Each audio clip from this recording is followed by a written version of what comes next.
A Zoologist's Guide to Surviving Magical Creatures.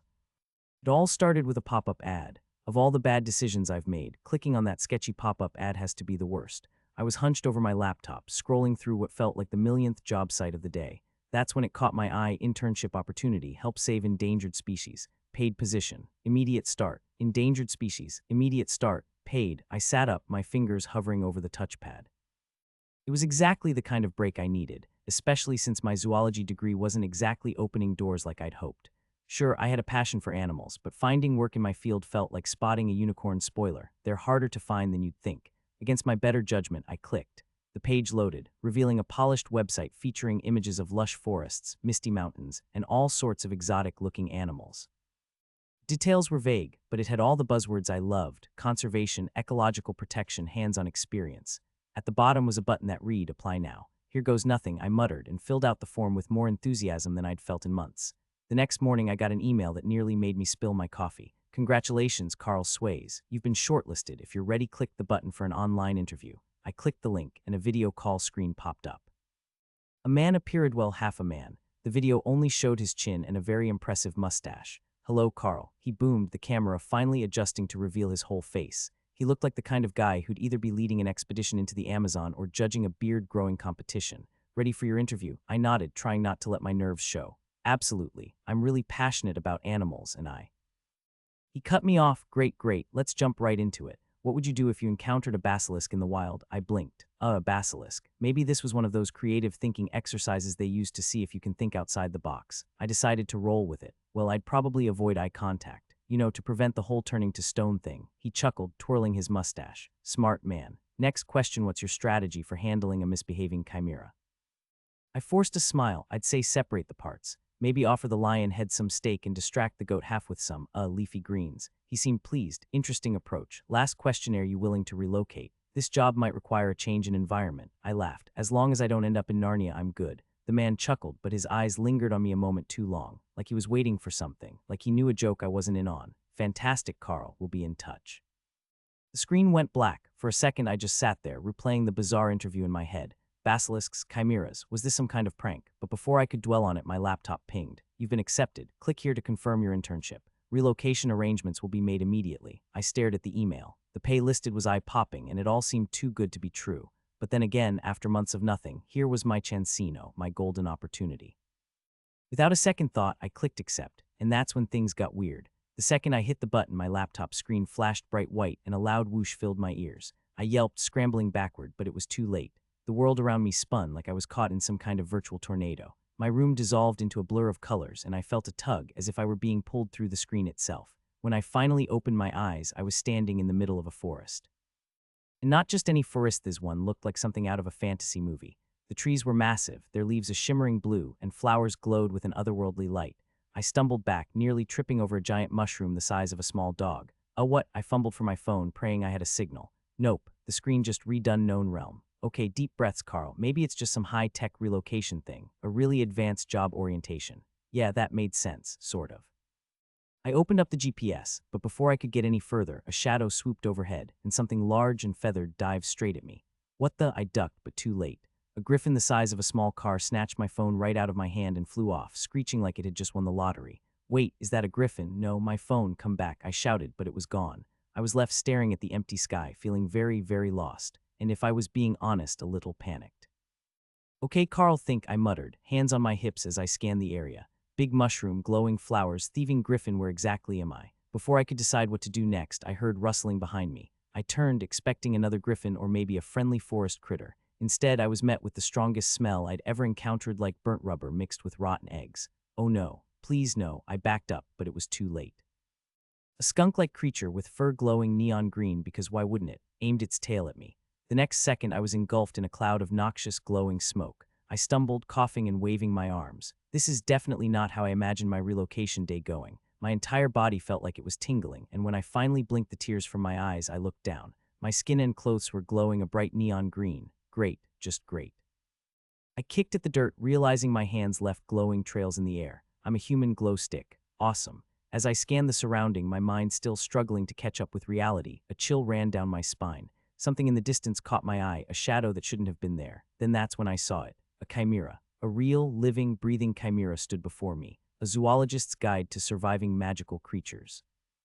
It was like something out of a medieval fever dream, a lion's head with piercing golden eyes, a goat's muscular, shaggy body, and for good measure, a snake-headed tail that hissed like it had personal grievances with the world. Its lion head roared and the ground beneath me practically quaked. I gulped. CC Chimera. My voice cracked like I just hit puberty again.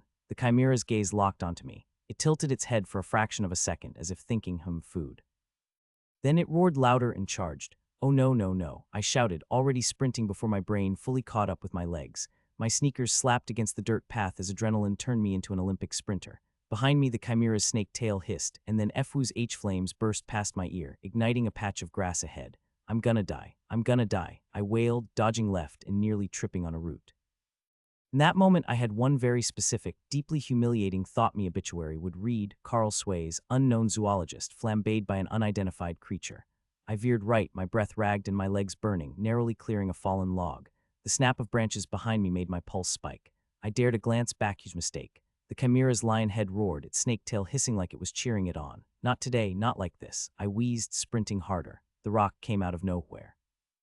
1 second I was a desperate runner, the next I was airborne. My foot caught and gravity sucker punched me straight into the dirt. Thud, my face planted into the mud with the grace of a dying fish. Seriously, I spat out a mouthful of soil, fumbling to get up. A shadow loomed over me, blocking the dappled sunlight. I froze, heart hammering. Slowly, I turned my head. The chimera stood inches away, its goat legs pawing at the ground, the lion head glaring at me with a look that screamed snack time. The snake tail, meanwhile, was eyeing me like I was its next chew toy. I taste terrible. Really, probably stringy, not enough protein, I babbled, crawling backward on my hands and knees. The chimera sniffed the air, then lowered its lion head, opening its jaws wide. Hey, hey, bad kitty goat snake thing, I yelled, grabbing the nearest stick. Not my finest moment, but desperate times and all that. I waved it like a lunatic. Shoo, go chase a griffin or something.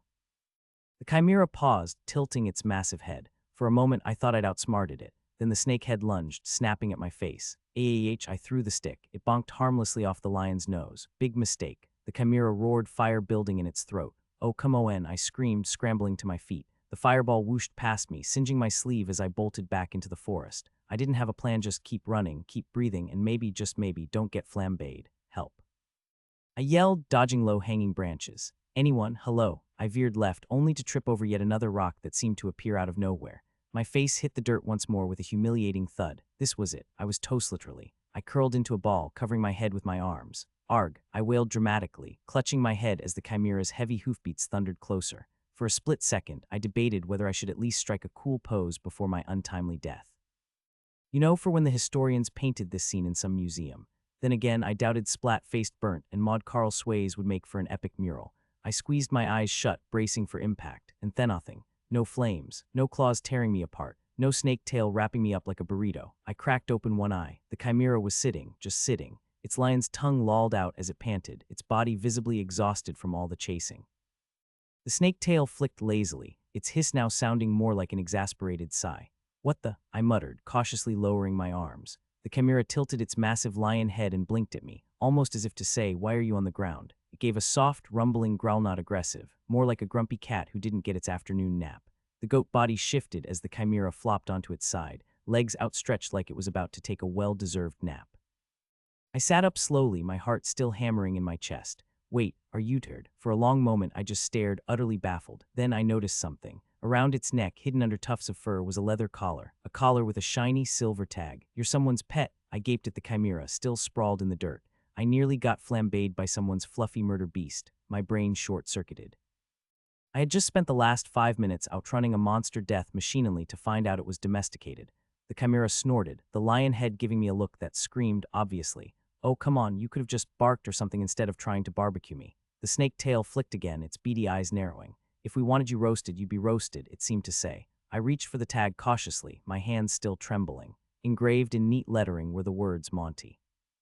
Property of Eldrin, return if lost. You've got to be kidding me, I groaned, sitting back on my heels. I was almost turned into a chimera chew toy because Monty got lost. Monty gave a low, rumbling purr growl, clearly unbothered by my dramatics. At that moment, I heard a deep, rumbling laugh. New here, are ya? I spun around to see a figure leaning against a tree, a tall, imposing elf with long, silver hair and a bemused smile. Name's Eldrin. I'm the head caretaker around here. And Monty's owner. Oh, thank goodness, I said, stumbling toward him. Look, I don't know how I ended up here, but he held up a hand. Let me guess. Clicked an offer, thought it was all fun and games. I nodded, feeling a wave of relief. Yes, exactly, and then I paused. Wait, you know about that. He chuckled, patting my shoulder. Oh, we get a lot of you types. Animal lovers, eager for an adventure, he said, mimicking the ad's tone. You're number what, 17 this year? I've stopped keeping track. He shot Monty a look. At least you didn't eat this one. My eyes widened at that. Slowly, I turned toward Monty, who was still lazily sprawled on the ground, looking completely comfortable and relaxed. But most don't read the fine print, Eldrin added, his tone dripping with amusement. I blinked. Fine print? Yeah, the part about mythical creatures and alternate dimensions. He raised an eyebrow, still interested. I stared at him, my glowing hands and the magical forest around us. Sure, I was confused, maybe a little freaked out. But despite everything, despite the griffin, the pet chimera, and my current glow-in-the-dark situation, there was a thrill coursing through me.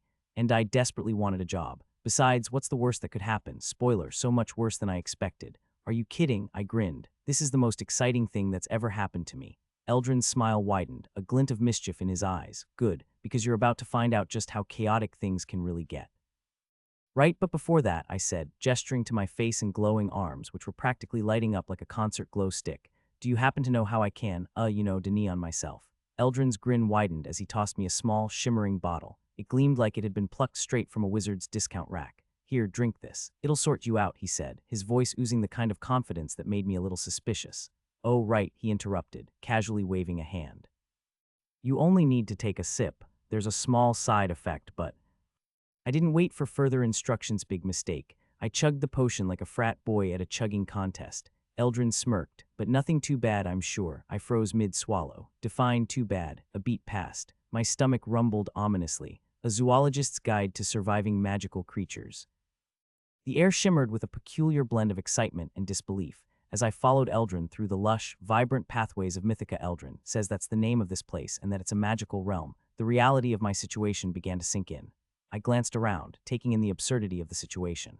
1 minute, I was just another zoology grad buried under a mountain of job applications, desperately hoping that this internship might be my ticket to a stable, halfway decent career. The next, I found myself in an entirely different world, a world where magical creatures wandered about as casually as commuters on their way to work. And of course, at this moment, the universe decided to make things extra awkward by covering me in fur. Everywhere. Courtesy of the potion's side effect, of course. And I mean everywhere. Well, except for my face, as I shifted uncomfortably in my clothes. My arms were practically a walking fur blanket, and when I caught a glimpse of myself in a reflective surface, I could almost hear my dignity packing its bags and flying off towards the distant land of utter humiliation. Oh well, at least my fur looks healthy, I mused, running a hand over the soft, silken coat of my transformed state. The sheen was impressive, practically glowing under the golden rays of the Mythica's sun. By the way, for someone who's being magically transported to another world, Eldrin remarked, his brow quirked in curiosity, you're handling this situation pretty well. I shrugged, memories of my blurred, chaotic past surfacing. Oh well, it's not my first experience. Eldrin froze mid-step, his pondering look quickly replaced with wide-eyed surprise. Then, with a laugh that sounded somewhere between amusement and disbelief, he chuckled. Not your first, huh? Now that is a story I'd love to hear someday. This, Eldrin gestured dramatically with an open hand, is the Mythical and Endangered Creatures Care and Protection MECCP for short. I raised an eyebrow. MECCP. The name doesn't scream magical to me. Eldrin chuckled, his silver hair glinting in the sunlight. This place is dedicated to preserving mythical creatures that are at risk of extinction. Most of them are endangered due to excessive hunting, especially the more monstrous types. Monstrous types, I shuddered, trying to imagine a creature that might be more terrifying than a dragon. Yes, like the basilisk or manticore, he replied casually as if they were old friends. Our goal here is to maintain their ecological environment so they can thrive and not disappear altogether. Sounds noble. And you guys are the good guys, right? I asked, mostly teasing but also genuinely curious. Of course, though some creatures may not see it that way. You might want to keep your wits about you. He led me past magnificent trees that sparkled with luminescent fruits and pools of crystal clear water that shimmered like glass, reflecting the vivid colors of the surrounding landscape. The park was enormous, sprawling across sections that seemed to be themed after different mythologies. In the distance, I could hear the soft rustle of leaves, probably some mythical creature that I didn't even want to try to identify right now. My mind was still trying to process everything, and then there was the smell of plants, not the kind I recognized from Earth. No, these were plants I'd only ever read about in old fiction books. Some of them I thought only existed in myth. My senses were on overload, like a nature documentary come to life around me. Here we have Olympus Park for those Greek creatures. Eldrin pointed to a distant hill crowned with clouds, and Kunlun Park for dragons and phoenixes and the likes. Wow, that's a lot of parks. Just out of curiosity, do you perhaps have a petting zoo for the friendly ones? I asked, my mind racing with possibilities. Good question, not quite. But we do have meet and greet sessions for the more social creatures, although I wouldn't recommend attempting to pet a chimera. I grinned. Noted. And where do I fit into this grand scheme? Ah, that's where things get interesting, Eldrin said, a twinkle in his eye. You'll be a caretaker, which means you'll be involved in their daily care and feeding. It's a big responsibility. I thought back to my last job at a pet store where I had more pet peeves than actual pets. How hard can it be to feed a bunch of magical creatures? It'll be like feeding my friend Sam's ferret, but on a much larger scale. Eldrin stopped abruptly, turning to face me. For trial, I'd like to see you try feeding a baby dragon. A word of caution, it's not as easy as it sounds. I scoffed. PFFFT, how hard can it be? Just toss some food in a bowl, right? Let's just say they're not very good at following directions.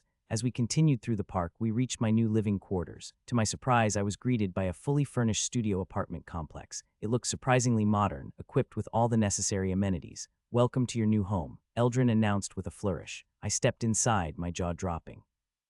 This looks like something out of a high-end real estate ad. Don't let the exterior fool you. You'll be in a magical realm after all, he quipped, but we have to keep things practical for the employees.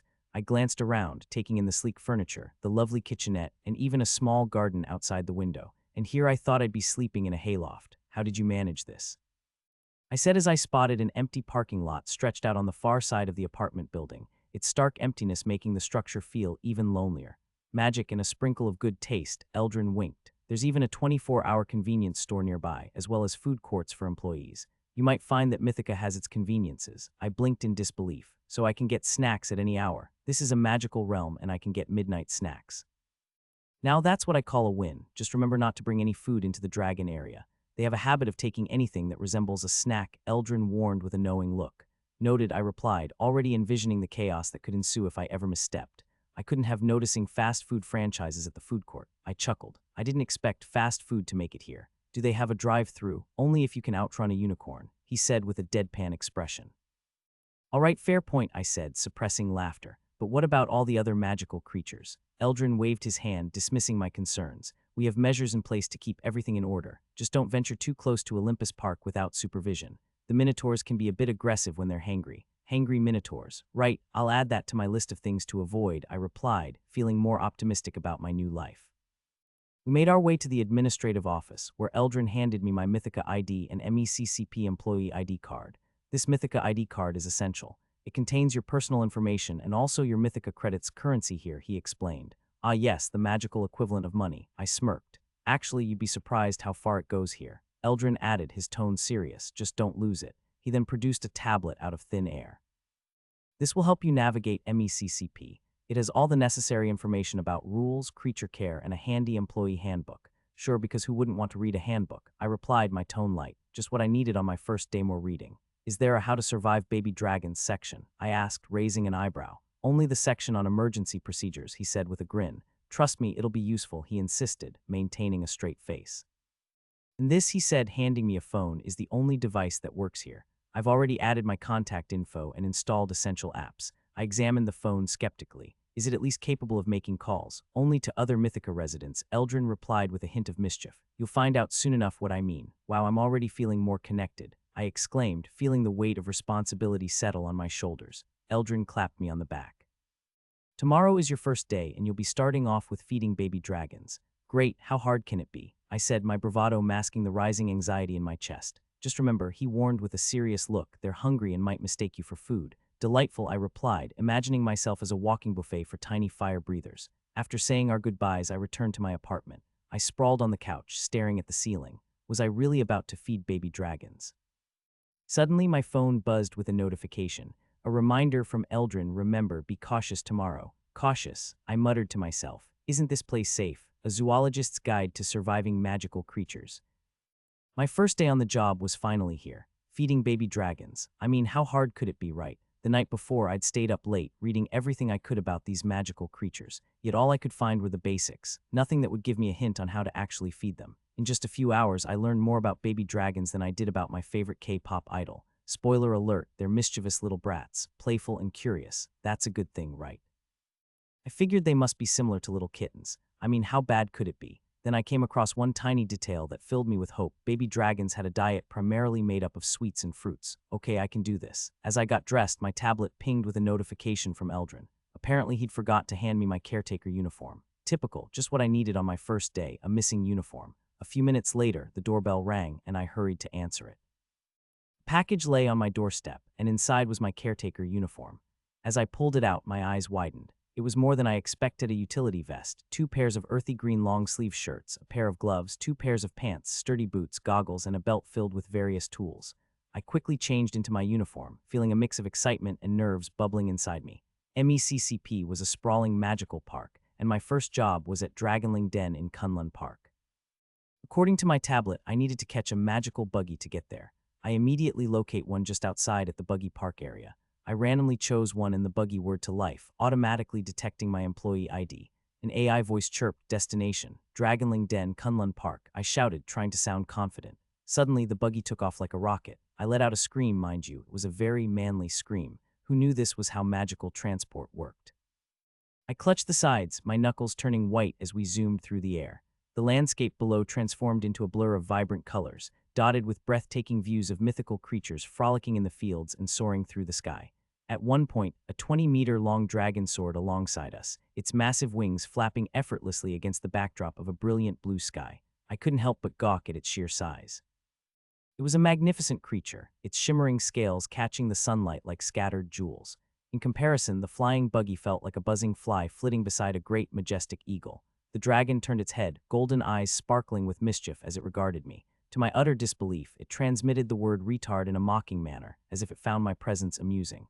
I blinked in shock, a mix of indignation and confusion swirling within me. Was I really being insulted by a dragon? Seriously, did that dragon just call me a retard? How rude. As I wrestled with a mix of shock and indignation, the buggy continued its exhilarating flight, leaving me wondering just how chaotic this day could get. The warning blared through the buggy's cockpit like a shrill, unrelenting siren. Warning, warning, my stomach dropped. Warning, why, what is it? Stupid AI, can't you be specific for once? My voice cracked halfway through the sentence, panic already clawing its way into my throat. The AI, of course, didn't answer. It only kept repeating its monotone, panic-inducing mantra, as if yelling at me would solve anything. And that's when the buggy shuddered violently. It wasn't just turbulence, it felt like the entire buggy had been thrown into a blender. The vibrations rattled my bones, the metallic groan of the frame threatening to snap any second. I gripped the steering wheel with sweaty hands, frantically scanning the horizon. The sky had gone from pristine blue to a roiling mess of black clouds in seconds. A storm? Now, I shouted, my voice competing with the gale howling through the cockpit vents. The weather was perfect 2 minutes ago. Then I saw it. A massive silhouette coiled against the stormy backdrop, its scales gleaming with an unnatural shimmer. Lightning illuminated the sky, and for a split second, I locked eyes with a storm worm. Its elongated body twisted through the air with a predatory grace, each wingbeat sending shockwaves that rattled my buggy harder. Oh no, no, no, no. I sank into my seat, gripping the controls tighter as realization hit me. Not this again. Why is it always me? It wasn't just the worm itself, it was the territory. I'd flown right into its hunting grounds. Rookie mistake number 1. Always check the territorial maps. Great, I'm about to become worm chow on my first day. The worm roared, its bellow resonating through my chest like thunder. The air pressure shifted, sending the buggy spiraling. My screams morphed from panic to outright primal. But then something clicked. Fear wasn't going to save me. If I kept spiraling literally and figuratively, I was going to die. I had to survive. I had to see those baby dragons no matter what. Steeling myself, I switched to manual mode. I slammed the throttle forward, gripping the wheel like my life depended on it. Because, well, it did. The AI piped up again, offering no solace. Danger proximity high, defensive measures recommended. I shook it off and focused on maneuvering. My breath came in short gasps, my knuckles turning white on the wheel. The storm worm was relentless, its serpentine form weaving through the storm with terrifying precision. Its tail lashed out, creating shockwaves that sent me spiraling again. Hold it together, Carl, hold it together. I screamed, half to myself, half to the buggy. The worm lunged again, its mouth open wide, rows of razor-sharp teeth glinting in the lightning. I yanked the buggy into a nosedive, narrowly dodging what could have been my last moment on Mythica. Then, just as suddenly as it had appeared, the worm faltered. Its trajectory shifted, and it let out a shrill, otherworldly screech before veering off into the distance, disappearing into the storm clouds as if something had scared it off. I didn't have time to ponder the why. The buggy's alarm changed tones. "You have arrived," the AI announced, its voice now irritatingly calm. I blinked at the console. "Are you kidding me?" My voice was hoarse, my hands trembling on the controls. That's it, no, congratulations for not dying. Nothing. The buggy descended, its systems automatically stabilizing as the turbulence faded. Below, the dragonling den came into view. The sight was breathtaking, a sprawling canyon surrounded by jagged cliffs, with waterfalls cascading into crystalline pools. The area shimmered with a faint magical glow, an invisible barrier designed to keep predators like the storm worm at bay. Relief washed over me in waves as the buggy landed smoothly on a designated pad. My legs felt like jelly as the buggy came to stop, the cool canyon air hitting my face. I could still feel the vibrations from the buggy in my bones. I stayed seated for a moment, contemplating my life choices. My throat was sore from all the screaming earlier, and I needed a moment to calm down. I hoped the baby dragons would cheer me up. After all, among all mythical creatures, dragons were my favorite. But after that little encounter, I was seriously reconsidering my choices. I learned from the handbook that the dragonling den currently has 3 baby dragons. Given how rare they are apparently, it takes 500 years for a baby dragon to hatch. It's no wonder they're listed as endangered. That meant they needed extra care and attention, and it also meant I had no room for error. Just 3 dragons, I muttered, trying to convince myself it wouldn't be too hard. Piece of cake. Okay, Carl, you can do this. What could go wrong? They're just baby dragons, I reassured myself, stepping out of the buggy. A zoologist's guide to surviving magical creatures. As I stood at the mouth of Sweet Tooth's den, I clutched the wheelbarrow handle like it was the last thread holding my sanity together. The faint warmth of the den seeped out, carrying with it a peculiar mix of fruity sweetness and, well, something less pleasant. My goggles fogged slightly as I adjusted them, muttering under my breath. Just a baby dragon, I reassured myself for the 10th time. Baby, small, cute, playful. I peeked inside. The dim glow from enchanted crystals embedded in the stone walls illuminated the den's occupant, Sweet Tooth. Name, Sweet Tooth. Age 5 months. Gender, male. Species, Draconis. Element, wind. Name conjured an image of a chubby, cuddly dragon the size of a golden retriever. What I got instead was a crimson-scaled titan that could rival a construction crane. Its sleek tail, tipped with an innocent puff of white fur, thumped rhythmically on the ground, creating small tremors that rattled the wheelbarrow. I froze mid-step. Sweet Tooth's golden eyes locked onto me with a lazy intensity, like a predator sizing up a very dumb snack. This is a baby. Yup, I whispered. This is how I die. The dragon shifted, and its wings so god, its wings unfurled briefly, brushing the cave ceiling like a tarp catching the wind. It yawned, displaying rows of dagger-like teeth before resting its head on its clawed forearms. All right, Carl, first dragon, just stick to the guide. I pulled out my notepad and read over the steps for the 100th time. Wear a mask. Check. Smile if the dragon smiles. Easy enough. Brace yourself if it rears back. Sure. I rolled the cart of fruits closer, plastering a grin on my face so wide my cheeks hurt. Sweet Tooth's nostrils flared, and his gaze followed the bounty like a kid spotting dessert. His tail wagged once, sending a gust of wind that nearly toppled me. Easy there, big guy, I said, steadying myself. I've got all your favorite Tesdragon fruit, watermelon, pineapple, a buffet fit for. Sweet Tooth's grin widened, revealing his gleaming teeth. My heart sank. The guy didn't mention that dragons smile when they're planning chaos. Sweet Tooth reared back. His chest puffed up, his scales shimmered, and the air vibrated ominously. I barely had time to register the noise before it happened. A deafening raspberry echoed through the den. The force of it knocked me flat on my back, my mask doing little to shield me from the aftermath. What the eye choked, my vision swimming. Smell hit me like a freight train of sulfur and rotting fruit. My limbs felt like jelly as I crawled for fresh air. Sweet Tooth lowered his head, his eyes twinkling with mischief. The puff of fur on his tail wagged again like he was proud of his performance. The dragon tilted his head, a low rumble vibrating through his chest. Laughter. The overgrown toddler was laughing at me. I rolled a watermelon toward him. He sniffed it, then snapped it up in one bite, crunching through the rind like it was candy. Juice dribbled down his chin as he wagged his tail, sending another gust of wind that nearly tipped me over. All right, I said, brushing fruit pulp off my vest. At least you have good taste. Let's get this over with before you gas me out again. The feeding process was less like offering food to a pet and more like catering a banquet to a mischievous giant. Sweet Tooth devoured the dragon fruit and pineapples with gusto, occasionally snorting plumes of wind that sent fruit rolling across the floor. I scrambled to keep up, dodging his swipes as he batted the wheelbarrow like a toy. By the time I presented the last watermelon, I was drenched in sweat and smelled faintly of dragon burp. Sweet Tooth nuzzled the fruit, his tail wagging furiously. A faint hope stirred in my chest. Maybe I'd earned his trust. Then his tail lashed out, knocking the watermelon straight into the cave wall. It exploded on impact, showering us both in sticky pink pulp. Sweet Tooth froze, his eyes wide as he stared at the mess. Then with a low rumble, he began to purr, a deep, resonant sound that filled the den. He licked the wall clean, his tongue leaving streaks of glistening stone behind. Unbelievable, I muttered, wiping watermelon juice from my goggles. You're a food critic now. Sweet Tooth's head swung toward me, and for a moment I thought I'd said the wrong thing.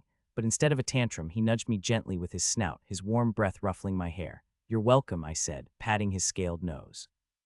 But next time maybe skip the dramatics. He blinked slowly, a gesture that almost seemed apologetic. Almost. With the feeding done, I turned my attention to clean-up duty. The guide hadn't been exaggerating, baby dragons were messy eaters. The den floor was littered with fruit rinds, seeds, and sticky puddles of juice. I grabbed a broom and set to work, dodging Sweet Tooth's playful swipes as he tried to snatch the broom from my hands. You're not helping, I grumbled, swatting his claw away. He huffed, settling down to watch me with an expression that was entirely too smug for a 5-month-old. As I worked, I couldn't help but reflect on the absurdity of the situation. 5 months ago, I'd been a freshly graduated zoologist with dreams of working in wildlife conservation. Now I was babysitting a creature that could level a small town if he sneezed too hard. And yet, despite the chaos, I felt a strange sense of accomplishment. Sweet Tooth might be a handful, but he was also a Marvella living, breathing piece of mythology. Caring for him was messy, exhausting, and occasionally life-threatening, but it was also rewarding.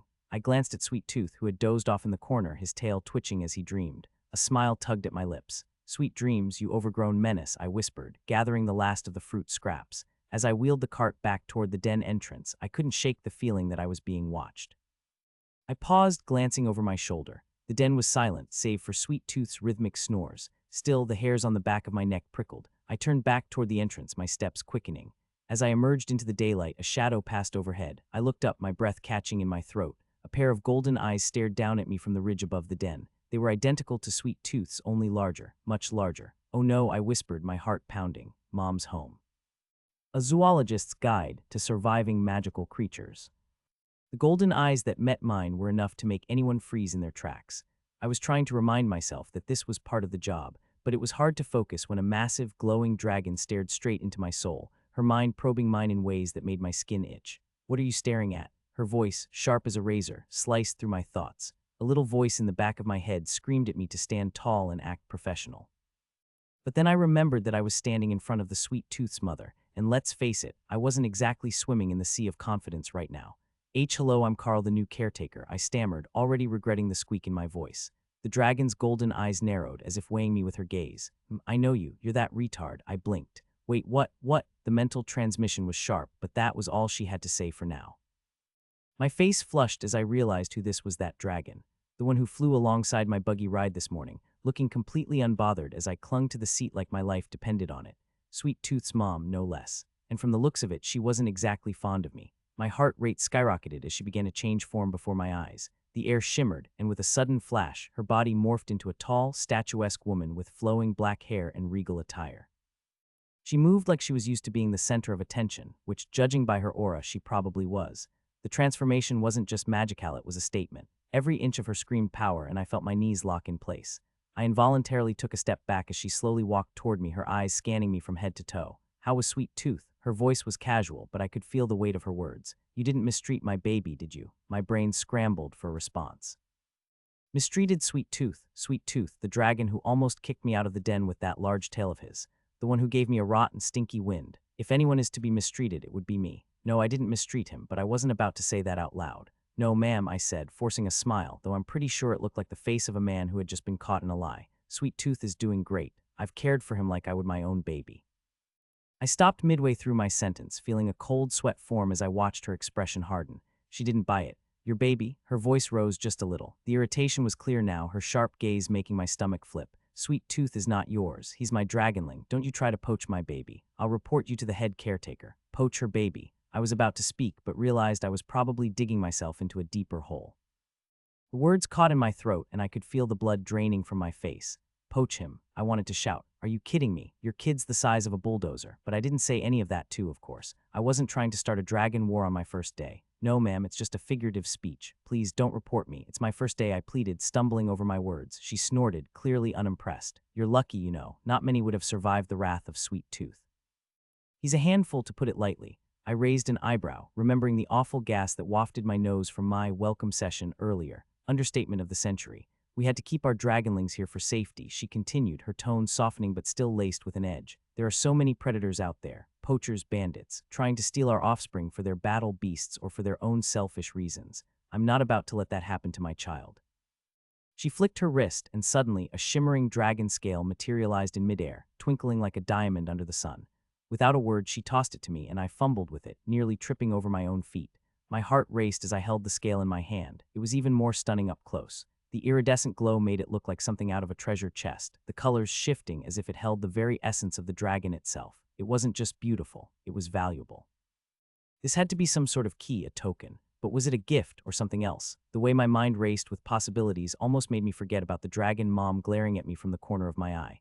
Use this to contact me if anything happens to Sweet Tooth, and don't even think about running off with him. I'm keeping an eye on you, Carl. I still don't find your appearance. Trusting, she said, her gaze lingering longer than necessary on the last word. I bit back a groan. Of course. Why did she have to be so intimidating? Yes, ma'am. I'll report if anything happens, I said, trying to mask the slight tremor in my voice. I wasn't sure what was more uncomfortable, her scrutinizing stare or the growing pressure of her expectations. Then, as if her warning wasn't enough, she transformed back into her dragon form, her massive wings flapping powerfully as she soared into the air. The gust from her wings knocked me off balance, sending me stumbling backward, and I barely managed to catch myself before crashing into a stack of fruit scraps. I let out a small gasp, feeling the sting of bruises on my already sore body.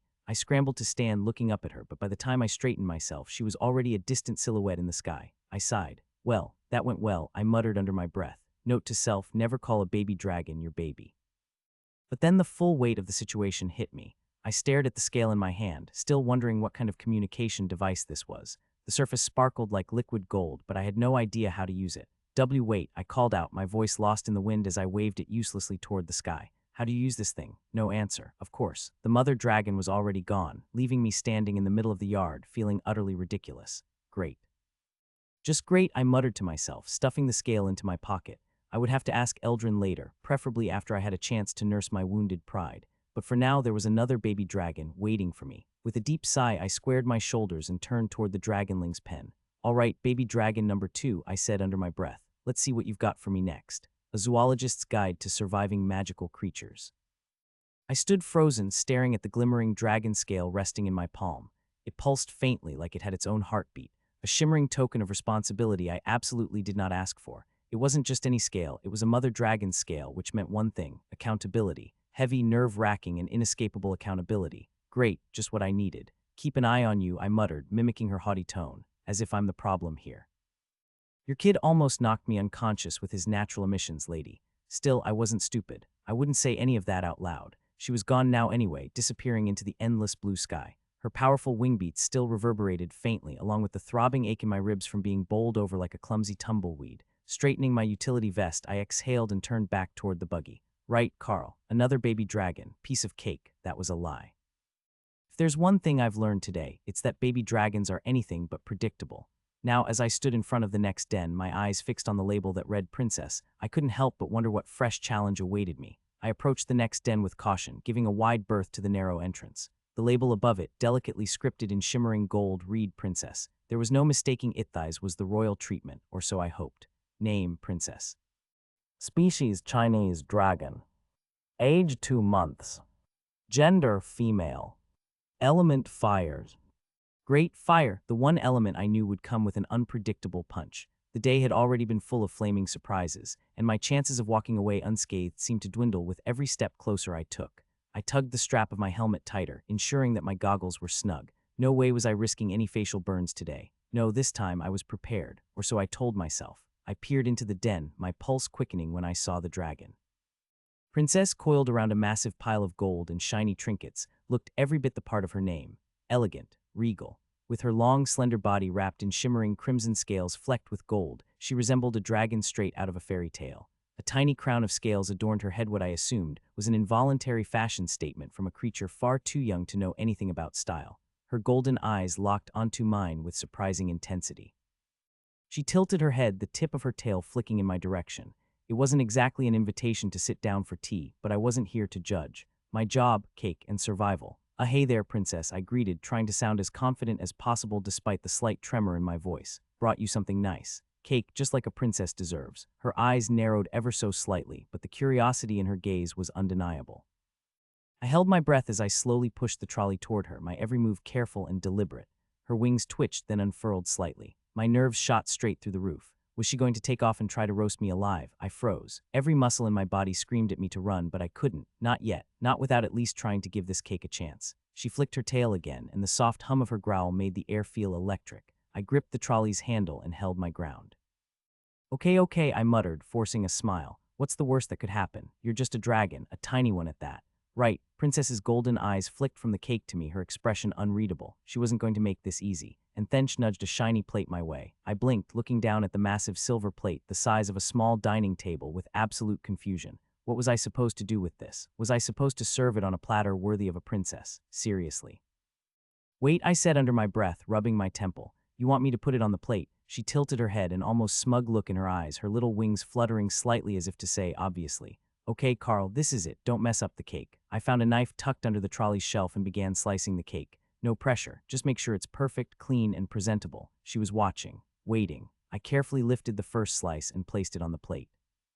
It was neat, pristine, exactly what a princess would expect. Here you go, I said, doing my best to sound like I was offering an award-winning dish. Bon appetit. For a moment, nothing happened. The den fell silent, save for the soft rustle of Princess's wings. Her eyes glinted in the dim light of the den. And then, just as I thought I'd done everything right, her expression shifted. Princess huffed. Oh, her tail flicked sharply, knocking the plate toward me with a bit more force than necessary. She growled low in her throat, her body tense. It wasn't a threat, but it wasn't a compliment either. I swallowed. Had I done something wrong? What now? I mumbled, wiping the sweat from my brow. You want a second helping, or? Before I could finish, Princess spouted a jet of flame straight at me. I ducked, my reflexes kicking in just in time to avoid getting roasted. The blast of heat left me feeling singed, but thankfully my helmet and goggles saved me. My heart pounded in my chest, and I staggered backward. Okay, I get it. No need to burn me. I yelped, raising my hands in surrender. Sorry, Your Highness, I'll do better. Princess flicked her tail again, this time in what could only be described as a dignified. She turned away from me, clearly annoyed, and settled back onto her hoard of treasure, her wings folded neatly against her back. Right, well, that's one way to express displeasure. I took a deep breath and tried to think of what went wrong. What could possibly please her? Cake was fine. Cake was perfect. Maybe it wasn't the cake. Maybe it was the presentation. My thoughts clicked into place. A birthday cake. A princess dragon. Oh no, how could I have missed it? I groaned inwardly, face-palming. Happy birthday, princess, I muttered, a touch of irritation creeping into my voice. I really don't know why I didn't figure this out sooner. Princess glanced over her shoulder at me and something in her posture softened. Her wings fluttered gently as I began singing. Happy birthday to you. The instant I started singing, Princess's eyes lit up. She swayed to the rhythm, her body slowly twisting in time with the song, a soft hum vibrating in the air around her. By the time I finished the song, her mood had shifted entirely. She squealed and dove headfirst into the cake, scooping up a chunk with her claws. Right, I muttered, grinning despite myself. Crisis averted. No big deal. She looked back at me expectantly, and my heart sank. Oh no, she was waiting for another slice. As I sliced another piece and began the birthday song for the second time, I realized something. Princess wasn't just another baby dragon. She was a character. Her quirks, her temper, and her love for cake and maybe a little drama. Maybe these dragons weren't so bad after all. They were just complicated. Anything for the Royal Highness, I sighed, cutting yet another perfect slice. But as I started singing again, I couldn't shake the feeling that the next challenge was already waiting.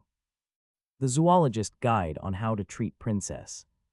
Warning: do not raise your voice to her. You have been warned. Gear up, wear protective gear, helmet, goggles, gloves just in case of flames. Cake preparation: check the trolley for a cake. Make sure it's neatly placed. Approach with caution, slowly push the trolley into Princess's den. Keep calm and move at a steady pace. Serve the cake properly. When you're within a few feet of Princess, wait for her to offer a plate. Cut a generous slice and place it neatly on the plate. Sing a birthday song, start singing. Pamper her, this keeps her happy and cooperative. Repeat if necessary. If Princess nudges the plate again, cut another slice and repeat the song. Leave carefully. Once she's satisfied, back away slowly, maintaining respectful eye contact.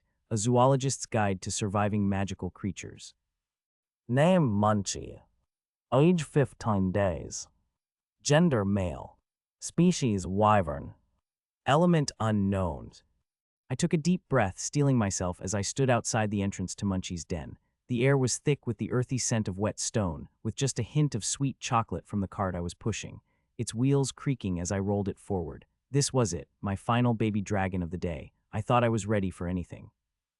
After all, I'd survived an overzealous dragon throwing fruit at me, a full-on birthday song performance to Princess complete with accidental high notes, and not forgetting, an impromptu sing-along session with Sweet Tooth cause he heard me singing to Princess and wanted to join in along, who I still wasn't entirely convinced wasn't part dinosaur, part marshmallow. but I was determined to get through this. Munchie was my last dragon, and after my previous encounters, how hard could it be? I adjusted my utility vest, checking for the 20th time if all my tools were secure. That's right, I was professional now. This wasn't my first rodeo. Munchie, I called into the dimly lit den. The name alone gave me hope. If he was called Munchie, surely that meant he was a big eater, right? Just a baby wyvern with an enormous sweet tooth. How bad could it be? The only sound was the echo of my voice bouncing off the cave walls. No response, no movement. Great, maybe he's just asleep. My shoulders relaxed and I pushed the cart closer, my hands sweaty from the anticipation of whatever came next. But just as I rounded a sharp corner in the den, I heard a sound of whooshing noise. Before I could react, something cold, wet, and distinctly slimy hit my face like a brick wall. I gasped in horror, trying to scream, but the wetness was everywhere, dripping into my eyes, my mouth, my very soul. It was like a wall of dragon drool that covered every inch of my face, heavy and oppressive. I was lifted off my feet. My body twirled in midair like I was in some grotesque carnival ride. I could feel my body being twisted, and I realized somehow, absurdly, that this was it. I was going to die, not like this. For a brief second, my life flashed before my eyes. That one time I tried to pet a raccoon back in my friend Sam's backyard, my disastrous attempt at karaoke, and the time I accidentally walked into a door while texting. And now this. My obituary was going to say, zoologist intern eaten by baby wyvern, cause of death swallowed alive, how utterly ridiculous. Then Munchie spat me out. The sheer force of it sent me crashing to the ground with a sickening splut. I lay there, gasping for air, drenched in something that smelled distinctly like rotten fish and chocolate. Had I just been assaulted by a dragon with literal dragon spit? I wiped my face and blinked as the world came into focus. I should have been relieved. I was still alive after all, but instead I felt offended, truly deeply offended. Munchie stood a few feet away, looking absolutely disgusted with me like I was some kind of filthy snack he'd just rejected. He wiped his tongue with the back of his claw, then took a quick swipe of his tail like he was trying to scrub his mouth clean. I stared at him, trying to shake the slimy goo off my goggles. Oh, so I'm not good enough for you, huh? I growled, attempting to stand up, my legs still shaky from the whole debacle. Munchie blinked slowly and snorted, as if to say, no, you're not. I raised an eyebrow. Maybe I had underestimated this wyvern, but you know what? I wasn't going to back down. All right, Munchie, I muttered, stepping closer, trying to muster some sense of confidence. You think I'm gross? Come at me then. I'm not scared of a little spit. For a split second, his eyes narrowed. Big mistake, Carl, I thought. His wings flicked. It all happened so fast I didn't even have time to blink. Munchie's wing shot out and collided with me, sending me crashing back into the cold stone wall of his den with an impact that made my teeth rattle. Okay, I coughed, gasping for breath. Noted, never provoke a wyvern. My chest felt like it was being crushed under a ton of bricks, but thankfully, the magical fibers of my uniform absorbed most of the impact. It felt like being hit by a heavy, rubbery pillow. A very, very heavy pillow. I was sore, but I was alive. Barely. Munchie, apparently not satisfied with just one slap, decided to make me his personal punching bag. Before I could even get my bearings, he swung his tail like a battering ram, hitting me square in the chest and knocking me backwards again. I couldn't even get my feet under me before he headbutted me, sending me tumbling across the floor. My vision swam, my breath coming in short, painful gasps. Finally, Munchie stopped. Well, this is great, I grumbled, rubbing my sore ribs as I tried to get back up. Really great. I felt like a human chew toy at this point. He cocked his head to the side and stared down at me, his tongue lolling out as he panted. I felt my chest tighten in frustration. I couldn't even fight back, not because I was scared, but because, quite frankly, I had no idea what his elemental powers were. Baby wyverns could be territorial, sure, but they also had unpredictably destructive powers. And all I had were cookies and a utility belt filled with snacks and calming sprays. I groaned as I sat up, rubbing my sore shoulder. This was turning into the worst day of my life. All right, Munchie. You win this round, I muttered, feeling like a deflated balloon. But don't get too cocky. I'll figure you out eventually. Munchie blinked at me, then turned away and waddled over to his stash of treats, happily munching on the cookies and chocolates I had brought for him.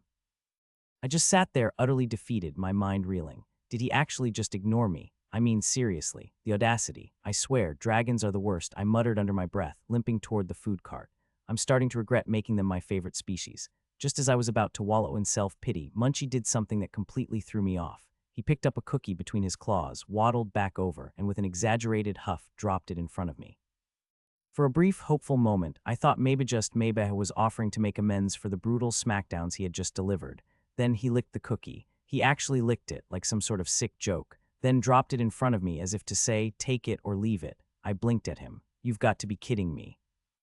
I stared at him, really, Munchie, this is how you apologize, by making it worse. I scowled, but he didn't seem to care, just looking at me like a smug little gremlin. After a moment, he offered the cookie again, and I glanced at it, the sharpest edge of my frustration bubbling up. Nah, buddy, you can keep that one, I'm not that desperate. Munchie rolled his eyes. He actually rolled his eyes as if I were the unreasonable one here and went back to his pile of snacks. The nerve. I pushed myself to my feet, feeling like I had been through a washing machine and left to dry on a line.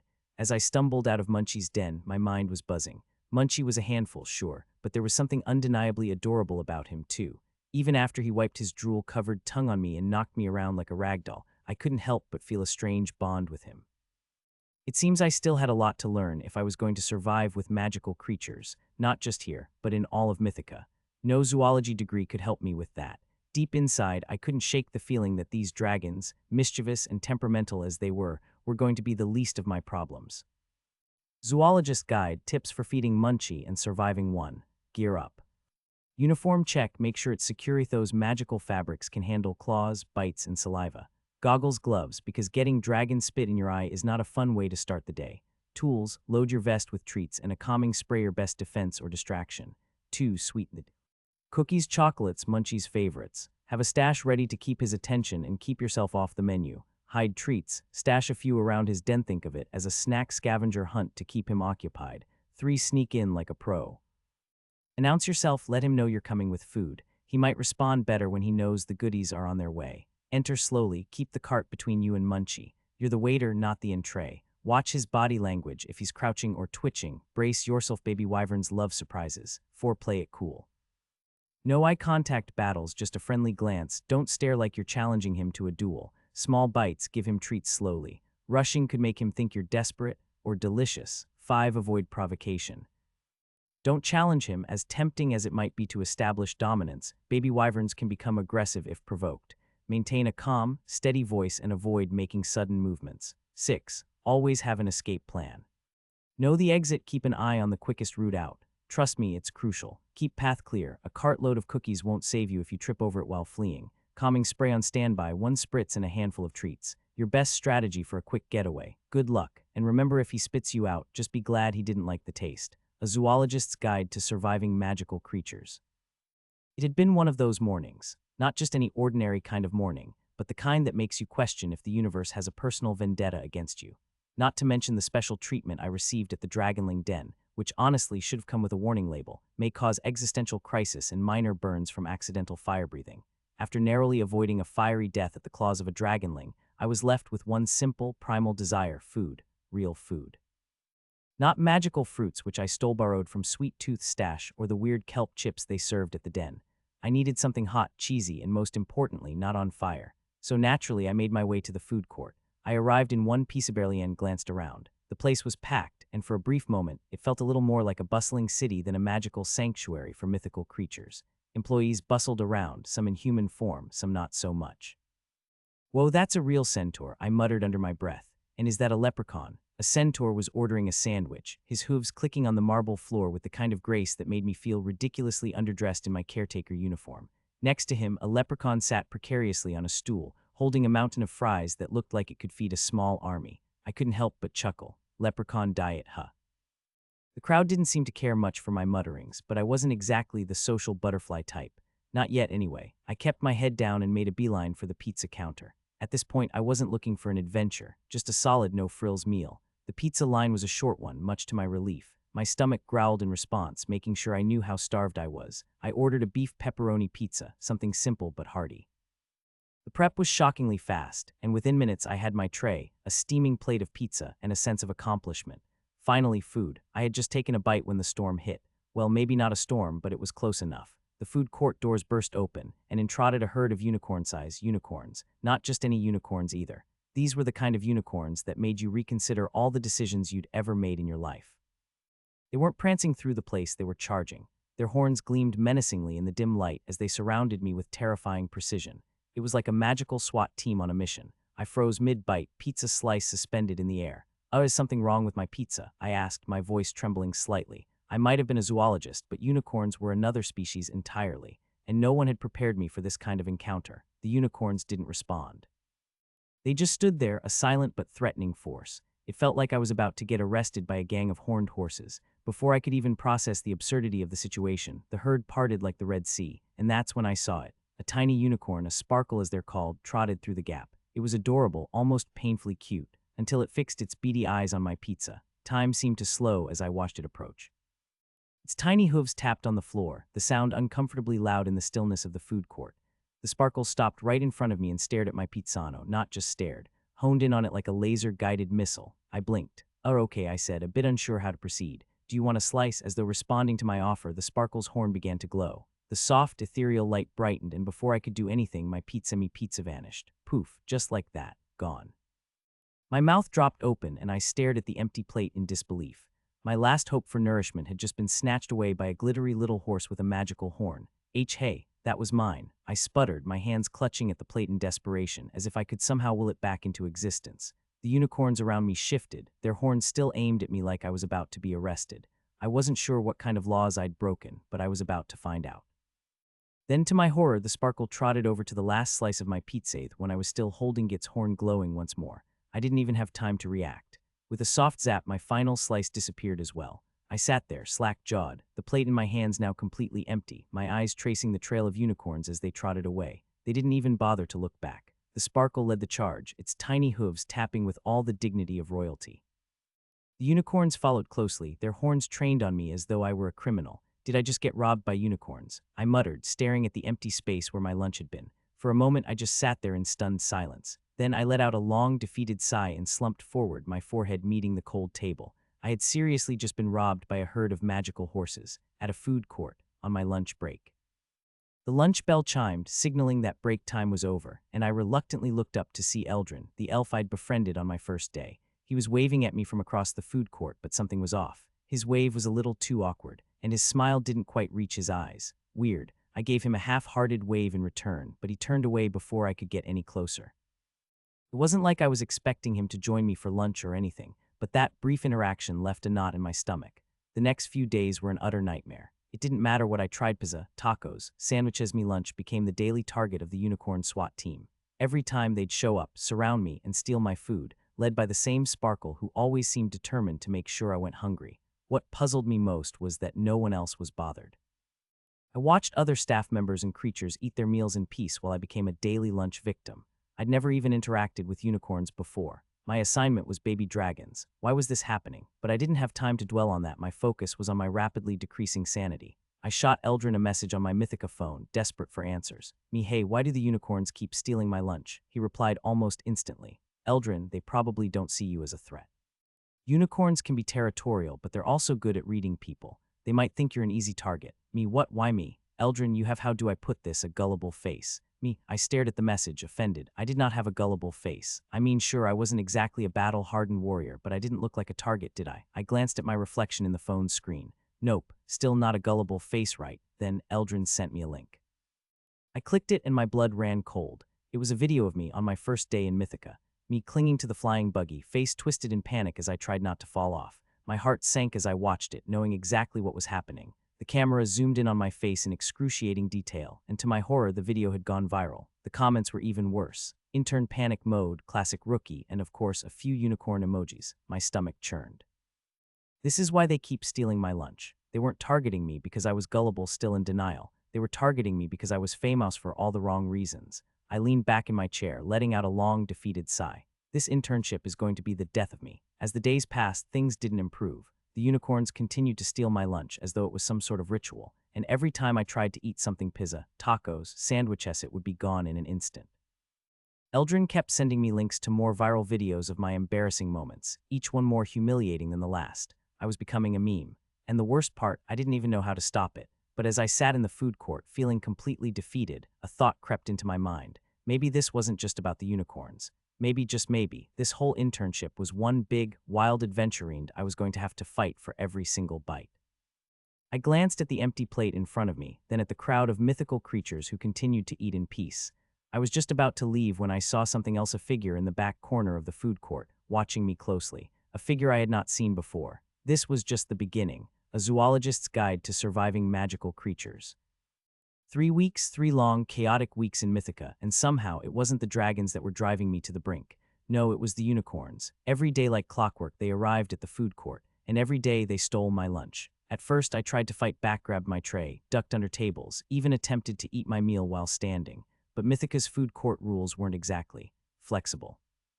The first time I tried shoveling my food down while standing, An alarm went off louder than a dragon's roar. It was so jarring I spilled my entire drink on the floor. They slapped me with a warning notice, a 50 MC fine. Apparently, eating while standing was a direct affront to the proper dining etiquette that existed in this world. Then there was the time I tried to sneak my lunch out of the food court, thinking maybe I could dodge the unicorns and eat in peace somewhere else. Nope. A magical barrier shot up out of nowhere and knocked my tray straight out of my hands. It was like the food court had eyes everywhere. That's when I saw the sign, the one with the ominous words that haunted my dreams. No food should be taken outside the food court. I was slapped with another warning, another fine, 50 MC, all because I tried to save my chicken nuggets from a bunch of greedy, glittering unicorns. But hey, I couldn't blame them too much. I had learned the hard way why the rule was so strict. There had been an incident once where a staff member tried to bring his lunch back to the office, and well, he ended up as the lunch. A manticore mistook him for its next meal. Nice, right, but the unicorns, oh, they were something else entirely. There was Sparkles, their charismatic leader. Silver mane, sharp gleaming horn, eyes that practically screamed, "I'm about to take your lunch and you're going to love it." He wasn't just any unicorn. He was the unicorn, the one all the others followed with a mix of awe and fear. Every time I set my tray down, there was this moment of almost unbearable anticipation. I knew what was coming. The winds would pick up, the air would crackle, and before I could even dig into my fries, I would hear the unmistakable clip-clop of hooves.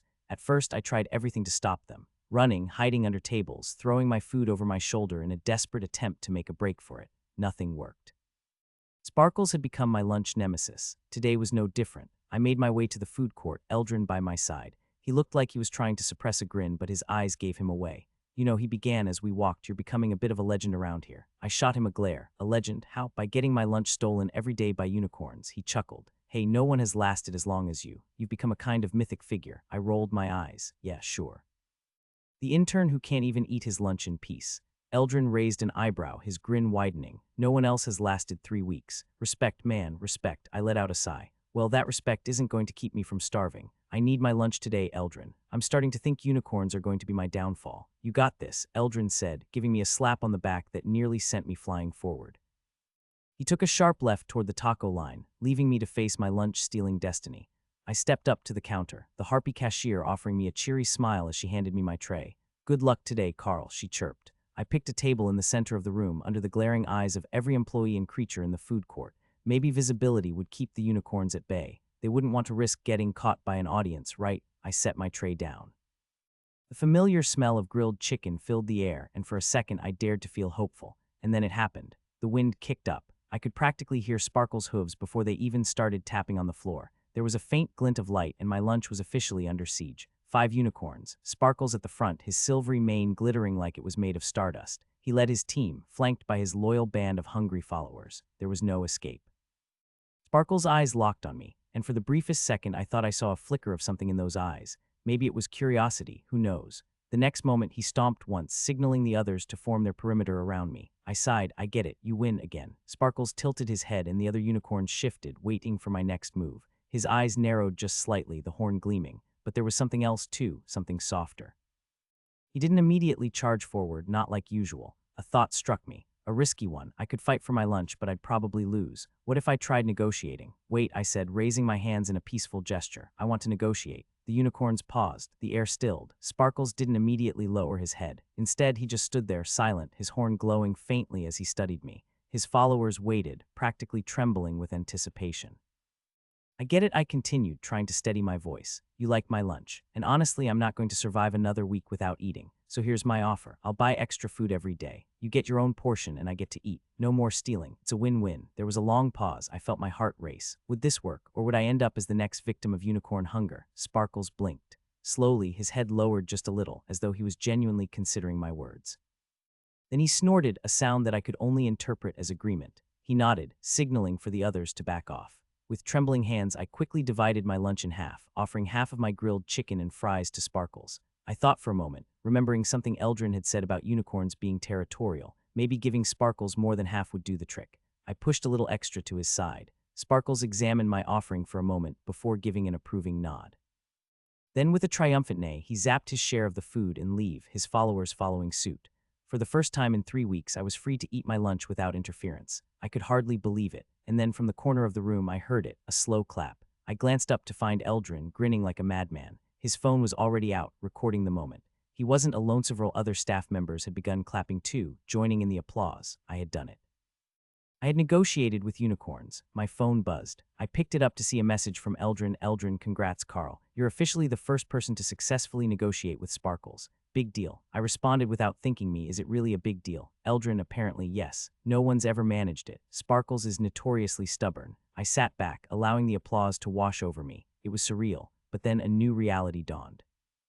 I had just become the food court's official unicorn caterer. It wasn't exactly the heroic moment I had envisioned when I first got here. As I chewed my soggy fries, I groaned. Did I just become a lunch shuttle for unicorns? A shadow fell over my table. I looked up, only to see one of the senior caretakers grinning at me. Looks like you're the first to make a lunch treaty with the unicorns, he said with a chuckle. Think this'll set a precedent? I gave him a deadpan look. I think I've just doomed myself to unicorn catering for the rest of my internship. He laughed, clapping me on the shoulder before walking off. I sighed, rubbing my face. But as I sat there, finishing my meal, I couldn't help but wonder. If negotiating with the unicorns was my biggest challenge so far, what was waiting for me next? I had a feeling I wasn't done with the chaos of Mythica just yet, and somehow that thought made my stomach twist with both dread and excitement. What would I face tomorrow? A zoologist's guide to surviving magical creatures. When you go viral for the second time in Mythica, you'd think it would be for something heroic, like saving a village or taming a phoenix. But nope, for me, it's because of my so-called peace treaty with Sparkles, the unicorn mastermind behind my lunch robbery. The comments started flooding in. Some praised me for finally standing up and called me a hero for ending the lunchtime terror. Others, less generous, called me a pushover and asked if my next career move was becoming Mythica's official lunch distributor. One person even claimed someone had tried negotiating with Sparkles before but failed miserably and demanded to know what magic formula I used. Magic formula. I'd call it sheer desperation mixed with the willingness to lose half my lunch. But hey, diplomacy, right? Eldrin messaged me about the news blowing up. Congrats, Carl. You're trending again, and this time it's not your face screaming in terror on a buggy. Seriously though, Eldrin's next message read, enjoy your newfound celebrity status. You've got one more week with the baby dragons before you're reassigned. My stomach dropped. I knew this would happen eventually, but hearing it was different. The baby dragon, Sweet Tooth, Princess, and Munchiathi'd been a handful, but they'd also become like family to me. The thought of leaving them felt wrong. I should have been relieved finally. No more worrying about getting singed or bitten every time I went into the dragonling den. But instead, I felt this weird ache, like I was about to say goodbye to close friends. Those little troublemakers had grown on me, and I didn't realize just how much until now. The next day, I went about my usual routine at the dragonling den, but there was a weight in my chest that wasn't there before. As I fed Sweet Tooth his breakfast of watermelon, dragon fruits, and pineapples, the only thing that didn't result in him biting my fingers, I felt a pang of sadness. Should I tell them I'm leaving? Princess, as always, was the easiest to manage, dainty and proper. She chomped her meals gracefully. If she could, she'd probably sip tea with her pinky claw up. I scratched her under the chin, and she gave a contented huff. Playing with the baby dragons and feeding them was one thing, but cleaning up after their aftermath, well, that was a different kind of challenge. Sweet Tooth, for instance, was a messy little beast. He had a habit of peeing everywhere, and getting the smell out was a nightmare. No amount of scrubbing felt like enough. Princess, on the other hand, was a breeze. She was so prim and proper that her space was always neat, almost like she was house-trained. Cleaning up after her was quick and easy. Sometimes I wondered if she was just doing me a favor. Then came Munchie. Oh, Munchie. The little wyvern was as territorial as ever. Cleaning his area was like walking through a minefield, dodging nips and glares. But I knew how to handle him, no-bribe him with chocolates and cookies I kept hidden for just these situations. Munchie was always on high alert, convinced I was trying to invade his privacy whenever I approached. To avoid his territorial wrath, I resorted to a clever strategy: bribery. I kept a secret stash of extra chocolates and cookies hidden away, strictly reserved for these delicate negotiations. Whenever it was time to clean his area, I'd offer him these treats as a peace offering. Surprisingly, he accepted my bribes, allowing me to clean up without risking a claw to the face. It was a small price to pay for a little peace, and I'd like to think it strengthened our bond. I couldn't have done it without him. Munchie, I've got the good stuff today, I said, holding out a cookie. He sniffed the air, his eyes narrowing as he considered whether my peace offering was worth accepting. Finally, he snatched the treat and retreated, giving me just enough space to clean up his area. As I scrubbed the floor, I couldn't help but think, would the new caretaker know to bring treats? Would they understand that Munchie's growls weren't always threats but warnings? That princess needed her space, and that Sweet Tooth's farts meant he liked you. With my departure from the dragonling den nearing, I decided to write up a detailed guide for the next caretaker. The thought of some clueless intern stepping into the chaos I'd become so familiar with didn't sit right with me. I needed to make sure they had every tool at their disposal to care for my babies properly. I sat back, reading over my notes. Would they even miss me when I was gone? Sweet Tooth might look for my boots to chew on, and Princess would probably give a disgruntled snort if her bowl wasn't polished, but Munchie was the wild card. On my last day, I decided to give them a special treat. I gift Sweet Tooth glowing dragon fruit, infused with a hint of magic that made them sparkle under the light. I set the fruit down, and Sweet Tooth lunged for it, chomping away happily. I made Princess wear a huge tiara, which I custom ordered from the Mythica Props for Magical Creatures store.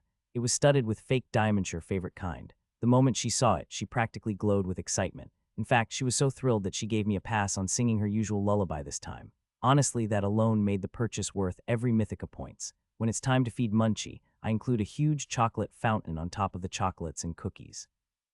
Munchie, when he saw the extra treat, just stared at me. He knew something was up. "Hey, buddy," I said, looking back at him. "I'm leaving. New caretaker's coming in tomorrow." I tried to sound casual, like it was no big deal. Just wanted to say goodbye properly. Munchie blinked, then did something I didn't expect, nudged his piece of cookie toward me. I stared, dumbfounded. "A gift from you?" I asked, my voice cracking. "You know, I think I'm gonna miss you most, you little troublemaker." Munchie made a soft rumbling sound, and for a moment I could have sworn he was sad too. As I walked out of the den for the last time, my phone buzzed again. Eldrin's message popped up. "New caretaker starts tomorrow. Ready for your next assignment?" I took a deep breath. "Yeah," I replied, "I'm ready." But as I walked away, I couldn't shake the feeling that the next chapter of my journey was going to be even tougher than dealing with unicorn SWAT teams and baby dragons. A Zoologist's Guide to Cleaning Baby Dragon's Den. 1. Sweet Tooth's Mess. Step 1. Always carry enchanted cleaning rags with you. Sweet Tooth is unpredictable, and you'll need them ready at a moment's notice. Step 2. Approach the puddles slowly. Sweet Tooth is easily startled, and if he bolts, you'll be chasing him all over the den. Step 3. Clean up quickly and efficiently. If you dawdle, he might decide to make another mess somewhere else. 2. Princess's Royal Cleanliness. Step 1. Use brand new cleaning tools just for her. Princess can sense if a tool has been used, and she prefers everything pristine and untouched. Step 2. Treat her area like a royal chamber, quick, precise, and neat. She demands efficiency and won't tolerate anything less. Step 3. Reward her with a gentle pat or compliment afterward. She likes acknowledgement for her cooperation. 3. Munchie's Territorial Art. Step 1. Prepare a stash of chocolates and cookies hidden from his regular rations. These are your peace offerings. Step 2. Approach his territory slowly and offer the treat as a bribe. If he accepts, you've got about 10 minutes to work before he gets suspicious. Step 3. Clean quickly and avoid making eye contact. Munchie is territorial and will take any sign of hesitation as an invasion of his space. A Zoologist's Guide to Surviving Magical Creatures. It's official, I've passed probation. My job is secure, for now that is. Eldrin sent me a congratulatory message this morning, and I'm not going to lie. I did a little fist pump when no one was looking. I've survived dragon mischief, unicorn lunch thieves, and all the daily chaos that comes with working at MECCP. Finally, it's time for the real work, the kind I'd been dreaming of when I first applied here: research, habitat studies, conservation projects. The stuff that makes my zoologist heart flutter. Eldrin's message detailed that I'd be reassigned to the Habitat Research Program under the mentorship of Dr. Philippe, a senior researcher with a reputation for no-nonsense efficiency. I was thrilled. Dr. Philippe's name was practically legendary among the MECBA brilliant, if slightly eccentric, researcher with a knack for groundbreaking studies. Today felt like my big break. When I arrived at the MECCP Center for Research and Monitoring Programs, I could barely contain my excitement. It was all shiny glass doors and pristine labs. I'd always imagined myself working in a place like this, surrounded by cutting-edge tech and fellow conservationists. I was promptly directed to Dr. Philippe's office, which was, well, less of an office and more of a disaster zone. Papers were scattered everywhere, covering the floor, sofa, and desk. There was barely room to stand, let alone sit. As I hesitated at the door, I wondered if I'd accidentally walked into the wrong place. Excuse me, Dr. Philippe," I asked, trying to sound more confident than I felt. A head popped up from behind a stack of research papers. Dr. Philippe, a middle-aged man with glasses perched precariously on his nose, squinted at me. "You must be the intern, my new research assistant." Yes, Carl Sways." I gave a little nod, hoping to sound professional. "Great," he exclaimed, waving a hand dismissively as he rifled through more papers. "Pack your bags, we're heading straight to Atlantis today." I blinked. Atlantis, as in the Atlantis, the underwater city of legend. Atlantis. MECCP had operations everywhere, but I never imagined I'd be sent here. "Yes, sir," I said, trying to hide my excitement as I mentally prepared myself for the adventure of a lifetime. Dr. Philippe barely glanced up. "Good, we're leaving in 10. Our journey started in a buggy. My disappointment, the buggy didn't fly. It just rolled along like any ordinary vehicle. As I tried to process my excitement and confusion, I glanced over at Dr. Philippe. Sir, why isn't this buggy flying?" He gave me a look like I'd just asked the world's stupidest question. Didn't you read the manual? The buggy can switch between fly mode and land mode. I hope you're not like that noob staffer who went viral for using a flying buggy on a dragon-infested air. I forced a laugh. Haha, no, just curious. Some people might prefer to fly for the view. That would be stupid, Dr. Philippe said bluntly. Plenty of carnivorous creatures flying around Mythica. You don't want to end up as their meal, do you? I decided to keep my questions to myself after that. When we finally arrived, I nearly tripped over my own feet.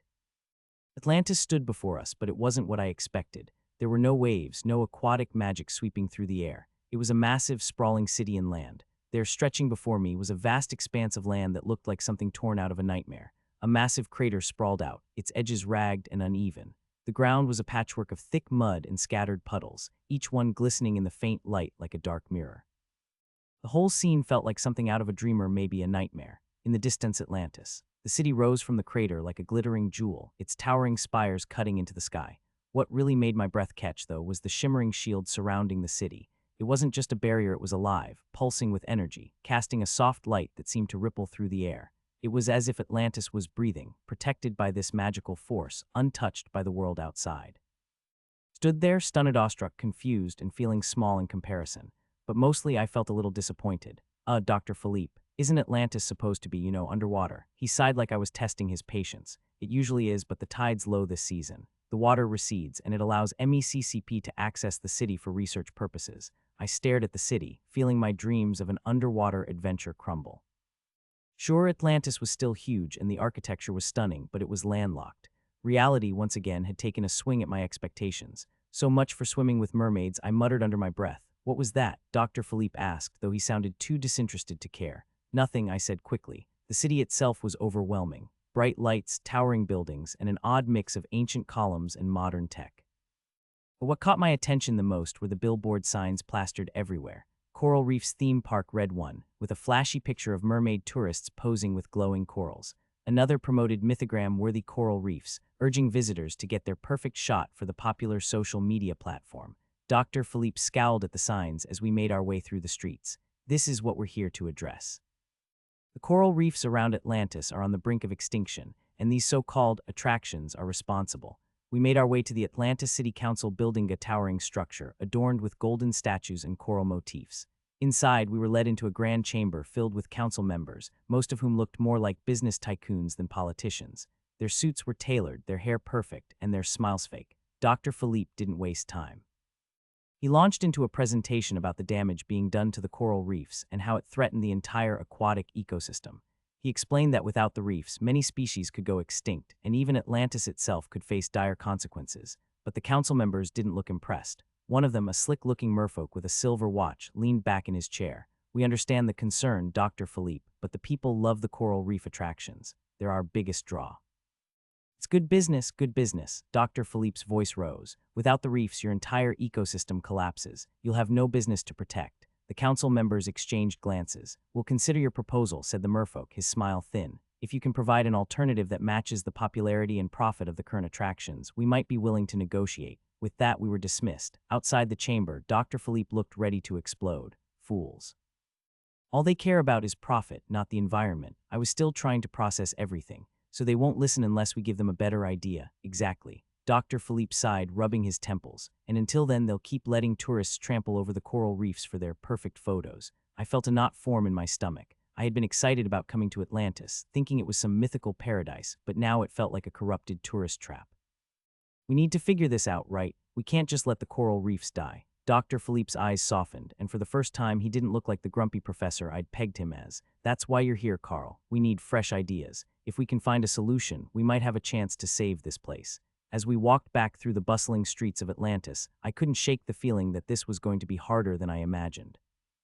Every street corner had another ad for coral tour or selfie stations. People were posing, oblivious to the damage they were causing. I pulled out my mythical phone and opened Mythogram, scrolling through post after post of tourists posing with the reefs. One video in particular caught my eye, a music video from the Pink Corals, the mermaid pop band that practically everyone in Mythica idolized. In it, they danced through the coral reefs, the lighting and special effects making the corals shimmer in neon colors. It had millions of views. Looks like we found our culprit, I muttered, showing the video to Dr. Philippe. His eyes narrowed. The pink corals, of course. Their influence is everywhere. I nodded, determination setting in. If they're the ones hyping up the coral reefs, maybe they're also the key to saving them. The question washo could I, a lowly intern, convince the most popular band in Mythica to help? I needed a miracleer at least, a way to make the biggest stars in Mythica care. A zoologist's guide to surviving magical creatures. I never thought I'd end up wearing a seashell hat while trying to save the coral reefs of Atlantis, but here we are. It all started when I got my assignment figure out why the coral reefs around Atlantis were suddenly dying off. Coral reefs, I should add, that were once pristine and practically glowing in shades of pink, green, and blue so bright they could light up the entire ocean floor. Now they were fading, crumbling, and frankly, starting to smell like old fish. It wasn't exactly the glamorous internship I had imagined, but then again, what's glamorous about ocean conservation when you're knee-deep in magical seaweed every other day? I was halfway through a particularly stubborn patch of coral, trying to gather some samples, when a passing mermaid, with hair the color of cotton candy and a starfish stuck like a brooch in her curls, paused to give me the once-over. "Hey, are you that lunch guy, the one that the unicorns have their fancy on?" She asked, blowing a bubble of air that floated up to the surface. Intern, actually, I corrected, wiping my goggles, trying to figure out why people keep flocking the coral reefs. She flipped her hair and pointed a manicured nail toward a neon sign floating above us, blinking in glowing cursive, "The pink corals live waves of love." "Oh, that's easy," she said nonchalantly. "It's 'cause of the pink corals. They filmed their music video here, and now it's like the hottest tourist spot. Everyone wants to gram their own Mythica moment. You should see the lines for shell-polished touch-ups. It's wild." I blinked. "The pink corals, the mermaid pop group. Yeah, you living under a rock," she scoffed. "They're like the biggest thing in Mythica right now. Everyone wants to be a Pinksy. I'm a pink CC." She pointed to a tiny shell pin on her top. It was pink and shiny and looked like a tiny version of their Lagoa coral-shaped heart with a microphone in the center. I looked around, and for the first time I noticed just how many Mythica creatures and merfolks were hanging around, all with some version of the same accessory. It was like a stadium full of die-hard sports fans, except it came with way more glitter. The more I thought about it, the more it clicked. The corals weren't just victims of pollution and neglect, they were victims of popularity. The pink corals were not only an Atlantis sensation, but Mythica too, and their influence stretched far beyond music. Merfolk tourists, the pop-up stalls selling authentic coral souvenirs, even the underwater selfie station sit was all connected to the band's presence. And if that wasn't bad enough, I'd later discover that some of the merfolk entrepreneurs had set up an underwater runway right over the corals for Mermod, an event where mermaid models strutted or swam, rather to show off the latest in seashell couture. And where did they think they'd film their grand finale? That's right smack dab on the corals. There was no question about it. If I wanted to save the reefs, I really need the pink corals on my side. Let me just say, trying to get in touch with a band as big as the pink corals isn't exactly like making a casual call. It's like trying to meet the queen while wearing seaweed pajamas and a clown nose. No one takes you seriously, and you're lucky if you make it past security without getting swept away by a current of mermaids in sparkly tail fins. The day I finally got a meeting was the day they were performing their Waves of Love concert, a sold-out show in Atlantis Grand Aquatic Hall. Imagine a stadium built out of oyster shells the size of yachts, with lighting that rippled through the water, casting glittery shadows on every face. The place was packed, and the fans, known as the Pink Sea, were everywhere, holding up seashell-shaped glow sticks and wearing t-shirts with the band members' faces. I managed to get backstage by using my MECCP intern badge, which to my surprise actually worked. Turns out, the MECCP had some influence in Atlantis, though it was probably more to do with preventing fans from setting up camp in the coral reefs than anything else. When I finally got into their dressing room, I was immediately hit by a wave of perfume that smelled like coconut and, oddly, bubblegum.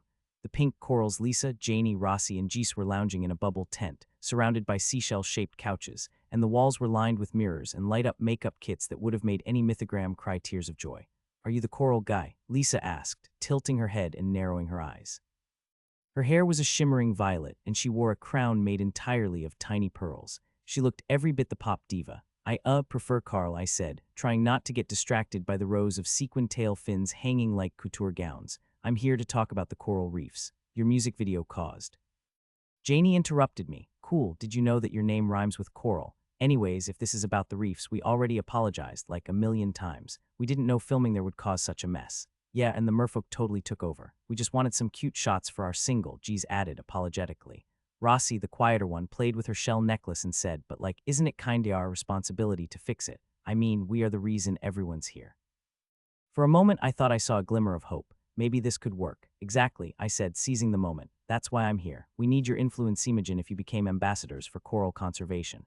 You could set a trend for eco-friendly fashion and help save the reefs." Lisa raised an eyebrow, looking skeptical. eco-friendly sequins. Our whole aesthetic is sparkle, babe. I was starting to feel like I was sinking. Beauty could redefine sparkle. You'd be the pioneers of sustainable glam. Plus, it would show your fans you care about the environment. Think about it, pink corals saving the coral reefs. It's poetic. Just when it looked like they were considering it, a rogue fan dressed in a full sequin tail somehow slipped past security and bolted into the room, screaming, "P-I-N-K-C-O-R-A-L-S, I love you." They crashed headfirst into a row of makeup kits, sending a wave of glitter and shells flying. I ducked, but not fast enough. The next thing I knew, I was wearing a makeshift shell hat, with glitter dusted all over my face like I'd just lost a fight with a glitter bomb. The pink corals burst into laughter. "Oh, sweet Poseidon, that look is iconic," Janie cackled, doubling over. "Carl, you might have just created a new tranquil chic," Rossi teased, pointing at my sparkly disaster. "Well, if I'm gonna look ridiculous, might as well use it for the cause, right?" I said, trying to play it off. The coral chic collection, eco-friendly fashion straight from the reef. That actually got them to pause. They exchanged looks, and then Lisa, still chuckling, said, "You know what, Carl? You're kind of fun. All right, we'll consider it, but only if you sing one of our songs on our next live stream. For the coral cause." I knew it was a ridiculous price, but at that point, I'd do just about anything to get them on board. "Deal," I said, and they all cheered like I'd just signed up for the best reality show in Mythica. By the time I left, glitter still clinging to my hair, I had a promise from the biggest band in Mythica that they'd help promote coral conservation. It wasn't the victory I'd imagined, but it was progress. And if a little embarrassment and a seashell hat were the price to pay, well, I'd say it was worth it. The corals weren't safe yet, but at least they had a pop band on their side. Now all I had to do was survive public humiliation on a live stream.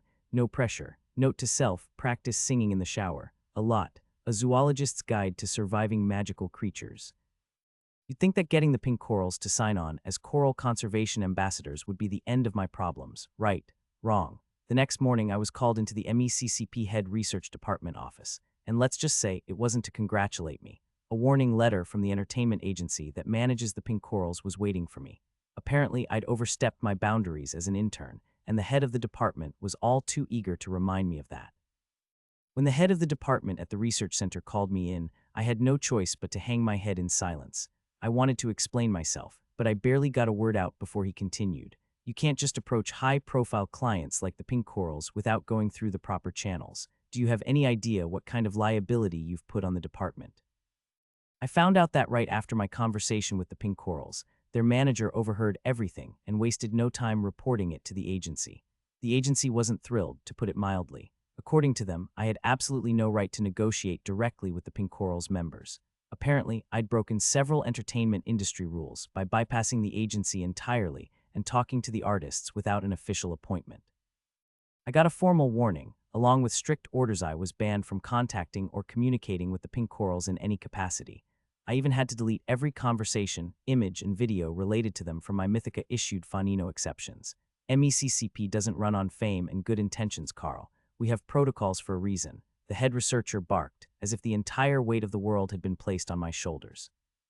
"Delete any contact records, photos, or videos you've taken, immediately." And yes, that included my selfie. There went my one memento me precious selfie from backstage, the one with a barely visible glimpse of the concert stage behind me. I thought it was harmless, just a personal memory, but apparently even that was deleted. So much for keeping a memory of that night. My hands were still shaking from the meeting with the head department.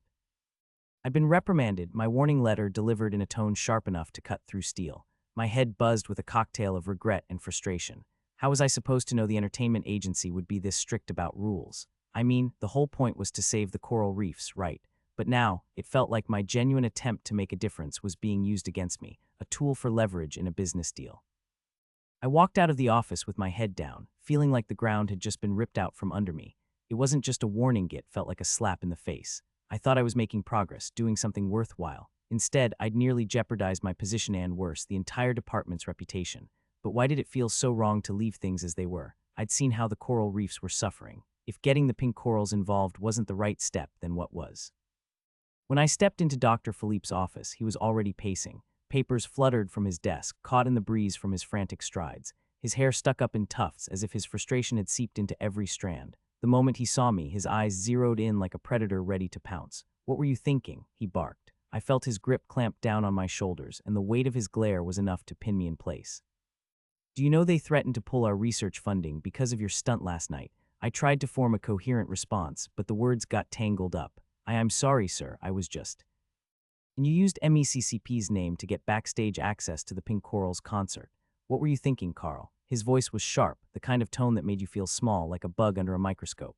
My shoulders slumped, the full impact of my actions hitting me like a tidal wave. I'd risked Dr. Philippe's project funding, the research I had been so eager to be a part of. This was my first real assignment after passing probation, and already I'd messed up. Dr. Philippe's eyes narrowed. He pushed his glasses up his nose, suspicion written all over his face.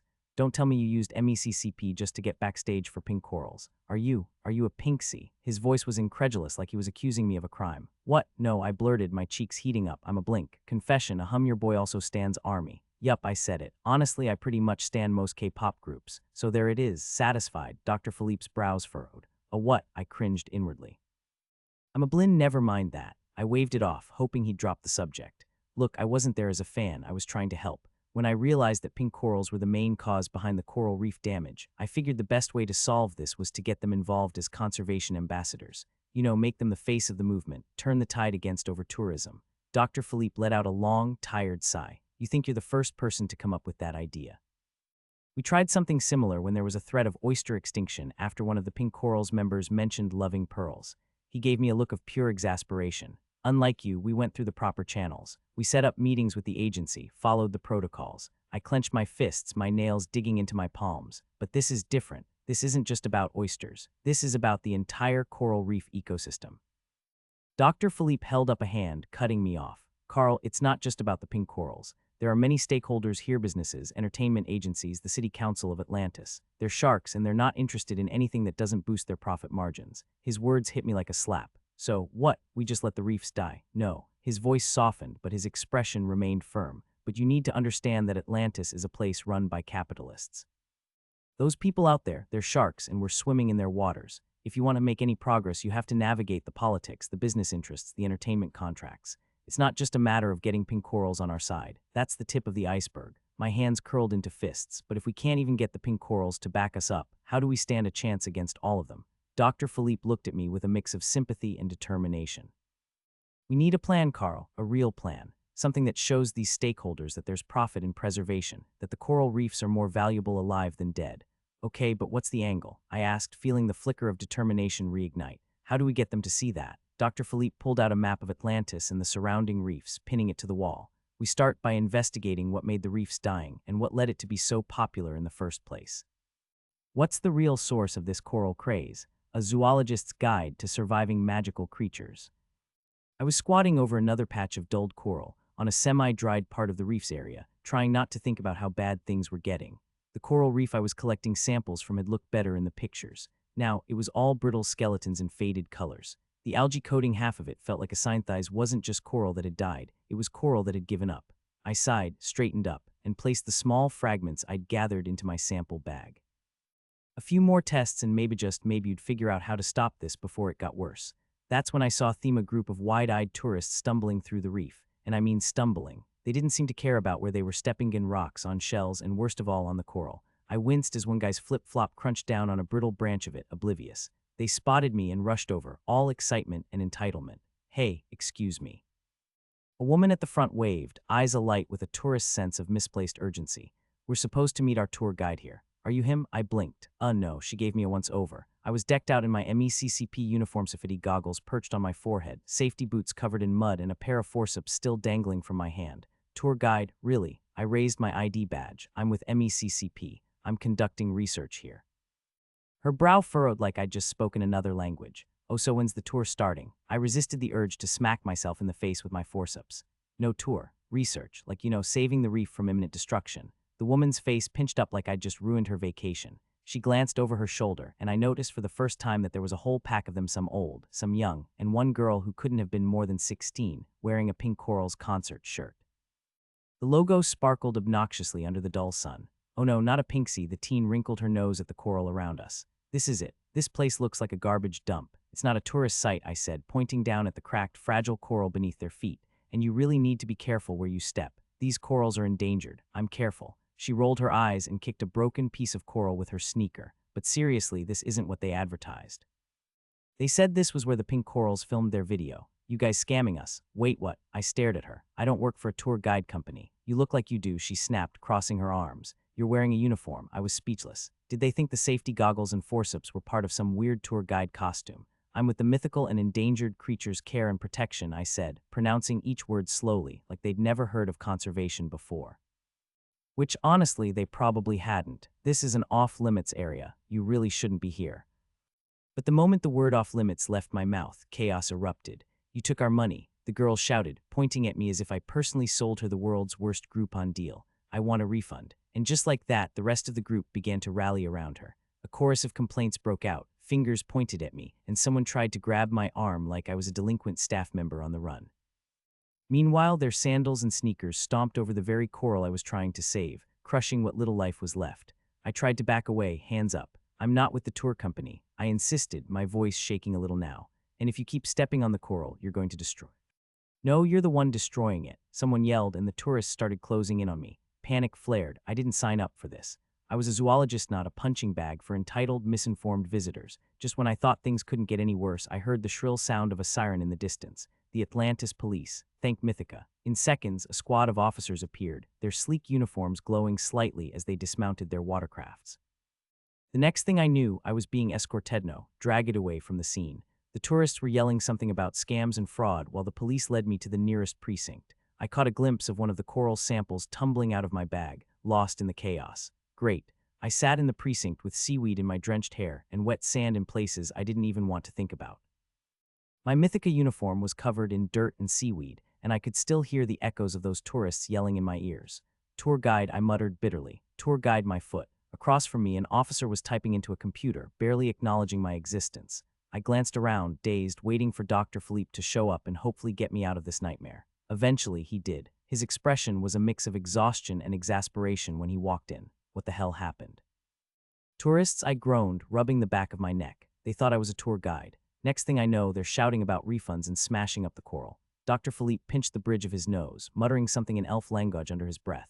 He explained to the officers that we were from the MECCP Habitat Conservation Department, and after showing them our permits and my staff ID, they finally agreed to let me go. The officer who had been typing earlier gave me a brief look.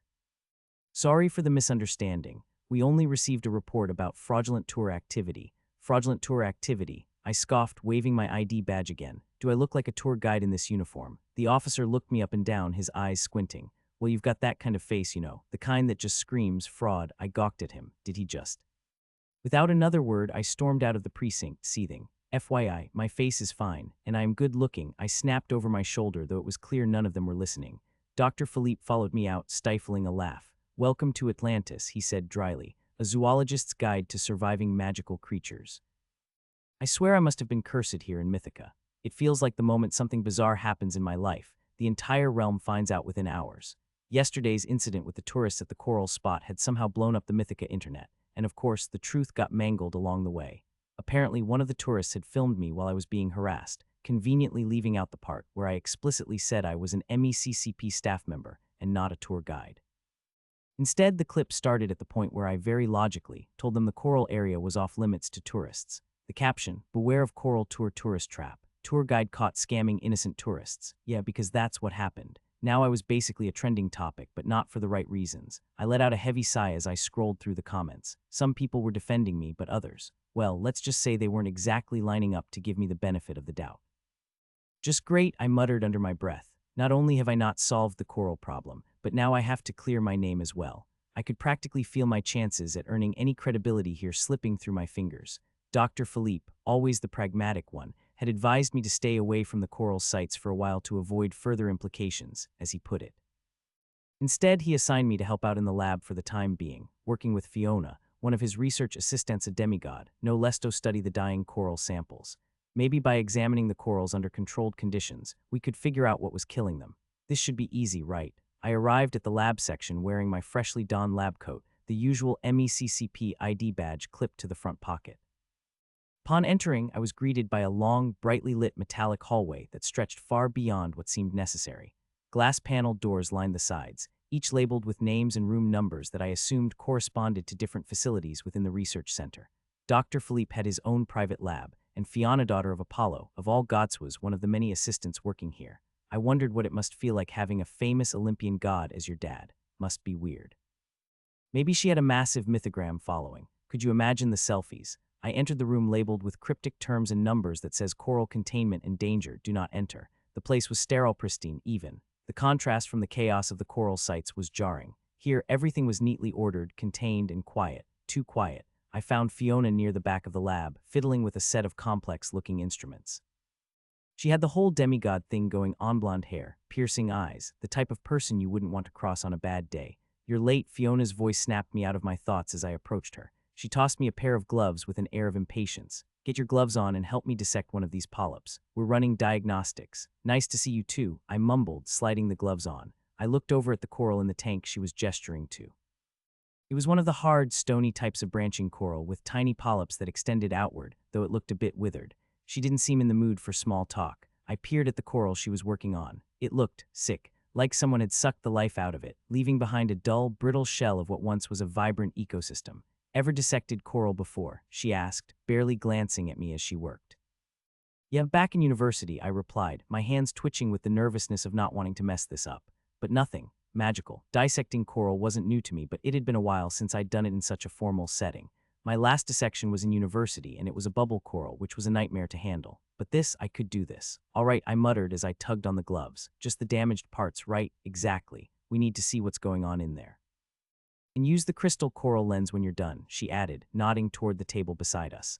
"The what now?" I glanced over and saw a few familiar instruments, but nothing that immediately screamed crystal coral lens. Was that a microscope? I was starting to feel like a first-year biology student again. Fiona, catching my confusion, rolled her eyes and walked over. "The lens is enchanted," she explained. "It's made from sea crystals, and it enhances the microscopic view of the coral's internal structure. It can show us down to 1,000 times magnification and even detect magical particles. Think of it as your regular microscope, but on steroids and magic." "Whoa," I said, genuinely impressed. "That's kind of awesome." Yeah, just don't break it." I started working, carefully dissecting the damaged polyps and placing them in the specimen holder. The whole time my mind was running wild with questions. How could magic be killing coral? Were these creatures really so different from Earth's ecosystems? On Earth, corals were delicate, slow-growing organisms, vital to marine ecosystems, but susceptible to all kinds of threats: pollution, overfishing, rising ocean temperatures. But here in Mythica, they had magical energy coursing through their tiny bodies. It was like something out of a sci-fi novel. As I worked, dissecting the coral sample with care, I couldn't help but think about how similar, and yet completely different this was compared to my days back in zoology school. Part of me was excited this was zoology on a whole new level. The other part of me just wanted to figure this out, so I could stop being the internet's latest punching bag.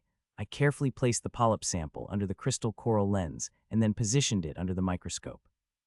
As I adjusted the magnification, my heart skipped a beat. At first, I noticed what Fiona had mentioned as the faint glow of magical particles, though something about them seemed off. Darker, almost tainted, like the magic was poisoned. That couldn't be right. But as I zoomed in further, my eyes widened in disbelief. Tiny figures, no bigger than ants, were scurrying across the coral's surface. "Wait, what the?" I murmured. I adjusted the microscope again, increasing the magnification even more, and suddenly the full picture came into view. Tiny creatures. No, not just creaturestiny armored soldiers. They were fighting each other on the coral. It was an all-out war. I stumbled back from the microscope, nearly knocking over the tray of instruments beside me. Fiona," I said, my voice tight. Fiona looked up sharply. "What the hell, Carl? What did you see?" I think I found the problem," I stammered, still reeling from the sight. It's a war, the corals. They're at war." Fiona's brows furrowed, her expression a mix of disbelief and concern. Without waiting for an explanation, she stepped over to the microscope and took a look herself. A moment later, she was cursing under her breath. Gods above. "O's, soldiers, yup, fighting, yup." She turned away from the microscope and immediately pressed a button on the nearby intercom. "Dr. Philippe, we have a code black on the coral samples. You need to come down here now." "Code black?" I asked, my voice still shaky. "What does that mean?" "It means it's bad," she replied, her tone flat. "Real bad. A code black indicates a full-scale magical war happening on a microscopic level, and if we don't find a way to stop it, the coral will die completely."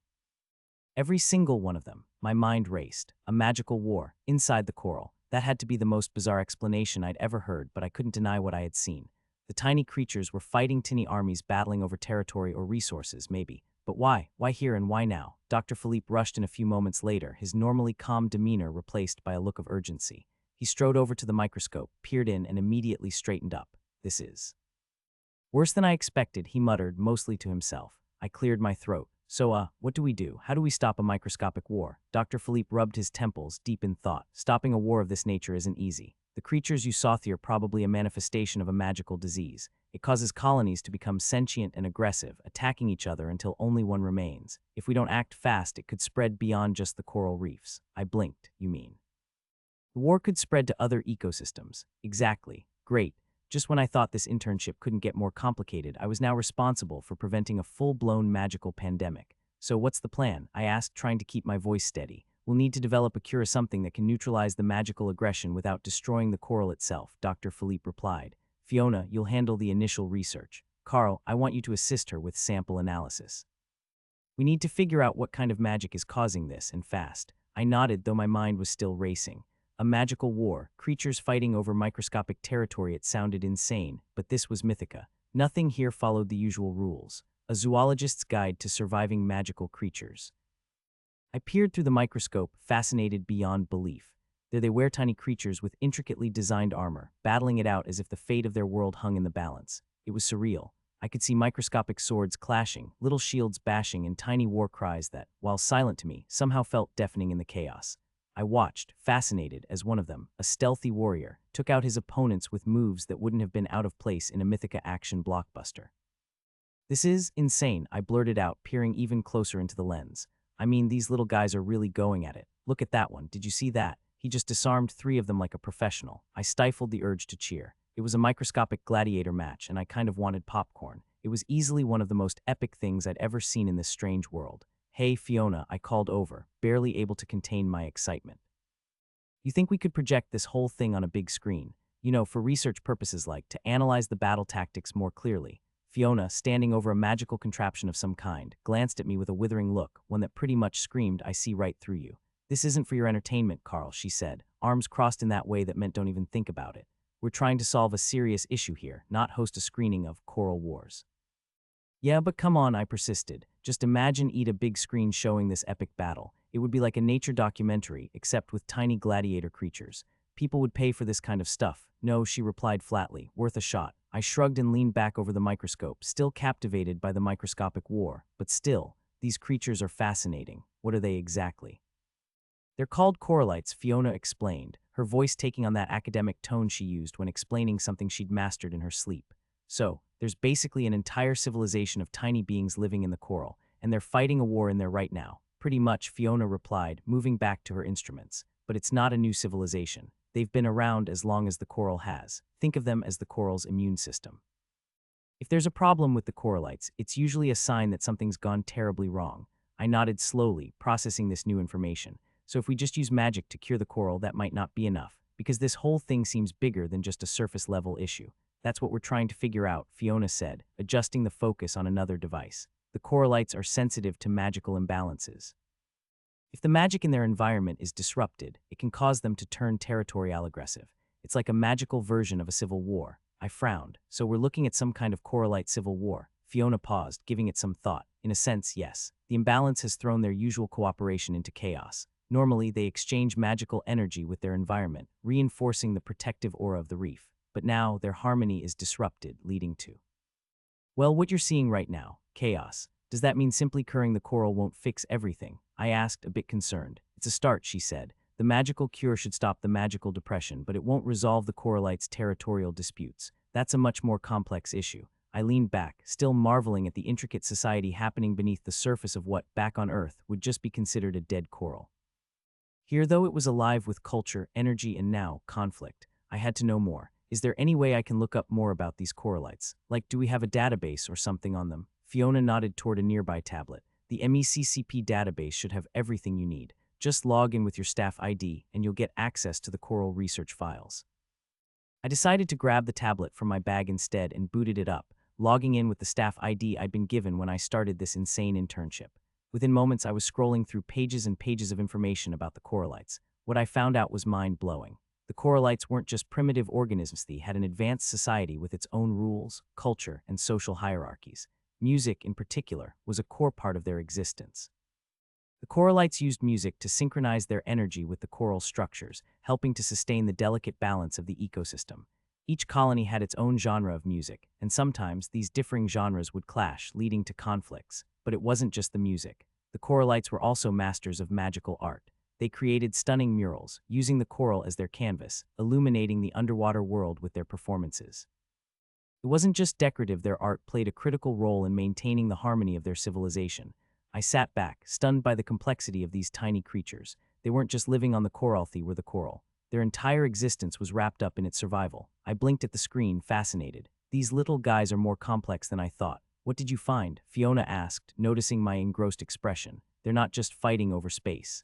It's cultural, I said slowly, reading aloud from the screen. The coralites have different music-based rituals that synchronize their magical energy with the coral. Some colonies even have different genres of music. It's like musical rivalries. Fiona raised an eyebrow. Musical rivalries, yeah, and when their music clashes, it can cause territorial disputes. Kind of like fan wars, you know. I smirked, half joking, but then I stopped.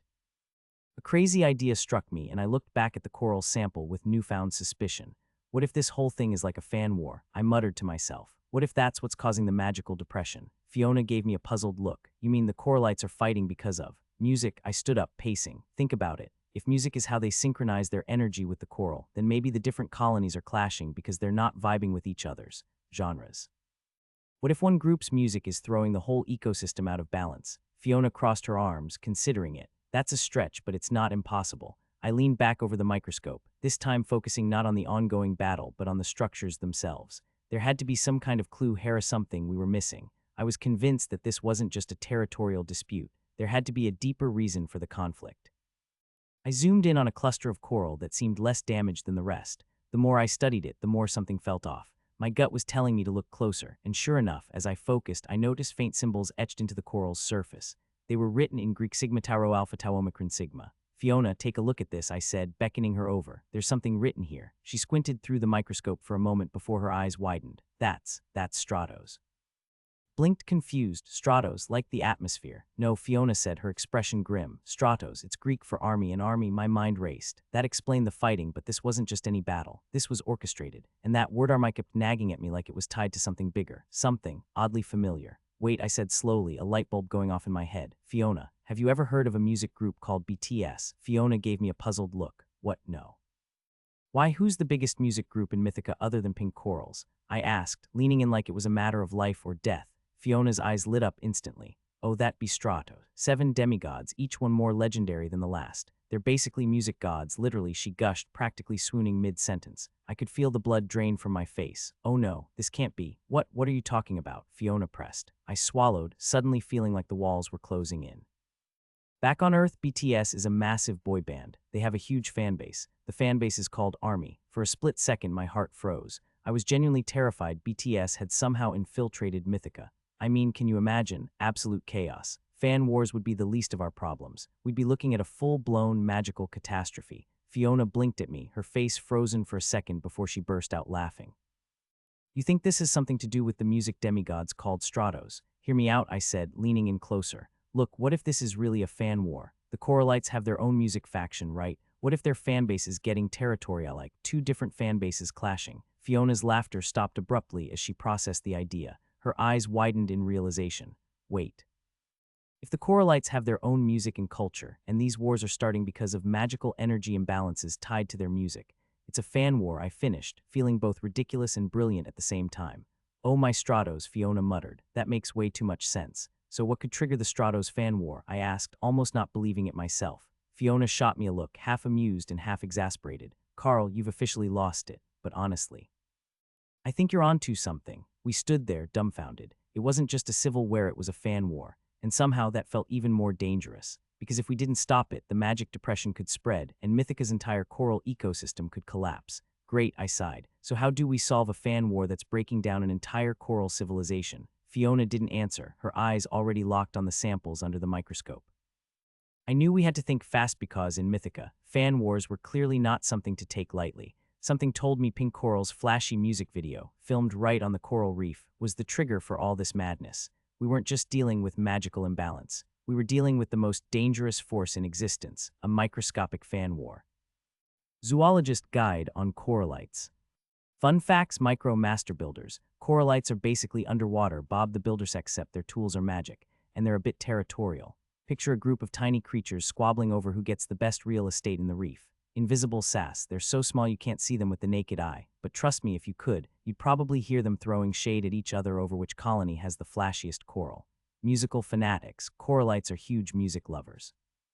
Think of them as the BTS army of the sea, but with magical glow sticks. They throw tiny underwater raves that keep the reef buzzing with energy. Energy drama. Their entire civilization runs on energy exchange networks. But here's the kicker: they're really into hoarding magic. Imagine a tiny coralite trying to steal energy from another colony, leading to what I like to call a coral turf war. Coral wars. Speaking of turf wars, when coralites argue over territory, it's not just a squabble, it can lead to serious coral drama, like magic depression. You haven't lived until you've seen a coral reef go dying because its colonies had a disagreement. A zoologist's guide to surviving magical creatures.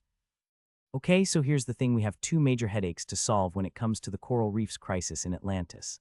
First, the corals are dying because the coralites are battling it out. Why? Well, that's still up for debate.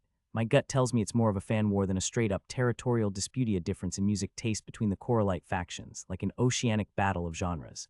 Dr. Philippe, on the other hand, thinks the cause is deeper, rooted in some kind of magic imbalance.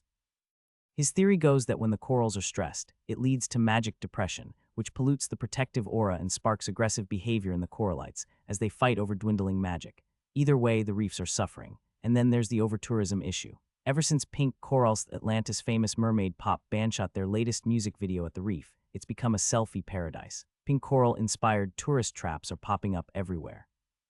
There's even talk of converting the reef into a full-blown theme park. Atlantis businesses are eyeing the potential profits like hungry sharks, eager to cash in on the fame the pink corals bring. But if we keep ignoring the damage, extinction isn't far off. No coral, no ecosystem, and then no ocean ecosystem. The real kicker: even if we stop the coralite wars, the over-the-top tourism remains, and vice versa. Both problems need solutions, and neither is easy. Nothing makes you feel quite as small as standing in front of a coral reef civilization tearing itself apart. And unfortunately, I was watching exactly that. Well, Carl, I think you're out of your mind. Fiona, with her signature glare, scanned my map scattered with pinpoints marking the most recent coralite battles. Fan wars, really? Hey, don't knock the theory yet. All the signs are there: sudden musical aggression, rivalry, and let's not forget the timing. This started right around the Pink Coral's video release, I said, pointing at the map on my tablet. Besides, Dr. Philippe's theory about magical imbalances isn't totally off the table either.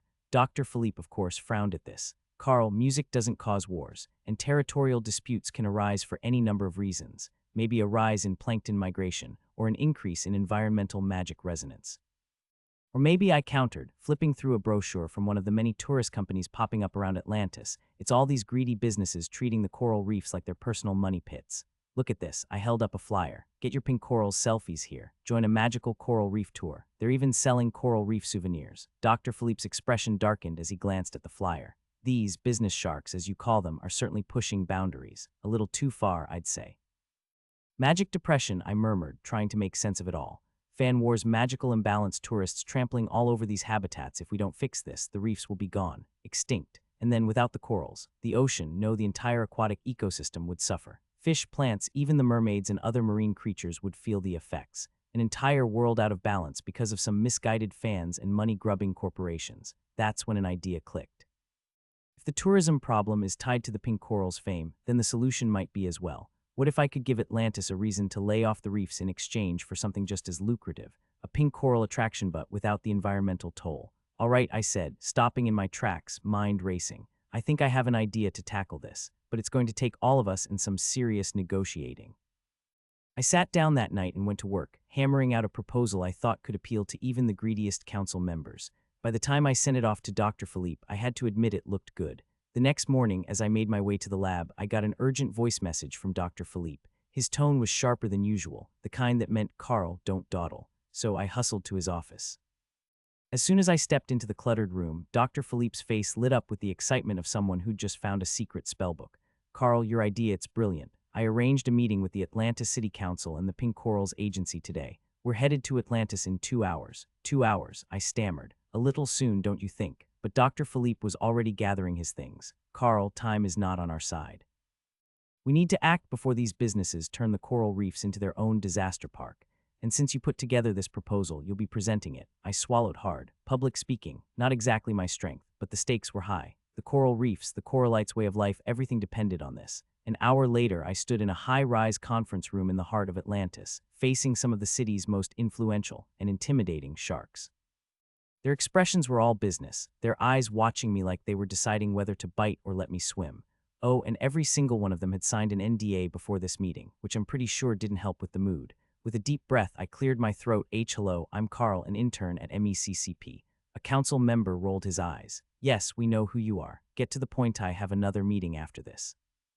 I felt my face heat up, cursing Dr. Philippe in my head for throwing me under the bus. But there was no backing out now. Some council members shifted in their seats, avoiding eye contact. Perfect, I had their attention. Coral reefs are facing extinction, and if we don't take immediate action, Atlantis could lose one of its most vital ecosystems. One of the council members tapped her fingers impatiently. We're aware of the issue, Carl. What do you propose we do about it? Right. I glanced down at my notes, praying they'd make sense out loud. The popularity of pink corals has led to a massive spike in tourism to these reefs. Tourists want to take pictures where they filmed the music video, see the coral reefs that appeared on screen. They're willing to pay anything for the experience. The pink coral's manager, a sharp-looking mermaid with a clipboard and a too-wide smile, nodded. Their influence is undeniable. We see it as a fantastic opportunity for Atlantis. I took a deep breath. Sure, it's an opportunity, but it's unsustainable. Every new visitor damages the reef just by being there. Over-tourism is killing the very thing that attracts them. We need a solution that keeps pink coral's fans happy and protects the coral. I clicked the first slide on the monitor behind me, revealing a layout of what I called the Pink Coral Indoor Studio Park. This, I explained, is a pink corals themed attraction. The idea is simple. Instead of sending fans out to the real coral reefs, we bring the reef experience to them in a studio setting. It's like a magical 4D studio park with everything from holographic pink corals for virtual selfies to food joints, souvenirs, even themed rides. One council member raised an eyebrow. And you think people will pay for a simulated coral experience? They would, I said confidently, especially if we make it exclusive. New themes for every pink corals release, interactive elements, and opportunity to get signed pink corals photo cards or pink corals merch. The possibilities are endless, plus it's completely renewable. With each new album, you can remodel the park, keeping it fresh. There was a pause as the council murmured amongst themselves, and I could see the wheels turning. Business sharks, every last one of them. And what about the real reefs? A different council member asked. That's where MECCP comes in. We ask that the real coral reefs be declared off limits to the public, preserved as a conservation site under MECCP management, I replied. The only condition is we maintain complete control over the ecosystem to keep it healthy, ensuring Atlantis aquatic life continues to thrive. For a long moment, silence reigned. The council members glanced at one another, calculating. The pink coral's manager leaned forward, intrigued but cautious. We'll need to discuss the logistics, she said, but this could work. Fans will still get their pink corals fix, and we keep them away from the actual reefs. And businesses can also take part by providing their services and other joint product programs with pink corals. As the council murmured among themselves, one of the city council members leaned forward with a calculating look. And who, exactly, will handle building this studio park? I nodded, prepared. The construction details will be worked out between the Pink Corals Agency and the Atlanta City Council. MECCP won't be funding the build, but if we do contribute resources, we'll expect a share in the profits. At the mention of profit sharing, their faces shifted slightly, a flash of concern. But after a quick huddle, the council exchanged approving nods, realizing the trade-off was worth it. With a formal nod from their leader, the council finally granted Dr. Philippe's request, officially declaring the coral reefs a protected conservation zone. My heart pounded as Dr. Philippe and I exchanged glances. We'd done it, at least the first part. With the signed MOU in hand, Dr. Philippe gave me a rare pat on the shoulder. Good work, Carl. That's one problem solved. One down, one to go, I replied. Because there was still the coralite war, the inexplicable chaos happening under the coral. A zoologist's guide to surviving magical creatures. I gave a deep sigh as I stared at the current map of Atlantis. A colorful mosaic of distress and intrigue sprawled before me. Each coral site was marked with pins, like an artist's chaotic palette of colors, but in this case, the hues were anything but cheerful. The site where the pink corals shot their latest music video was marked with a bright pink pin, a jarring contrast to the ominous black pins indicating areas with traces of the Stratos symbol.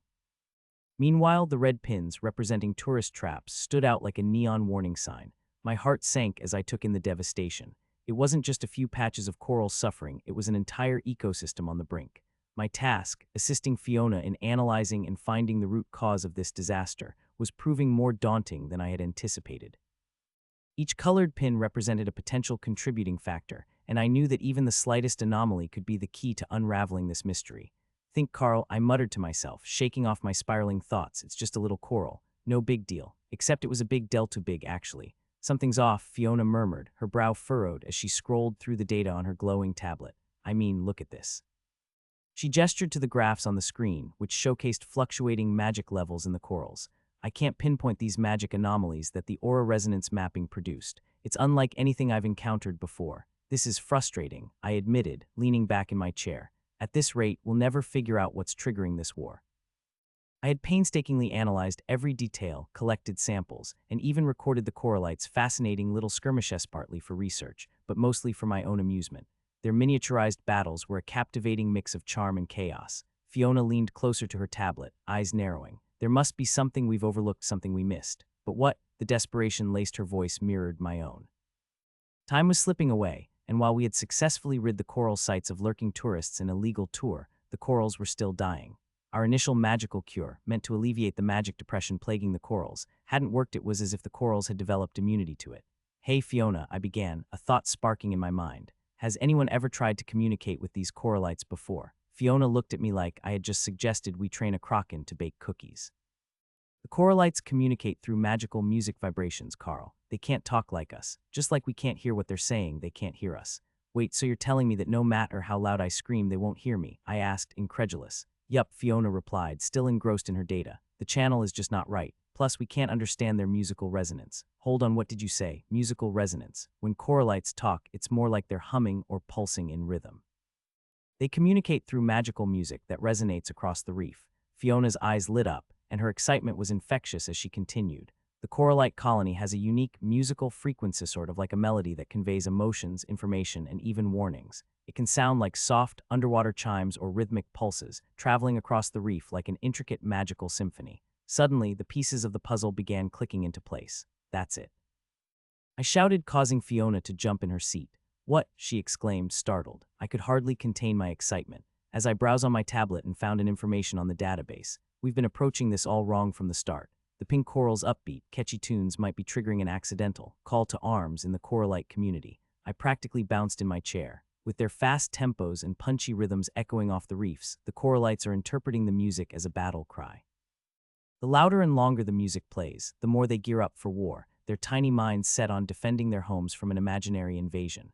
Fiona blinked at me, her brain clearly racing to catch up. You're kidding, right? Music is causing the war. I showed her the online research papers, frantically waving the tablet over her. It's all here. This paper by an eccentric underwater acoustic expert lays it out in almost comically serious detail. Fast-paced, rhythmic, catchy music is like waving a red flag in front of them. Quickly, I checked my map again. The black pins, those denoting dying coral sites, were clustered around the areas where the pink corals performed their high-energy tracks. The correlation was unmistakable, but magic couldn't fix this problem, I said, my mind racing. The coralites who's influenced by battle cry wouldn't respond to spells or enchantments. No, the only way to undo this berserk state was with something that seemed absurdly simple, a soothing lullaby. A gentle, melodic tune with a slow rhythm and soft tones could calm the coralite's instincts, diffusing the imaginary battle and restoring harmony. Fiona's eyes widened as she processed this. So miscommunication is the root cause. We've got to test this in the lab first. Exactly. I grinned, already flipping through my playlists in search of lullabies. I've got some soothing lullaby songs I downloaded for Princess. Let's test my theory. We hurried to the containment area, and excitement buzzing in around us.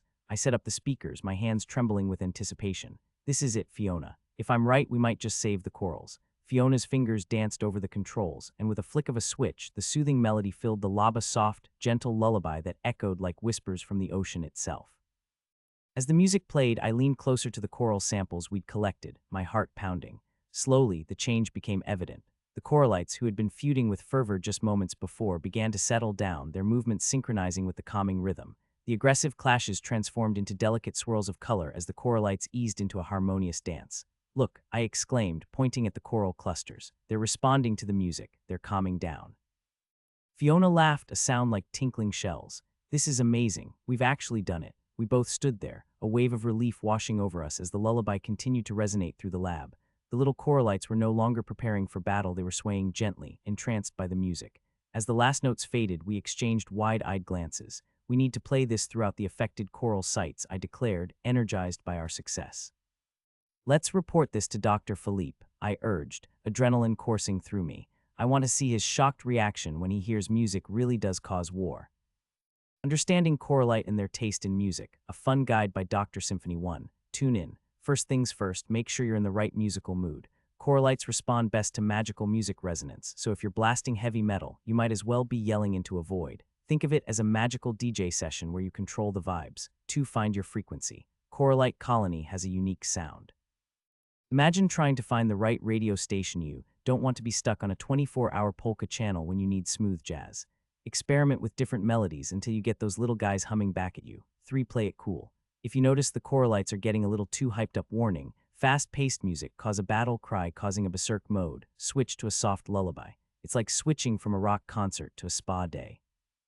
Picture yourself on a beach with a piña colada calming. 4. Keep it short and sweet. Don't overwhelm them with complex requests. Stick to simpler things like how about some chill vibes. They'll get the picture. 5. Be patient. Finally, if at first you don't succeed, try again. Understanding Coralites is like training a cat to fetch, frustrating and hilarious. Just remember to have fun with it. You might just end up with a new coral buddy or two.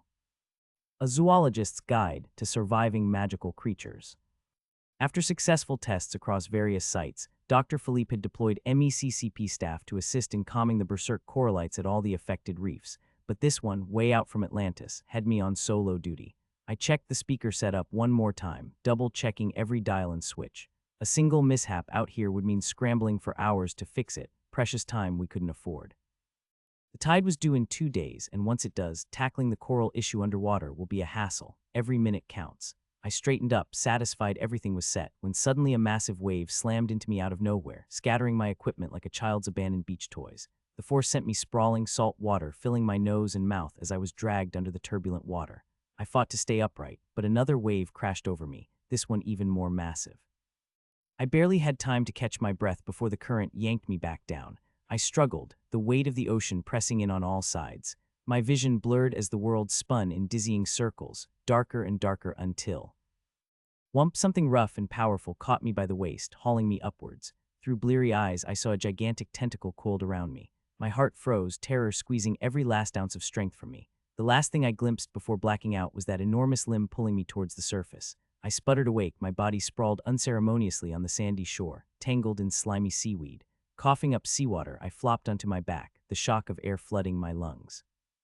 For a moment I lay there, dazed and disbelieving. I'm alive, I choked out. Scanning the beach, I spotted my equipment strewn around the sand like the aftermath of a storm.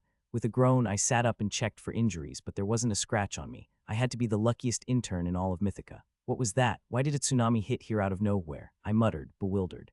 A shadow loomed overhead, stretching across the beach like a dark omen. I froze, swallowing hard as I turned, craning my neck upward to see a towering, inky figure silhouetted against the sky. My heart thundered in my chest. "K. Kraken," I stammered, dread twisting in my gut. The colossal creature gave me a piercing look, its massive eye narrowing before the corner of its mouth slowly curled up into a smile. No, is that a grin? Oh, fantastic. It's thrilled to see me, which can only mean one thing: I'm its food. Just great.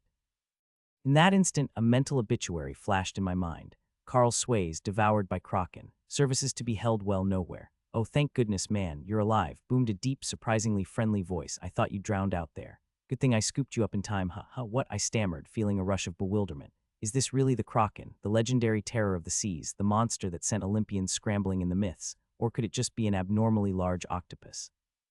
I stared, dazed and slack-jawed, at the Kraken towering in front of me, its eyes the size of boulders. And then of all things it blinked, twice, no, 3 times, as if sizing me up. Finally it spoke. "You good dude." The creature's tone was so casual, so genuinely concerned, that I stared at him in total bafflement. "You're a Kraken." The sea monster let out a booming laugh that rattled the water around us. "Yeah, I'm the Kraken," he confirmed, his voice dripping with casual cool. "I know what you're thinking, a Kraken. Friendly, but I thought you terrorized sailors or something."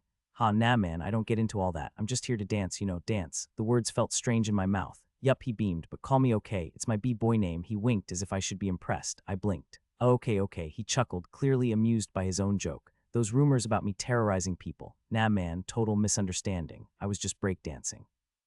But turns out breakdancing can cause, a little destruction when you're my size. Oh, so that's it. That's why the tsunami hit. He was probably throwing down some coffee grinders or windmills and the ocean just couldn't handle it. I was working on some new moves out in the trench, deep enough that nobody would notice. But I might have gotten carried away. Yikes. Imagine when he tries a b-boy move, It'll be like a natural disaster reach flip, and spin sends shockwaves that could sink an island if he's not careful.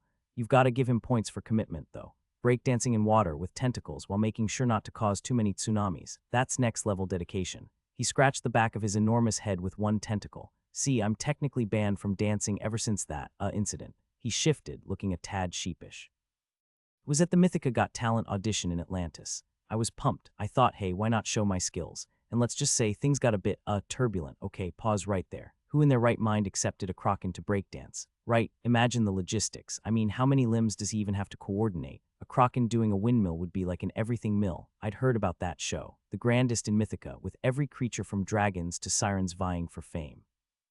And he thought bringing his colossal moves there was a good idea. He's got that headspin move down too, except his head is the size of a small house, so it's more like the whole stage is getting pulverized. And he's definitely got that power move where he flares his tentacles out in a perfect circle, making the whole stage swirl like a blender on high speed. Oh man, no way, I groaned, imagining the chaos. So what exactly happened? I asked, not sure if I really wanted to know. Well, it started with a sweet backspin, he said, enthusiasm gleaming in his eyes. The crowd was into it, the judges were giving me nods, and I'm thinking, oh yeah, I'm totally nailing this. But then I went for a head spin, which in retrospect was a bad call. When I spun big. The waves crashed through the audience stands, the judges were screaming Pandora, the harpy nearly lost a wing. Yikes, I murmured, envisioning the pandemonium. Yeah, so banned. Okay's shoulders sagged. They told me no more dancing in public. I was crushed, man. This is my dream. There was a vulnerable look in his enormous eyes, the kind that you only see in creatures that really believe in something bigger than themselves. And as ridiculous as it sounded, I felt for the guy. Here was a Kraken, a creature legendary for terror and chaos who just wanted to groove. Listen, okay, I said, mustering my courage, I get it. I really do. But maybe hold off on the tsunami-inducing moves just for a bit. The corals here are in serious trouble, and I'm supposed to calm the coralites with some soft tunes, not traumatize them further. Well, no way, I didn't realize. He looked mortified. Man, I'll help however I can. You got yourself an ally in okay. Actually, an idea began forming. If you can keep the tide steady around this site, I might just get this coralite situation under control. A little peace and quiet goes a long way with them. Peace and quiet. He scratched his head, looking doubtful. Not exactly my specialty, but I'll give it a shot. As we worked together setting up my equipment again, he shared more about his thwarted dreams of dance stardom. From the sounds of it, he'd poured his whole Kraken heart into becoming the best dancer in Mythica.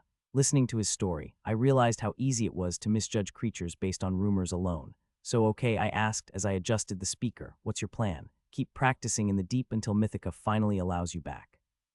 He shook his massive head. Nah, that's not gonna cut it. I need to learn control. If I can manage a subtle dance, maybe I'll get my second chance. He sighed, looking out at the ocean wistfully. But until then, I guess I'm the rogue Kraken B-boy, outlaw of the deep. I chuckled, his grandiose self-description catching me off guard. Outlaw or not, you've got a good heart. Same to you, Carl. You're not like most humans I've met. We both fell silent as the first soothing notes from the lullaby I'd set up began drifting through the reef. Almost instantly, the coralites responded, their pulsing glow softening, as if the imagined battle cry had finally dissipated. No problem, he grinned, a shy pride in his massive eyes. Hey, if you ever need me to keep the peace again, just holler. Maybe I'll figure out this whole delicate thing one day. He gave me a casual salute with one of his tentacles before slinking back into the water, his enormous form blending into the depths. I have a bad feeling about this. A zoologist's guide to surviving magical creatures. At this moment, I'm with the ER team and no, it has nothing to do with hospitalstreing to convince the Selkies to evacuate their homes before a tsunami swallows the entire coastal area. These MECCP-uniformed Pipluho are technically elves or some other fantastical creature, all part of the emergency relocation team from the MECCP Habitat program. Why am I stuck here with the ER team? Well, it happened a few days ago when the head of the Habitat program received complaints of flooded coastal habitats due to the oncoming tsunami. Since they're understaffed because some took leave to attend a demigod concert in Olympus, everyone else who was free has been deployed to help with the evacuation.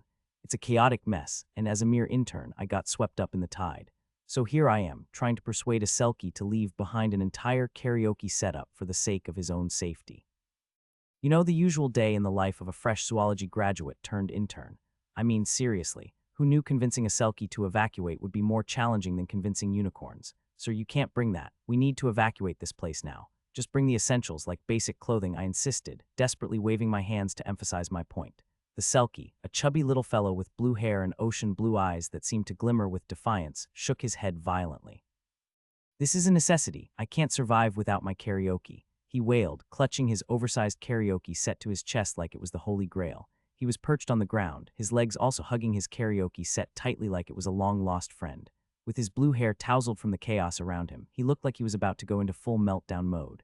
His ocean blue eyes shimmered with desperation, and it was clear he wasn't going to budge without a fight. "Oh God, just kill me now." "Sir, we don't have room for your karaoke set in here," I said, my voice strained. "You need to leave it behind or we can't let you board this pod. What kind of rescue are you people?" He shouted, his voice rising above the chaotic din of Selkies and ER team members rushing about. I'd rather be washed away by the tsunami than leave my karaoke set. I really had to bite my tongue to suppress the sarcastic remark begging to escape. "Then die here," I mused internally, but I kept my professional demeanor. "Listen, I promise you that I will personally collect it later, and if it's destroyed by the flood, I'll buy you a new one," I said, hoping my offer would appease him. He blinked at me, clearly processing my words, before bursting into tears and wailing louder than I thought a Selkie could. The sound was dramatic enough to rival any tragic opera. After much negotiation and my sudden willingness to sacrifice my Mythica credits, I finally convinced him to leave his karaoke set behind. It was like negotiating with a toddler who'd just been told broccoli was on the menu for dinner. "All right, fine," he said, sniffling, "but you better keep your promise." As I helped him board the pod, I turned to find another Selkie glaring at me. She was clutching a small bag of shells and looked like she was ready to bite my head off. "What are you doing? You're not stealing my shells, are you? Those are mine." Miss, I was only trying to help you carry this over to the pod," I said, attempting to explain while maintaining my grip on her bag. She narrowed her eyes, hugging the bag like it contained the world's rarest treasure. "I'm watching you." Great. Now I was a suspicious intern on a mission to save the Selkies while looking like I was going to pilfer their personal belongings. Just when I thought I'd seen it all, I spotted some Selkies trying to carry enormous safes onto the rescue pods. I stepped forward to stop them, but one of the staff waved me off. "They can bring those in. That's their seal skin safe," she said matter-of-factly. I blinked in confusion. They're what?" She rolled her eyes. "Selkies are shapeshifters. When they're in human form, they shed their seal skin. They don't just hang it up, they put it in a seal skin safe. If someone tries to steal their skin, a loud alarm goes off, complete with seal noises and flashing lights. It makes it impossible to stay unnoticed. If a Selkie loses their skin, they can't return to the ocean until it's found. So if you see Selkies with a safe, it means they're not carrying valuables like jewelry or money instead. Those are their seal skins." I mentally filed that information away, hoping it might save my skin in the future. As the last of the Selkies boarded the rescue pods, I took a moment to look back at their coastal sanctuary, the sun glinting off the water like diamonds on a blue satin cloth. Suddenly, the crackling voice of the radio in the pod interrupted my thoughts. "Tsunami will hit the shore in 2 minutes. Everyone, please leave the coastal area now. I repeat, tsunami hitting in 2 minutes." I glanced nervously at the ocean, where ominous waves began to gather, rising higher and higher as if the sea itself was preparing for battle. This coastal area was the last Selkie sanctuary we were evacuating. I remembered my encounter with the b-boy Kraken, who had nearly drowned me because of his tsunami-prone dance moves. "What a way to go," I muttered, almost chuckling at the irony. As we moved away from the affected area, I couldn't help but ask one of the staff, "Hey, is there a deep trench located in that area?" I gestured to the spot where the waves were beginning to swell. The staff member glanced at the ocean, squinting in the sunlight. "Yeah, that's the deep trench." I groaned as the realization hit me like a tidal wave. "I think I know what caused the tsunami." "What do you mean?" the staff member asked, furrowing their brow. I shook my head, trying to piece everything together. "It has to be the Kraken. I was there when he was breakdancing, and each time he tried to move, it sent ripples through the water. If he kept that up, it could easily trigger a tsunami." "Wait, you're saying that the Kraken's dancing caused this?" The staff member's disbelief was almost palpable. "Absolutely," I replied, running a hand through my hair. "He was probably practicing his dance moves, but the problem is he's the size of a small mountain. Every time he spun or flipped, it was like he was sending shockwaves through the ocean. With the right conditions like a deep trench-high's moves could be catastrophic." "Great," the staff member sighed, looking out at the increasingly turbulent waves. "So we're stuck here because of a dancing Kraken." "Yes, and now we're on a tight schedule before we're all washed away," I said, feeling a mix of anxiety and a strange sense of amusement at the absurdity of it all. The radio crackled again, urgency in the voice. "All evacuation pods, please prepare for emergency launch. Tsunami will hit in 1 minute." I could feel the tension in the air as the remaining Selkies boarded the last pod. The previous chaos had been transformed into frantic energy. With the clock ticking down, I turned to the staff member. "What's the plan now?" "We launch immediately," they said, urgency flashing in their eyes. "We'll regroup at the safe zone." I nodded, adrenaline surging through my veins as the waves crashed harder against the shore. It was a cacophony of panic mixed with the underlying absurdity of it all. Suddenly, a realization hit me. What about the Kraken? Focus on the evacuation, the staff member replied, but I could see the worry creeping into their expression. As the last Selkie boarded the pod and the door shut, I couldn't shake the feeling of dread that settled in my stomach. Would the Kraken survive the chaos of his own moves? Just then, a massive wave surged toward us, its height towering like a skyscraper, and all I could think was, this is it. We were about to be swept away, not just by a tsunami but by the very ridiculousness of it all. Hold on, the staff member shouted as the pod shuddered to life, launching us away from the coast. The water behind us erupted in a towering wall of blue fury, crashing down in a thunderous roar. As we sped away, I glanced back at the chaos unfolding behind us. The once peaceful sanctuary of the Selkies was engulfed by the tumultuous waves, and I felt a pang of guilt. The Kraken's breakdancing had triggered this disaster, and I couldn't help but wonder, was he all right? Did he even know what was happening? Suddenly, the pod jolted, and I was thrown against the wall. My heart raced as I tried to regain my balance. What was that? I shouted over the noise. Just turbulence. The staff member called back, but their face was pale. Before I could respond, a loud boom echoed from behind us. I turned just in time to see the tsunami crashing onto the beach, a massive wave swallowing everything in its path. A zoologist's guide to surviving magical creatures. Somehow, everyone here loves to post things on social media. Whether it's creatures ranting about their latest enchantment fails or documenting natural disasters, Mythogram is the heartbeat of Mythica, capturing everything from mishaps to magic in real time. Scrolling through the app, I was bombarded with live feeds of the recent tsunami tearing up the coastlines. Tsunami terror was trending in Mythogram. It was like every mythical sea creature with a Mythogram account had shown up to cover the scene in person, just for those sweet, sweet views. Sirens, mermaids, and even a water nymph had swum straight into the storm, gleefully documenting the waves crashing down behind them like it was just another day at the beach. I winced, my thoughts circling back to OK, my b-boy Kraken friend, who was most likely the cause of all this. The guy has a big heart and even bigger tentacles that whip up tsunamis every time he gets in the zone. It was supposed to be an innocent round of dance practice. Didn't expect him to cause an underwater catastrophe, I muttered, shaking my head. I kept scrolling, hoping for something less ridiculous. Just then, a live feed caught my eye.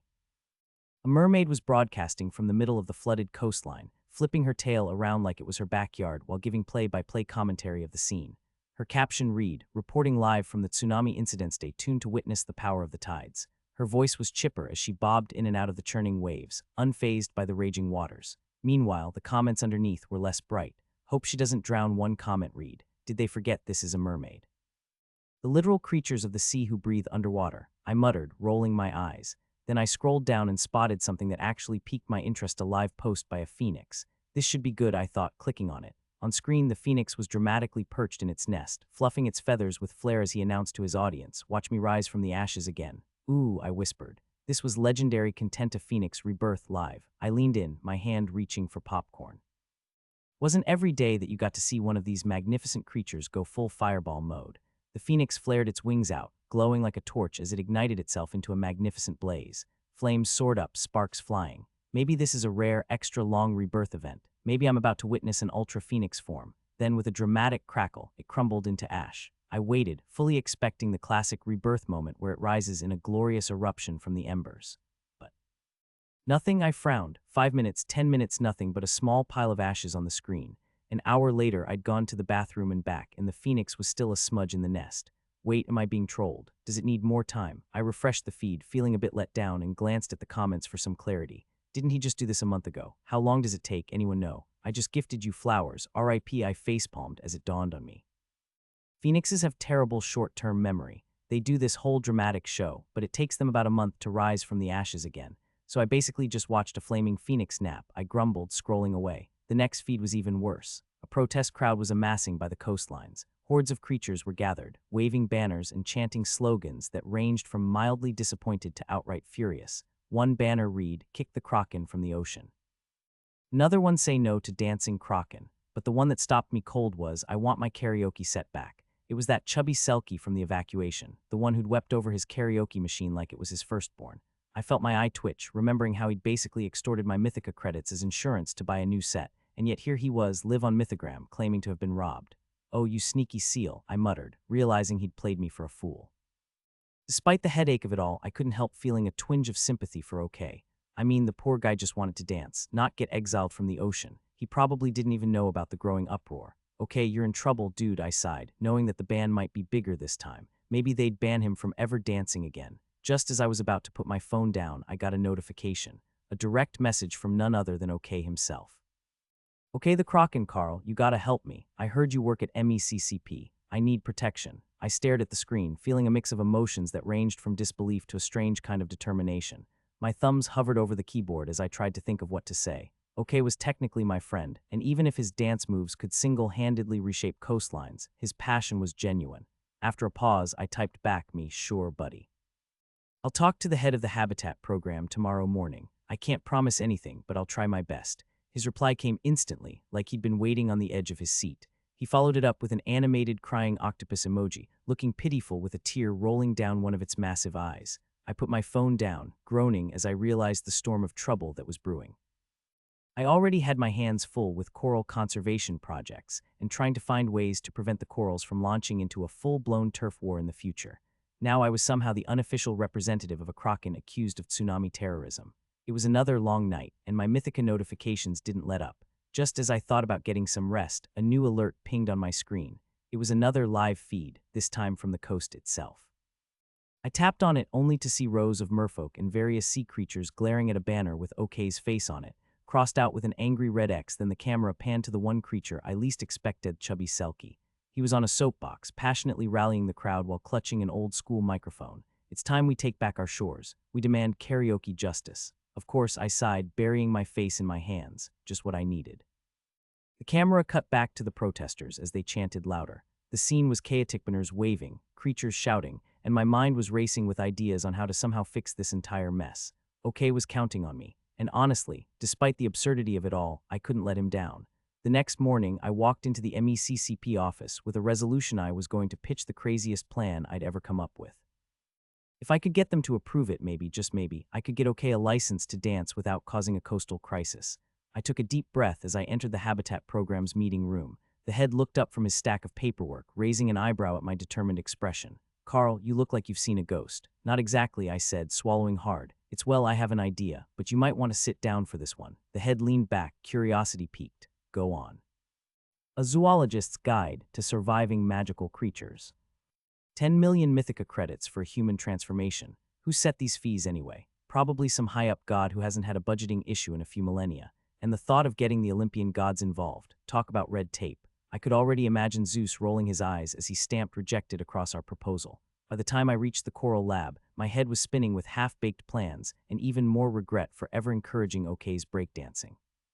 Situation felt impossible, but somehow I still couldn't bring myself to leave OK to fend for himself. He was a good guy, octopus, kraken, he just wanted to breakdance in peace. Inside the lab, Fiona was hunched over her screen, absorbed in some analysis. I dragged myself to my desk, dropping into my chair with an audible sigh. "Hey Carl," she said without looking up. "You sound like someone flattened by a tsunami. No pun intended, by the way. Can we not bring up tsunamis right now?" I groaned, rubbing my temples. Fiona raised an eyebrow and spun her chair toward me. "Whoa, who stepped on your tentacles?" I let out a deep breath. "It's not my tentacles, Fina, it's OK's. And the entire ocean wants them gone." I told her everything: OK's latest tsunami incident, his plea for help, and the idea I'd pitched to Dr. Riddick, which of course was promptly shot down. Fiona listened, nodding along with sympathy, her face a mix of concern and curiosity. "So," she said, leaning back, "your plan was to raise funds to give the kraken a human form to enjoy his passion for dance.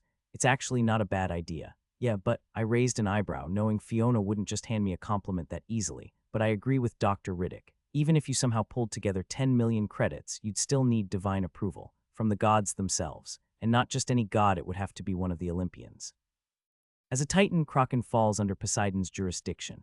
I let out a long, exasperated groan. Just what I needed, the kraken's entire future resting on a notoriously fickle god with an ego the size of the Atlantic. Am I making a mistake? Fiona watched me for a moment, clearly trying to gauge how deep I'd sunk into my ocean of despair. "Look," she said, her voice softening, "maybe you should focus on the smaller problem first." "Like what?" "Selling enough popcorn to cover OK's fees." I joked bitterly, though the thought of hawking snacks to Mythica creatures for eternity wasn't far off my current mood. "No, dummy," she smirked. "Improve OK's reputation. Right now, he's famous for the wrong reasons. You can't raise funds for a creature no one even likes." "Right, so get the world to fall in love with an oversized breakdancing kraken." "Easy peasy," I muttered, slumping further in my seat. "Carl, you're thinking like a pessimist. What if you find a way to show OK in a positive light? Maybe something community-focused, where he can redeem himself. He just needs a chance to prove he's not a menace to society or, the entire ocean." Back at my apartment, I lay sprawled on my bed, scrolling through Mythogram. The hashtag tsunami terror was trending, and just seeing it filled me with a mix of dread and guilt. Live feeds were everywhere, mermaids bobbing in the waves, creatures offering exclusive footage of the damage, and a few attention-seeking influencers throwing in their hot takes. One feed caught my eye: a selkie standing on the rocky shore, flippers propped on his hips and yelling at the camera. His sign read, "Ban the Kraken for good," but right next to him, another selkie had a sign that said, "Free karaoke for life," and seemed more interested in shouting about the loss of his karaoke set than the tsunami itself. I groaned. That karaoke guy again. That selkie is relentless, all right. And here he was, trying to stir up public outrage all while lying through his blubbery teeth. My thoughts drifted back to OK's desperate message from earlier.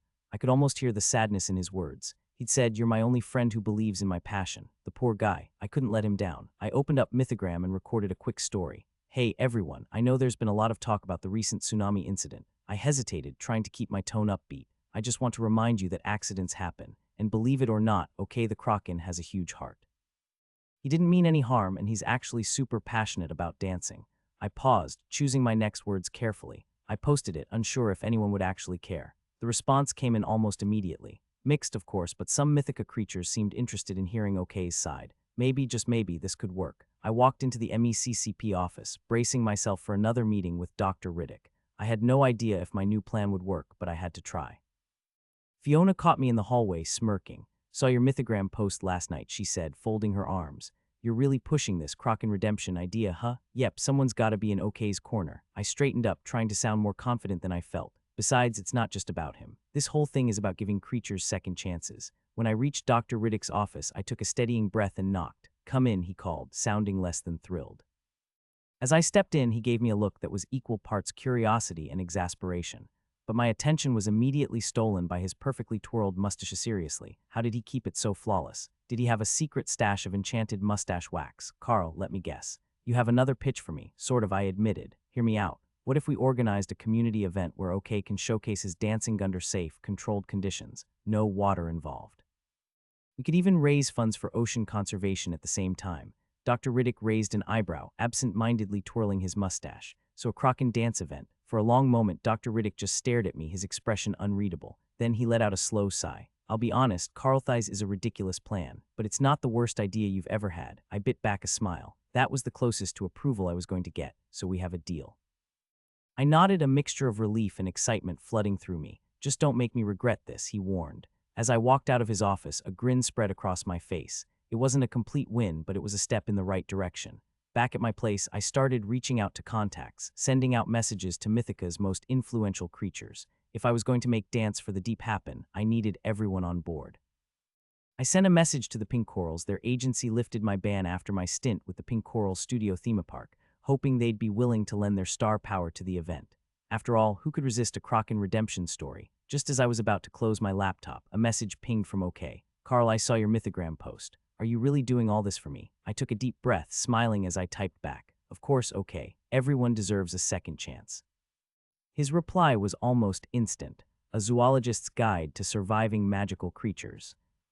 I thought helping OK with his dancing dream was going to be my biggest challenge. But no, my Mythogram DMs told a different story. Half were supportive, the other half, well, let's just say trolls don't take days off. With every new comment and message, it felt like my attempt to help him was only stirring up more trouble. I sighed, wondering if I'd made the right choice by getting involved. At this rate, I might end up needing a magical therapist. Just as I was about to close the app, one message stood out: a DM from someone claiming to represent the Titan royalty. "Dear Mr. Carl, we are from the household of the Titan royalty. It has come to our attention that young Master Krakenthir, known to you as OK, son of the Titan gods Oceanus and Sita, has once again stirred up trouble in Mythica. He was grounded for a year following an unfortunate incident on Mythica's Got Talent and placed under house arrest. However, it appears he has managed to evade our security and escape surveillance. Due to his age, 14 years, young Master Krakenthir is still under strict supervision and is forbidden from dancing publicly until he comes of age at 18. Despite his size, he has effectively hidden himself from our searches. Our investigations have shown that he has been in frequent contact with you. We kindly ask for your assistance in convincing young Master to return home. Otherwise, his parents may be forced to send him to Hades Correctional Institution for further reflection." When I read the message from the Titan's royalty, I had to blink a few times just to make sure I hadn't been hallucinating. Krakenthir, a runaway Titan royalty, and he's only 14. For all I knew, Krakens lived for thousands of years, so what did teenager even mean for him? I pressed my forehead into my palm. I'd been trying to save my friend from exile, rallying fundraisers and dealing with trolls on Mythogram, only to learn that he's practically a prince. And here I was thinking okay with some ancient, ageless Kraken who'd been around longer than my hometown. This revelation brought an uncomfortable chill. If he'd been grounded for breaking Mythica's Got Talent and his parents were ready to send him to Hades' correctional institution, this was worse than I thought. I immediately shot him a call. Carl. You wouldn't believe it, I just pulled off a sick move underwater, he started, his voice buoyant as ever. I cut him off. Okay, why didn't you tell me you're a teenager, and that you're royal blood? There was a pause. Oh, I thought you knew. You thought I knew, I repeated, incredulity seeping into every syllable. Also, you ran away from home. You never thought to mention that. Oh, that, he sighed. My parents don't get it. They grounded me and banned me from dancing after that incident on Mythica's Got Talent. But I love dancing, Carl. So yeah, I might have sort of run away. I groaned, pacing in my tiny office. Okay, your parents are threatening to send you to some correctional institute, something called Hades, and they asked me to convince you to come back. Silence. Then I heard him gulp. Faith, he can't. Carl, you have to help me. You know what that place is like. It's where dreams go to die. No dancing, no music, no fun. It's worse than a lifetime of boredom. It's hell. I'm not surprised if it's really hell. The name itself speaks volume. The desperation in his voice gnawed at me. But at the same time, he'd caused a tsunami and got me tangled in royal family drama in the process. I let out a long, tired breath, feeling the weight of my conflicting thoughts. Okay, you're a kid, I said, trying to sound reasonable. A big, enormous, tsunami-causing kid, but still a kid, and your parents just want you to wait until you're older. Carl, no, he pleaded, voice smaller than I'd ever heard it. If they drag me back, that's it. My dream of becoming a professional dancer gone. Hearing that broke something in me. I knew how much he loved dancing, how his eyes, well, he's got the one, after all, lit up every time he talked about it. I could see his gigantic form twisting and turning underwater, an unexpected grace in every move, his joy as large as he was. All right, I muttered, pacing again, let me think. If you want to keep this dream, then you're going to need to cooperate with your parents somehow. An idea was forming, piecing itself together in my mind as I talked. Listen, if you go back home and promise to finish your grounded period, I can try to work out a plan to get you back on the dance scene without them breathing down your neck. A skeptical silence hung on the line. You're just saying this to get me to go home, aren't you? I held back a laugh. No, I'm serious. From one adult to another, I teased. While you're under house arrest, I'll work on improving your reputation. And if we can figure out a temporary resizing spell, you'll be able to dance right at home and post videos without risking Mythica's coastlines during your reflection period. There was a pause, then he asked, voice thick with emotion, you'd really do that, for me? Yeah, okay, I've got your back, but I'll need you to help talk to your parents. Let them know that Carl from MECCP has a plan to smooth things over with the public, and we'll make an apology video while we're at it. How does that sound? This was either going to be the most brilliant plan I'd ever concocted or my ticket to the Titan Royal Court. The line went quiet, and I thought I'd lost him. Then he spoke again, softly. All right. He sounded like he'd been backed into a corner, but was still willing to make a run for it if he had to. But only because I trust you, Carl. And only because I don't want to spend eternity in that Hades prison. A zoologist's guide to surviving magical creatures. I was deep in the throes of responding to angry mythogram messages when the air in the MECCP office shimmered with an unearthly glow. I blinked, convinced that the water bottle next to my desk had finally lost its mind until I saw it. Two towering figures, rippling with oceanic energy, materialized right in front of me, their presence so immense that the air itself seemed to contract around them. For a brief second, I thought I might have accidentally triggered some kind of MECCP portal malfunction, but Nothai's was far beyond anything I could have ever imagined. The figures shimmered like water in sunlight, only to shrink, twisting and contorting as they deflated into two perfectly ordinary humans. Well, ordinary by Mythica standards. They were dressed in sleek, ocean-themed suits, the kind you see on those mythical royals, embroidered with symbols that probably meant something deprecatably don't mess with us, or were from the deepest depths of the ocean. Honestly, I didn't have time to study their embroidery. One of them tall, regal, with a trident staff that looked like it could impale a ship, gave me a side eye before muttering, I told you, they can't handle our real forms in these cramped spaces. The other figure, slightly shorter but with a dramatic air that could rival any over-the-top villain, flicked his hand with an exaggerated flourish, taking in the sterile office with disdain. This is beneath us, he said, his voice carrying a thick, salty edge. We are here for our wayward child. We need to meet with a Carl Sways. I froze mid-scroll, my brain only half processing the words. Then it hit me. Wait, are you okay's parents? I asked before I could stop myself, the words tumbling out with the force of a rogue wave. My heart hammered in my chest. I'd read about these two Oceanus, lord of the oceans, and Sita, goddess of sea monsters, but nothing prepared me for meeting them in person, and certainly not in the middle of an office filled with angry mythogram rants. Oceanus, taller of the two nodded, his eyes glimmering with an ancient wisdom that made me feel like a flea on a whale's back. Yes, our son. Though he's been going by his nickname Ok, as you call him. Officially, he is Krakenthir, son of Oceanus and Sita. Great, just great, I muttered under my breath. Of course, Ok's parents would be even more intimidating than he was. I could practically hear the ocean roaring in their voices. Before I could gather my thoughts, Sita's sharp-eyed one with a look that could cut through steel turned her gaze on me. Are you Carl? Oceanus waved his hand, and in a split second, water rushed up from the floor and swallowed me whole. The world blurred into a whirlpool of panic and confusion, and before I could even scream, I was plunged deep underwater. I could barely think as the current dragged me downward, faster than any free dive I'd ever done, pulling me toward the ocean depths with such force that I thought my lungs might implode. My stomach churned, my thoughts scattered like debris in the current. I tried to grasp for something anything, but it was too late. The world went dark. The sudden pressure released, and I found myself standing at the base of an impossibly large set of marble doors. I blinked a few times, confused, and then looked way up, at the monumental structure in front of me. The palace was massive, and the towering Kraken statues guarding the entrance made me feel like a mouse in the presence of lions. A servant in a blue robe ushered me forward, leading me into a grand chamber where two enormous thrones stood at the far end. In those thrones sat Oceanus and Sita, both looking every bit the gods they were rumored to be. Oceanus's beard flowed like seaweed, his eyes glowing with an unsettling mix of storm and calm. Beside him, Sita, whose scales shimmered like they'd been dipped in liquid silver, stared at me with an expression that was anything but welcoming. I took a deep breath and approached the thrones, remembering the advice I'd gotten from Dr. Philippe before this. Be respectful but firm, he'd said. They're not used to being challenged, but you're their best shot at saving OK. Sita's lips barely moved as she waved her hand dismissively. Let's skip the pleasantries, Mr. Sways. We're here for our son's troublesome behavior. I straightened up, my nerves jangling. Right. So I understand that you're not happy with OK Krakenthir and his recent, dance moves. Oceanus's gaze sharpened. Dance moves. He nearly drowned 3 islands with his last performance. The boy's lack of control is an embarrassment to use and to him. I swallowed hard. This was going to be more complicated than I thought. I get it, I said, trying to sound calm. But you have to understand dancing is his passion. It's in his blood. If you just take that away from him, you'll be making the situation worse.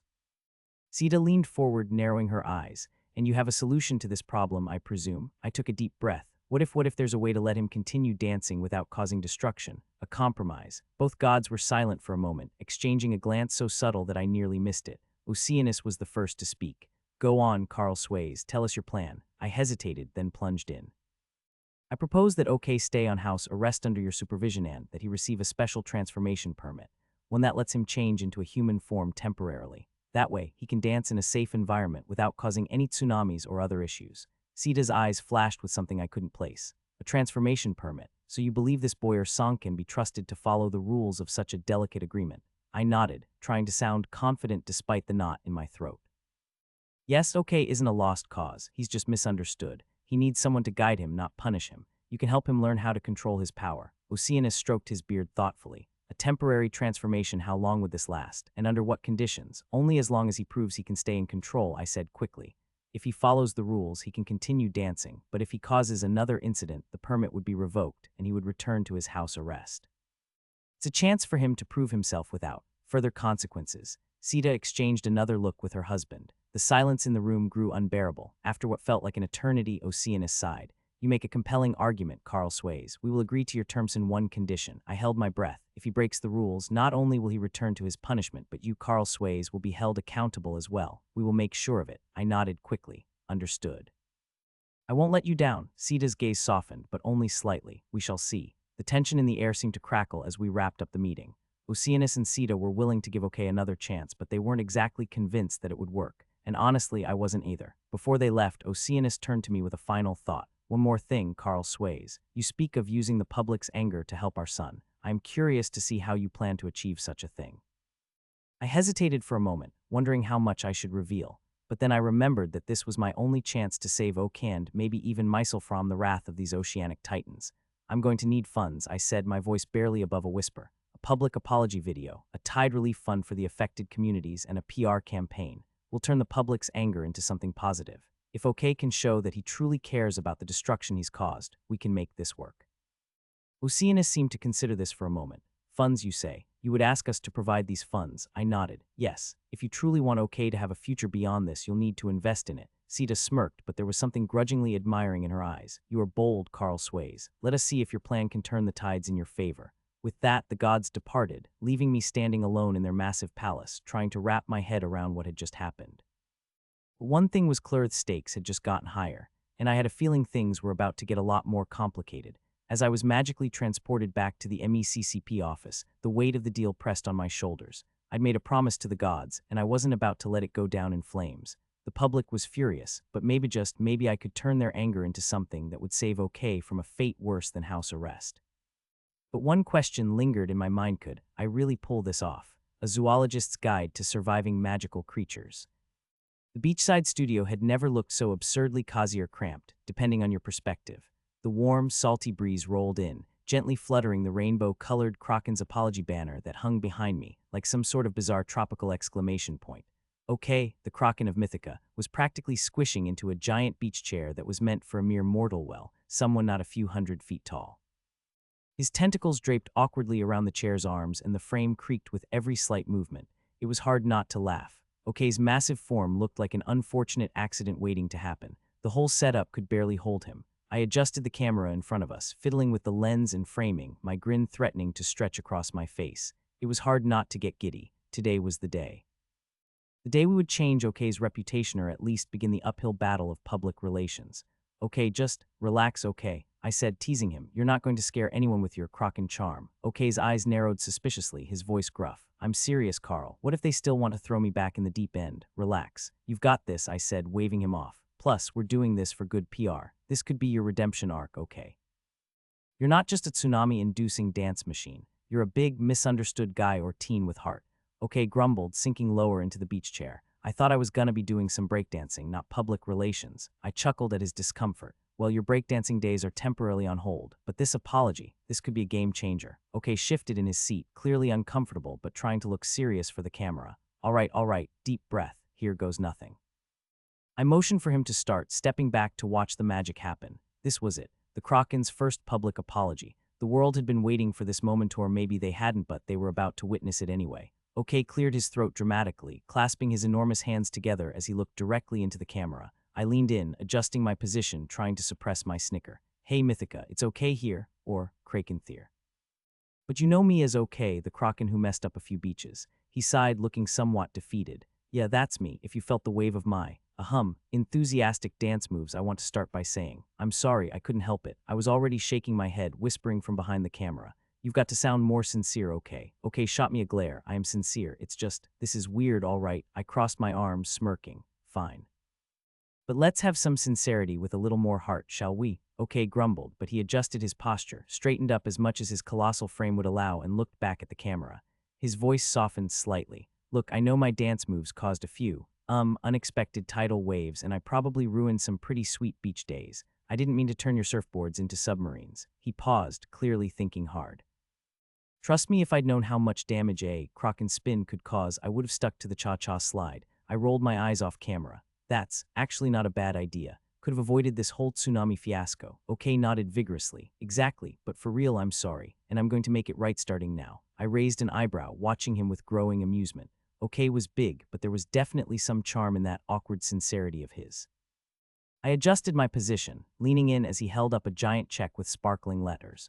OK grinned sheepishly. To everyone who got surfed by my waves, I'm funding the restoration of those beaches' new boardwalks, beach cleanups, and a little something special, a Kraken-proof beach umbrella for every single one of you. I couldn't help but snicker at the absurdity of the oversized check. It was so ridiculous, it might actually work. Because we all know you need protection from his waves, I teased. Trust me, those umbrellas aren't just for sun. They're tsunami tested. OK laughed too, though he was still a bit nervous. And I'm also throwing the biggest beach party ever at the beach, I kind of. Rekedto celebrate, of course. No waves allowed. Just fun, music, and good vibes. And karaoke too. Oh, and if you're into marine life conservation, I'm also pledging some funds to help out those underwater critters who probably got a little too swamped by my moves. I leaned into the camera, grinning widely. For anyone who's ever surfed a wave they didn't sign up for, we're also getting you a Kraken-proof beach umbrella. I'm talking no more worrying about your flip-flops floating away or your sunscreen turning into sea foam. OK gave me a deadpan look. So yeah, I hope this helps. I'm trying to be a better Kraken. one who keeps his Kraken moves on dry land, at least until I can, get my dance floor certified for less destructive fun.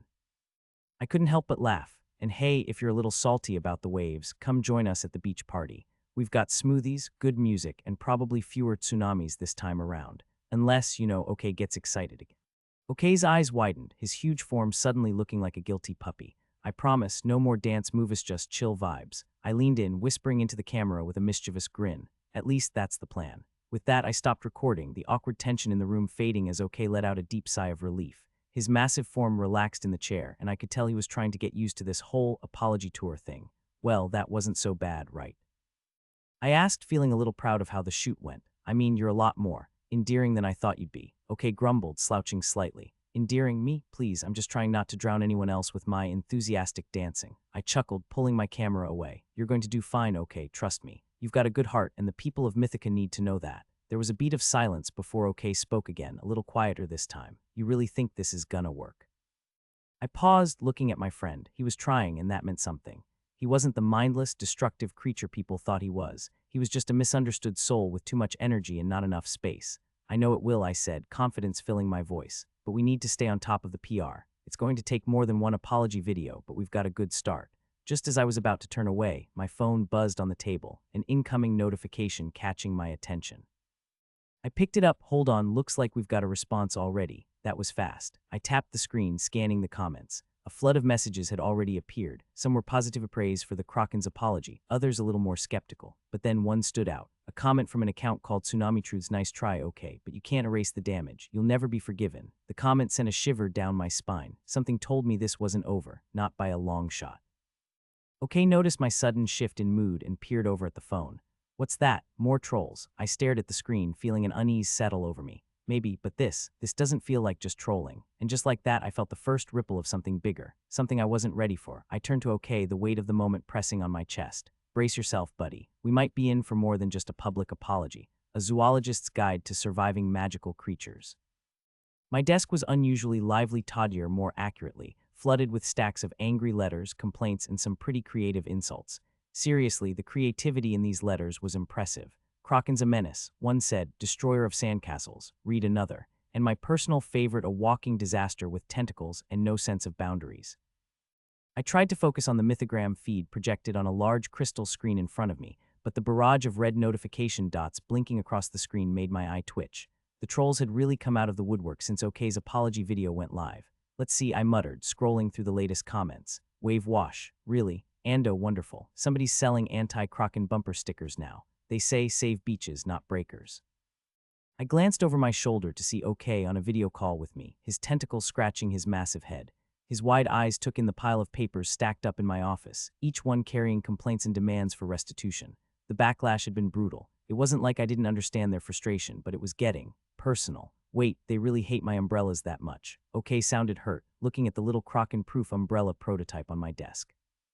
I thought the Kraken proofing was genius. It's supposed to block out splash and everything. I sighed, rubbing my temples. OK, it wasn't just the umbrellas, but you gotta admit the apology didn't land well. We might need something with a bit more heart and a lot less Kraken-proof merchandise.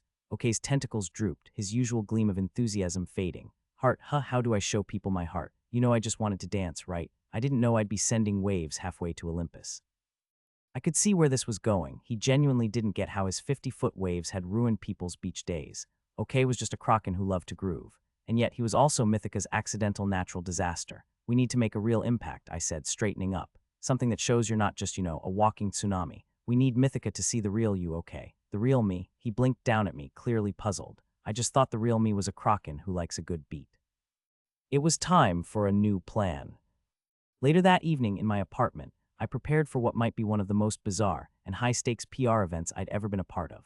Mythica's most famous influencer ran its sharpest gossiper was readying himself for the show. Perez the Dragon. He wasn't just known for his commentary, he was legendary for the drama he brought to Mythica's social media scene. Today, he was in his humanoid form, wearing a striking suit of deep violet that shimmered like dragon scales in the studio lights. His dragon traits, however, were unmistakable. Black, gleaming horns spiraled back from his forehead, and his eyes retained a sharp, reptilian gleam that promised no mercy for anyone caught in his fiery spotlight. His nails, more claw-like than human, tapped rhythmically on his chair as he adjusted his posture with an air of grand theatrics. And we're live, darling Mythica. Perez trilled, flashing a smile that showed a hint of fang. Tonight we have a very special guest joining us, well, as close as he can get from his current grounded status. Please welcome the one, the only okay, the Kraken with a knack for making waves. Let's hope tonight's waves are purely metaphorical. The screen split and there was OK appearing from his underwater palace in full view.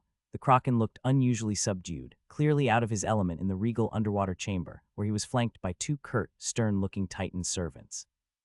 They stood at either side with crossed arms, making sure their charge remained as grounded as his new situation required.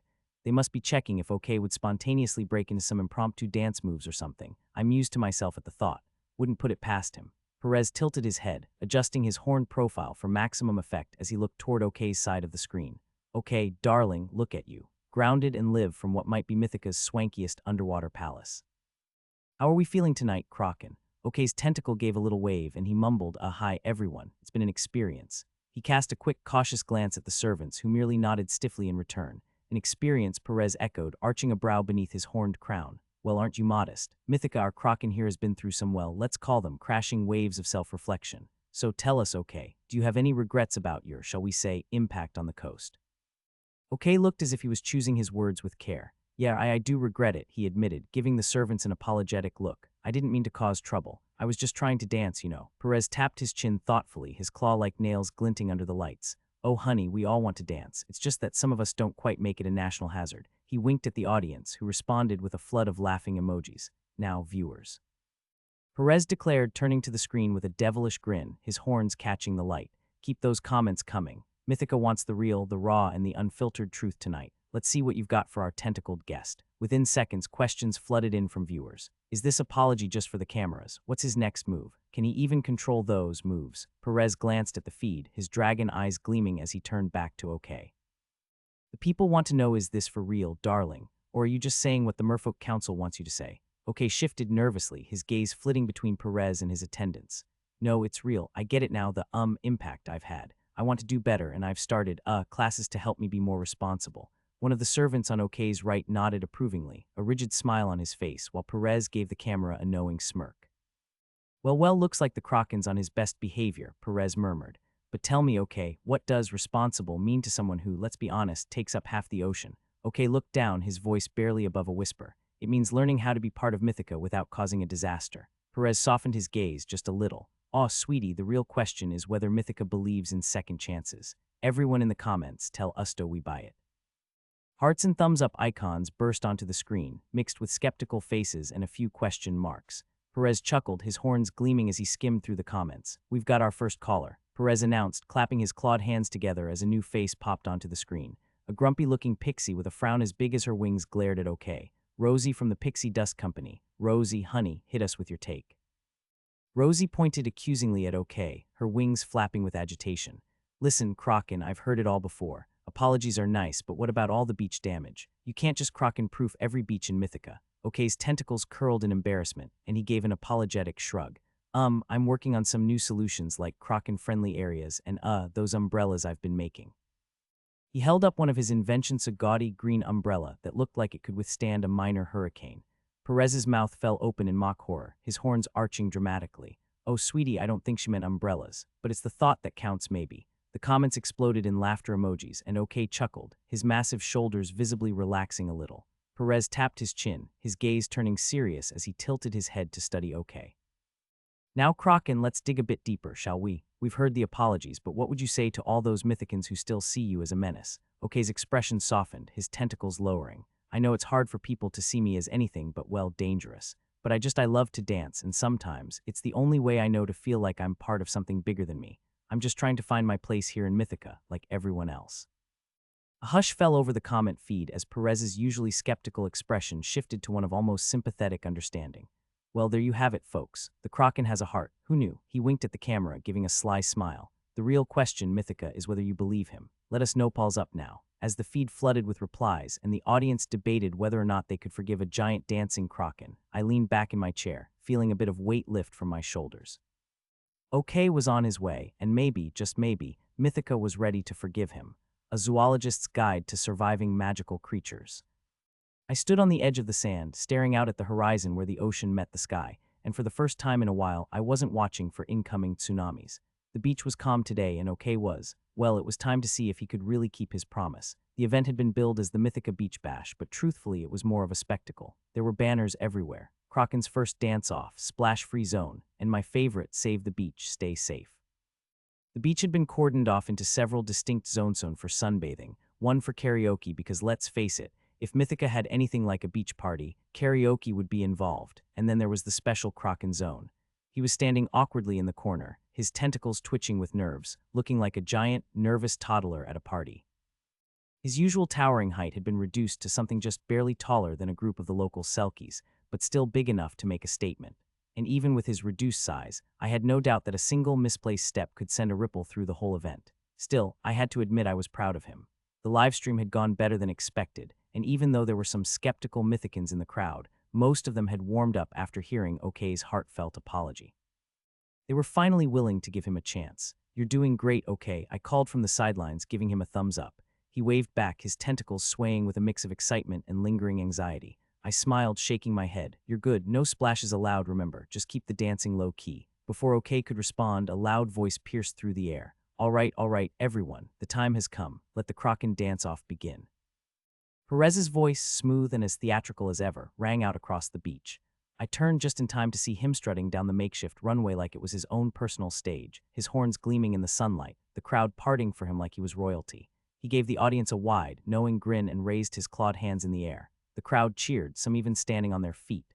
"Now, darlings, I know you've been waiting for this," Perez continued, his voice dripping with mischief. "Our guest of honor, the Kraken with the groove, the titan of the tides, the man of the hour, OK." The crowd went wild, and OK gave a bashful wave, his tentacles flailing slightly as he stepped into the designated dance area. His dance zone had been set up with soft sand and cushioned mats to absorb any accidental splashes, though everyone kept a careful distance from the edges. "All right, Kraken," Perez's voice rang out again. "Show us what you've got, and no waves this time, please." OK nodded nervously, but then, with a deep breath, he began to move.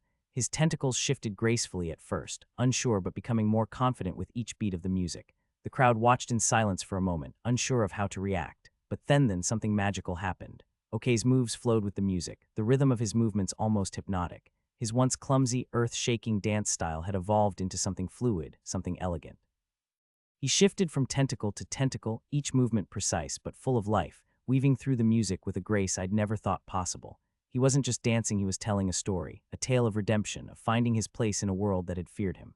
The crowd started clapping along, and then, as OK dropped into a spin, a huge wave of applause erupted from the crowd. OK's eyes widened with surprise and joy as he looked around at the Mythicans watching him. They were no longer seeing him as the menace of the sea. No, they were seeing the Kraken as something far more meaningful, a creature of passion, of heart, of desire to belong. "Look at that, Mythica, can you feel it?" Perez yelled into the mic, his voice almost lost in the deafening cheer. "This is the Kraken we've all been waiting for, the Kraken with the moves, the Kraken who just wants to dance and fit in." OK spun again, his tentacles extending wide, and for a moment I thought he might take flight in some grand, final gesture of triumph. But he didn't. Instead, he slowly crouched, resting on one tentacle, the others folded around him like a protective shell. He had done it. That's it. Perez cheered, his voice full of drama. "The Kraken has redeemed himself, and Mythica has a new favorite dance legend. What do you think, folks? Is this the start of something new for our beloved Kraken?" "Give him a chance," one person wrote. "He's just misunderstood," said another. "Best dance moves in Mythica, hands down." I caught his eye and gave him a thumbs up, watching as his once trembling tentacles now moved with confidence. "See, I told you they'd come around," I said, grinning as OK took a bow. He turned to me, his massive face full of pride and gratitude. "I couldn't have done it without you, Carl." Before anyone could say a word, the unmistakable sound of the Pink Coral's latest hit blasted through the speakers, instantly sending the crowd into a frenzy. The familiar beat dropped, and with it, 4 shimmering figures appeared at the edge of the stage, one exuding a cool confidence that only the Pink Corals could pull off. The crowd lost their collective mind. And OK, his face went through about a dozen different expressions, each more bewildered than the last. I couldn't help but grin. He didn't expect this. None of us had. Janie, the lead singer with her ocean blue hair and captivating grin, stepped forward, a microphone in hand. "Hey Mythica, we're the Pink Corals, and tonight we're going to do something a little special. We're going to debut our new single, and guess who's going to be our dance partner?" OK's jaw nearly dropped to the sand. The crowd erupted into cheers as Janie looked directly at him. "That's right, folks, the Kraken's on the floor with us tonight." Give it up for OK. The music kicked up again, and without missing a beat, OK joined the Pink Corals. I watched, incredulous, as they danced towards his movements now seamless with the mermaids. They were synchronized in a way that shouldn't have been possible, but it was magic on the floor. The crowd couldn't get enough. Perez, ever the showman, couldn't resist. Is this history in the making, or what? The pink corals and OK, setting the Beachno Mythicae on fire tonight. The applause was deafening as the final notes of the song echoed into the night. OK was practically glowing with pride, and the pink corals Lisa, Janie, Rossi, and Gisich gave him a high five. The energy in the air was electric. Then, to everyone's surprise, Janie magically pulled out a rolled-up parchment. She handed it to OK with a teasing grin. "We've got something for you, OK. An official invite to join our upcoming tour as a special guest dancer." OK's eyes went wide. "Wait, seriously?" "As serious as a sea serpent," Lisa said with a wink. The crowd caught on, chanting his name, and OK's face split into the widest grin I had ever seen. "I'm in," he shouted, practically shouting over the cheering. The crowd went wild. I couldn't believe what I was hearing. OK, the Kraken, who'd been a walking disaster for years, was now part of the Pink Corals tour. This was huge. No, this was epic. My friend the Kraken had found his place in Mythica. And no matter how many waves we had to ride together, I knew one thing for sure: we'd face them together. And maybe, just maybe, Mythica would start to see him the way I did, not as a disaster, but as a creature with a dream and a whole lot of heart. As much as I hate to admit it, Mythica, despite the chaos and confusion, started to grow on me. I jumped at the tap on my shoulder and turned to find a Selkie standing there. Not one of the chubby ones who had swindled me out of my Mythica credits, but a striking, model-esque Selkie with a poised air about her. "Excuse me, are you Carl?" she asked, her voice smooth. Yeah, do I know you?" I replied, intrigued by how she knew my name. "I was told you could help us," she said, glancing around before locking eyes with me. "You're the MECCP guy, right?" I blinked, a little thrown off. Yeah, that's me. Sure, I'll try. But what exactly do you need help with?" "We need you to find our safes." She paused, her expression shifting slightly. "It got swept out deep into the ocean, but there's a monster guarding it." "Deep-sea monster?" I frowned. "That doesn't sound safe at all. A zoologist's guide to surviving magical creatures." When you think of Selkies, you picture carefree, seal-shifting, karaoke-loving party animals with a flair for moonlit skincare routines. You don't picture the towering, statuesque Selkie who stood before me now, her luminous green-tinted blonde hair glistening like she'd just stepped out of a high-budget shampoo commercial. She had a model's poise, but a harried, almost desperate edge in her ocean blue eyes. "You're Carl, right? The MECCP guy." Yeah, that's me." I shifted uncomfortably under her intense gaze. "How do you know who I am?" Her lips pressed into a thin line. "Word gets around. You're the one who solved the Pink Corals issue and handled the Kraken mess." "Oh great, my legend is spreading." Not exactly the kind of reputation I was aiming for. "Carl Sways, Mythica's official intern for cleaning up disasters. We need your help," she said. "Something important washed away during the tsunami. Our safes. They've sunk deep into the ocean and there's something guarding them." I squinted. "Something? A monster," she whispered. "Of course it's a monster, because why else would they call me?" Back at MECCP headquarters, I was met with Dr. Philippe's trademark poker face. The elderly elf with his ever-present, perfectly groomed beard and gleaming spectacles regarded me as if I'd just offered to do his taxes. "A deep-sea monster, guarding Selkie safes. And you're sure they're not just being dramatic? The Selkies may party like it's their last night on Mythica, but they're not about to cry wolf or seal, in this case about a monster," I argued. "If they're scared, it's serious." Dr. Philippe leaned back in his chair, the wooden frame creaking ominously. "Well, that's good news for us." "Good news?" I asked, incredulous. "How is that good news? Think about it. More creatures turning to MECCP means we're building credibility. Public trust is vital if we're going to secure long-term funding. And sending me to fight sea monsters is part of that strategy." I deadpanned. "You're not fighting it, Carl. You're investigating," he said with a grin that didn't quite reach his eyes. "If anyone can handle this, it's you. After all, you're the intern who turned a Kraken's breakdancing hobby into an international campaign for ecosystem balance." I glared at him. "If I get eaten, I'm haunting you." He chuckled and clapped me on the shoulder. "Look at the bright side, you might get to swim with mermaids this time." I froze. "Wait, you heard about that?" "Oh, I heard about that." The next day I was kitted out in my MECCP-issued diving gear goggles that gleamed with magical runes, a lightweight breathing apparatus that hummed faintly, a waterproof utility vest brimming with tools, and the piece de resistance flippers so unwieldy they felt more suited for a circus act than conservation work. A group of Selkies stood waiting by the docks, their usual lively energy replaced with a quiet tension that made the air feel heavier than it should. One of them, a shorter, younger guy who looked like he'd just rolled out of bed, approached me. "You're the guy who's gonna handle the monster." More like the guy who's going to look at it and hopefully not get eaten." "Good luck, man. If you don't make it back, can I have your flippers? Those look premium." I sighed. Great pep talk. Diving into the depths of Mythica's ocean was nothing short of awe-inspiring. Bioluminescent coral reefs stretched out like glowing cities beneath the waves. Schools of fish darted around me, their scales shimmering like gemstones. It was beautiful, peaceful until the tranquility gave way to an eerie stillness. The water grew colder, darker, and then I saw it. A massive structure lay embedded in the sand, a cluster of selkie safes, their surfaces encrusted with barnacles, and circling it, like a predator guarding its lair, was the monster.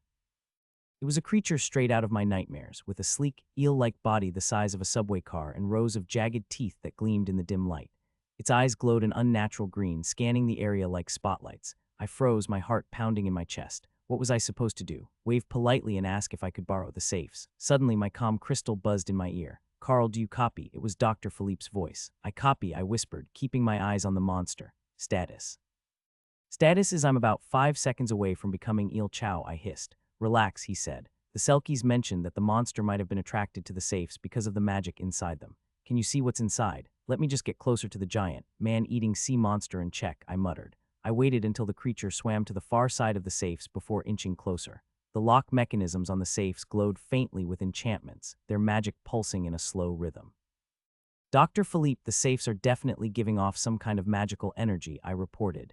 "Interesting. That could be what's keeping the monster here. If you can disable the enchantments, it might lose interest." "Disable the enchantments," I hissed. "I'm not a magical locksmith." "Well, you better figure it out," he replied cheerfully. "Great, no pressure." I reached for my utility belt and pulled out a small magical scanner, waving it over the safes. The readings were off the charts, powerful but unstable. Whatever was inside these safes wasn't just valuable, it was dangerous. Before I could do anything else, a shadow loomed over me. I looked up and locked eyes with the monster. Oh no, it lunged. I barely managed to dodge, the water churning violently as its massive body whipped past me. My heart was racing as I swam frantically, trying to put distance between myself and the creature. "Dr. Philippe," I shouted into the calm crystal. "The monster isn't waiting for me to tinker with the safes. It's trying to eat me, keep it distracted," he replied calmly. "How? By offering myself as a snack. Just hold on, I'm sending backup."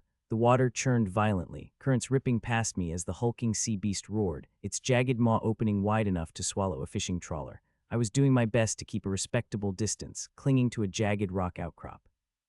My lungs burned with the effort of holding my breath against the occasional lungful of salt water, but I was far more concerned with the very real possibility of becoming this creature's snack. Then, cutting through the chaos, came a voice as sharp and clear as a ship's bell. "Carl Sways." Backup came in the form of a mermaid, a sassy, well-dressed mermaid with a sparkling trident and an exasperated expression.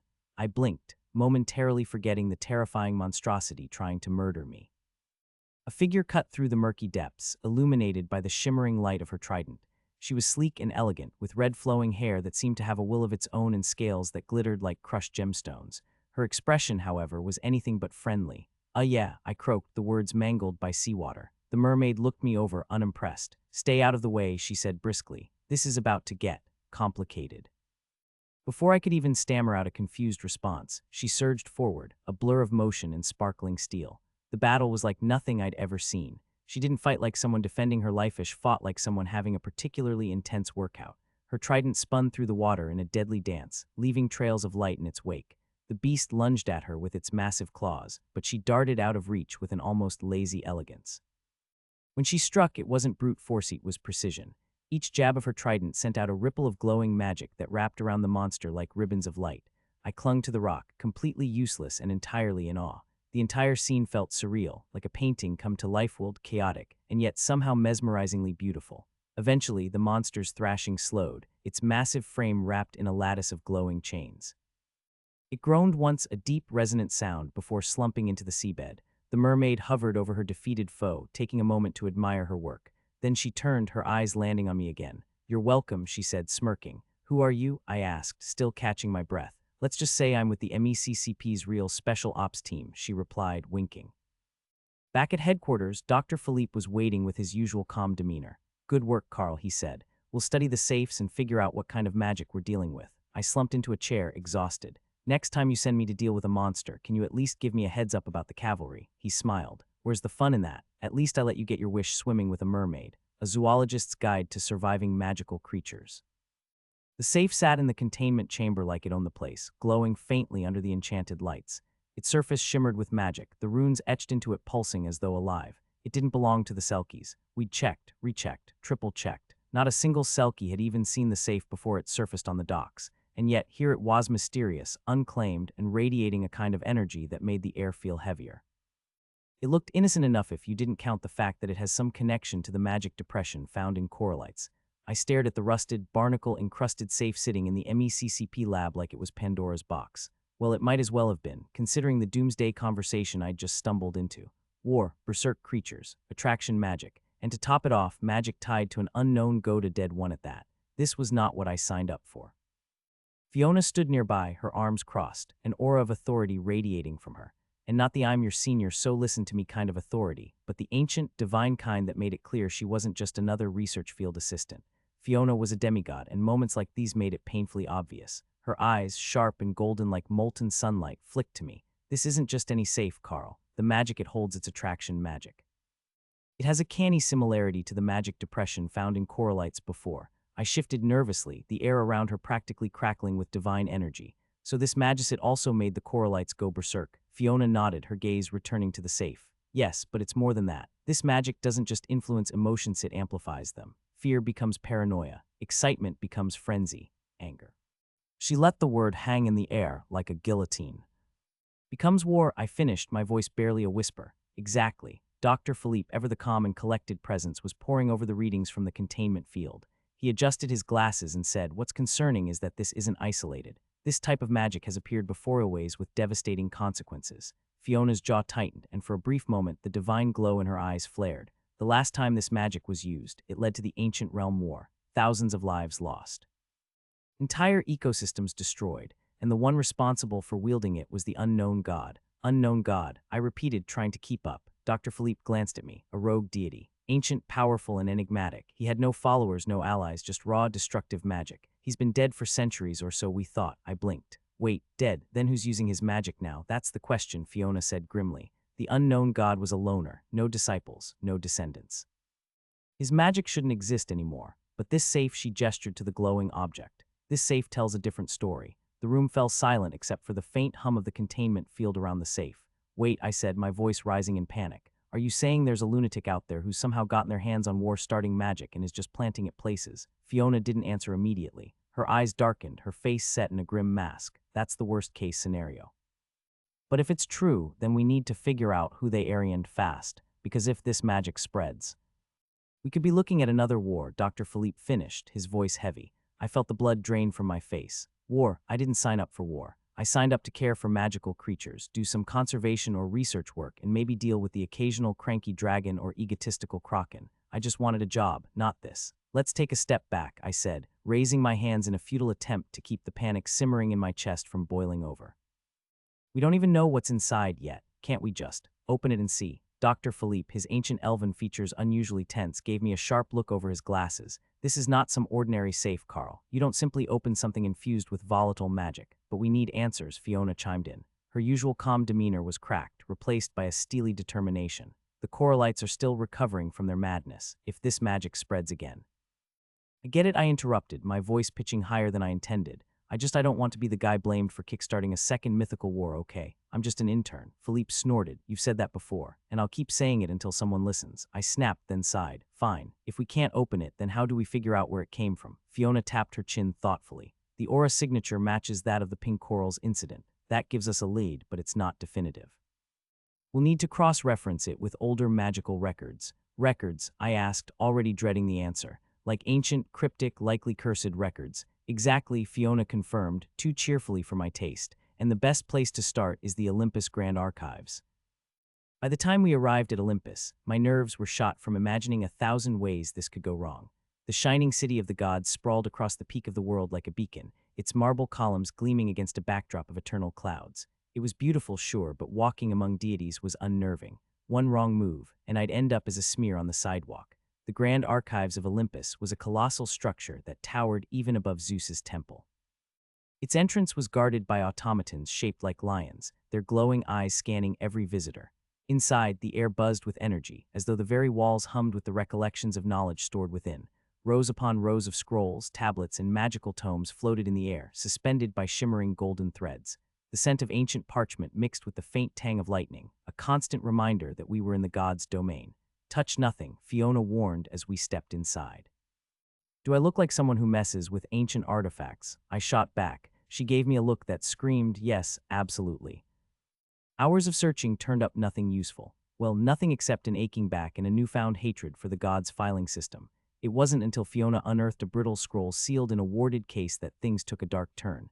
It's a record of the unknown god's fall, she said, her voice hollow as she read. His magic didn't just vanish when he died. It splintered, attaching itself to objects of power scattered across Mythica. Like Horcruxes, I asked before I could stop myself. Great. Harry Potter is here, Philippe groaned. Not everything is a reference to your human books, Carl. Sorry, it's just. That's what it sounds like, I defended myself. Fiona ignored our banter, her brows furrowed. Here, it says his magic wasn't inherently destructive, but when amplified it drives creatures mad, I finished grimly. Like the Coralites, and possibly others, she added. If someone is collecting these fragments, my stomach twisted. You mean weaponizing them? We returned to the lab with more questions than answers. The safe sat there like a smug puzzle piece, daring us to solve it. So I began pacing in front of it. We've got a dead god's magic, a safe no one claims, and the Coralites' meltdown potentially tied to this thing. Oh, and let's not forget the looming threat of war. I threw my hands up. What's next? A prophecy. Prophecies are overrated, Philippe muttered, poking at the safe with a wand-like tool. But conspiracies, those are far more common. Not comforting, I grumbled. Fiona cleared her throat. There's one more thing. Of course there is, I groaned. Hit me with it. The attraction magic in this safe isn't just any kind. It's tuned, she hesitated. It's designed to target specific beings. I froze. You're saying this safe isn't random. It's a trap, exactly. Great.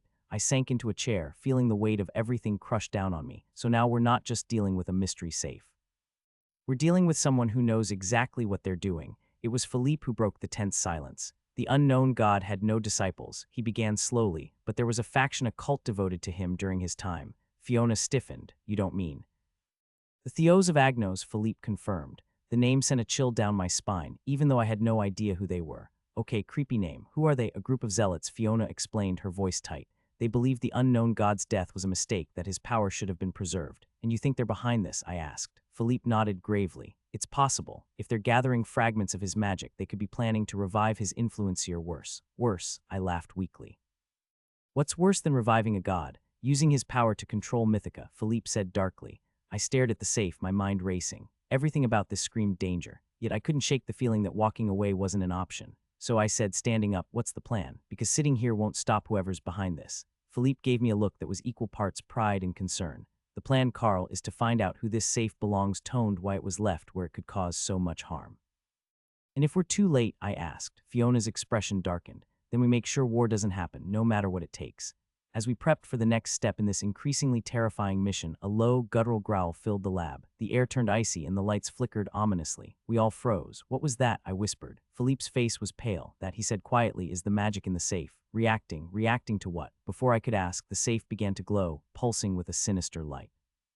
A zoologist's guide to surviving magical creatures. Just when I thought we were done for, the scale that Sweet Tooth's mother gave me suddenly flew from my backpack.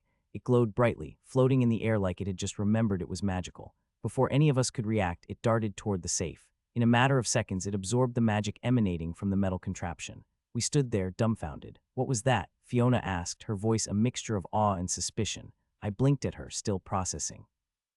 That's the dragon scale Sweet Tooth's mother gave me, supposedly a communicator to report Sweet Tooth's well-being. Or at least I think it's a communicator. I totally forgot I even had it, I admitted, scratching the back of my neck. Queen Isidora's scale. Dr. Philippe sounded surprised, his usual cool demeanor slipping. I tilted my head. Queen who now? Sweet Tooth's mother, Philippe clarified, giving me a pointed look. She's Queen Isidora, the matriarch of the royal dragon clan.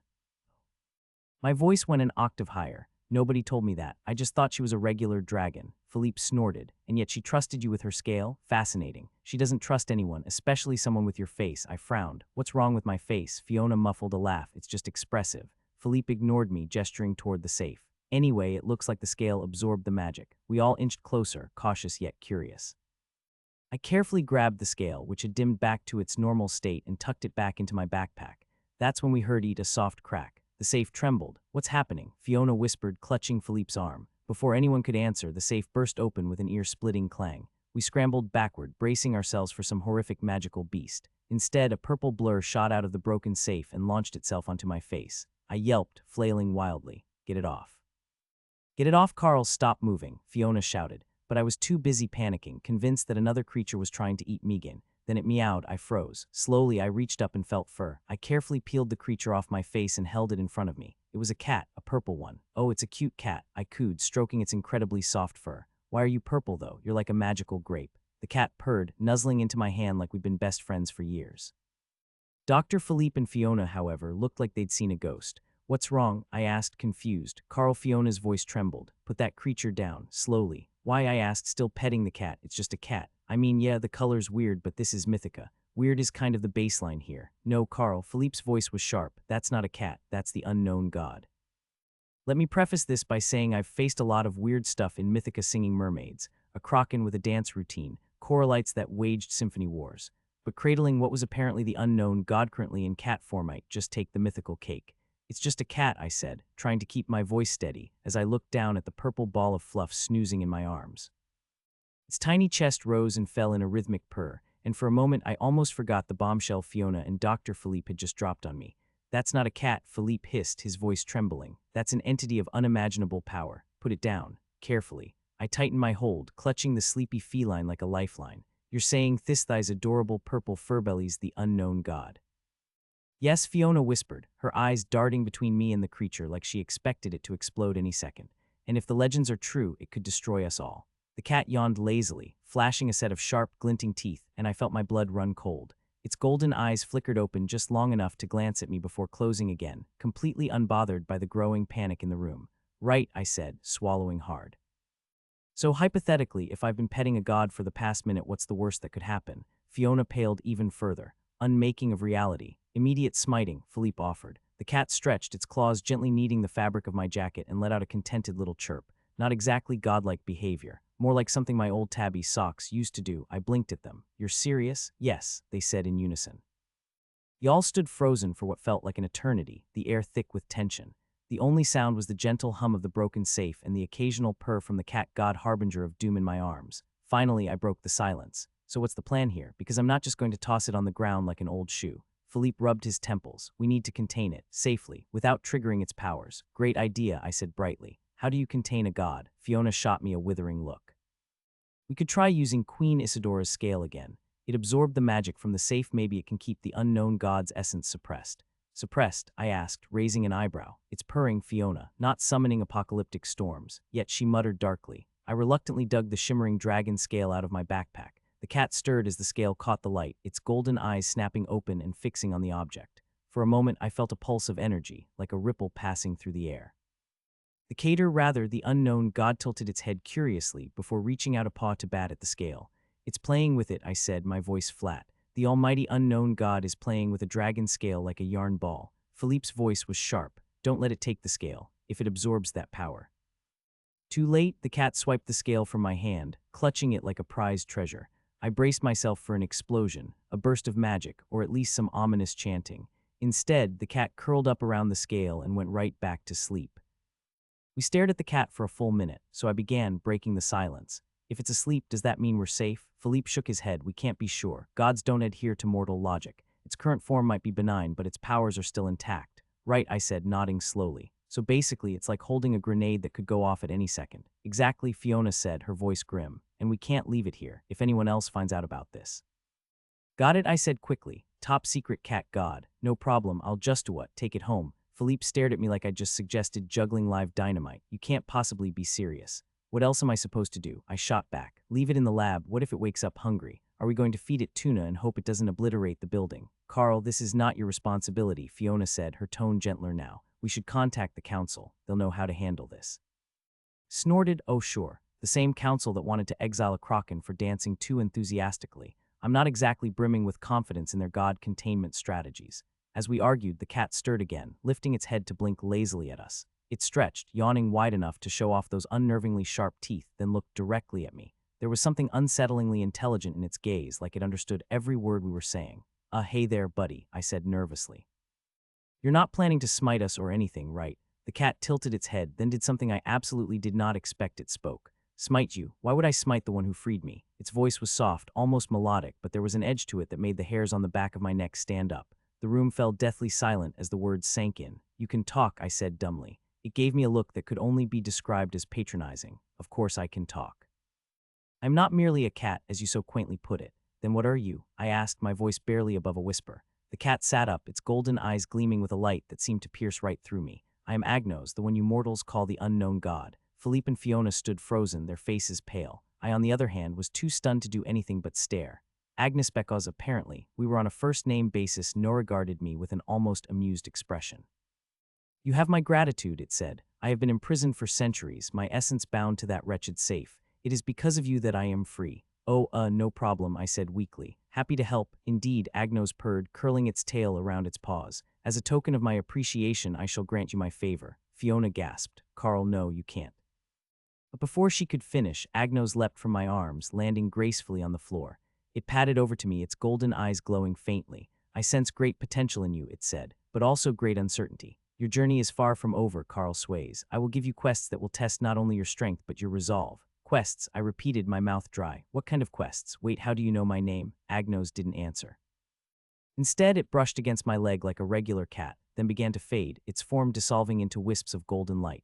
Within seconds it was gone, leaving nothing behind but the faint hum of lingering magic. What just happened? I asked, my voice shaking. Philippe stepped forward, his expression grim. It's gone for now, but make no mistake, Carl, the unknown god has taken an interest in you. That is not a blessing, it's a burden. Great, I muttered, sinking into a chair.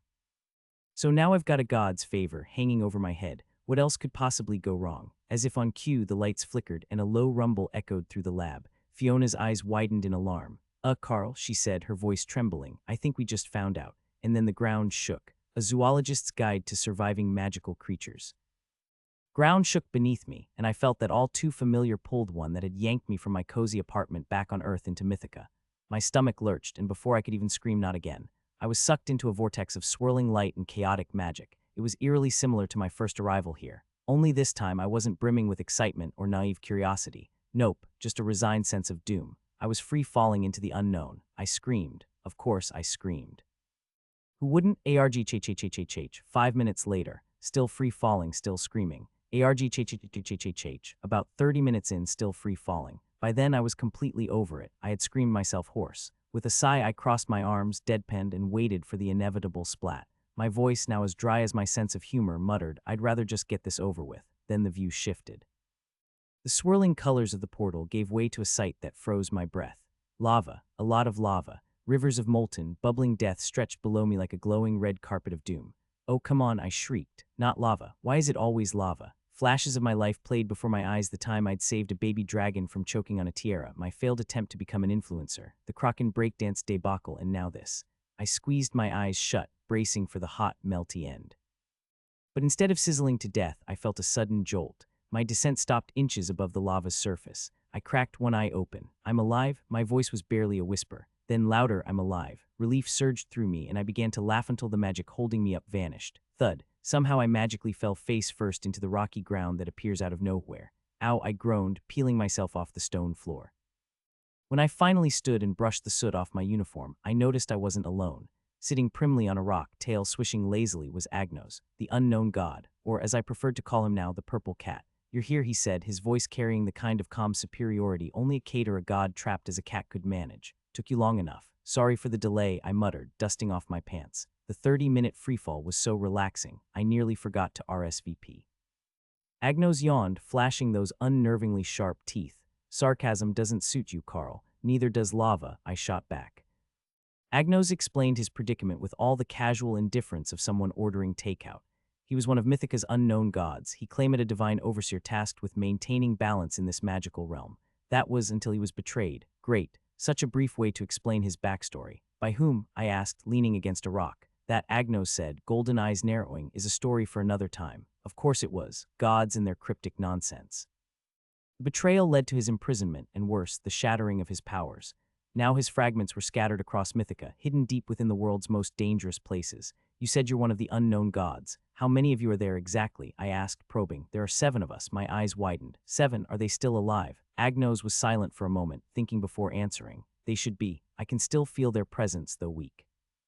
Each of us guards one of the 7 core elements of Mythica: fire, water, air, earth, shadow, light, and spirit. Our bond with the ley lines ensures the balance of this world. I am the guardian of spirit. When we weaken, the ley lines fracture. The chaos you see around you, natural disasters, the berserk creaturess, it's all the result of our imbalance. My mind raced. The ley lines, the guardians, the elements, this was no longer just about me being a zoology intern in a strange world. Wait, you mean to say that Mythica's very existence depends on these 7 gods and their elemental ley lines? That's huge. Agnos nodded, his form shifting subtly, a ripple of light and shadow that hinted at the power he still held beneath the surface. It was a lot to digest, but it clicked. Everything I had seen since arriving here, from the raging storms to the out-of-control creatures, had been a symptom of this imbalance. The very fabric of Mythica was unraveling. So how do we fix this? I asked, already feeling the weight of the task settling in. Agnos's expression darkened, his voice taking on a more somber tone. By collecting the 7 fragments of the unknown gods, only by restoring our strength can we restore balance to the ley lines. So let me guess, I said, already feeling the weight of his request. You want me to find these fragments for you? He nodded, looking far too pleased with himself. I groaned. Why me? I'm just a zoologist. I specialize in creatures, not treasure hunts or divine power retrieval. You're resourceful, Agnos said, hopping down from his rock to circle me. You're clever, and most importantly, you're expendable. He didn't flinch. You're the only one who can help. The fragments are scattered across Mythica. They are not easily obtained, but without them, the ley lines will continue to fracture, and this world will collapse. It is not a matter of choice. Agnos turned to face me fully, his eyes flashing with an intensity that sent a shiver down my spine. You will help me, Carl Sways. Whether you want to or not, I swallowed hard. This was no longer an internship. This was a full-blown quest to save the world, and I had no idea what I was doing. Great, just what I needed. Another world-ending prophecy I had to solve. And Dr. Philippe even said prophecies are overrated. All right, let's say I'm on board. Where do we start? Agnos's expression softened just a fraction, as if he were acknowledging the weight of the journey ahead. The first fragment lies in the land of the dwarves, Dwarftopia. Got it. Let me guess. More mysterious and cryptic warnings coming my way. Agnos's lips curled upward just slightly, as if he found my sarcasm amusing. Perhaps. But for now, prepare yourself, Carl. The journey ahead will not be easy. I glanced at the darkening sky, where the storm clouds gathered ominously on the horizon. Yeah, well, at least it's never boring around here. Agnos gave me a brief look, almost like a challenge, before turning toward the path that led down to the dwarves. Then let's see if you can survive the first step. A zoologist's guide to surviving magical creatures. The path into Mythica's earthen world was a descent into darkness, lit only by faintly glowing moss that clung to the cavern walls like patches of starlight. The air grew heavier with every step, filled with the earthy tang of damp stone and a faint metallic bite like the breath of something ancient. It was the kind of place where murmurs seemed louder, and every drip of water resounded endlessly. Agnos perched on my shoulder, his golden eyes gleaming faintly in the gloom. The small cat who I had to keep reminding myself was a god seemed utterly at ease, his tail flicking lazily. I don't like this, I muttered, my voice swallowed by the oppressive silence. Good, Agnos said, his voice soft but sharp. Fear keeps you alert. Alertness keeps you alive. You'll appreciate the view later. Oh, great pep talk. I feel so much better now. The caverns twisted and turned, narrowing in some places until I had to crouch, then opening suddenly into vast chambers that seemed to stretch into infinity. The dwarves' handiwork was everywhere, massive stone pillars carved to resemble gods and beasts, their faces worn smooth by time. In one area, the ceiling sparkled as if studded with diamonds, though I doubted anything in this place was that simple. I glanced at Agnos. Okay, I'll give you this one. It's pretty cool. Cool. Agnos arched an elegant eyebrow. This is a triumph of mortal ingenuity and ancient magic. Show some respect. Right, respect. I nodded solemnly before adding, does respect come with snacks because I'm starving? And then there were the sounds. Somewhere far off, the rhythmic thrum of machinery vibrated through the stone, mixed with the faint hum of voices. The dwarves were here somewhere, though the sounds made it impossible to tell how close. I'd expected the usual bearded master blacksmiths crafting legendary weapons, maybe a few mining songs for ambience. What I got instead was live streaming. Yes, the dwarves had gone digital. Welcome to Dwarftopia Live. A cheerful voice boomed as soon as I stepped into the main cavern. Thousands of glowing crystals lit the massive space, which was bustling with dwarves holding strange magical devices. Everywhere I looked, there were makeshift stages where dwarves were hawking wares like enchanted axes, glowing potions, and even knockoff tiaras that looked suspiciously like the one I'd got for Princess. Is that an infomercial? I asked Agnos, who sat on my shoulder like an unimpressed parrot. They've adapted, he said with a shrug. Apparently mining and smithing didn't pay the bills anymore. The lead dwarf spotted me and immediately waved me over. Greetings, traveler, looking for some exclusive deals. Perhaps a custom-made sword or a magical gadget for your adventuring needs. I'm actually here for something else, I said, glancing nervously at the bustling marketplace. I need to find a fragment of divine power. The dwarf's eyes sparkled with interest. A divine fragment. Oh ho, that's rare loot, but it'll cost you. Cost me. I frowned. Oh no, I'm not about to let myself be defrauded of my Mythica credits now. I've had enough trouble with one chubby Selkie already. I don't have money. Just a god cat and a healthy dose of skepticism. The dwarf's grin widened. Well then, let's make a trade. Help us boost sales during our next live stream and I'll tell you where to find the fragment. Boost sales? How?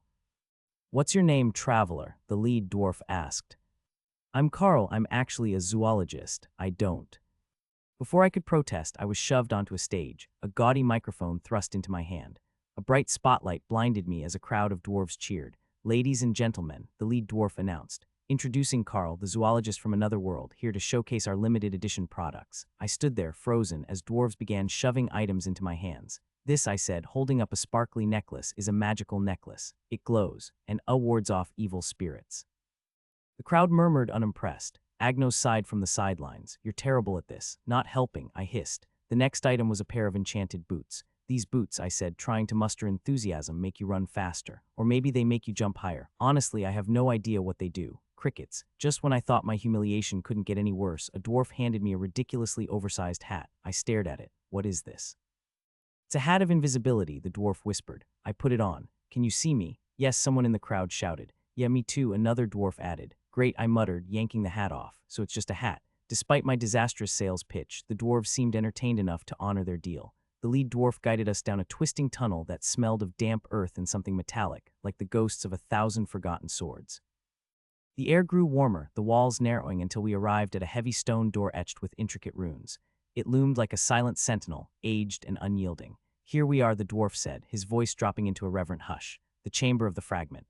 The door creaked open, revealing a cavern bathed in an eerie, pulsating light. The source of it stood at the room's center, a pedestal carved from black obsidian, slick with veins of glowing green. Floating just above it was the fragmented, jagged shard of pure energy, alive with shifting colors that seemed to hum in time with my heartbeat. I hesitated. The air felt thicker, as if the room itself was holding its breath. Even Agnos, perched silently on my shoulder, flicked his tail with unusual restraint. "This is it?" I asked, my voice catching in my throat. The dwarf gave a solemn nod. "Aye, it's been here longer than our records go back. None who have touched it ever lived to tell what they saw. So good luck." He stepped back a little too eagerly for my liking. I swallowed hard and reached out, my fingers hovering just above the fragment. The heat it radiated wasn't like normal warmth, it was alive, crawling up my skin like invisible vines. I took a deep breath and grabbed it. The world shattered. I was no longer in the chamber. I stood on a battlefield, surrounded by chaos. The sky above me churned with dark clouds, lightning splitting the heavens in jagged streaks. Armored figures clashed all around, their swords ringing like screams. Fires raged unchecked, consuming entire mountains in the distance. At the center of it all was a Palacia grand structure made of white stone, now crumbling under the weight of destruction. Its spires fell like broken bones, sending debris cascading into the war below. And then I saw him. A shadowy figure, tall and menacing, emerged from the wreckage. His blade gleamed like liquid night, its edges rippling as if it drank the light around it. He moved with terrifying precision, cutting down enemies as if they were nothing more than whispers in the wind. His gaze snapped to me. His voice wasn't loud, but it carried, slicing through the roar of battle like a dagger to the chest. I couldn't move. His eyes, glowing a sickly green, pinned me in place. "Beware." His tone turned venomous, layered with malice. "The fragments awaken more than power. They awaken me." The vision ended, leaving me breathless. "Well?" Agnos asked, his golden eyes gleaming. I turned to him, my hand still clutching the fragment. "What exactly are we waking up?" His smile was disturbingly cat-like. "Oh, you'll see." I handed the fragment piece to Agnos without a second thought. My fingers still tingled from the magic pulsing through it, like holding onto a live wire that refused to settle. As soon as he got hold of it, he did something I was absolutely unprepared for. He ate it. Yes, ate it like a crunchy snack. I froze. My jaw unhinged as I watched the shimmering fragment disappear into his mouth. He chewed with an oddly satisfied look, like someone savoring the world's most forbidden candy. You just ate it." My voice cracked halfway through, disbelief twisting it into a squeak. Agnos looked at me, completely unfazed. "What? It's part of me. Of course I have to consume it." "Of course," I muttered, my words dripping with sarcasm as I pinched the bridge of my nose. "Why not? I guess you're the living, breathing garbage disposal for magical artifacts." Ignoring my tone entirely, Agnos smirked, brushing a speck of dust off his shoulder. "Well, that's one down." I shook my head, exasperation crawling up my spine. "What's next? We need to find another fragment, right?" That's when his expression shifted into something I didn't like. A complicated mix of curiosity and amusement danced across his features, paired with a tone that made my stomach knot. "Interesting," he said, tilting his head slightly. "You must be really lucky for it not to appear." "Lucky?" I frowned, the weight of his words pressing down like a loaded trap waiting to spring. "What's that supposed to mean?" I demanded, narrowing my eyes. Agnos didn't answer. Instead, he started walking, leaving me no choice but to follow. The cavern behind us rolled with the ominous silence of danger barely escaped, and yet something about his cryptic comment left me more uneasy. A zoologist's guide to surviving magical creatures. So that's it, no danger lurking, I asked, my voice echoing faintly in the vast chamber. My eyes darted around, searching for any sign of danger as we walked out of the chamber. You know, Agnos, you could have just done this yourself. You're one of the unknown gods, after all. Agnos jumped on me and perched lazily on my shoulder like he didn't have a care in the world, gave an unimpressed snort. Sure, but where's the fun in that? You need the experience.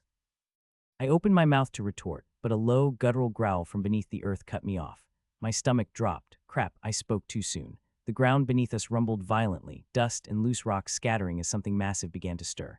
A split second later, the earth split open, and a monstrous basilisk erupted from below, its glossy scales shimmering like an oil slick under the faint magical glow of the cavern.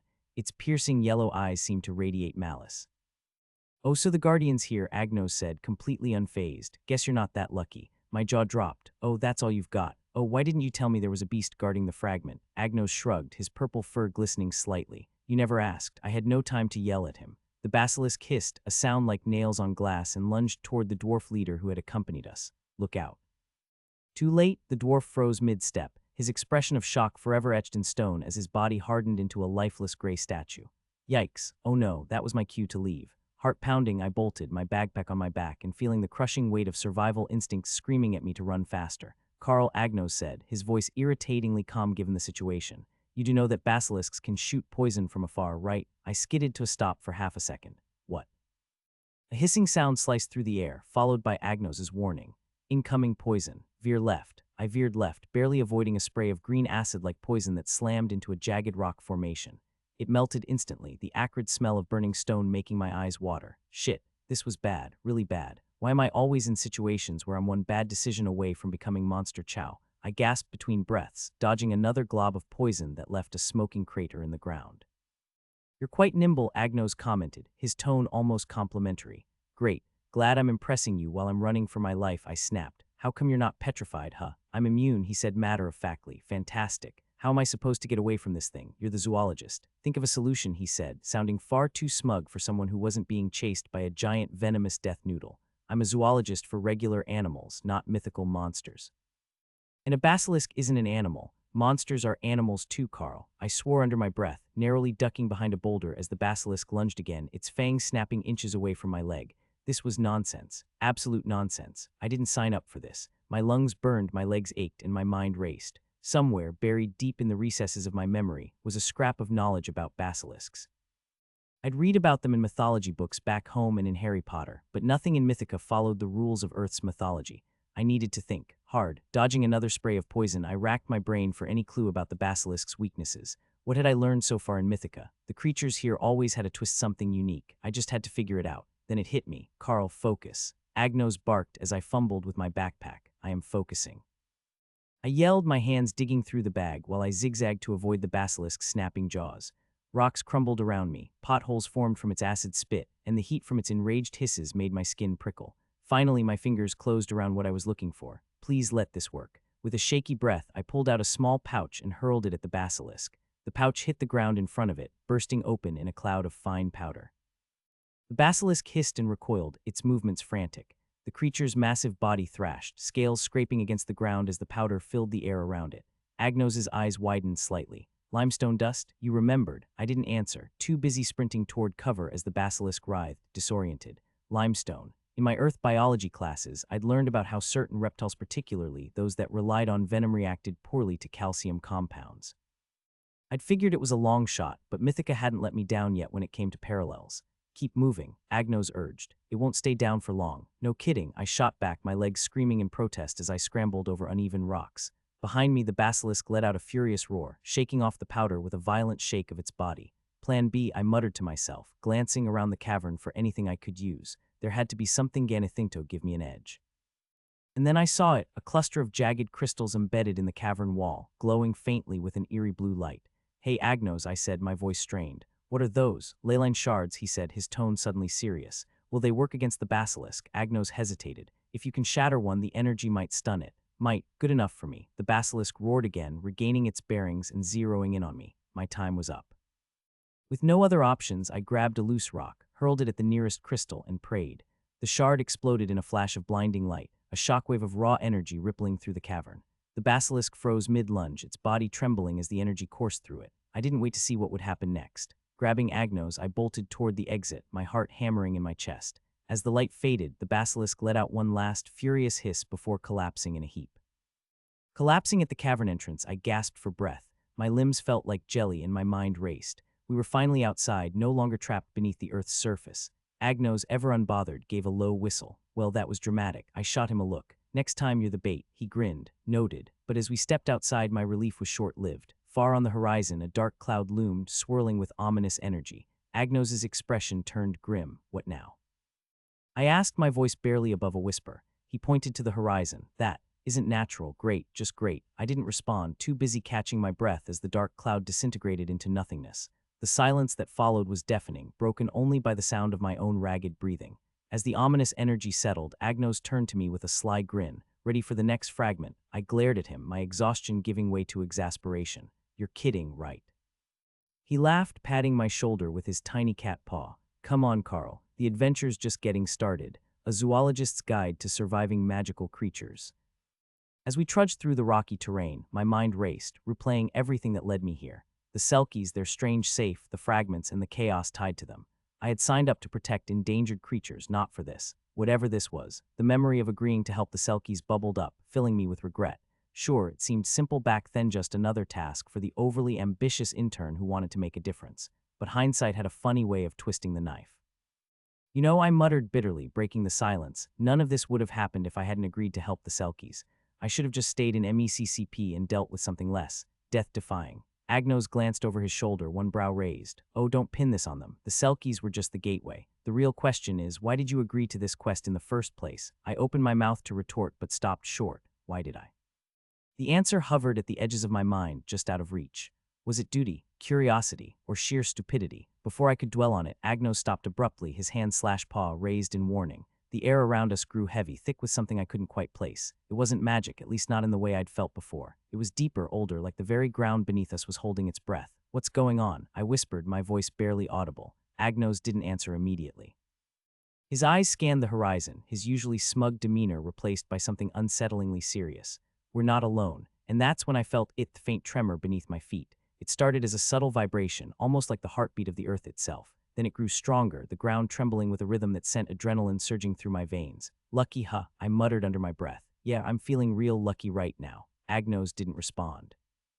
Instead, he motioned for me to stay quiet as he stepped forward, his eyes fixed on something in the distance. I followed his gaze, squinting against the dim light. At first, I saw nothing, just the jagged rocks and sparse vegetation that littered the landscape. But then it moved. A shadow, impossibly large, slithered across the ground, its shape too fluid to be natural. Please tell me that's not another basilisk, I whispered, gripping the straps of my backpack tightly. Agnos smirked, though it lacked his usual flair. No, something much worse. Fantastic, just what I needed. The shadow solidified, rising from the ground like ink poured into water. Its form twisted and contorted, taking shape until it towered over USA creature I couldn't name, even with my zoology degree and newfound Mythica expertise. It had too many limbs, too many eyes, and an aura that made the air hum with raw energy. What do we do? I hissed, my heart pounding in my chest. Agnos turned to me, his grin returning. Well, Carl, you're the zoologist. Time to think outside the box again. My glare could have melted steel. You're enjoying this, aren't you? Immensely. The creature let out a low, guttural growl that rattled my bones, cutting our banter short. I didn't have time to think, let alone argue. The only thing I could do was react. Okay, I muttered to myself, my brain scrambling for ideas. If it's worse than a basilisk, then it probably has a weakness, right? Everything has a weakness. Unless it doesn't, Agnos quipped unhelpfully. Ignoring him, I dug into my backpack, my fingers fumbling over the contents as I tried to focus. Potions, tools, random knickknacks. I had to have something useful in here. The creature lunged, its movements unnaturally fast for something so massive. I barely had time to roll out of the way, the impact of its attack sending shockwaves through the ground. Carl, Agnos called out, his tone surprisingly serious. Whatever you're planning, do it now. I pulled out a vial filled with a swirling, iridescent liquid. It wasn't much, just a sample of enchanted seawater from Atlantis. Something I got from one of the council as souvenir. But if Mythica had taught me anything, it was that the simplest things often held the most power. Here goes nothing, I muttered, uncorking the vial and flinging its contents at the creature. The effect was immediate. The liquid hit the creature's shadowy form, and it let out an ear-splitting shriek. Its body convulsed, the dark energy unraveling like thread pulled from a spool. Agnos watched with an impressed look. Huh, maybe you really are lucky after all. The air still carried the acrid scent of singed earth from our last misadventure, but now it was heavy with something else. tension. I glanced over my shoulder at Agnos, who sat perched on my backpack like some feline overlord, his tiny cat paws casually kneading the canvas. So I began, trying to break the suffocating silence. What do you think that black cloud was just now?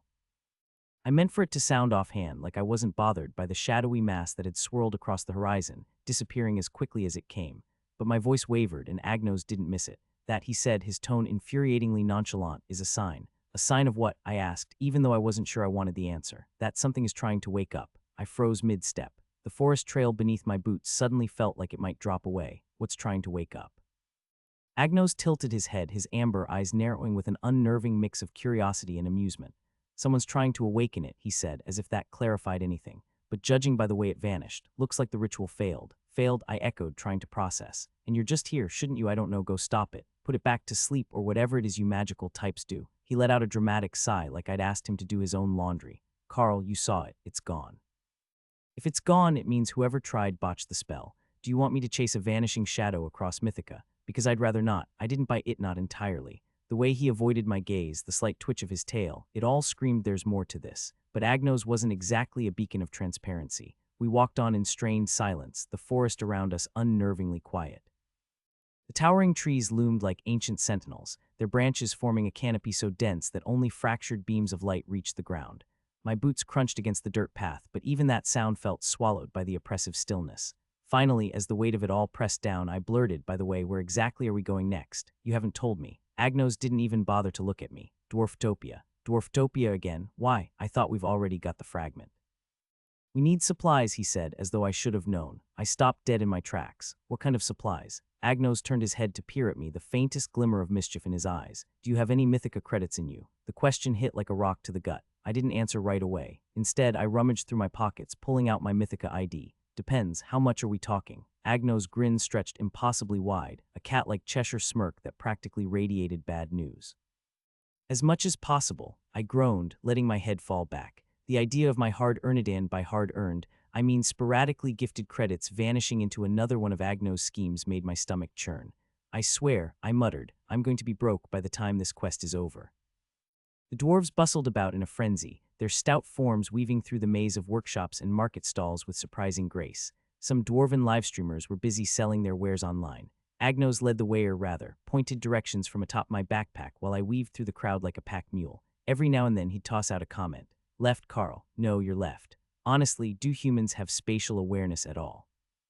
I am this close to making you walk, I snapped, but he only purred in response. Finally, we stopped at a massive stall manned by a grizzled dwarf with a beard so long it was braided into his belt. A sign above him read, Durin's Goods and Oddities. We don't ask, you don't tell. Right, I said, glancing at the display of potions, tools, and enchanted trinkets. What are we buying? Everything, Agnos said simply. Everything, not literally, Carl, but we need an all-purpose survival kit. Rope enchanted to hold under magical strain, potions for stamina, a new mappo, and see if he has those fireproof gloves. You'll need them. For what? I asked, but Agnos ignored me, too busy inspecting a golden compass that looked like it could double as a weapon. The dwarf Durin squinted at me with sharp eyes. Your cat talks. Unfortunately, I said, earning a swat from Agnos' tail. What's all this going to cost? Durin sized me up, then rattled off a number so high I felt faint. Right, I said weakly, reaching for my Mythica ID. Do you perhaps accept card? A zoologist's guide to surviving magical creatures. The journey to Yggdrasil began with a familiar dread pooling in my stomach. If recovering the first fragment had taught me anything, it was that simplicity in this quest was a myth. Agnos perched on my shoulder, swishing his tail like the smug little pseudo-god he was, and I already suspected he knew something he wasn't telling me. Next stop, the World Tree, I muttered, glancing at the map I bought earlier at Dwarftopia. Mechant Dwarf had kindly helped mark for me where the World Tree is located. It shimmered faintly, the runes glowing like tiny fireflies. Any chance this one doesn't come with a beast or whatever that basilisk situation was? Agnos let out a dismissive snort. Oh, Carl, you have so much faith in Mythica's capacity for peace and quiet. Adorable. I shot him a glare. You could at least pretend to reassure me. No fun in that. He stretched lazily. Besides, Yggdrasil isn't just any tree. It's the spiritual artery of all realms. Surely you don't think something that's significant will just hand over its treasures without a test. I groaned, hiking up my pack as the faint outline of Yggdrasil began to rise on the horizon. Its massive branches stretched upward, piercing the sky like a living cathedral, and its roots disappeared into swirling mists below. The air here felt different, thick with ancient magic. Every breath tasted like ozone, every step felt like trespassing on sacred ground. When I first heard Yggdrasil, my imagination soared. The world tree, a symbol of unity, wisdom, and cosmic balance. The majestic pillar connecting heaven, earth, and the underworld. In my head, it was a mystical, reverent place shrouded in sacred silency, a place where whispers carried the weight of eons, and every step felt like treading on ancient secrets. That was before I actually saw it. Instead of solemn grandeur, I was greeted by something else entirely, a bustling crowd. Tourists of every shape and form swarmed the base of Yggdrasil like ants around honey. Elves with selfie sticks struck dramatic poses, trying to get the perfect angle with the roots of the ancient tree in the background.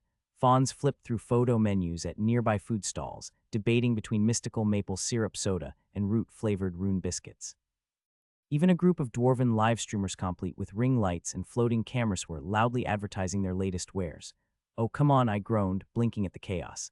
Agnos, perched smugly on my backpack, gave an unbothered yawn. "What did you expect? Sparkles, choirs of angels." "Well, not this." I waved a hand at the scene. "This is supposed to be sacred, not a magical Disneyland." "Sacred doesn't pay the bills," Agnos said, flicking his tail lazily. "Tourism does.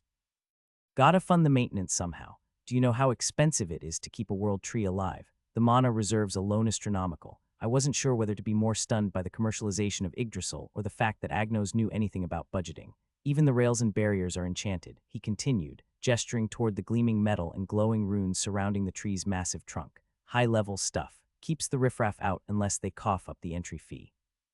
Which, by the way, he gave me a pointed look. I sighed. "How much are we talking?" 500 Mythica credits. 500. I nearly choked. That was more than my entire weekly stipend as an intern. Agnos shrugged. "It's the world tree. You want cosmic wisdom, you pay cosmic prices." I turned back to the scene, trying to process this. Rows of stalls lined the pathway to Yggdrasil, selling everything from miniature replicas of the tree to enchanted leaf-shaped charms that promised good fortune. The air smelled of roasted chestnuts and sweet nectar, mixing strangely with the ancient energy emanating from the massive tree in the center. Despite the carnival-like atmosphere, Yggdrasil itself was still breathtaking. Its trunk stretched impossibly high, disappearing into the clouds, and its sprawling roots wove through the earth like veins of pure life energy. The tree pulsed faintly with an otherworldly glow, each leaf shimmering in a kaleidoscope of colors. And yet seeing someone use one of its roots as a backrest for their selfie left a sour taste in my mouth. "Let's just get this over with," I muttered. We approached the restricted area where a line of visitors waited patiently. At the front stood an elf in a crisp green uniform, complete with a sash reading Yggdrasil Visitor Services. He held a clipboard and radiated an air of professional cheeriness that felt utterly out of place. "Greetings, travelers," he said as we approached. His eyes darted to Agnos, and he hesitated for a fraction of a second before continuing. "Welcome to the sacred grounds of Yggdrasil. Are you here to pray, make a wish, or simply bask in its divine energy?" I opened my mouth, but Agnos cut me off. "We're here for the fragment," he said, his voice cool and unbothered. The guide's smile faltered. "Fragment, the fragment. You know, piece of cosmic energy, part of the grand destiny stuff. Don't make me spell it out." He led us past the line of tourists, through a side gate that shimmered as we passed through it. The noise of the crowd faded instantly, replaced by a profound, almost oppressive silence. It was like stepping into another dimension. The air here was thicker, charged with raw energy. My skin prickled as we approached the base of Yggdrasil. Up close, the tree was even more awe-inspiring, its bark etched with ancient runes that seemed to shift and writhe when I tried to read them. "This is as far as I go," the guide said, stopping abruptly. "The rest is up to you." "Wait, what do you mean up to us?" I asked. Before he could answer, the ground beneath us rumbled. A low, resonant hum echoed through the air, vibrating in my chest. "Ah," Agnos said, hopping off my backpack. "Looks like the Guardian's awake." "The what now?" Before I could get an answer, a massive burst of flame erupted from the ground ahead. The heat was so intense I had to shield my face. When the flames subsided, a creature emerged, its feathers blazing like molten gold. When I opened my eyes, I was no longer at the base of Yggdrasil. Instead, I stood in a vast hall of light, with endless rows of flickering flames floating in midair. Each flame pulsed with an energy that felt alive, like they were tiny hearts beating in sync with the universe. But instead of attacking, the phoenix spoke. "Welcome, traveler." The voice was deep, resonant, and somehow musical. I turned, and there it was, a phoenix, its feathers blazing like the dawn and its eyes burning with ancient wisdom. It perched on a pedestal carved from obsidian, its wings folded elegantly. "Ah, hi," I said, unsure of how to address what was essentially a living sunbird. "I'm Carl, here for a fragment." The phoenix tilted its head, studying me with an intensity that made me want to fidget. Then it spoke, and what it said made me question my sanity. "I challenge you to a game." I blinked. "A game?" "Yes," it said solemnly. "A game of bingo." I stared at the phoenix, wondering if I'd misheard. "Bingo?" I repeated slowly. Yes, it said, ruffling its feathers. The game of strategy, luck, and intellect. Surely you are familiar. Yeah, I know what it is, but I gestured vaguely at its flaming magnificence. Why bingo, do not underestimate the power of simplicity, the phoenix said with a regal nod. Life, like bingo, is a balance of chance and choice. Besides, it is quite popular among celestial beings. Now shall we begin? Agnos snorted from his perch. This is gold. Absolute gold. The phoenix conjured a glowing board in midair, its numbers shimmering like stars. Another appeared in front of me, and a gilded cage materialized between us, its handle ready to spin. Fine, I muttered. Let's do this. The game started off easy enough. The phoenix called numbers with an almost ceremonial gravitas, its melodic voice echoing through the hall. B7, I marked it off my board. Got it. 19. Bingo gods be kind, I muttered under my breath, crossing off another number. The game progressed, and for a while it seemed normal, too normal, which of course was when the phoenix decided to up the stakes. I shall now add a layer of challenge, it announced. Oh great, I muttered. What kind of? Before I could finish, my board began to glow, and then it floated upward, spinning in midair like a frisbee possessed. The phoenix's board followed suit, and now I had to chase my numbers while dodging flames it occasionally lobbed my way. Is this normal? I yelled, narrowly avoiding a fireball. Define normal, Agnos said, smirking as he floated just out of range. 52, the phoenix called serenely, as if this chaos were perfectly standard. Leaped, snatching my board out of the air and marking off the number. This is not how you play bingo, says who. The phoenix countered, hurling another flame. By the end of the game, I was panting, singed, and ready to retire from all future bingo-related activities, but somehow, miraculously, I managed to call it. Bingo, I shouted, holding up my board like a victory banner. The phoenix paused, its flames dimming slightly as it inspected my board. Then it nodded. Impressive, you have earned the fragment. Shard of glowing light emerged from its chest, hovering toward me. When I touched it, a wave of energy surged through my body, and for a brief moment I wasn't in the hall anymore. I stood at the edge of a battlefield, flames consuming the horizon. Shadows moved in the distance as seven figures, their outlines flickering like static, and in the center a tree much like Yggdrasil but darker, its branches gnarled and dripping with an inky substance. A voice whispered, faint but insistent, restore the balance. I gasped, the vision fading as I found myself back in the hall. The phoenix watched me closely. Another memory unlocked, it said quietly. You are making progress. I didn't feel like it. My head throbbed and my heart raced as the implications of the vision settled over me. What was that? I asked, my voice trembling. The truth, the phoenix said simply, and only a fraction of it. As I left Yggdrasil, fragment in hand, I couldn't shake the feeling that things were spiraling towards something much bigger than me. Agnos, of course, had his own commentary. You survived a phoenix in bingo. That's a story for the ages. I glared at him. Shut up. But deep down, I couldn't help but wonder what was the dark tree I'd seen, and how much longer could I keep running from the answers? A zoologist's guide to surviving magical creatures. The second fragment gleamed in Agnos's palm like a shard of crystallized twilight, its violet hue shimmering faintly even in the dim light of the forest clearing. When he finally ate it, the fragment dissolved into a wisp of smoke, curling briefly around his head before vanishing. I couldn't help but stare. Watching an ancient god consume pieces of himself was unsettling, like witnessing someone put puzzle pieces into their mouth instead of a picture frame. Do you feel any different? I asked, half expecting him to erupt into flames or sprout a second head. Agnos wiped his mouth with the back of his hand, looking wholly unimpressed. It will take all the fragments for my powers to fully return. This is merely progress, right. I had trudged through swamps, dodged raging basilisk, and endured the world's longest hike for him to call this progress. Great, I muttered, hoisting my backpack onto my shoulders. So where to next? Agnos closed his eyes, his expression serene. For a moment the air around him seemed to ripple, the forest growing quieter, like it was holding its breath. When he finally opened them, there was a faint glow in his irises. Turna and Og, he announced, his tone rich with importance. What now, Turna and Og, he repeated, with the air of someone explaining gravity to a child. The land of eternal youth, a spiritual paradise for the virtuous and heroic. Oh, so like heaven, I tried to summarize, hoping to cut through his melodrama. Agnos shot me a look so withering it could have curdled milk. Simplistic as ever, Carl. I rolled my eyes, wishing not for the first time that the unknown god was less of a cryptic jerk. I frowned. Well, excuse me for not keeping a catalog of mythical vacation spots in my head. We walked for hours. My legs already ached from all the walking we'd done today, and the thought of trekking all the way to some distant, mystical paradise was about as appealing as wrestling a manticore. You know, if this place is such a paradise, you'd think they'd have better transportation options, I muttered. My legs were already protesting at the thought of another hike. A buggy or even a magical skateboard or something would be nice, I grumbled. Anything to save my legs. Agnos ignored me as usual, while the cat, ever the opportunist, leapt onto my backpack, settling in as if I were his personal sedan chair. I sighed.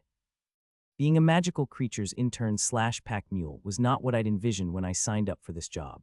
Stop whining, Carl. Consider this part of your growth. Growth. My calves are about to grow out of my boots. I shot back, adjusting my backpack as Agnos hopped onto my shoulder like he owned it. Speaking of which, I asked as we trudged forward, how do you even know where your fragments are? He stretched lazily, his tiny paws dangling off my shoulder. I can sense them, he replied simply, gazing ahead with an almost regal air. And what happens if someone else finds one before us? He chuckled darkly. They die. I froze mid-step. Excuse me, anyone not blessed by the unknown gods who touches a fragment will die, he said with a casual shrug as if discussing the weather. So why can I touch them? He glanced at me, his golden eyes unreadable. Because I blessed you. Oh great, I'm honored, I deadpanned. My brain reeled. Wait, so all this time you could have collected your own fragments? No, Agnos said firmly, his tone suddenly serious. Each fragment contains a piece of memory. I need someone with a strong heart and will to absorb the memories stored in them. Without these, the memories would consume the unworthy. My stomach churned. Memories. My voice pitched higher than I'd like. You mean these fragments embed memories in me? Forever. Before he could answer, a deafening roar echoed across the sky. The shadow of an enormous dragon swept over us, its wings blotting out the sun. My heart leaped into my throat as I instinctively dove behind a nearby boulder. What was that? I hissed, peeking out cautiously. Agnos, annoyingly calm, leaped from my shoulder and remained perched on the rock. A dragon, obviously. Obviously, I yelled, pressing myself tighter against the boulder. What should we do now? I asked, clutching my backpack like it could shield me from whatever monstrosity was out there. Agnos, are we gonna die? Do we fight? Run? Negotiate? What? To my utter disbelief, Agnos sat atop the boulder, grooming his paw. Seriously, you're just gonna sit there? Okay, think, Carl. What do we do? Distract it with food? Play dead? Can dragons smell fear? Of course they can. Must you always narrate your panic? Agnos interrupted, standing completely still, calm as a summer breeze. I was about to argue when I heard someone calling my name. Peeking around the boulder, I spotted Dr. Philippe Ando, Great Sweet Tooth's mom, Queen Isidora, descending in all her draconic glory. Her scales shimmered like molten gold, and the sheer majesty of her presence made the trees around her seem insignificant. Dr. Philippe, what are you doing here? Dr. Philippe looked relieved as he approached, though his usual composed demeanor was slightly ruffled. Carl, thank goodness you're all right. We've been looking for you, he said, brushing dirt from his sleeves and adjusting his glasses. Do you have any idea how hard you are to track? Your phone's been dead. I sheepishly pulled out my Mythica phone, the screen blank. I held up the lifeless device. Yeah, sorry about that. It's dead. No juice left. With a sigh, he handed me a crystal-like power pack inscribed with intricate runes. Here, use this. It should last a week. And don't vanish on us again. Everything okay? I asked. He ran a hand through his hair. Not exactly. MECCP is in disarray. Since the Kraken incident and the Selkie task, we've been swamped with requests. Conservation issues, creature relocations, habitat protections, it's a mess. And frankly, no one handles it as well as you do. The public isn't shy about sharing their dissatisfaction. I blinked, taken aback. Me, yes, right now MECCP is in chaos without you, unsure whether to feel flattered or overwhelmed. Compliments from Dr. Philippe were about as rare as mermaids' tears. Then he handed me a letter. The seal on it bore the insignia of the MECCP. My stomach sank. Letters like these were never good news. What's this? I asked, unfolding the letter. From the founder. The founder, I repeated, dumbfounded. As in, the founder, the one nobody's ever seen. Philippe nodded, watching as I hesitantly opened the letter. My heart sank as I read the first line, your internship is hereby terminated. My stomach dropped. I'm terminated. I choked out, staring at the letter in disbelief. A zoologist's guide to surviving magical creatures. Dr. Philippe quickly handed me another letter before I could fully spiral. Read this one too, he said with a knowing smile. The second letter bore the same seal. I opened it cautiously and my eyes widened as I read. Congratulations, Carl, you're no longer an intern, Dr. Philippe said, his smile widening. This letter stated that I'd been promoted to a permanent position, assigned to a special department that handled unique problems. Wait, I'm being promoted, permanently. To a special department, Philippe nodded, a faint smile tugging at his lips. Unique problems require unique solutions. You've proven yourself capable. Unique problems, I repeated. Am I solving Mythica's version of cold cases now? Something like that, Dr. Philippe said. Agnos, who had been silent throughout, finally spoke. It suits you. Startled by Agnos's interjection, Dr. Philippe displays fear and discomfort at the sight of him. I guess he hasn't gotten used to his presence yet. He still sees Agnos as some sort of god of destruction. Just to confirm there's a raise involved, right? I asked, squinting at Dr. Philippe like a merchant haggling for their life savings. His response, a hearty chuckle and a pat on my back. My heart promptly took a nosedive. You're patting my back, I said, my voice tinged with dread. Does that mean no, not just a raise, he said, grinning as if he enjoyed keeping me on edge. You might even get a bonus for every case you solve. Oh. Well, that changed everything. Without thinking, I pumped my fist into the air like I'd just been crowned the ruler of Mythica. The move was not my finest. Realizing how over the top I looked, I cleared my throat awkwardly and tried to play it cool. It's just, this whole quest has drained a lot of my Mythica credits, I said, scratching the back of my neck. So, hearing I'd be rewarded handsomely is motivating. I followed it with a weak laugh, as if that would make up for my momentary lapse into unfiltered enthusiasm. The conversation shifted when Queen Isidora finally acknowledged Agnos's presence. To my shock, she bowed deeply. What the I began, but Agnos interrupted. "Hello, kiddo," he said, his tone warm and familiar. "Kiddo." Queen Isidora straightened, her massive form radiating an aura of reverence. "It's an honor to see you again, my tutor," she said. Tutor. Turns out Agnos had been her mentor long before his imprisonment. The scale she had given me, it was blessed with his magic. When I was young, Agnos told me to give the scale to the rightful person. He said the scale would know who that was, Queen Isidora explained. "So it chose me?" I asked, still processing. "Yes," she said, though her expression was skeptical. "Though I can't say I fully trust you yet. You still seem incompetent." Deadpan, I stared at her. Inside, I was cursing up a storm. Shaking off the insult, I turned to Dr. Philippe. "We're heading to Tur-na-en-og next. I've got a quest to finish." Dr. Philippe nodded. "Understood. The head of the Habitat program sends his regards and says, let him finish what he was meant to do." Agnos chuckled softly at that, his expression unreadable. "Any chance I could get a ride?" I asked hopefully. I managed to convince Philippe to arrange transportation to Tur-na-en-og. For a brief, glorious moment, I thought I'd be riding on Queen Isidora's back. Turns out she was just my escort. Dr. Philippe grinned. "Queen Isidora will escort you, but you'll be flying in the buggy." I sighed. So much for riding a dragon. As the buggy took off, I glanced back at Agnos, who seemed deep in thought. Whatever lay ahead in Tur-na-en-og, one thing was clear: this was just the beginning. The first thing that hit me about Tur-na-en-og wasn't its mystical aura or divine radiance. No, it was the bass. A chest-thumping, eardrum-vibrating EDM beat that felt like it was being generated by the gods themselves, or at least a demigod DJ who had clearly found the bass boost dial. "This is paradise," I muttered as I stepped off the buggy and onto the sandy shore of the mythical island. Instead of the serene, ethereal haven I'd expected, I was greeted by a scene that could only be described as Ibiza on steroids. There were bright, neon lights flashing from colossal stages. Glittering rivers of magical cocktails flowed freely into crystal goblets held by dancing demigods and goddesses. Young, immortal beings frolicked along the beach, their laughter echoing over the music. "Welcome to paradise," Agnos declared dramatically, perched on my shoulder like some smug parrot. "What did you expect, harps in a choir?" "Well, yeah," I admitted, already overwhelmed by the sensory overload. "Not a rave. And yet this is exactly what paradise is for the young and restless," Agnos said, gesturing to the crowd. I was about to reply when my attention was snagged by a familiar figure in the crowd. It was Fiona swaying unsteadily near the front of a massive stage, a glowing drink in one hand and a sparkly headband with flashing lights perched crookedly on her head. "Is that Fiona?" I asked, blinking as if my eyes might be deceiving me. Agnos glanced over and cackled. "Indeed, the ever-prim and proper Miss Sirius seems to be letting loose, or falling apart, hard to tell." I wove through the crowd to reach her, dodging a demigod doing flips and a goddess spraying sparkling mist into the air. Fiona turned to me as I approached, her eyes bleary but filled with delight. "Carl," she slurred, throwing her arms around me. "You made it. Did you come for Stratos too?" "They're my favorite." I stared at her, stunned. "Stratos, the demigod boy band," she said, as if it was the most obvious thing in the world. "They're so talented." Right on cue, a group of glimmering, ridiculously handsome demigods appeared on stage, striking poses as the crowd roared. Fiona screamed like a superfan, jumping up and down and dragging me with her. "Fiona, I'm supposed to be." "SHHHH," she pressed a finger to my lips. "You need to feel this, Carl. Let go." Before I could protest, a stunning demigoddess grabbed my arm, pulling me toward the dance floor. "Join us, mortal," she sang, her voice lilting like a siren's. I'm flattered, but..." She wasn't taking no for an answer. Neither was the other demigoddess who appeared at my other side, or the demigod who clapped me on the back with a booming laugh. "A day off won't kill you," Agnos called out from a lounge chair where 3 demigoddesses were fawning over him, feeding him grapes like he was Caesar. "I don't do days off," I shouted back as I was dragged into the chaos. I staggered into the hotel lobby like a zombie, burdened by 3 things. A hangover, though not from drinking dancing, was evidently a sport here. Fiona, who was draped over my back, passed out, snoring softly into my hair.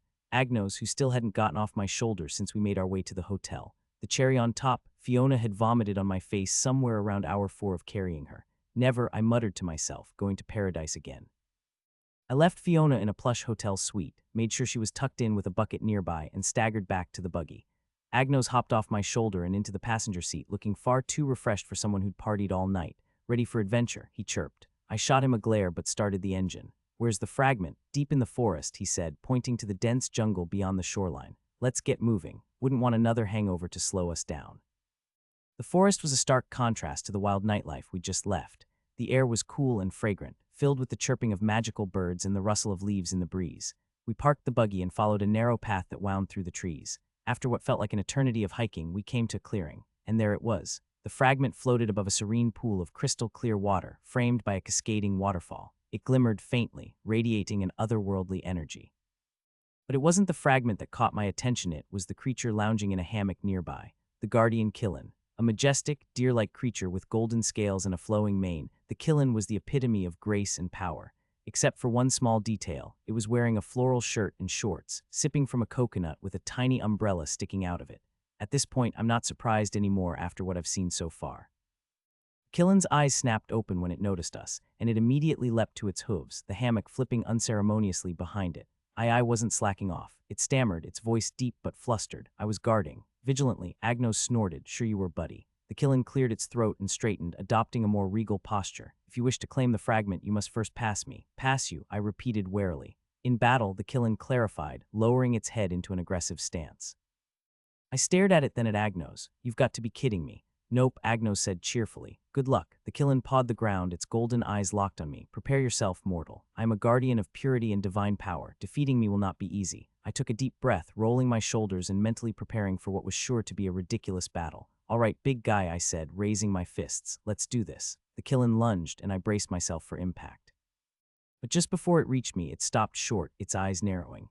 "Wait," it said, sniffing the air. "You reek of vomit." "Oh, for the love of," I began, but the Killen recoiled, shaking its head. "This is unacceptable. You must cleanse yourself before we fight." Agnos howled with laughter as I stared at the Killen, dumbfounded. "Fine," I muttered, trudging toward the waterfall. "But you'd better be ready when I get back." As I scrubbed my face in the cool water, I couldn't help but wonder what kind of ridiculous twist awaited me next. A zoologist's guide to surviving magical creatures. The cool water glistened in the moonlight as I scrubbed at the stubborn remnants of Fiona's unfortunate incident on my face. The pool was tranquil, the sound of the nearby waterfall a soothing backdrop. Yet my thoughts were anything but peaceful. My mind spun, trying to devise a way to get past the Killen without, dying. The guardian creature lounged on his hammock a few feet away, now out of his fighting stance but keeping an eagle eye on me.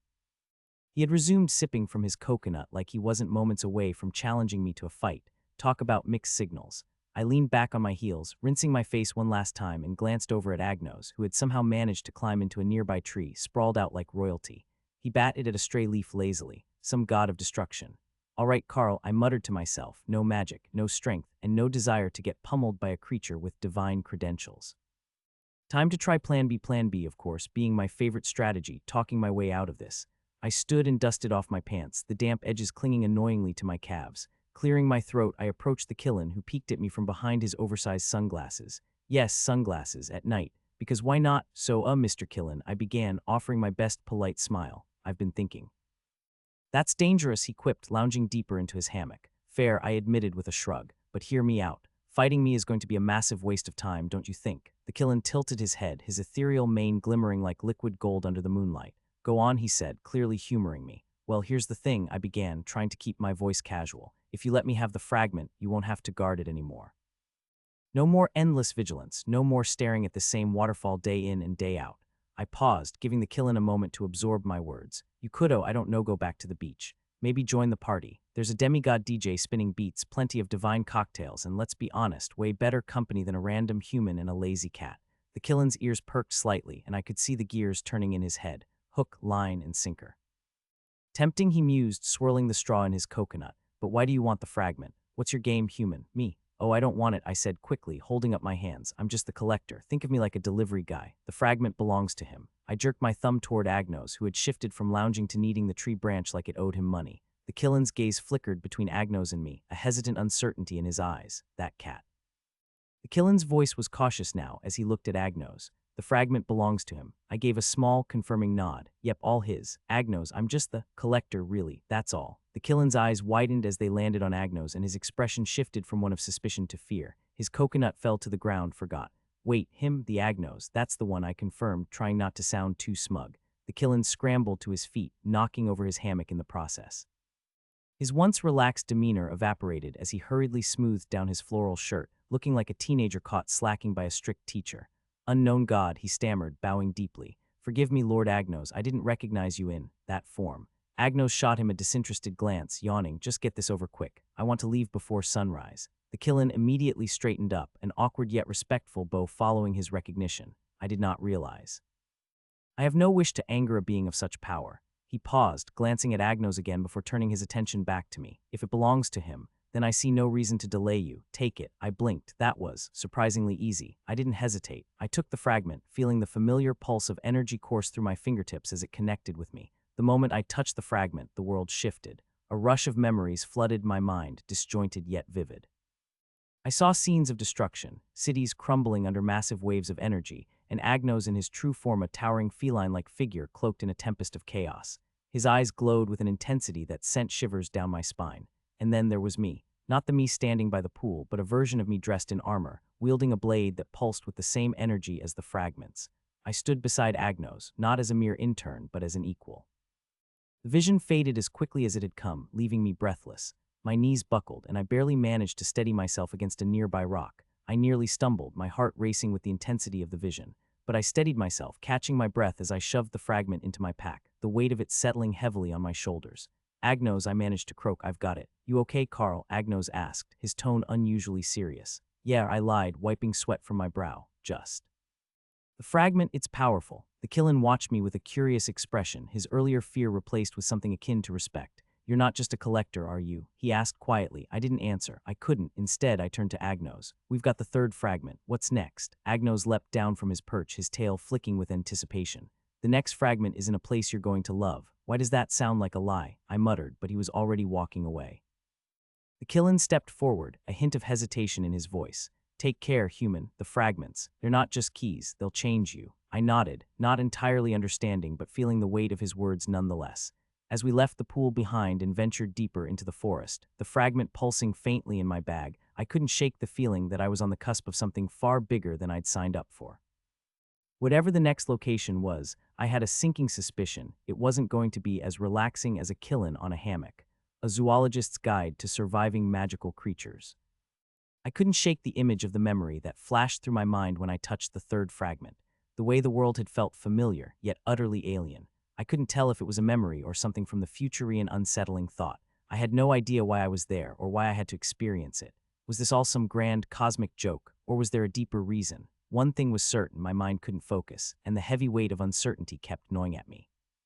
My thoughts were interrupted by a soft purr, followed by a weight on my shoulder. Agnes of course had decided to join me, his furry little paws snug against my neck as he nestled in, his usual presence calming, but this time even he couldn't ease the storm in my head. Carl, Agnos's voice, low and purring like the hum of a cat that had all the time in the world, startled me. You've been staring at that fragment for far too long. I blinked and rubbed my forehead, trying to focus. Sorry, Agnos. Just thinking, he flicked an ear lazily. I can tell. We've collected 3 of the fragments now, haven't we? Only 4 more to go. I sighed, glancing at the glowing fragment on my hand. It felt heavy, both in the literal and metaphorical sense. I hadn't expected any of this to be easy, but the path was more twisted than I'd imagined. I handed the fragment to Agnos, and like usual, he ate it. I could never get used to seeing that.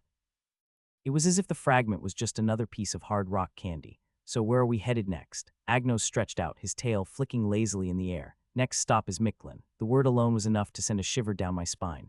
Mictlan, what's that? Mictlan is one of the many lands of the dead in Mythica. You've heard of the afterlife, haven't you? I stared at him blankly. Wait, there are multiple lands of the dead here. Agnos's golden eyes narrowed. Of course, it's not just one place. The world of the departed is vast, and Mictlan is one of the more renowned lands. I couldn't help but feel a lump form in my throat.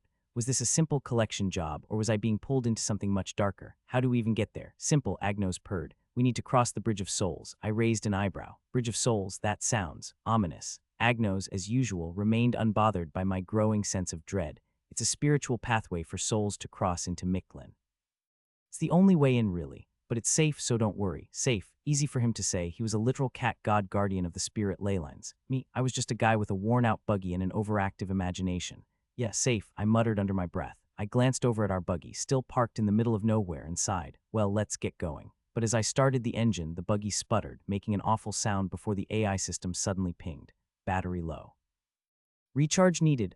Come on. I slammed my hand on the dashboard, irritated. Not now. The buggy came to a complete stop, the dashboard lights flickering before shutting down completely. I looked down at Agnos, who hadn't moved a muscle, his eyes half closed as though this was just another day in the life of a celestial being. "You're not gonna help, are you?" I asked, already knowing the answer. Agnos gave me a slow blink. "I'm here, aren't I? Great." I was stuck with a dead vehicle and a cat who could summon spirits but couldn't lift a finger to help me recharge the battery. Brilliant. I pulled out my phone, hoping there was some kind of signal here in the middle of nowhere. Thankfully there was. I dialed Fiona, who picked up almost immediately. "Carl, you okay?" Her voice sounded muffled, like she was at a party or something. The background noise was almost deafening. "Hey, Fiona, so my buggy's dead. Any chance you've got a ride I can borrow?" There was a long pause on the other end, followed by a very loud woohoo that almost made me wince. "Of course you can, just call a mechanic. You can find one through the app. I'll send you the link." I raised an eyebrow at the sudden casualness in her tone. "An app? Yeah, it's like a 24/7 mechanic hotline, Carl. Just look it up and they'll pick up your buggy and take it to the workshop. It's no big deal." I couldn't believe how nonchalant she was about this. App for a mechanic. This place was getting weirder by the minute. A few minutes later, the app delivered as promised. A massive demigod mechanic truck rumbled up, and I found myself staring at a hulking figure who seemed way too enthusiastic about his job. "I'm Dino," he boomed. "I'll take care of your buggy, no problem." Dino, a demigod with a thick beard and an unsettling grin, gestured for me to hop into his truck. Agnos jumped up onto the makeshift hammock in the back, looking more irritated than usual. I followed, throwing one last glance at the buggy that had, for all intents and purposes, given up on life.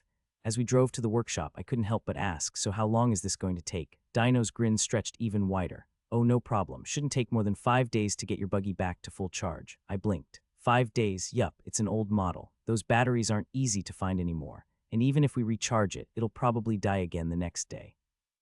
"You'll need a whole new battery. How am I going to get to the Bridge of Souls to Micklin now?" Agnos looked up at me with that same lazy expression. 5 days, or you could take the coach," suggested Dino. "Coach," I repeated, staring at Dino. "Yeah, it crosses the Bridge of Souls. It'll take you right to Micklin, no problem." "Wait, what?" "That's where we were heading, and there was a coach that crossed the Bridge of Souls like it was just another bus route." "Is Micklin a tourist spot now?" I asked, half in disbelief. Dino chuckled, his voice deep and gravelly. "You'd be surprised. People visit from all over, some for the sightseeing, others for educational purposes." I swallowed hard, trying to digest the absurdity of it all. "So how do I get on this coach?" "Easy," Dino said, showing me his phone. "Just buy the ticket online. You go to the meeting point and the coach picks you up. You'll be there in no time." I stood there for a moment, letting everything sink in. "And how do I get to the meeting point?" "I can drop you and your cat off," Dino offered. "No charge. Consider it my way of helping you out." After paying for the repairs and the unreasonably long wait, I got into the back of Dino's truck. Agnos once again perched on his hammock, and we made our way to the drop-off point.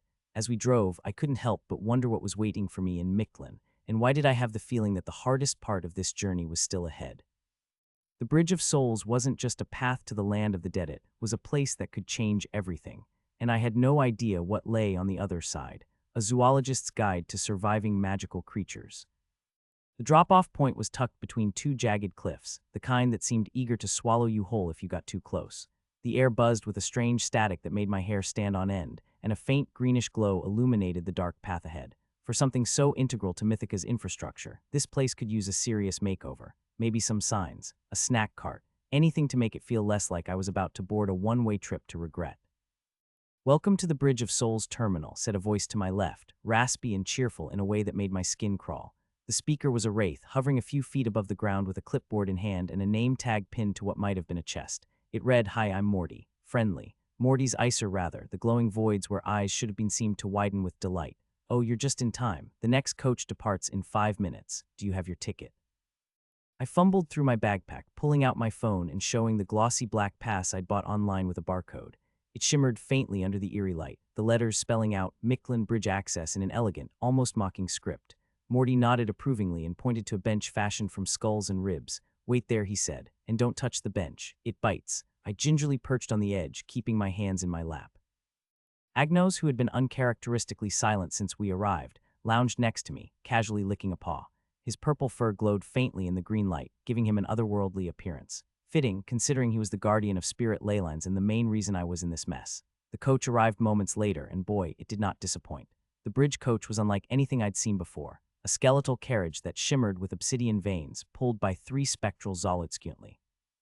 Their glowing blue forms seemed to flicker between solid and ethereal, like they couldn't decide whether they wanted to exist in this realm or not. The coach door creaked open, and a low, otherworldly hum echoed from inside. "Step lively," called the driver, a towering figure clad in black armor that looked like it had been pulled from a museum exhibit on medieval nightmares. His helmet obscured his face, but the burning orange light where his eyes should have been made it clear he wasn't your average chauffeur. I climbed aboard, followed by Agnos, who leapt gracefully onto the seat beside me. The interior was eclectic, to say the least. The seats were cushioned with what I really hoped wasn't actual human skin, and the overhead lights flickered sporadically, casting long, shifting shadows. And then there were the passengers. To my left sat a banshee, her translucent form practically vibrating with excitement as she recounted her last days alive to a visibly disinterested chupacabra. Across from me, a lick in a tattered cloak was holding court, dispensing unsolicited advice about crossing techniques. Rule number 1, the lick droned, tapping a bony finger against an imaginary blackboard. Don't look back. The bridge loves when you look back. It'll eat your regrets like candy and spit them out as nightmares. Is he serious? I whispered to Agnos, who yawned in response, not helpful. The banshee turned to me, her eyes alight with curiosity. "First time crossing, sweetheart." Yeah. "Oh, you're gonna love it," she said, clasping her hands together. The Bridge of Souls is a real character-building experience, or soul-destroying, depends on your vibe. I decided to ignore her and stare out the window instead. When we finally arrived, the first thing I noticed was how normal the bridge looked. It stretched out into the distance, a simple stone structure with ornate railings that seemed to shimmer faintly under the greenish glow of the surrounding mist. No fiery pits, no swirling vortexes of doom. "Just a bridge, looks easy," I muttered. The driver let out a laugh that sounded like rusted hinges giving way. "Oh, sure, easy as falling asleep in a room full of banshees. Good luck, kid." I stepped off the coach, Agnos at my heels. The banshee waved enthusiastically as the coach pulled away, leaving us alone at the edge of the bridge. Well, almost alone. Wait, I thought the coach would help us cross over the bridge. Was Dino wrong? A faint, ghostly chorus seemed to hum from the stone itself, a low, mournful tune that made my chest tighten. I took a step onto the bridge, and that's when it hit me. This wasn't just any bridge. This was my bridge. The stone beneath my feet shifted, subtly at first, then more dramatically as I walked. The smooth surface became uneven, forcing me to tread carefully. Shadows flickered at the edges of my vision, growing darker and more distinct with each step, and then I saw them. The first shadow was my mother, standing at the doorway of our tiny apartment back on Earth. She looked exactly as I remembered, tired but smiling, her hair pulled back in a messy bun. She waved to me, her expression warm and inviting. "Carl," she called, her voice echoing unnaturally. "Come home." I froze. "This isn't real," I said aloud, my voice trembling. "You're not real." The shadow tilted its head, and for a moment, I thought I saw something darker lurking behind her eyes. Then she faded, replaced by another figure, myself. Or rather, the version of myself that stayed on Earth. This Carl looked happier, more confident. He was holding a diploma in one hand and a job offer in the other. He wasn't stumbling through a magical realm, chasing fragments for a lazy purple cat. "See what you gave up," the shadow taunted. Was it worth it? I clenched my fists, refusing to look away. "Yes," I said firmly. "It was worth it." The shadow smirked and dissolved into the mist. By the time I reached the other side of the bridge, I was drenched in sweat and emotionally drained.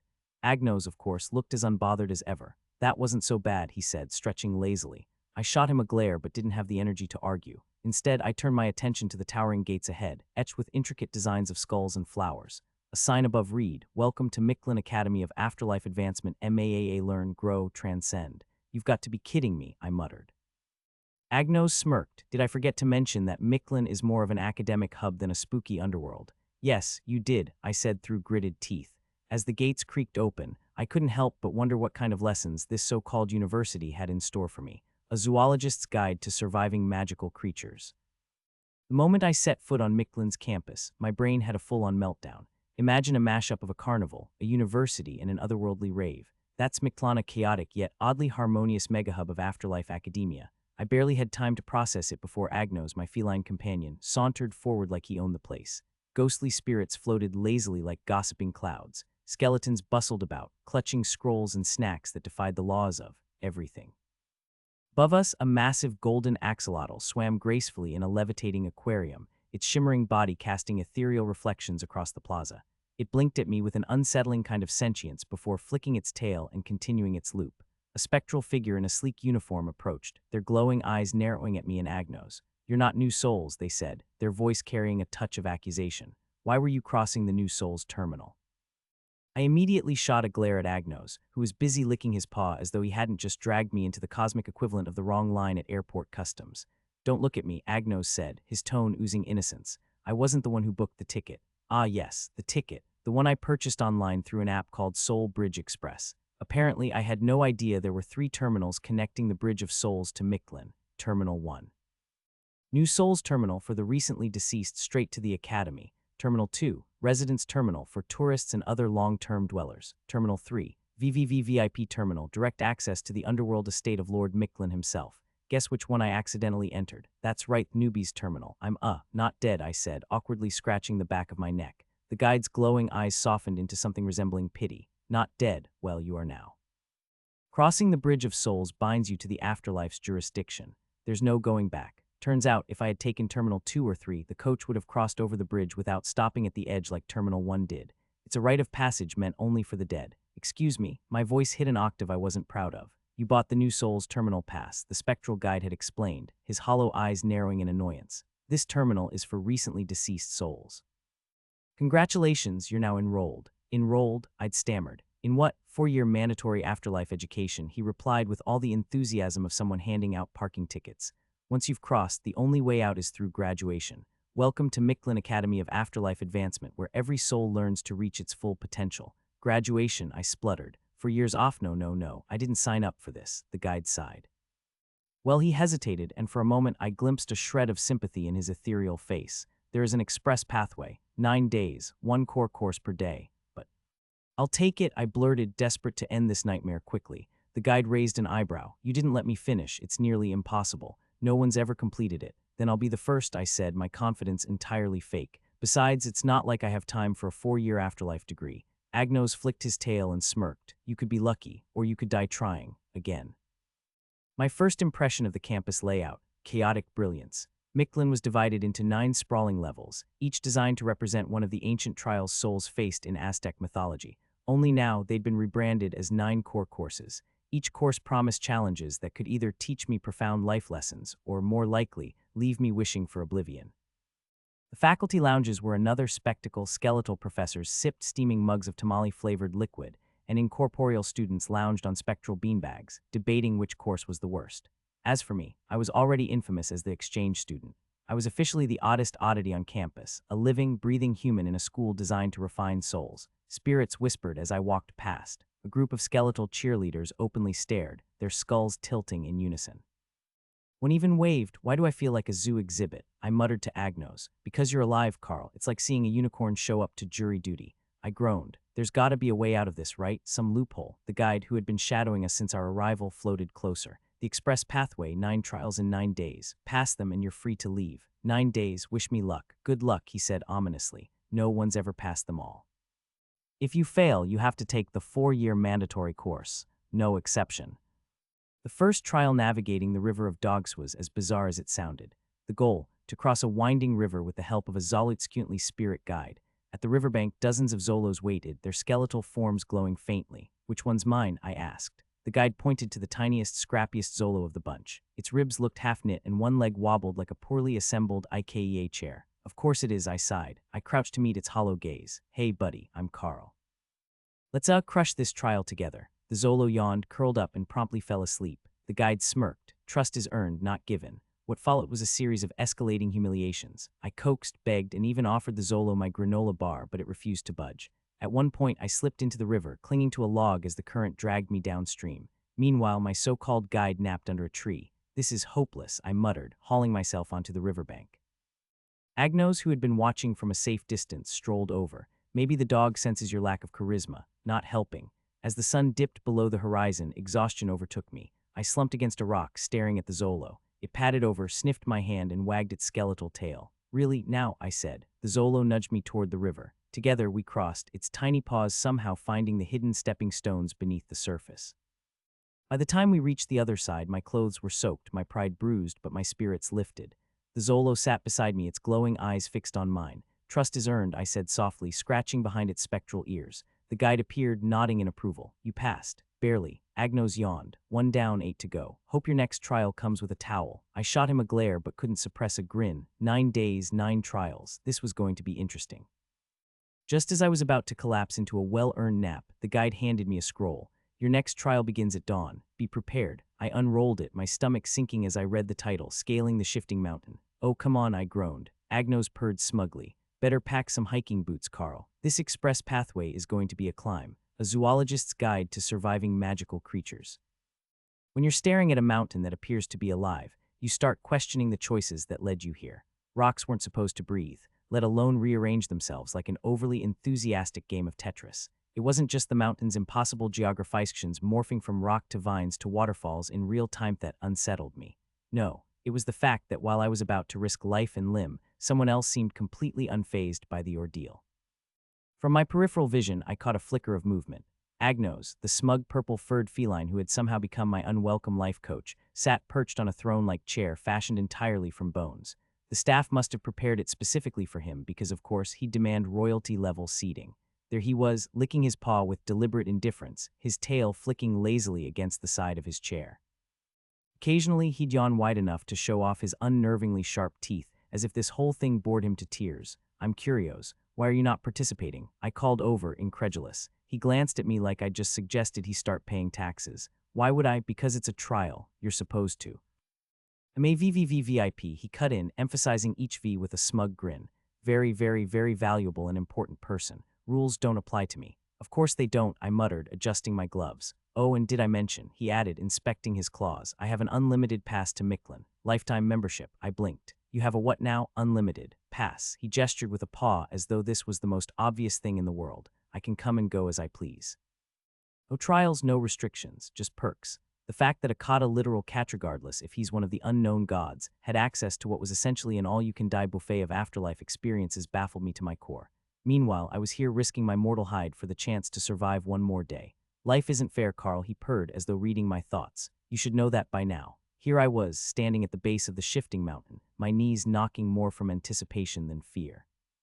"Welcome to Adapt or Plummet, the Mountain Edition." A skeletal instructor barked through a megaphone. His bony jaw clattered with enthusiasm, and his sun hat, an absurdly bright yellow with a MAAA staff badge pinned to it, wobbled precariously.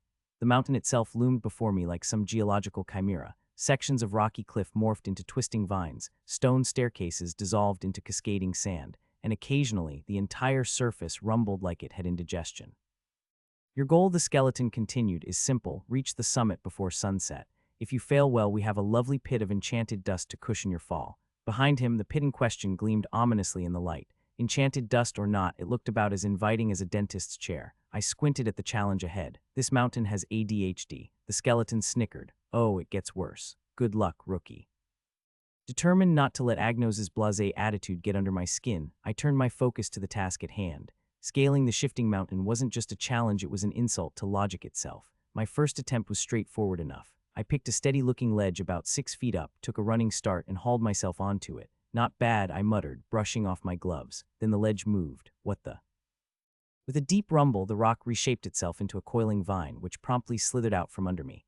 I tumbled down into the pit of enchanted dust below, landing with a puff that immediately triggered a sneezing fit. From his throne of bones, Agnos watched my plight with mild amusement, his whiskers twitching. "Enjoying the show?" I snapped, staggering to my feet. He yawned, completely unbothered. "You're doing great, Carl." My second and third attempts weren't any better. Stairs turned into slides, handholds crumbled into sand, and at one point a random boulder I stepped on started rolling away like it was late for a meeting. "Is this mountain built by an indecisive architect?" I shouted, clawing my way back up yet another slope. A bird perched on a nearby ledge chirped loudly, a sound that suspiciously resembled laughter. "Oh great," I muttered, glaring at the feathered heckler. "Even the wildlife thinks I'm a joke." After what felt like an eternity of slipping, sliding, and inhaling glittery moss spores, I took a moment to sit and reevaluate my life choices. That's when I noticed something. The mountain wasn't just changing, it was reacting. Every time I rushed, hesitated, or overthought, the terrain shifted to thwart me. "All right, you sentient pile of rocks," I muttered, brushing dirt from my goggles. "Two can play this game." With renewed focus, I started to adapt. Vines became handholds when I tied them off to sturdy boulders. My MECCP utility bootsblissed by the magical fabric of Mythica helped me gain traction on sandy stretches. When stairs disappeared, I used a fallen log to bridge gaps. The skeleton instructor, watching from below, shouted, "Not bad for a rookie." I gave him a sarcastic thumbs up just as a staircase vanished beneath me. Seriously, by the time I reached the summit, drenched in sweat and covered in moss, the sun was setting. I planted a soggy sock from my pocket as my flag. "It's the thought that counts," I muttered, collapsing onto a boulder. If scaling the shifting mountain was an exercise in frustration, the third day wind of obsidian blades was a masterclass in masochism. I stood in a glass dome, watching the infamous storm swirl outside. Shards of obsidian spun through the air like murderous snowflakes, their edges gleaming with malice. A skeleton wearing a monocle handed me a small puzzle box. "Your task is simple," he said in a clipped tone. "Solve this while dodging razor-sharp shards of death. Piece of cake, right?" I stared at the puzzle, then at the storm, then back at him. "Do I at least get cake afterward?" He didn't laugh. The moment I stepped into the storm, a shard zipped past my face, close enough to leave a faint scratch on my cheek. "Oh great," I muttered, ducking. Nothing like an airborne blender to start the day. Balancing the puzzle box in one hand, I weaved and dodged through the storm, trying not to lose any fingers or my sanity. At one point, I tripped over my own shoelace, landing face first in the dirt. From his bone throne, Agnos was still watching, now nibbling on what appeared to be a fish-shaped biscuit. "Having fun yet?" he called, his voice dripping with amusement. "Oh, just a blast," I shot back, narrowly avoiding another shard. "Let me know if you see my dignity fly by." With the timer ticking down, I forced myself to focus. My fingers flew over the puzzle pieces, even as shards of obsidian whizzed past me. One particularly nasty shard nicked my arm, drawing a thin line of blood. Of course, I muttered, gritting my teeth. Why not add a little blood to the mix? Finally, with seconds to spare, I snapped the last piece of the puzzle into place. I held it up triumphantly, just as a shard grazed my sleeve. The monocle-wearing skeleton appeared, inspecting the puzzle with a critical eye. "Well, you're still alive," he said grudgingly, "so I suppose you pass." "Barely." I collapsed onto the ground, utterly spent. "Great," I muttered. "Do I at least get a band-aid?" As I limped back to the dormitory that evening, battered but victorious, I couldn't help but glance at Agnos. He was following me now, his bone chair carried by two skeletal servants. "Don't feel too bad," he said, his voice laced with mock sympathy. "Not everyone can be as effortlessly fabulous as me." "Oh, don't worry," I replied dryly. "I'll be sure to aspire to your level of laziness." Somewhere in the distance, a disembodied voice whispered, "The worst is yet to come." "Fantastic," I muttered, pulling another shard of obsidian out of my boot. A zoologist's guide to surviving magical creatures. The training ground, a term I used generously, looked more like a set from a horror movie. The jungle stretched endlessly before me, dense with twisted roots and leaves that whispered ominously in the humid air. Every shadow seemed alive, and the occasional roar in the distance made my stomach churn. Standing at the center was our instructor, a skeleton warrior adorned with a jaguar pelt he had no business wearing. He handed me a flimsy wooden spear, his bony hand tapping the shaft twice as if it were Excalibur. "Your trial," he said in a voice that sounded like wind whistling through hollow bones, "is to face the jaguars of night. They are illusions but will feel real. Show courage, learn to defend, and avoid becoming their meal." "Meal," I echoed, gripping the spear like a lifeline. "What's the dessert option?" "Your screams," he said, deadpan. Behind him, lounging on a throne made of tangled vines and jaguar skulls, was Agnos. My spectral cat supervisor had apparently decided this was his vacation day. "Don't embarrass yourself, Carl," Agnos called lazily. "Jaguars have standards." The first glow of a jaguar's eyes emerged from the underbrush, and my heart nearly leapt out of my chest. The first attack came fast, too fast. I swung wildly, my spear connecting with a thick tree trunk instead of the jaguar. The illusion, which apparently didn't get the memo about being fake, pounced, knocking me into a patch of sticky sap. "Defend yourself," the skeleton instructor barked. "I'm trying," I yelled, wrenching the spear free only for it to stick again. In desperation, I grabbed a massive leaf hanging nearby and brandished it like a shield. When the jaguar lunged again, I flung the leaf in its face. To my shock, it worked. The illusion burst into shimmering dust. "See," Agnos called, "you're a natural at leaving your problems behind." He paused. "No, tough crowd." By the time I faced the third jaguar, I'd abandoned any semblance of strategy. When three glowing pairs of eyes surrounded me, I closed mine, screamed like a banshee, and spun in a wild circle, flailing my spear.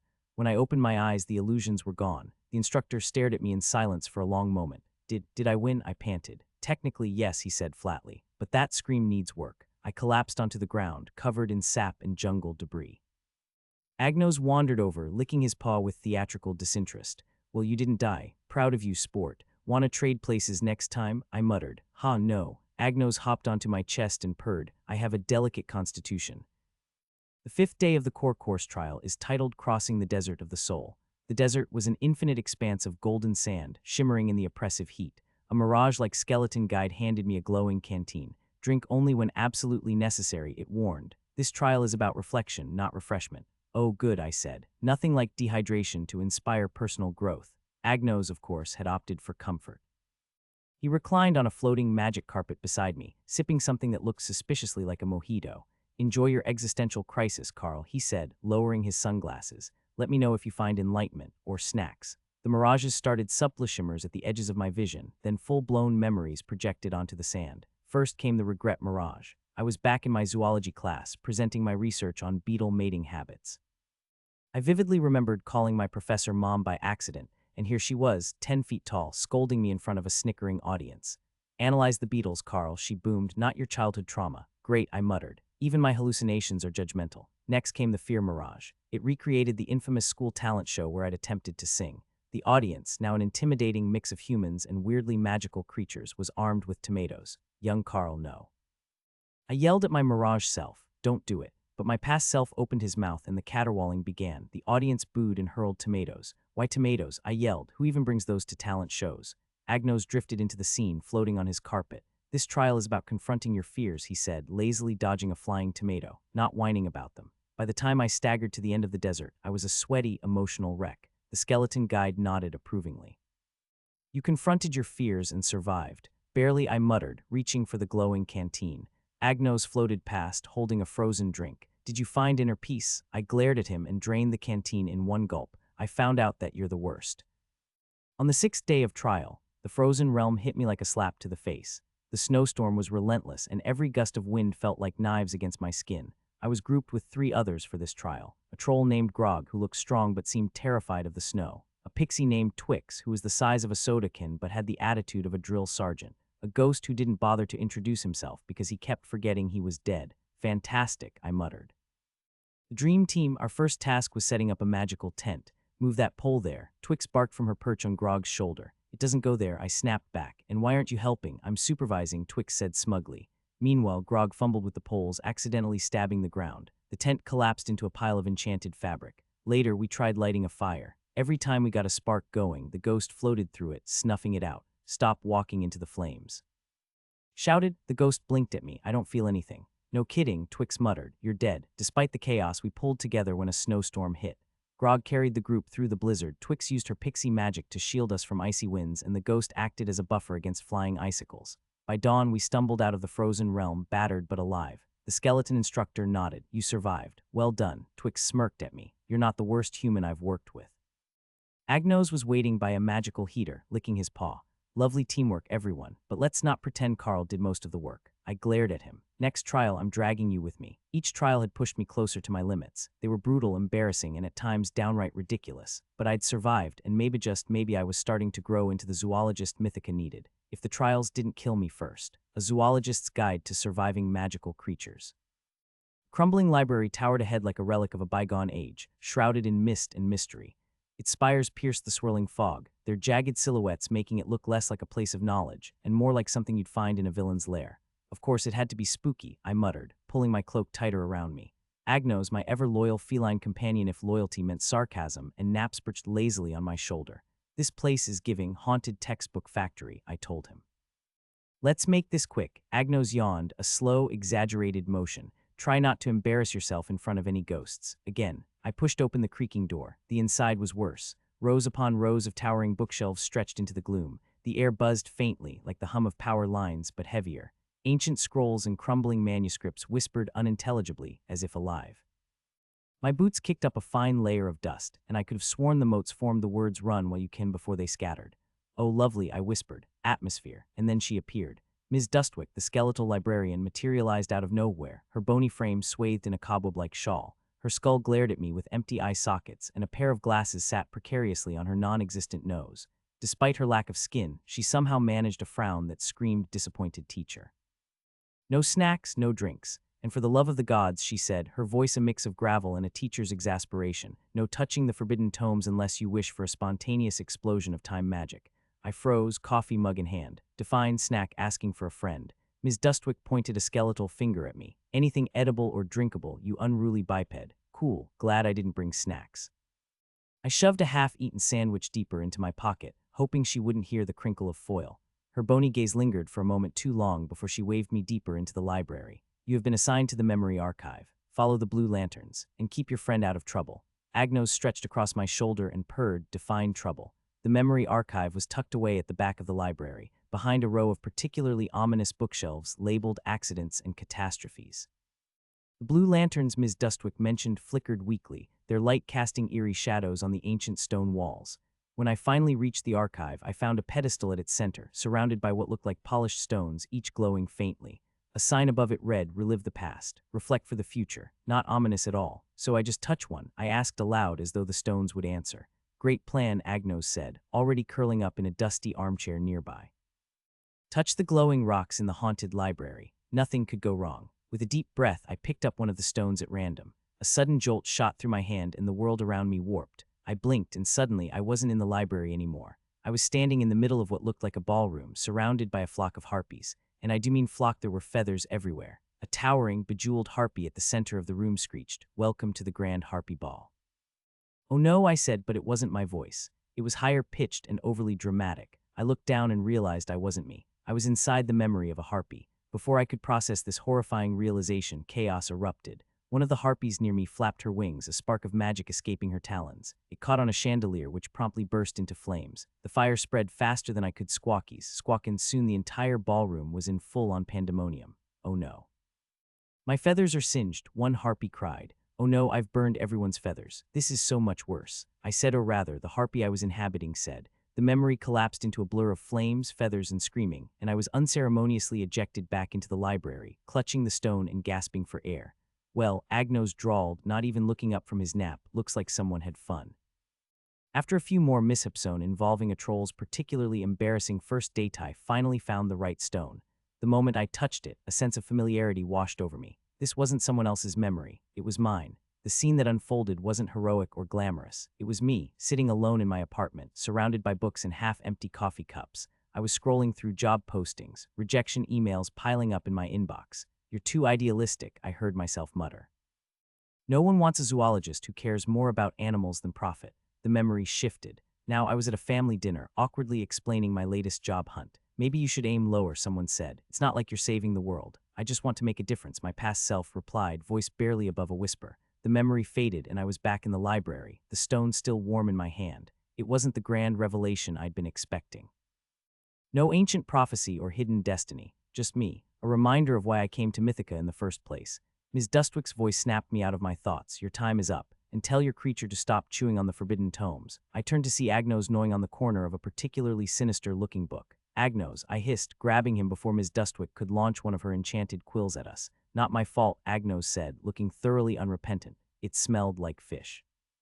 As we left the library, the air outside felt lighter, less oppressive. But something about the day lingered with me. The memories I'd seen weren't just glimpses of the past, they were pieces of a puzzle. I glanced back at the library, its spires disappearing into the mist. "Echoes of the past," I murmured. "Guess they're not done with me yet." Agnos flicked his tail. "Let's hope they're less flammable next time." But deep down, I knew the real trial wasn't behind me. It was ahead, waiting in the shadows of Mythica's ever-unfolding mysteries. A zoologist's guide to surviving magical creatures. The classroom wasn't a classroom in the traditional sense. It was more like a whimsical mashup of a botanical garden, a wizard's junkyard, and a medieval torture chamber. Vines crawled along the cracked stone walls, occasionally twitching like they had places to be. Overhead, a chandelier made entirely of glowing mushrooms illuminated the room, casting an eerie, flickering green light. The air smelled faintly of ozone and burnt toast, an ominous sign. I stood in a circle with what could only be described as a rogue's gallery of magical rejects. To my left was a goblin chewing bubblegum and scowling like the universe owed him money. To my right, a troll whose idea of subtlety was the 5-foot warhammer slung across his back. And directly across from me stood a ghost who kept phasing in and out of the material plane. "Welcome to Basic Magical Applications," Archibald announced, clasping his hands nervously. The instructor was a wiry little man with hair that stuck out in every direction, as if he'd been struck by lightning one too many times. Judging by the scorch marks on his robe, that was probably true. Archibald cleared his throat. "Magic," he said, pacing in front of us, "is about focus and inner balance. You must feel the energy within you, channel it, and hope it doesn't blow up in your face," I quipped. The class snickered. Archibald glared at me, then sighed like a man who had long since given up on taking life too seriously. "Focus and balance," he repeated, ignoring me. "Now watch closely." He raised his hands, and a gentle cascade of sparks flickered into existence, dancing across his fingertips. It was beautiful, mesmerizing even, until the sparks suddenly turned into a plume of fire and set his sleeves ablaze. "Focus and balance," he yelped, flailing as he doused the flames with a nearby bucket of water. From the corner of the room, Agnos snickered. 10 out of 10. Perfect demonstration. When it was my turn, I approached the center of the circle with all the confidence of a man walking into a minefield. "Just relax," Archibald said, his voice wavering slightly. Feel the energy flow through you. Easy for him to say. My inner energy felt less like a flowing river and more like a clogged sink. Still, I took a deep breath and concentrated. Focus, balance. I felt a spark literally. A tiny flicker of magic danced at the tip of my fingers. I grinned, triumphant, and then my glove caught fire. Ah, hot, hot, I waved my hand frantically, which only fanned the flames. Stop, drop, and roll, someone shouted. I'm not a campfire, I yelled back. Archibald doused me with the same bucket of water he'd used earlier. My pride smoldered as much as my glove. Perhaps, Archibald said delicately, we'll try something simpler. Simpler turned out to be summoning a familiar, basic magical companion meant to assist with spells. I focused again, muttering the incantation under my breath. This time I managed to summon something. Unfortunately, it wasn't the majestic hawk I'd envisioned. It was a squirrel, a very angry squirrel. Get it off me, I screamed as it clawed its way up my arm and onto my shoulder, chittering furiously. From his perch on a stack of books, Agnos tilted his head. Is that supposed to happen? Shut up and help, I'm a cat. We don't do manual labor. Oh no, not again, Archibald groaned, pinching the bridge of his nose. Someone get the squirrel treats. The squirrel gave me an accusing glare before launching itself at Agnos, who promptly leapt 10 feet in the air with an undignified yowl. Is summoning angry familiars supposed to be part of today's lesson? I asked, doing my best to dodge the ensuing chaos. Not that familiar, Archibald replied, trying to coax the squirrel off a now panicked goblin's head. The squirrel eventually disapparated in a puff of smoke, leaving me with shredded sleeves and wounded dignity. Archibald let out a long-suffering sigh, pinching the bridge of his nose. Let's try something simpler and object this time. Maybe that'll be safer for the class and for you. His gaze locked on me, the emphasis hitting like a particularly sharp quill. I swallowed hard, my mouth suddenly dry. Right. Summon an object, simple enough. What could possibly go wrong? I nodded, trying to muster a shred of confidence. Summon an object. Easy. Archibald's eyebrow lifted, his skepticism practically radiating across the room. Focus on something simple, he said, enunciating each word like I was already destined to mess this up. A pebble, a quill, perhaps a sandwich if you're feeling particularly daring. A sandwich, practical and potentially life-saving, given my growling stomach. Unfortunately, said stomach chose this exact moment to voice its approval loudly. The class burst into giggles, and my ears burned hotter than a dragon's sneeze. Right then, I muttered, clapping my hands together in a show of fake enthusiasm. Sandwich it is. I closed my eyes, stretching my hands forward like I'd seen in the textbook diagrams. Picture it, I whispered to myself, trying to drown out the snickering. A perfect sandwich. Bread, filling, maybe cheese. My mind wandered to the turkey club I'd devoured last week. The magic crackled at my fingertips, a sign I was doing something. But as the air around me shimmered, I had a sinking suspicion that I might have overdone it. Turns out my object summoning attempt was even worse. Instead of summoning anything useful, I unleashed an explosion of glitter. Not the spark I was aiming for, mind you, but a full-blown explosion of glitter erupted from my hand, showering the entire room in a blinding rainbow of sparkles. The centaur let out an incredulous snort. The goblin clapped with glee. Agnos, now covered head to paw in glitter, looked like he was plotting my slow and painful demise. Is glitter a valid magical weapon? He asked dryly, shaking his paw in disgust. Asking for a friend. Shut up and hand me the fire extinguisher. I snapped, though I was starting to see the humor and the absurdity of it all. Archibald sighed as the entire class was covered in shimmering flecks of magic. Well, he said dryly, brushing glitter off his robes, at least you've proven that glitter can, in fact, be weaponized. I was ready to call it quits. My hands were trembling, my shirt was ruined, and my nerves were frayed. Don't give up now, Archibald said. For once, his voice was gentle. Magic isn't about getting it right the first time. It's about persistence. I nodded, though I wasn't convinced. Still, I closed my eyes, took a deep breath, and tried one last time. And then something happened. To my surprise, a small, glowing orb flickered to life in my hands. It was wobbly and faint, but it was there. I did it, I whispered, staring at the orb in awe. Finally, Archibald cried, clapping like a proud parent at a kindergarten recital. You did it. Then the orb slipped out of my hands, rolled across the floor, and collided with Agnos's tail. The orb exploded into a shower of sticky neon green slime. Agnos hissed, his fur plastered to his body. Carl, whoops. That night, as I cleaned the remnants of glitter and slime from my uniform, a thought struck me. If magic was anything like zoology, then understanding it would require patience, observation, and a willingness to embrace the unpredictable. But just as I started to feel optimistic, a shadow moved outside my window. I froze, heart pounding, as a low, gravelly voice whispered from the darkness, so the human finally shows promise. Let's see how far he can go. Before I could react, the shadow vanished, leaving only the faint scent of sulfur in its wake. I had a feeling tomorrow's lessons were going to be even more interesting. A zoologist's guide to surviving magical creatures. There's a certain kind of eerie silence that settles in places like this, the kind that gnaws at your nerves, making you second-guess every step. I stood before the towering obsidian gateway, its smooth, black surface reflecting the dim greenish glow of the ethereal fog that swirled around it. The air tasted like static, crackling with the promise of something big and more than a little terrifying. Behind me, the world was an endless stretch of misty cliffs and unknown terrain. Ahead, the gateway loomed like the entrance to a place where no one had ever returned the same. The weight of my purpose pressed against my chest, heavier than it had been since I first set foot in Mythica. The final trial, the Oblivion Trials. A faceless specter materialized before me. It wasn't the kind of faceless that makes you shiver with dread. No, this was the kind of faceless that filled you with the sense of something cold, unknowable, and timeless. Didn't have a body, per se, just a blackened cloak and a voice that seemed to come from everywhere. You have come, it said, its voice rich with power, yet oddly devoid of emotion. Your final trial is upon you. Place your token on the pedestal and let go of your attachments. I raised an eyebrow. Attachments, that's what this was about. Cool speech, I muttered, shifting my weight from one boot to the other. Do you do motivational seminars, or is this strictly a one-time deal? Agnos, sitting on a nearby rock like he had nothing better to do with his time, which, let's face it, he didn't, flicked his tail in amusement. That's not how motivational speeches work, Carl. Well, someone's gotta spice it up, I grumbled. The specter didn't respond, its presence unfaltering as I stepped closer to the pedestal. Then a token that looks like a fragment materialized in front of me. I grabbed it. The fragment of my past me token of attachment rested in my hand. It was a small, jagged piece of obsidian, glimmering faintly as if it held some secret, some memory I wasn't ready to let go of. It had come from my time back on Earth, a reminder of everything I had left behind, my family, my job hopes, my life in a world that had never truly understood me. The closer I got to the pedestal, the heavier that fragment became. It wasn't just the physical weight. It was the weight of memories, of everything I had sacrificed to be here, to take on this role in Mythica. I had left behind friends, familiar places, the life I thought I'd wanted, the life that in some ways I'd never got to live the way I'd imagined. As my fingers brushed the pedestal, the air around me thickened, and images flashed before my icings from my life on Earth. Some were memories I had tried to bury, some were the moments I clung to when the world felt too alien. I saw myself fresh out of college, full of optimism, trying desperately to land my dream job. I'd applied to so many places, been rejected more times than I could count, always telling myself I wasn't going to give up.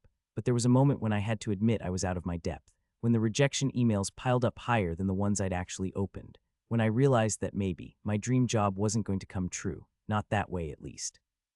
The memory shifted. No, I was younger, standing on a beach with my family, the sun setting over the water.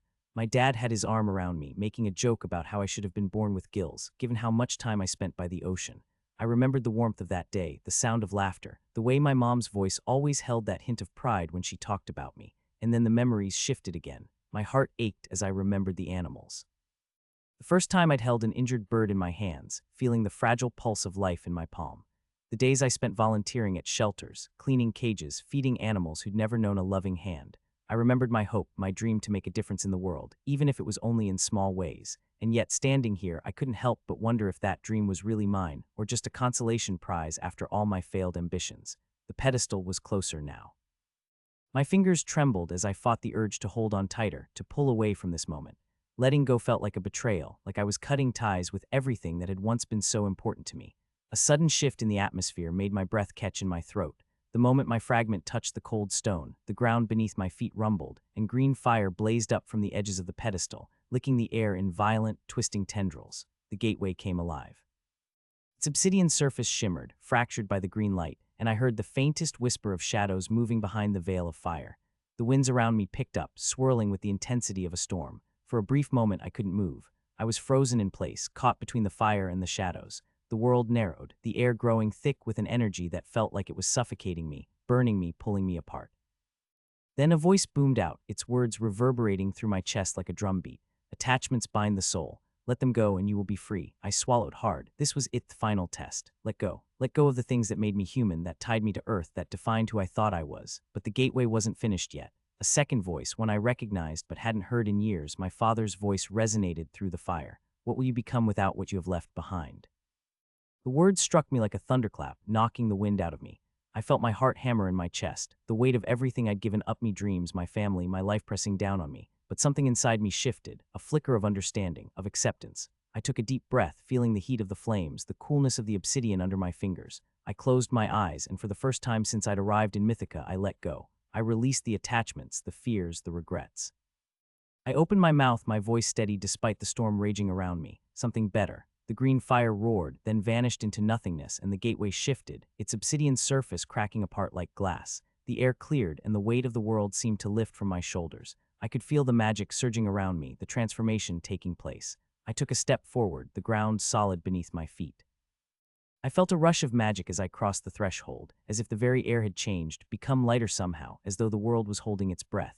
The specter's voice, no longer booming but soft and approving, filled the space. You have passed. You are free. I walked through the gateway, not knowing what lay beyond, but finally feeling like I was heading towards something new, something unknown. But as I stepped through, something caught my eye, a shadow, someone watching from the other side. A figure cloaked in darkness, standing just out of reach of the light. They didn't speak, didn't move, just watched. A chill crept down my spine. This wasn't over, but for the first time in a long time I wasn't afraid. I stood tall, feeling the magic of the trial settle inside me. The gateway had closed behind me, but my journey was far from over. Something had shifted, changed, and that figure watching me, I had a feeling they'd be a key player in whatever came next. And as I stood there at the edge of this new world, I couldn't help but ask myself, what kind of person would I become now? A zoologist's guide to surviving magical creatures. Anecdote 1. The Spectre's Uninvited Motivation Talk. So picture this, I'm standing in front of this massive obsidian gateway, and just when I think things might calm down for a second, this voice booms out of nowhere. It's deep, kind of echoey, and the first thing it says is, attachments bind the soul. Let them go and you will be free. Honestly, I almost snorted. It's like the guy has been watching too many motivational videos on YouTube. Seriously, attachments bind the soul. I'm trying to get through this trial, not sign up for some weird new age seminar. And I couldn't help myself because, this is me we're talking about. I just look up at this faceless, ghostly figure and deadpan cool speech. Do you do motivational seminars, or is this strictly a one-time gig? Behind me, I hear Agno's voice, all serious and heavy with wisdom, like he's been trained in the art of talking sense into me. Carl, that's not how motivational speeches work. And I'm just like, really? Could have fooled me. Honestly, if Agnos wasn't here, I would have just walked off at this point. A faceless spirit yelling about attachment is not my idea of a good time. Anecdote 2. Flashbacks, job rejections, and family moments. So here's the thing about facing your biggest emotional challenge. While standing in front of a massive fire-filled gate, your brain decides this is the perfect time to play your whole life's greatest hits, except it's not the good stuff. It's all the why you didn't get the job you wanted moments. Flashbacks of me staring blankly at rejection, emails from companies I've been dreaming about working for.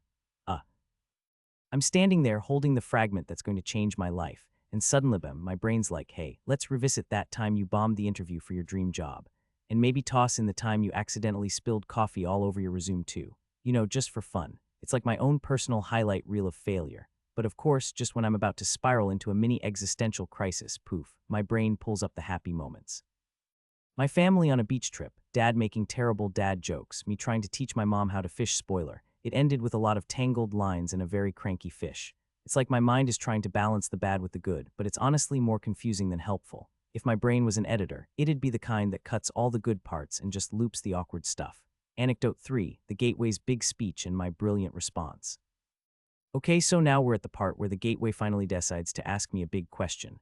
After the flames and the drama, this booming voice asks me, what will you become without what you have left behind? I'll admit, the whole thing had this eerie vibe to it. I was expecting something deep, like it was trying to hit me with some cosmic wisdom. But instead of giving in to the whole I have no idea who I am anymore thing, which, let's face it, I've had that moment before, I just stood there for a second, took a deep breath and said something better. And there was this pause, like the gateway was caught off guard or something.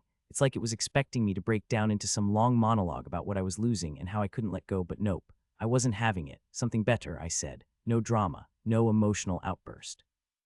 I think it might have been disappointed, honestly, like it was waiting for me to have this big, tearful moment. Instead, I gave it one line and probably blew its mind. If that thing had a face, I bet it would have looked confused. Anecdote 4. Mysterious figure, the next big drama. So of course, after I've stepped through the gateway, feeling like I've just aced the trial and now the universe owes me a snack or something, I notice someone watching me from the shadows. Because why wouldn't someone be lurking around when I'm feeling all victorious? I'm used to being watched by now, so I don't even flinch. This is clearly a setup for more drama, right? There's always some shadowy figure waiting for their moment to show up and give me a cryptic warning or start a whole new conflict. I'm so used to it that I barely raise an eyebrow. Instead, I just think, great, another weirdo. But of course, instead of freaking out like any sane person would, I just brush it off. Whatever, I've got more important things to do than worry about someone who can't even show themselves properly, I mutter under my breath. Because honestly, I've dealt with enough weirdness today to last me a lifetime. A shadowy figure. No biggie. It's like the universe has decided I need a daily dose of drama to keep me on my toes. If the figure does want to chat, it'll have to get in line behind all the other problems I've got going on. Anecdote 5, Agnos and my deep moments. So after all of this, Agnos tries to pull me into one of those deep philosophical conversations he's always so fond of. I mean, if you've ever been around Agnos, you know what I mean.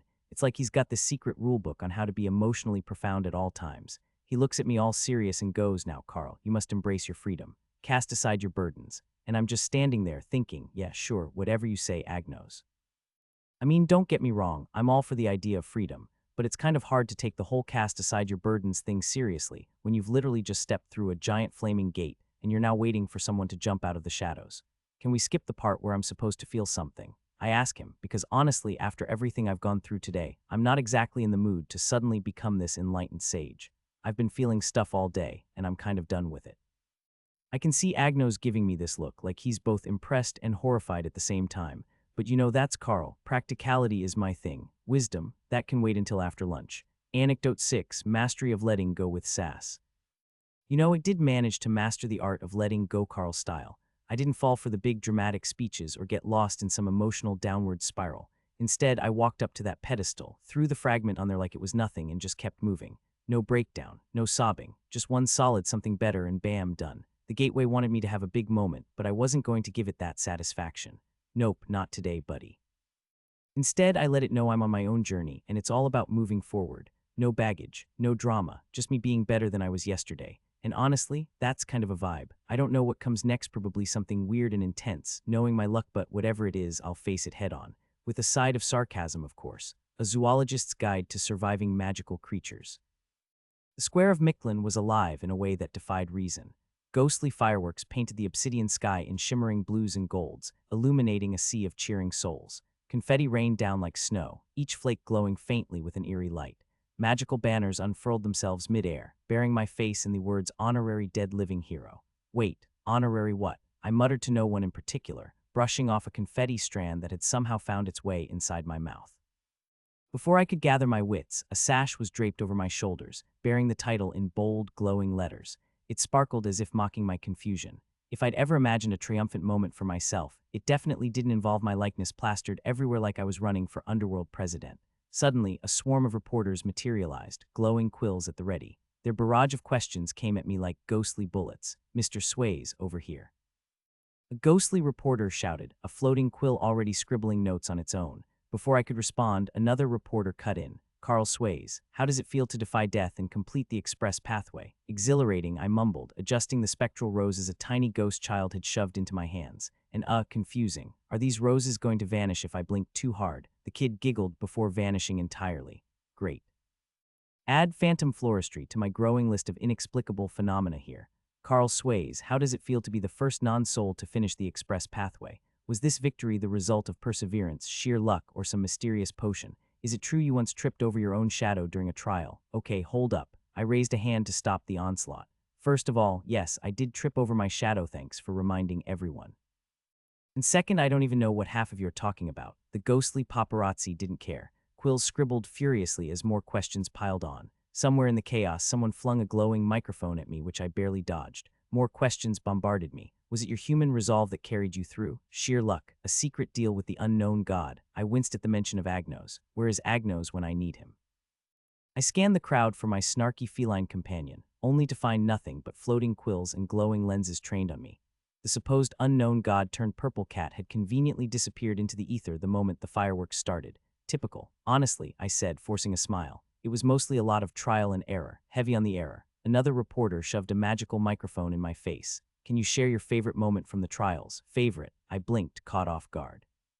Did surviving illusionary but real jaguar count as a highlight? Or maybe the part where I almost drowned myself trying to cross the river? Before I could answer, the ground beneath my feet trembled, cutting through the cacophony like a drumbeat of doom. The crowd fell silent. Spectral confetti froze mid-air as a booming voice echoed through the square. Behold, the crowd parted as Lord Mictlan himself emerged, a towering figure of skeletal grace cloaked in flickering shadows and flames. His presence sucked the warmth out of the air, leaving a cold weight in my chest, his every step resonating with an ominous weight. His presence was so commanding that even the most spectral of the dead seemed to shiver. "Lord Mictlan," someone whispered reverently. Lord Micklin's skull face turned toward me. Ah, the living anomaly, Micklin said, his hollow eye sockets glowing faintly. His tone was, almost amused, Carl sways. Congratulations on surviving my trials. Few can claim such an achievement. Even fewer do it with such clumsiness. Micklin's grin widened, a terrifying sight on a skull. As a reward, I invite you to a banquet in your honor. My mansion awaits. Bring your appetite and your courage. My stomach, however, sank faster than a lead anchor. Before I could stammer a response, the crowd erupted into cheers. Lord Micklin turned and strode away, leaving me with only one thought: this feels like a trap. Lord Micklin's mansion loomed in the distance like a Gothic fever dream. Obsidian towers clawed at the sky, and rivers of glowing green liquid twisted around the grounds like veins of neon.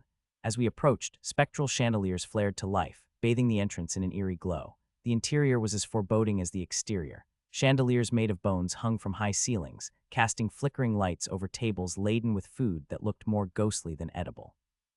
And there, lounging on a throne-like chair, was Agnos. The purple-furred menace munched on ethereal fish treats, his expression one of smug amusement.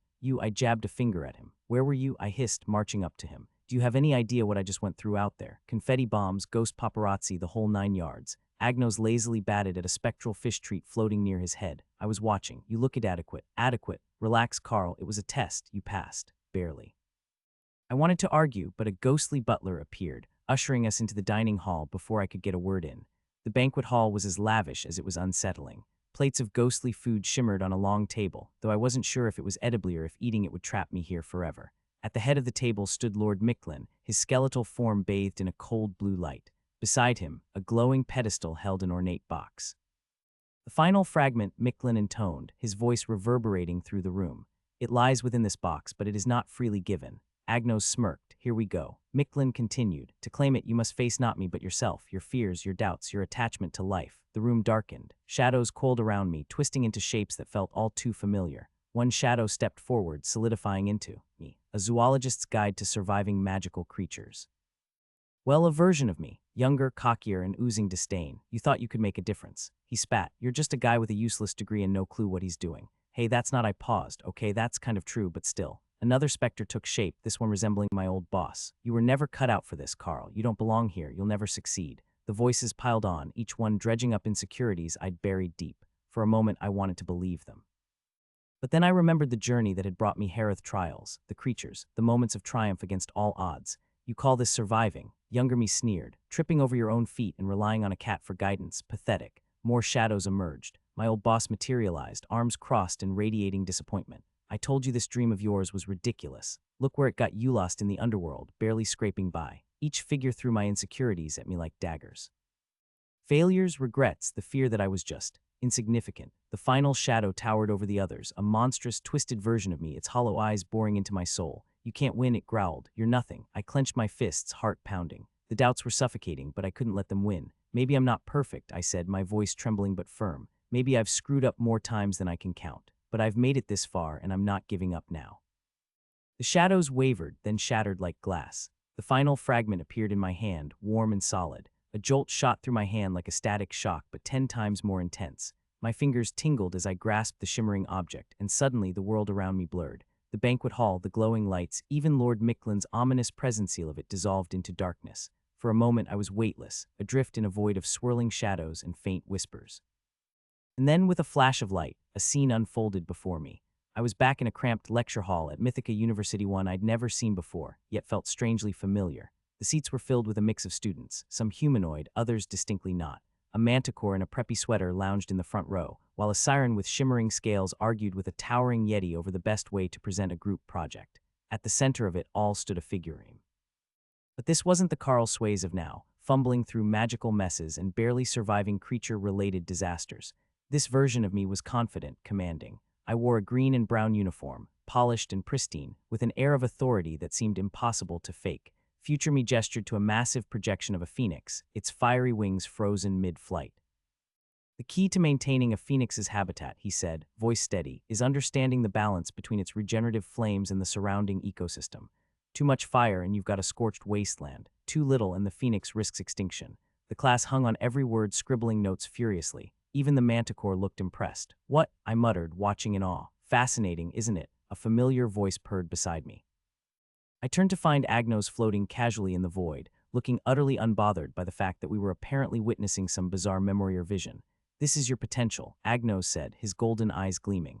The Carl Sways who finally gets his act together. Impressive, isn't he? Wait, this is real. That's me. I pointed at the projection of my confident doppelganger, who had now moved on to explaining the proper care techniques for baby dragons.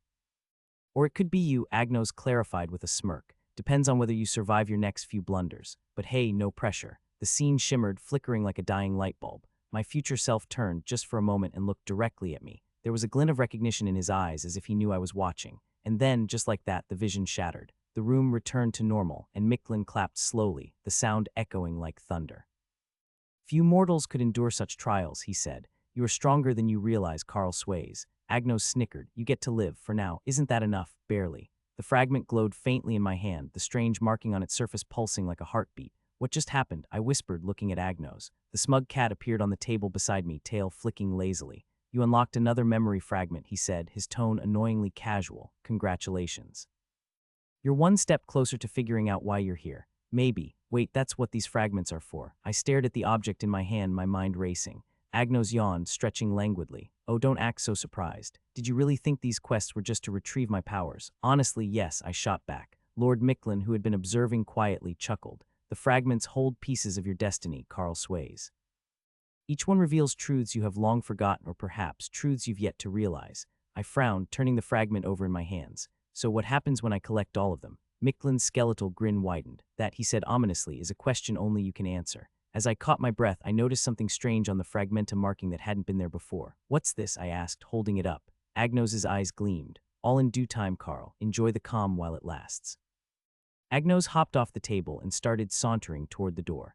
Come along, Carl. We've had enough existential revelations for one evening. Besides, you'll need your strength for whatever chaos awaits us next. I followed reluctantly, the fragment still pulsing faintly in my grip. Whatever the future held, I knew one thing for sure: I was far from done unraveling the mysteries of Mythicon myself, a zoologist's guide to surviving magical creatures. It was supposed to be just another fragmenta piece of the puzzle I wasn't entirely sure I wanted to solve, but as I handed it over to Agnos in Lord Micklin's imposing hall, something felt different. The air was heavier, charged with a strange energy. Agnos took it with his usual flourish, smirking like he knew a secret I'd never be privy to. I watched as he casually popped the fragment into his mouth, his sharp teeth gleaming.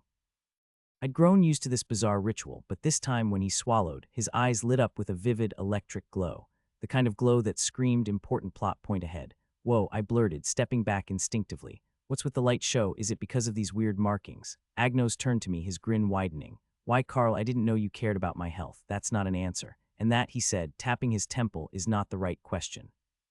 He sauntered past me, his tail swishing dramatically, leaving me standing there with 100 more questions bubbling up in my head. Typical Agnos. The shift from Micklin's eerie grandeur to the bustling tourist district was almost jarring. Neon signs glowed in every direction, advertising everything from bone-chilling beverages to curse-free souvenirs. Crowds of tourists living, dead, and somewhere in between meandered through the streets, snapping enchanted selfies with skeletal street performers and juggling spectral fireballs. Agnos led the way, ignoring the chaos around us. This time he didn't perch on my shoulder like a parrot as he usually did. I followed reluctantly, my curiosity piqued when he stopped in front of a sleek modern shop that looked like it had been plucked out of a high-end mall. The inside was just as surreal.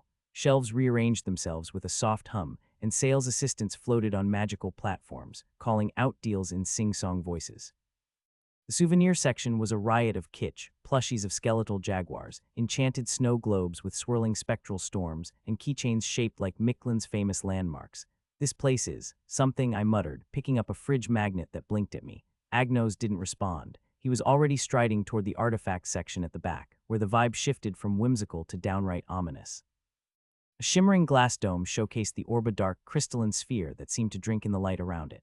The plaque read, "Soulless orb, a tool for the brave, the bold, and the financially reckless." Of course, I muttered, it looks like pure bad news. Everything good does, Agnos purred, leaping gracefully from the counter to the orb's pedestal. He circled it once, as if sizing it up before casually announcing, "This one will do." I glanced at the price tag and immediately felt my stomach drop. The numbers were so absurd they might as well have been in an alien language. "You've got to be kidding me," I said, turning to Agnos. "This costs more than, I don't know, my entire life." "Good thing you're not paying with your life then," Agnos quipped, casually handing the orb to the cashier. I glared at him, my wallet already weeping. This orb better save the universe or something, Agnos. It might save your skin, he said, flashing a smug smile. Isn't that priceless enough? Relax, Carl. It's not like you'll need money when you're dead, he said, batting the orb toward the enchanted cashier with his paw. That's not comforting. The cashier, a skeleton with impeccable posture, extended a bony hand for my Mythica ID. I held onto it like it was a lifeline. I clutched it protectively, but the cashier's magic was stronger. Do we really need this? I asked, desperation creeping into my voice. Yes, Agnos said simply, his tone leaving no room for argument. Reluctantly, I handed over my ID, but not before a brief and undignified tug of war with the cashier.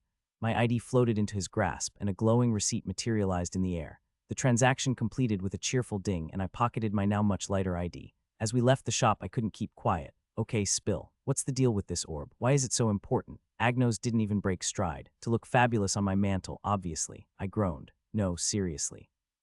Patience, Carl, he said, cutting me off. I promise you'll find out, maybe even enjoy it. Enjoy going bankrupt, that's rich. Agnos chuckled, his mood as infuriatingly light as ever. But as we moved deeper into the district, the vibrant atmosphere began to shift. The crowds thinned, and the neon lights gave way to flickering, dimly lit alleys. We stepped into a shadowy alley where the glow of the tourist district didn't reach. The oppressive quiet was broken only by the soft click of my boots and the faint scrape of Agnos' claws against the cobblestones. A low growl echoed faintly behind us, sending a chill down my spine. Agnos, I whispered, my voice barely audible. Tell me this isn't part of the tourist experience. The purple cat paused, his fur bristling. His golden eyes scanned the shadows, and for once his usual smirk was gone. Stay close, he said, his voice low and serious. I didn't argue. My heart pounded as we moved forward, the growl growing louder, closer. Out of the corner of my eye, I saw a shadow shift unnaturally, detaching itself from the wall. What is that? I hissed. Something that doesn't want us completing this errand, Agnos said, his tone grim. And it's not alone. The shadow lunged. Agnos moved with terrifying speed, his claws flashing like silver blades. The creature recoiled with a guttural snarl before disappearing into the darkness. We're being hunted, Agnos said, his tail swishing as he scanned the alley. By what? I demanded. By the kind of things that make even gods think twice, he said cryptically, holding up the orb. Before I could press him, the growl echoed again, this time from all around us. The shadows deepened, writhing like they were alive, closing in. Agnos, I whispered, panic rising. What now? His eyes glinted with something between determination and exhilaration. Now, Carl, we see just how brave and lucky you really are. A Zoologist's Guide to Surviving Magical Creatures. The alley reeked of damp moss and something acrid that made my eyes sting. Pale green moss clung to the crumbling stone walls, casting a faint glow that wasn't nearly enough to make me feel safe. Shadows sprawled long and deep, twisting in ways that made the hair on the back of my neck stand on end.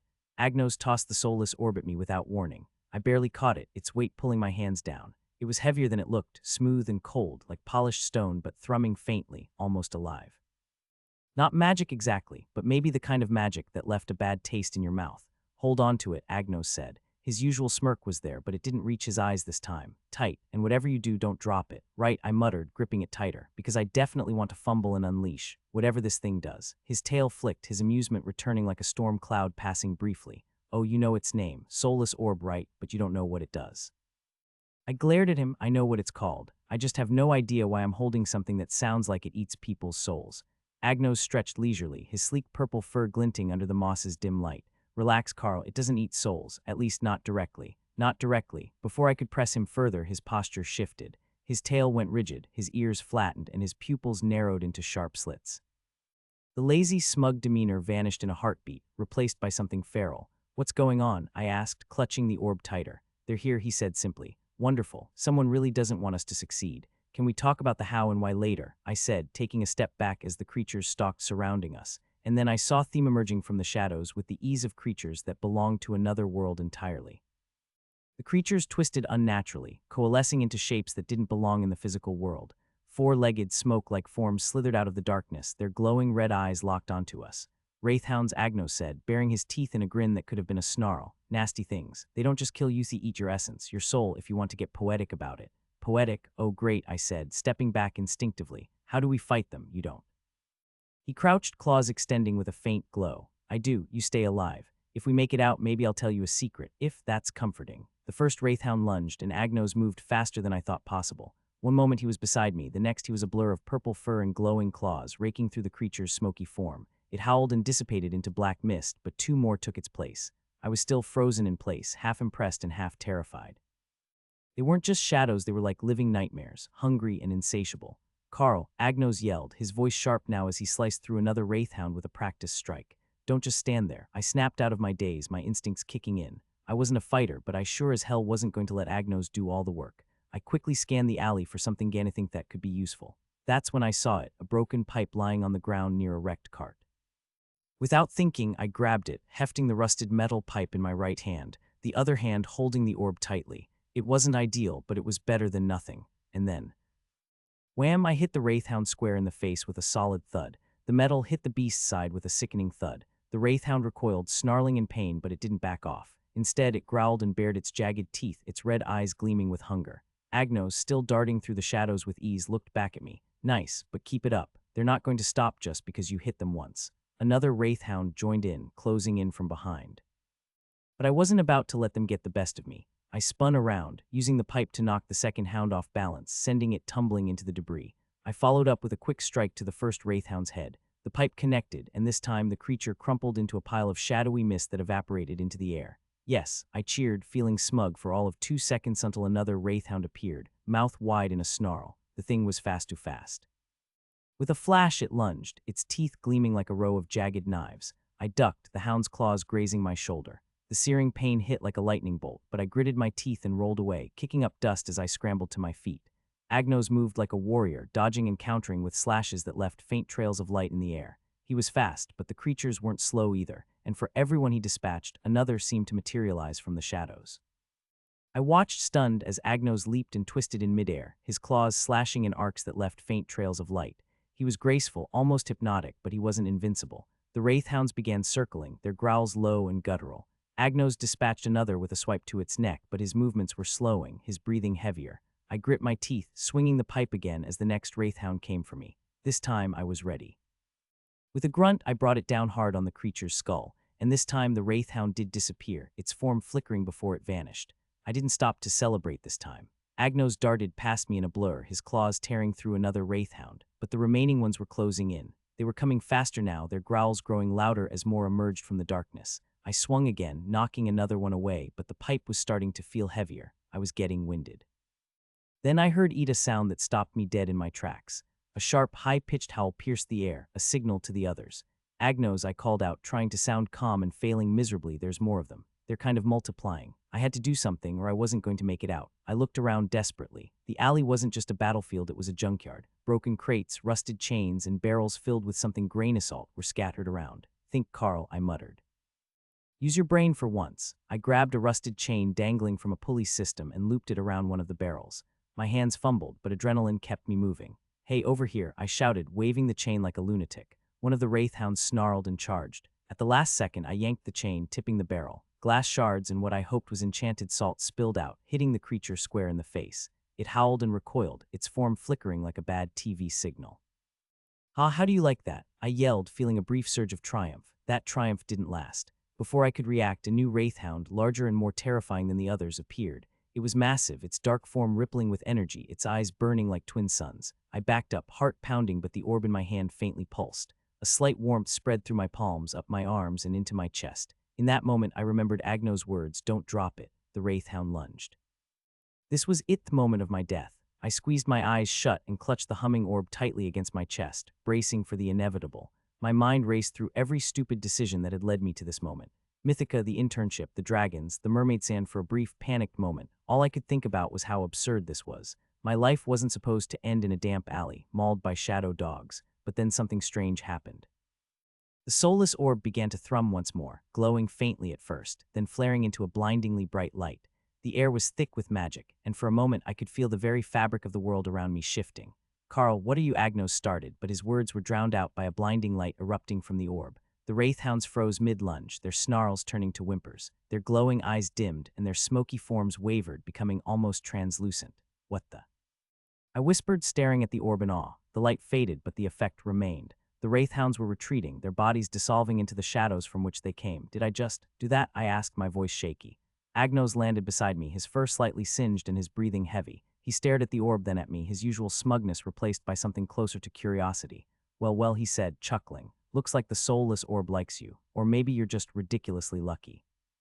I sank to the cobblestones, clutching the orb like it was the only thing keeping me grounded. My chest heaved as I tried to catch my breath. What does it do, Agnos? I asked, holding it up. I mean, besides glowing dramatically and scaring off shadow monsters. Agnos tilted his head, his golden eyes glinting. Oh, it does plenty, most of which you're not ready for yet. Why do I feel like that's not reassuring? He smirked, licking his paw. Because it's not. As my breathing steadied, I noticed something new. The orb's surface, smooth and unbroken before, now had faint runes etched into it. They glowed softly, their patterns intricate and unfamiliar. What's this? I asked, showing it to Agnos. His expression darkened for a moment, then lightened again like flipping a switch. A key, or a map, or a really annoying riddle, take your pick. Could you for once not be cryptic? Where's the fun in that? He flicked his tail and started walking. Come on, we're not done yet. And don't get cocky just because you scared off a few puppies. I got to my feet, gripping the orb tightly. The glow from the runes felt warm now, almost comforting, but Agnos's words repeated in my mind. Not ready yet. As I followed him deeper into the labyrinth of alleys, I couldn't shake the feeling that this wasn't just a tool or a weapon. It was something far more dangerous, and it had chosen me, a zoologist's guide to surviving magical creatures. The orb in my hand hummed with an unsettling energy, its runes glowing faintly under the dim light of the back alley.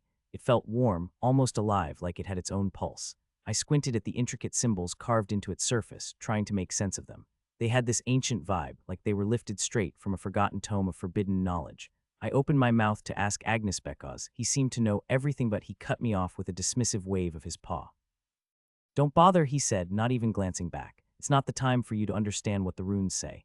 And stop staring at that thing like it's going to whisper secrets, Agnos muttered, throwing me a glance over his shoulder. I scowled. Maybe if someone explained what these runes actually mean, I wouldn't have to stare. His purple fur gleamed even in the shadowy gloom, a stark contrast to the somber surroundings. You'll break it before you figure anything out. Excuse me.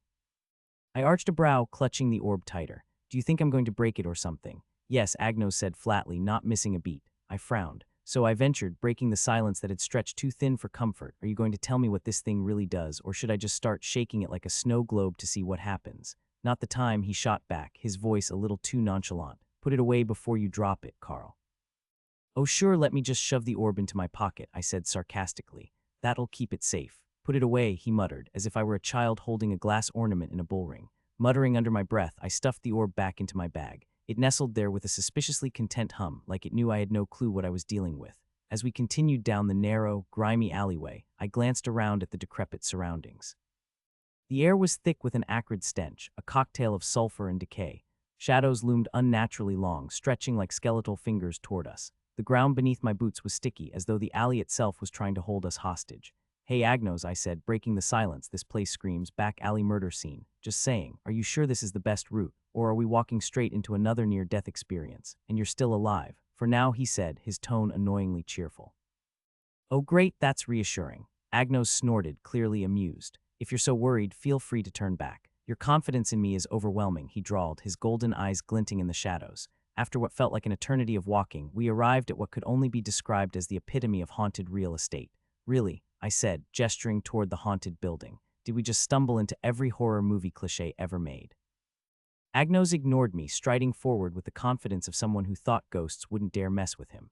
Welcome to Micklin's finest accommodations. It's a haunted house, I muttered under my breath as I followed. You're in the land of the dead, Agnos said with a shrug. Haunted is normal. The inn before us was a dilapidated wreck, its wooden frame sagging under centuries of decay. Broken windows stared out like soulless eyes, and the door creaked ominously in the faint breeze. A sign above it swung precariously, the lettering too faded to read. I took one look and crossed my arms. So this is where we die? Agnos smirked. We're already in the land of the dead, Carl. It's called blending in. Oh, fantastic, I muttered, reluctantly following him inside. The moment we stepped through the threshold, my jaw dropped. The interior was the complete opposite of what the outside had promised. Polished floors gleamed under crystal chandeliers, and the air was filled with the faint aroma of something sweet like lavender and honey. Plush armchairs lined the walls, and the whole place had this upscale speakeasy vibe. Agnos glanced at my expression and smirked. Never judge a book by its cover. Yeah, well, I said, recovering from my shock. You could have warned me that this place runs on Narnia logic. Before he could respond, a ghoul approached us. By ghoul, I mean she was gorgeous in a terrifying sort of way. Her translucent skin shimmered faintly, and her hollow eyes glowed like twin lanterns in the dark. She moved with an eerie grace, like she was floating just above the floor. I tried not to stare, but it was hard not to. I'd seen creatures from every corner of Mythica, but this one was different. She had that something that made it clear she wasn't here to be friendly. My voice barely a whisper, muttered, okay, not to sound rude, but... Is she real? Agnos shrugged, unfazed. He smirked. Relax, Carl, you'll see soon enough. Agnos, ever the suave cat, produced a sleek black card from seemingly nowhere. When the ghoul saw it, her hollow eyes widened if that's even possible, and she gave a deep, respectful bow before leading us to a private room. The room was decked out like a high-end karaoke lounge, complete with velvet sofas, a glowing table, and even a karaoke machine in the corner. I glanced at Agnos, raising an eyebrow. "So are we supposed to sing for our supper, or—" "Yes," he said deadpan. I froze. "Wait, what?" Agnos chuckled, his sharp grin practically glowing in the dim light. "Relax, I'm joking." "Well, mostly." I glared at him, plopping onto the nearest sofa. "Why do you enjoy messing with me so much?" He shrugged, looking far too pleased with himself. "Your reactions are priceless. Makes the afterlife a little less dull." Before I could retort, a ghoul waitress entered, carrying trays of food that smelled heavenly pun intended. She set the dishes down with practiced precision and informed us that the owner would join us shortly. The owner turned out to be a massive bird-like figure with dark, glossy feathers and a regal air that screamed ancient deity. His head resembled Horus, and I couldn't help but blurt Horus. The bird stiffened, his eyes narrowing. "My name," he said in a voice that was both raspy and commanding, "is Hooer. I am the messenger of death." "Ah, my bad," I muttered, shrinking back. Note to self, don't insult ancient beings. Hooer's demeanor changed the moment he saw Agnos. He bowed deeply, his feathers trembling. It wasn't respect, it was fear. Agnos wasted no time. "The fragment," he said, his voice sharp. "Where is it?" Hooer hesitated, his beady eyes darting around the room. I no longer have it," he stammered. "It's with Hades." "Of course it is," Agnos muttered. Hooer launched into a panicked explanation, saying he had gambled away the fragment to pay off his debts. Apparently, Hades owned a casino in the underworld, and Hooer had been lured into a losing game. Agnos let out a low growl. "You gambled with my fragment. I had no choice," Hooer wailed, prostrating himself on the floor. Agnos ignored his pleas and turned to me. "Carl, the orb." What now?" "The orb," he repeated, his eyes glowing faintly.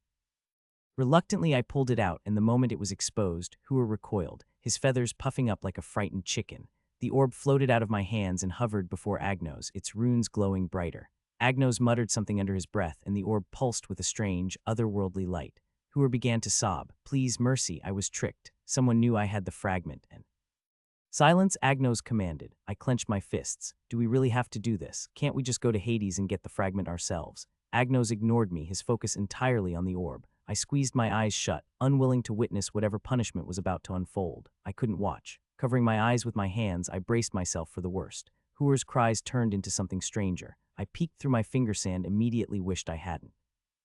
Hooer was now completely bald, his once majestic feathers gone. He looked like a plucked chicken, his bony wings trembling as he sobbed pathetically.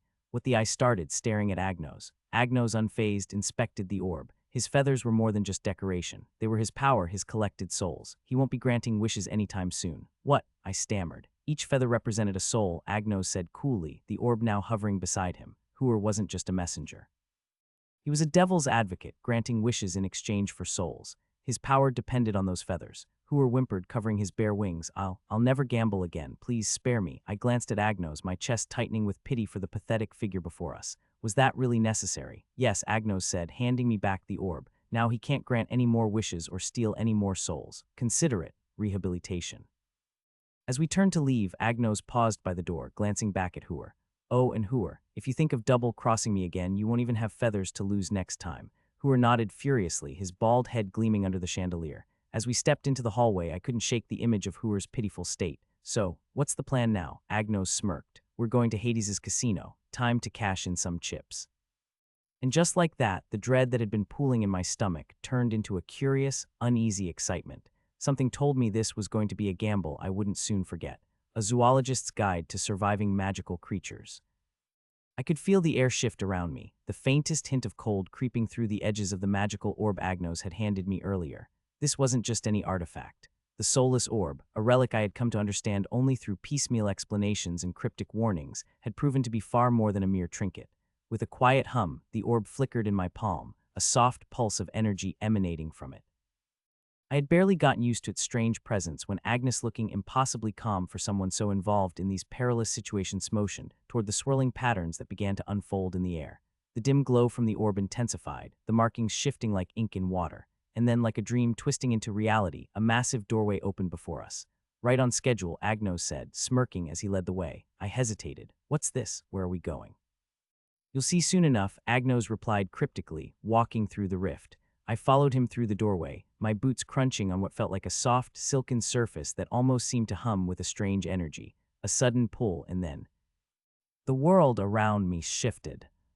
The first thing that hit me was the noised clattering of dice, the unmistakable jingle of slot machines, and an unnerving energy that seeped into my bones. I staggered a step back, my mind racing as I tried to process what I was seeing. This wasn't the underworld I had expected. Gone were the images of dark caves and endless voids. Instead, I was standing in the middle of what looked like a twisted version of Vegas, neon lights blinding in their intensity, casting an eerie glow across the towering buildings that loomed like sentinels around me. The air was thick with the scent of smoke, alcohol, and something else, desperation. Around me, crowds of beings shuffled through the maze of extravagant casino tables. The players were a mix of mythological figures, some familiar, others utterly foreign. There was no shortage of familiar faces, though. I caught sight of Hercules, hunched over a poker table, his muscles tense and veins bulging as he stared down his cards. Nearby, Theseus was deep in conversation with a woman who looked more like a warlord than a gambler, her eyes sharp and calculating. I leaned toward Agnos, my voice low. What are they doing here? I thought the underworld was supposed to be a place of punishment, not a gambling haven. Agnos raised an eyebrow, a smirk playing at the corners of his lips. It is a place of punishment, Carl, just not the kind you were expecting. He nodded toward the poker table, where Hercules was now facing off against a tall, imposing figure I hadn't recognized. His opponent's skin was nearly translucent, his eyes hollow like those of a wraith. The tension between them was palpable. I could see the dealer's hand trembling just slightly, despite his best efforts to hide it. I couldn't resist. What's the game? Agnos chuckled darkly. It's a game of fate, Carl, and if they lose, they pay with their essence, forever. I looked back at Hercules. He just pushed all his chips forward, a confident smirk pulling at the corners of his mouth. So they're not really punished. Agnos gave a slow, almost dismissive shake of his head. They're here to pay for their sins, some more than others. You'll see what I mean when you get a closer look. But what really froze my blood was what I spotted a moment later. Dr. Philippe and Eldrin, both elves from MECCP, standing side by side at one of the blackjack tables, chuckling as they exchanged chips with a group of shady-looking patrons. I squinted, not sure if I was hallucinating, but there was no mistaking it. The subtle flicker of Eldrin's platinum blonde hair, the pale skin of Dr. Philippe, both too polished, too out of place for this. Sin City. I felt my stomach churn as I approached them, my footsteps deliberate and heavy. They hadn't noticed me yet, and I almost wanted to turn away. But curiosity and a growing sense of disbelief drove me forward. Dr. Philippe, I called out cautiously. The elf spun around, his eyes wide for a split second before he forced a grin onto his face. Carl, what are you doing here? Yeah, Carl, what are you doing here? Eldrin added, a playful smirk tugging at his lips as he shuffled a deck of cards. This isn't exactly your kind of scene, is it? I raised an eyebrow. I could say the same about you too. Dr. Philippe shifted uncomfortably, rubbing the back of his neck. Ah well, it's not what it looks like. Undercover work, Eldrin chimed in, as if that explanation was supposed to clear everything up.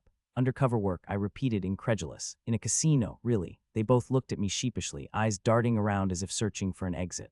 Well, Dr. Philippe started, glancing at the blackjack table behind him. It's part of the investigation we're doing. We're gathering intelligence for MECCP. Right, I couldn't help but cross my arms, trying to keep my tone level despite the disbelief gnawing at me. Gathering intelligence in a casino, that doesn't seem very official. I thought MECCP was all about environmental conservation. Eldrin smirked. It is, but sometimes a little. Entertainment is part of the package, don't you think? I shook my head, unable to believe what I was hearing. Entertainment in Hades' casino. My gaze flicked over the extravagant, dazzling displays of luxury that surrounded us, blinding lights, roaring crowds, and the smell of cheap thrills hanging thick in the air. This is supposed to be punishment. People are supposed to be paying for their sins, not gambling, Dr. Philippe finished, his tone quiet and pointed. You'd be surprised, Carl. The underworld isn't what you think. It's a place where debts get paid, whether that's through working as a dealer, earning enough to buy your freedom, or gambling for your very soul. He glanced around, almost as if watching for someone. People here gamble for a chance at redemption, or at the very least for some hope. What you see, this casino, he gestured broadly to the space around us. It's both punishment and opportunity. I felt a chill settle in my bones at his words. Punishment and opportunity. That didn't sound like any underworld I'd read about in the textbooks. Agnos appeared at my side, his usual smirk in place. This place is far from the boring, gloomy underworld most people imagine. The House of Hades Domos Hadao may seem like a sin city, but it's more than just gambling. It's where the rules of fate, life, and death are twisted into a game. A place where souls work endlessly to earn a chance to break free from their chains.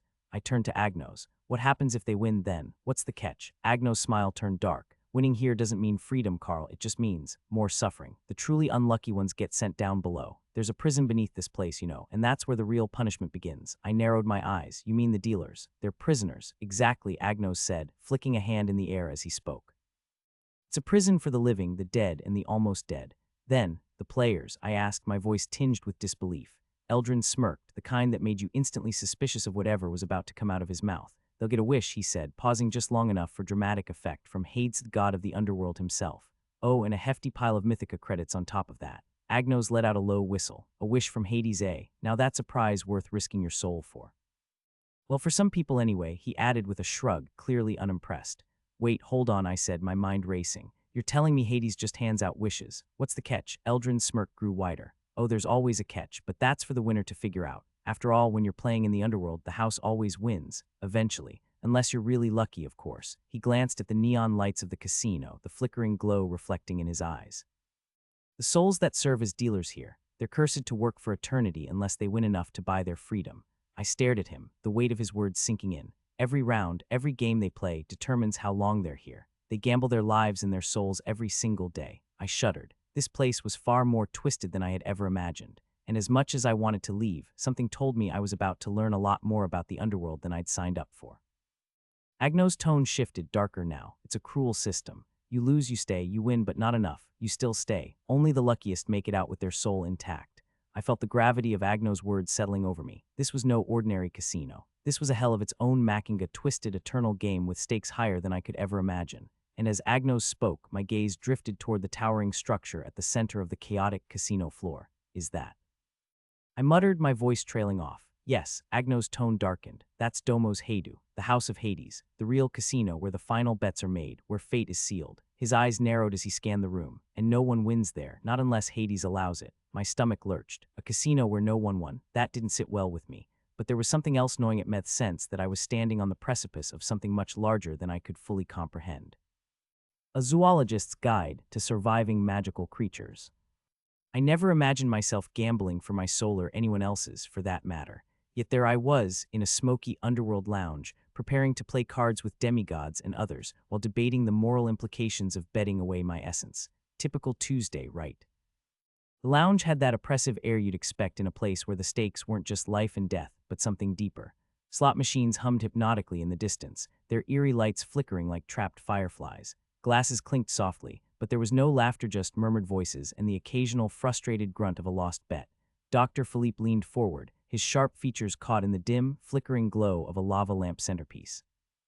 It painted him in harsh oranges and shadows, making him look more spectral than ever. His usually pristine lab coat was unbuttoned, and there was an uncharacteristic tension in his movements. We didn't come here for the ambience, Carl, he said grimly. Well, that's a relief, I replied, my attempt at humor falling flat, because I was starting to think I needed to up my poker face. No jokes right now, Eldrin snapped, though his eyes darted nervously toward the blackjack tables.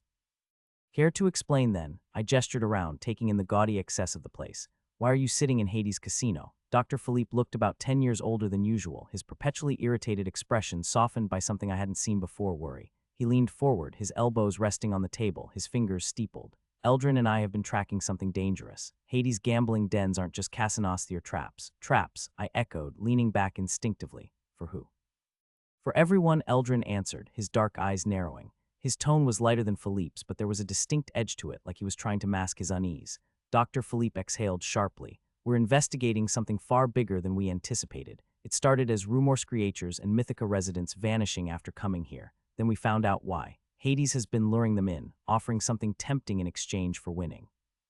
Creatures and residents of Mythica, all lured by one irresistible promise: win the high-stakes games and Hades will grant you a wish. Agnos, lounging on a battered velvet sofa, let out a dry laugh. Classic Hades, always the showman. Dr. Philippe shot him a withering glare before turning back to me. The problem is most of them don't win. They lose their essence instead, piece by piece. Wait, I said, trying to process. When you say essence, you mean like their soul. Not just the soul, Eldrin corrected. Their identity, their will, everything that makes them who they are. Without it, they're empty husks, driven by base instincts, like wraiths. The memory hit me like a sucker punch. Those twisted creatures that had attacked us in the alleyway, their hollow eyes, their frantic feral movements. I shivered. So they're creating more of those things. Worse, Eldrin said. They're creating chaos. If enough people lose their essence, the balance of Mythica will break. Entire regions will fall into madness. That's not all, Agnos interjected, sitting up for the first time. His golden eyes gleamed with an intensity that made my skin crawl. I suspect my fragment is the culprit. There it was, again, that cursed word. I'd heard enough about these fragments to know they never brought anything good. What? I blinked, confused. Your fragment. Agnos sighed like a teacher explaining something obvious to a particularly slow student. The fragment of temptation, Carl. It amplifies desire, makes it irresistible. It's here every gamble, every bet feeds its power. And the more power it gains, the more it corrupts. Corrupts who? I asked, my voice barely above a whisper. Hades, Agnos said simply. I stared at him. Hades is a god. You're saying he's possessed. Not possessed, Agnos corrected. Manipulated. The fragment doesn't control him outright, it twists his will, magnifies his flaws. If it's not contained, it won't just destroy Hades. It'll consume everything. But you said no one can touch the fragment. How come Hades can? I asked, my voice rising slightly above the murmur of the casino. Agnos's expression darkened. Hades didn't, he said, his tone grim. The fragment's aura is manipulating him, consuming him. So I said slowly, if we don't stop it, Hades goes full villain and this whole place spirals into chaos. Not just this place, Eldrin said. If the fragment isn't contained, it'll spread its influence. Mythica could fall apart, one desperate gambler at a time. I looked at each of them in turn, their faces a mix of exhaustion and determination.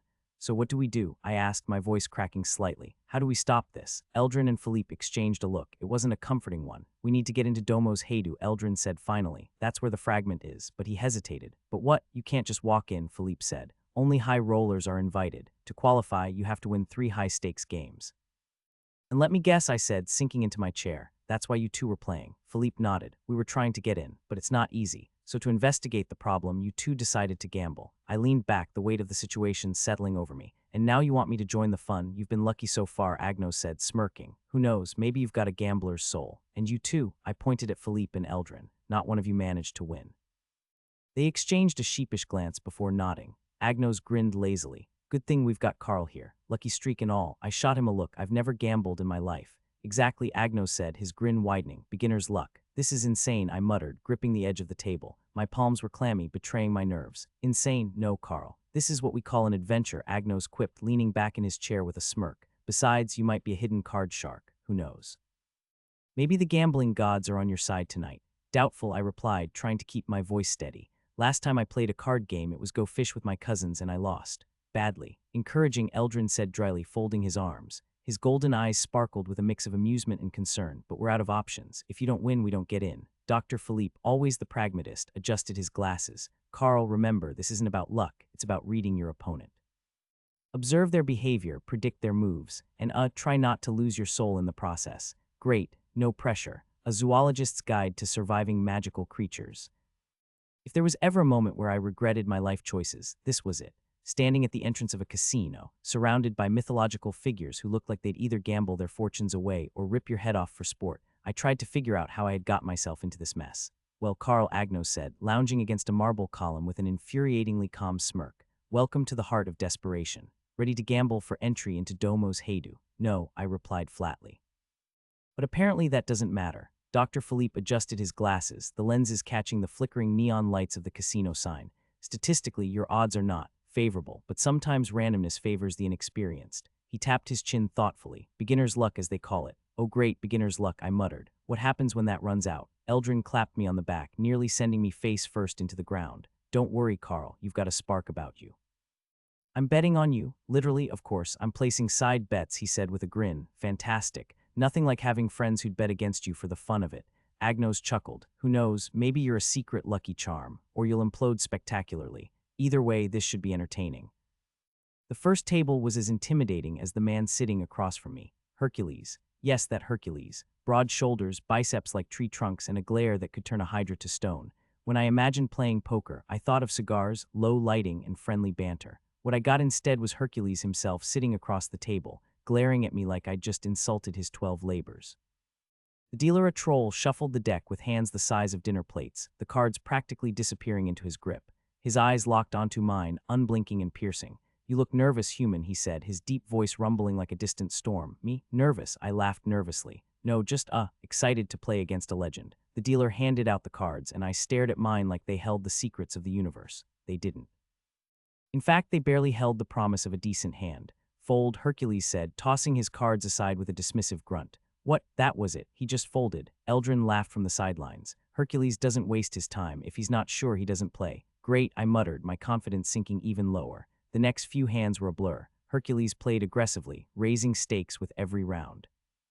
My beginner's luck kicked in somewhere along the way, giving me a flush in the third hand. The crowd that had gathered around the table cheered as I revealed my cards. Let's make this quick, he growled, shuffling the cards with hands that looked like they could crush a deck into powder. The dealer handed me my cards, and I stared at them like they were written in ancient Greek. My hand was Garbaget wo low hearts, a club, a diamond, and a spade that didn't even flirt with forming a sequence. Poker face, Carl, I muttered under my breath. Hercules raised the stakes immediately, sliding a pile of chips forward like it was pocket change. The room seemed to shrink, the weight of every eye in the casino pressing down on me. Raise, I said, my voice cracking slightly. Eldrin coughed to cover a laugh. Hercules' glare intensified. You sure about that, kid? No, not even a little, but I nodded. The rounds went on, my hand steadily improving by some miracle of the gods, or perhaps their cruel sense of humor. By the final round, I was holding a full house. My heart pounded as I pushed my chips forward. All in, I said, trying to sound confident. Hercules snorted and revealed his cards, three of a kind. The crowd erupted as I revealed mine. Full house, the underdog takes it. Hercules stood, towering over me. For a moment, I thought he might flip the table. Instead, he grunted and extended a hand. You've got guts, kid, respect. I shook his hand, barely suppressing a sigh of relief. If Hercules was a hurricane of brute force, Theseus was a knife-sharp, deliberate, and unsettlingly calm. The roulette wheel gleamed under the neon lights, its metallic surface reflecting my pale, nervous face. Pick a number, Theseus said, his voice smooth and detached. I glanced at Eldrin, who leaned in and whispered, 13. Always bet on 13. 13, I said, my voice barely audible. Theseus gave a faint smirk and spun the wheel. The ball clattered against the edges, bouncing erratically as if it was toying with me. My heart raced, every nerve in my body screaming for it to stop already. Finally, the ball landed in 13. The crowd erupted, their cheers deafening. Eldrin whooped, jumping up and down like he'd won the lottery. Theseus, however, was less enthusiastic. His smirk vanished, replaced by a clenched jaw. He slammed his fist on the table, rattling the chips, but didn't argue. You win, he said through gritted teeth. Orpheus oozed charisma. From the way he slid into his seat to the casual way he handled his cards, everything about him screamed confidence. Ah, the hero of the hour, he said, his voice melodic. Shall we make this a game to remember, or a game to forget, I muttered. The cards were dealt, and Orpheus immediately launched into a monologue about fate, destiny, and other things I wasn't paying attention to. I focused on my cards, an ace and a 7. Hit me, I said. The dealer slid me a 3. 21. The crowd erupted once more, their cheers a chaotic symphony of disbelief and excitement. Orpheus leaned back in his chair, his smile faltering for the briefest moment. Well played, he said, standing and giving me a slow clap. It seems fortune truly favors the bold tonight. As the final cheers died down, the tension in the room shifted. A ghoul in a black and gold uniform emerged from the shadows, his hollow eyes fixed on me. Congratulations, he said, his voice echoing unnaturally. He extended a gloved hand, holding an ornate black and gold envelope. The master of Domos Heidu invites you to his domain. The crowd parted as I took the envelope, its surface cold and heavy. My fingers trembled as I opened it, revealing golden script on black parchment. You're in, Eldrin said, his voice low with awe. Agnos whistled. Well, Carl, it seems your luck is either divine intervention or the setup for something far worse. Probably both, I said, my voice barely above a whisper. As I stared at the invitation, a chill ran down my spine. This wasn't just about luck anymore. The stakes had changed, and whatever awaited me in Domos Heidu wasn't going to be a simple gamble. The crowd buzzed with speculation, their whispers a backdrop to my racing thoughts. I folded the invitation carefully and slipped it into my pocket. What's next, I asked, my voice steady despite the storm brewing inside me. Agnos grinned, his eyes glinting with mischief. Next, you survive, if you can. A Zoologist's Guide to Surviving Magical Creatures. I started to make my way toward Domos Heidu, the eerie structure standing on the horizon like a dark silhouette against a starlit sky. Agnos, Dr. Philippe, and Eldrin were all standing nearby, watching with encouraging expressions. Go on, Carl, Agnos said with a sly smile, nudging me forward. Time to show them what you're made of. I took a hesitant step forward, my heart racing a little faster with each passing moment. And as I did, I realized, wait, they weren't coming with me. I turned around and saw the three of them standing there, waving at me. Dr. Philippe gave me a nod and a thumbs up, his face hidden behind his usual air of serious professionalism. Eldrin, ever the enthusiastic one, shouted, Good luck, Carl. Don't forget to win. His words echoed in my ears, but it did little to calm the gnawing feeling in my gut. Agnos, with his trademark sly grin, added, Break a leg, Carl. I blinked. Why aren't you coming with me? I called back a little louder than intended. Agnos chuckled, his voice smooth, almost too smooth. We can't enter, even if we wanted to. Only those with an invite can go inside. We'll be waiting right here for you, so I have to go there. Alone, I asked, the words tumbling out in a panic I wasn't quite prepared for. Dr. Philippe chimed in, his usual calm demeanor tinged with dry humor. Don't worry, Carl. If you die in there, I'll have MECCP's founder retrieve your body. We'll make you a VVVVIP of Micklin, no mandatory education required. Sighing, I turned back toward the staircase that led to the Domo's Heidu. The weight of the situation sank deeper into my chest. There was no turning back now. I began walking, my footsteps echoing in the vast, golden expanse. The air felt too perfect, like something was just a bit off, too calm, too pristine. It was the kind of perfect that made my stomach churn. The more I walked, the more I felt the absence of my companions. They were still standing there, but it was like they belonged to a world far removed from the one I was about to enter. A final goodbye, maybe, but I couldn't dwell on it. I had to keep moving. At the bottom of the staircase, I reached the edge of a river. The gentle flow of water contrasted with the eerie stillness of the land around me. A figure stood there, waiting. He looked like something straight out of a mistral, cloaked, with an air of both menace and odd cheerfulness about him. "Ah, you must be Carl." The ferryman greeted me with a wide grin. He wore a long cloak and a bright red scarf that fluttered like a flag in the still air. His posture was casual, as though ferrying souls across the river was just another part of his daily routine. "Name's Karen. Welcome aboard." I blinked. "Karen, that's me," he said with a clap of his hands. "Hop on. The ride's a bit long, but you'll get to know me. I've got so many stories to share." I hesitated for a moment, wondering just what kind of stories a ferryman in the underworld would have. But there was no other option, so I climbed onto the boat, bracing myself for whatever was coming next. As soon as I was settled, Karen began chatting, his voice upbeat and far more friendly than I was expecting. I was anticipating something dark and mysterious, given the setting. But instead, Karen launched into a lively conversation about his 12 wives. I was too stunned to say anything at first, my mind trying to process what was happening.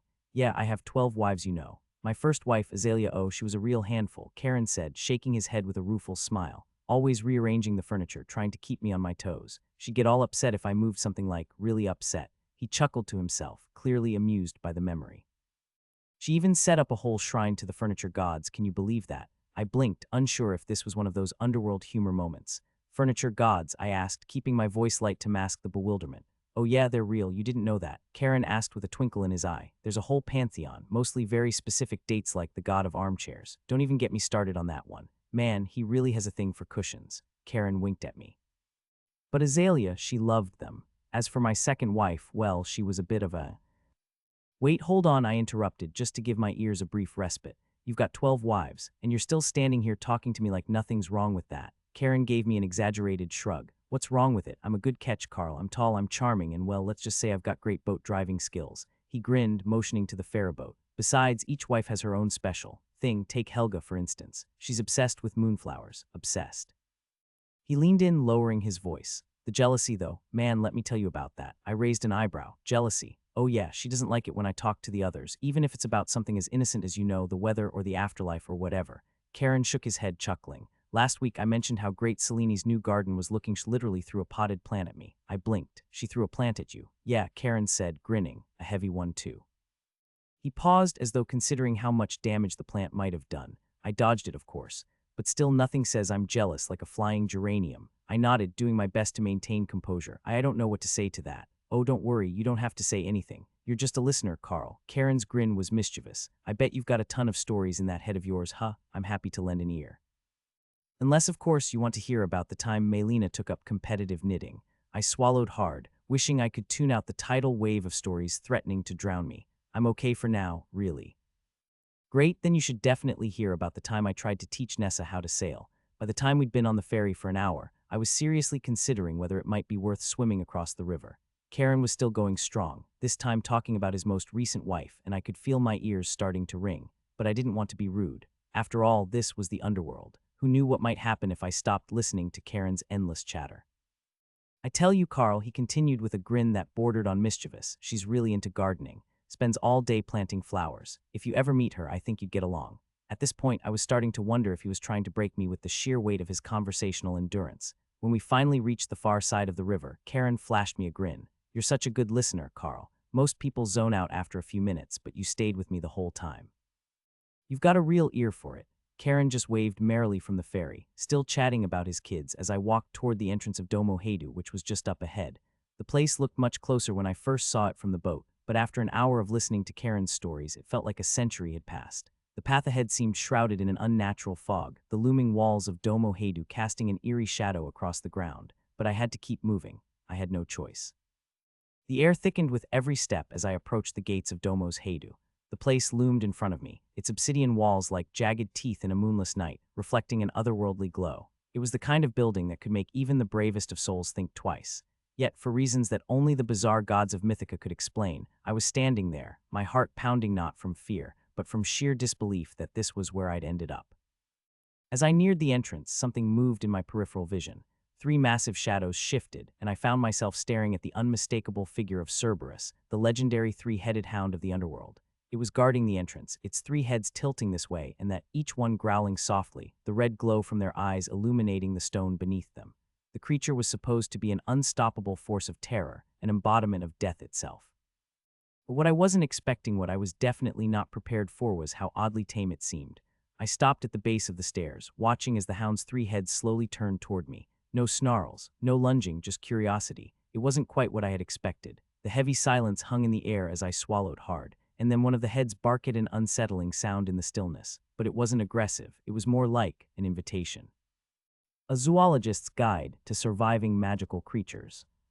I blinked, trying to process the situation. Was this some kind of trick? No way Cerberus was being polite.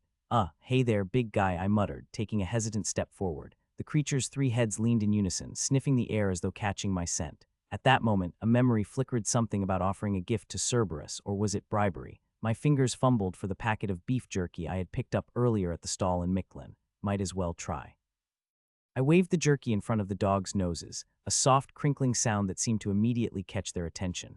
All 3 heads froze, their eyes widening, nostrils flaring with the scent of the cured meat. Then, without hesitation, one of the heads leaned forward and licked my hand. A massive, slovenly lick that covered my palm in drool. I laughed, surprised, but relieved. Okay, calm down, I muttered, wiping my hand on my pants. Just take it. I tossed a piece of jerky in the air, and it was devoured in a blink. 3 heads nodded in tandem, their glowing eyes reflecting a mix of gratitude and hunger. Cerberus sat down, tail thumping against the stone with an almost lazy rhythm. The whole thing felt surreal, like I was feeding a giant, slobbery puppy, not a terrifying mythological beast. I offered them another piece, which they quickly devoured. And then, to my absolute shock, the largest of the 3 heads nudged me gently with its snout, a silent invitation. My eyes widened. You want me to get on? I asked, staring at the hound as it gave me an expectant look. The creature's behavior seemed so out of place that I almost laughed again, but instead I hesitated, wondering if I had crossed some unseen line in the underworld's strange hierarchy. The head tilted in what could have been an attempt at a nod. Tentatively, I climbed onto Cerberus's back. It was surprisingly soft, almost too soft. The underworld's legendary guard dog was more like a glorified ride than a beast of terror. And as Cerberus stood up, his massive paws causing the stone walkway to tremble, I clung to his fur, trying to ignore how absurd the whole situation was. With a deep rumble that was surprisingly gentle for such a beast, Cerberus trotted toward the casino's entrance. The massive doors, which should have creaked with foreboding, swung open with an almost cheerful ease. Inside, the atmosphere shifted immediately. Gone was the oppressive weight of the underworld. In its place was a lavish, almost gaudy display of wealth. Gold gleamed on the walls, and violet velvet curtains swayed with the gentle breeze of some unseen air current. The sharp tang of incense mixed with the faint hum of distant music. It was surreal, like stepping into a casino built for gods rather than mortals. As Cerberus carried me through the lavish casino, I couldn't help but feel like I was starring in some weird dreamer, more like a nightmare with a slightly cuter twist. I mean, here I was, riding on the back of a 3-headed hellhound, casually trotting through the underworld like it was just another Tuesday afternoon. I pulled out my phone from my vest and aimed it at myself and the giant beast. The lighting in the casino was surprisingly good, and I had to admit, this moment could make for some top-tier content on Mythogram. I looked at Cerberus's 3 heads and chuckled. Okay, this is it. Officially the weirdest thing I've ever done in Mythica. Time to document this for the future. I took a quick selfie, trying to get all 3 heads in the shot. It wasn't easy, but I managed to catch one of the heads giving me what I swore was a smug look. I felt a strange rush of accomplishment, like I had just checked off a major life milestone, wrote a Cerberus. Also survived. As I stared at the picture, I had the immediate urge to post it on Mythogram. The captions practically wrote themselves, just hanging with Cerberus. No big deal. Mythica adventures living the dream. But then I hesitated. If I posted it, what would Mythica think? I mean, sure, I'd probably get some likes, maybe even some jealous comments, but deep down I knew that most people here would just shrug and be like, yeah, writing Cerberus. Totally normal, Carl. Mythica had a way of making everything feel like a casual Tuesday. A day spent fighting off sea monsters. Regular Tuesday. A giant phoenix stealing all the comfy spots in the break room. No problem, just another day in the life. I bit my lip and locked the phone screen. Maybe I'll hold off on the live feed this time, I muttered to myself, glancing at the indifferent casino goers who were probably used to this sort of thing. Still, I couldn't help feeling a little proud of myself for the photo. Life milestone achieved, I thought. As Cerberus trotted along, his massive paws cushioning every step, I snapped another selfie for me. You know, for posterity. Right, Cerberus, let's show them how it's done. And then I saw him. Behind a desk near the entrance, dressed in striped pajamas and a matching pointy hat, sat Hypnos, the god of sleep. His eyes were half-lidded, barely open as he let out a yawn so loud I thought it would shake the casino. I had read about Hypnos before, an aloof, sleepy god who had the unfortunate task of overseeing the entrance to Domo's Heidu. But seeing him in his disheveled state, slouching in his chair like he had just woken from a nap, which, knowing him, was probably true, made me wonder if this was some kind of joke. Excuse me, I said, trying to get his attention. Hypnos barely moved, his eyes fluttering open just enough to give me a once-over before he let out another yawn. Oh yeah, you must be the one they sent for the whole gambling thing, he mumbled, rubbing his eyes with a fist. I'm Hypnos. My brother Thanatos was supposed to be here instead of me, but he's, busy right now. He stretched lazily, his pajama sleeves riding up as he glanced around the room. He went for a dump, I blinked. A dump? Yeah, a dump, Hypnos confirmed, as though it were the most normal thing in the world. He sighed dramatically. Don't worry, though, I'll cover for him. He's taking his sweet time anyway. I stared at him, completely unsure of how to respond. A god in pajamas, casually covering for his brother who was off. Well, doing his business. This was absurd, but I guess in the underworld maybe it wasn't. So, you're in charge of letting people in? I asked cautiously. That's right, Hypnos replied, reclining in his chair as if the entire concept of standing up was too much of a chore. Until Thanatos finishes, handling his situation. Anyway, yeah, go ahead. They're expecting you somewhere. You'll figure it out. I glanced at him, wondering if this was some kind of test. The casualness of the whole situation, the strange sense of comfort in an underworld casino that was supposed to be full of danger and suspense was all too bizarre.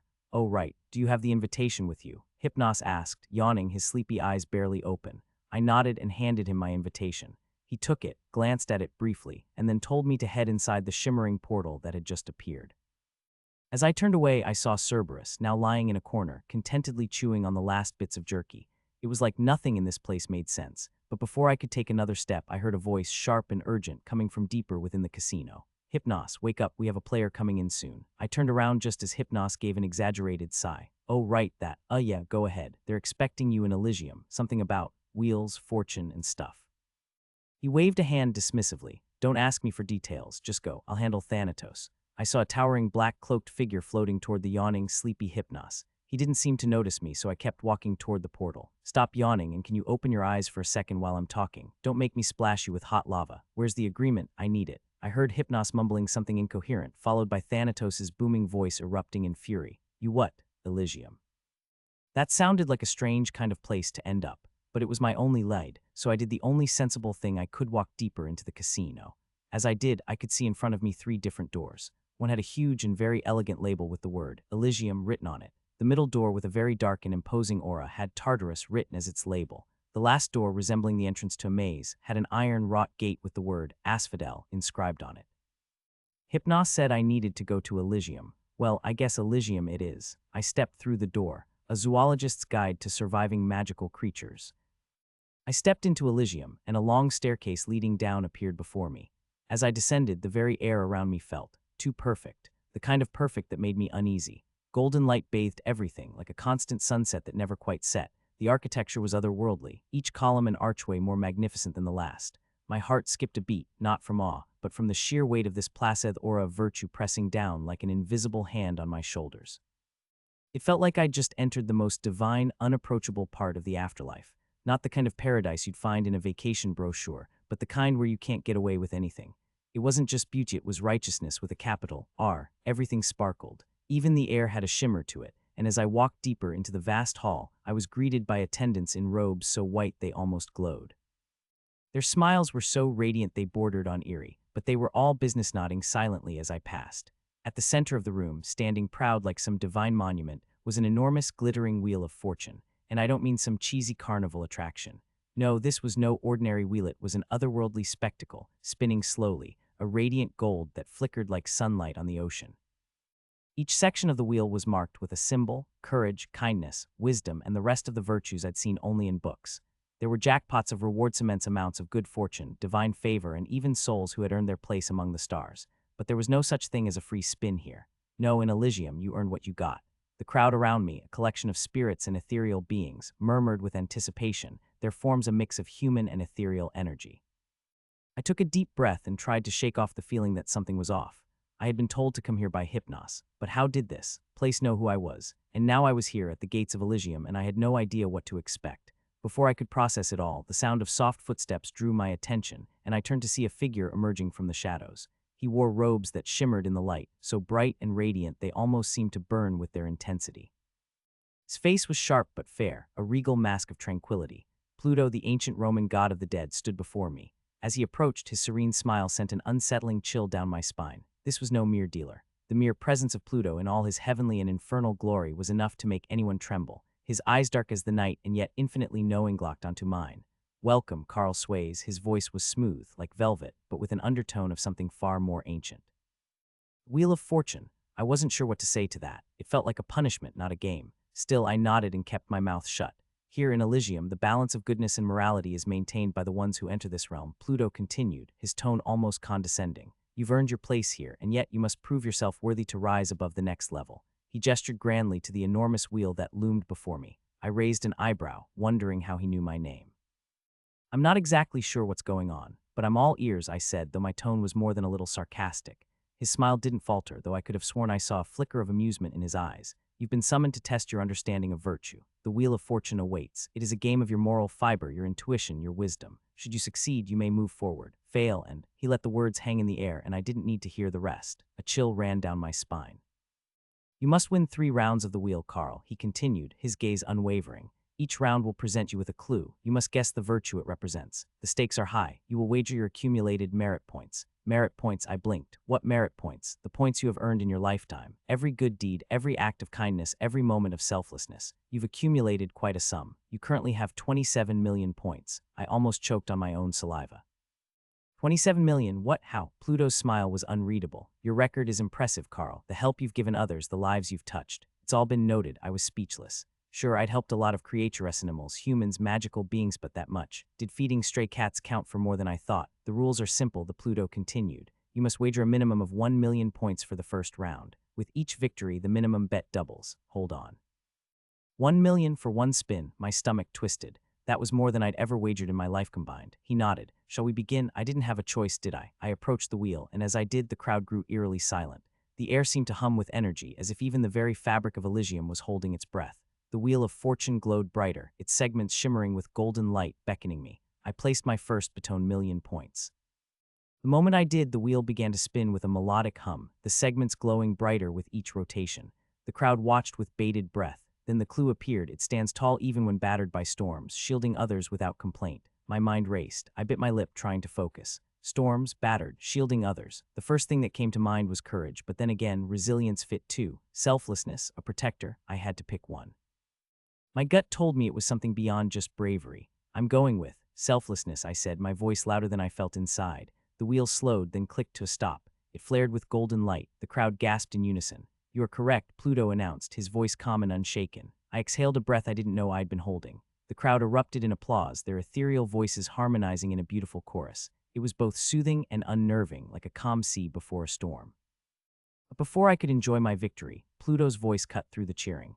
For the second round, the minimum bet is now 2 million points. I swallowed. This was real. I was already in deep. I stepped forward again, feeling the weight of my decision more than I ever had in my life. The wheel spun again, this time with a heavier hum. When it slowed, the clue appeared. It breaks chains but binds willingly, often mistaken for weakness, though it is the strongest force. My first instinct was to say, love.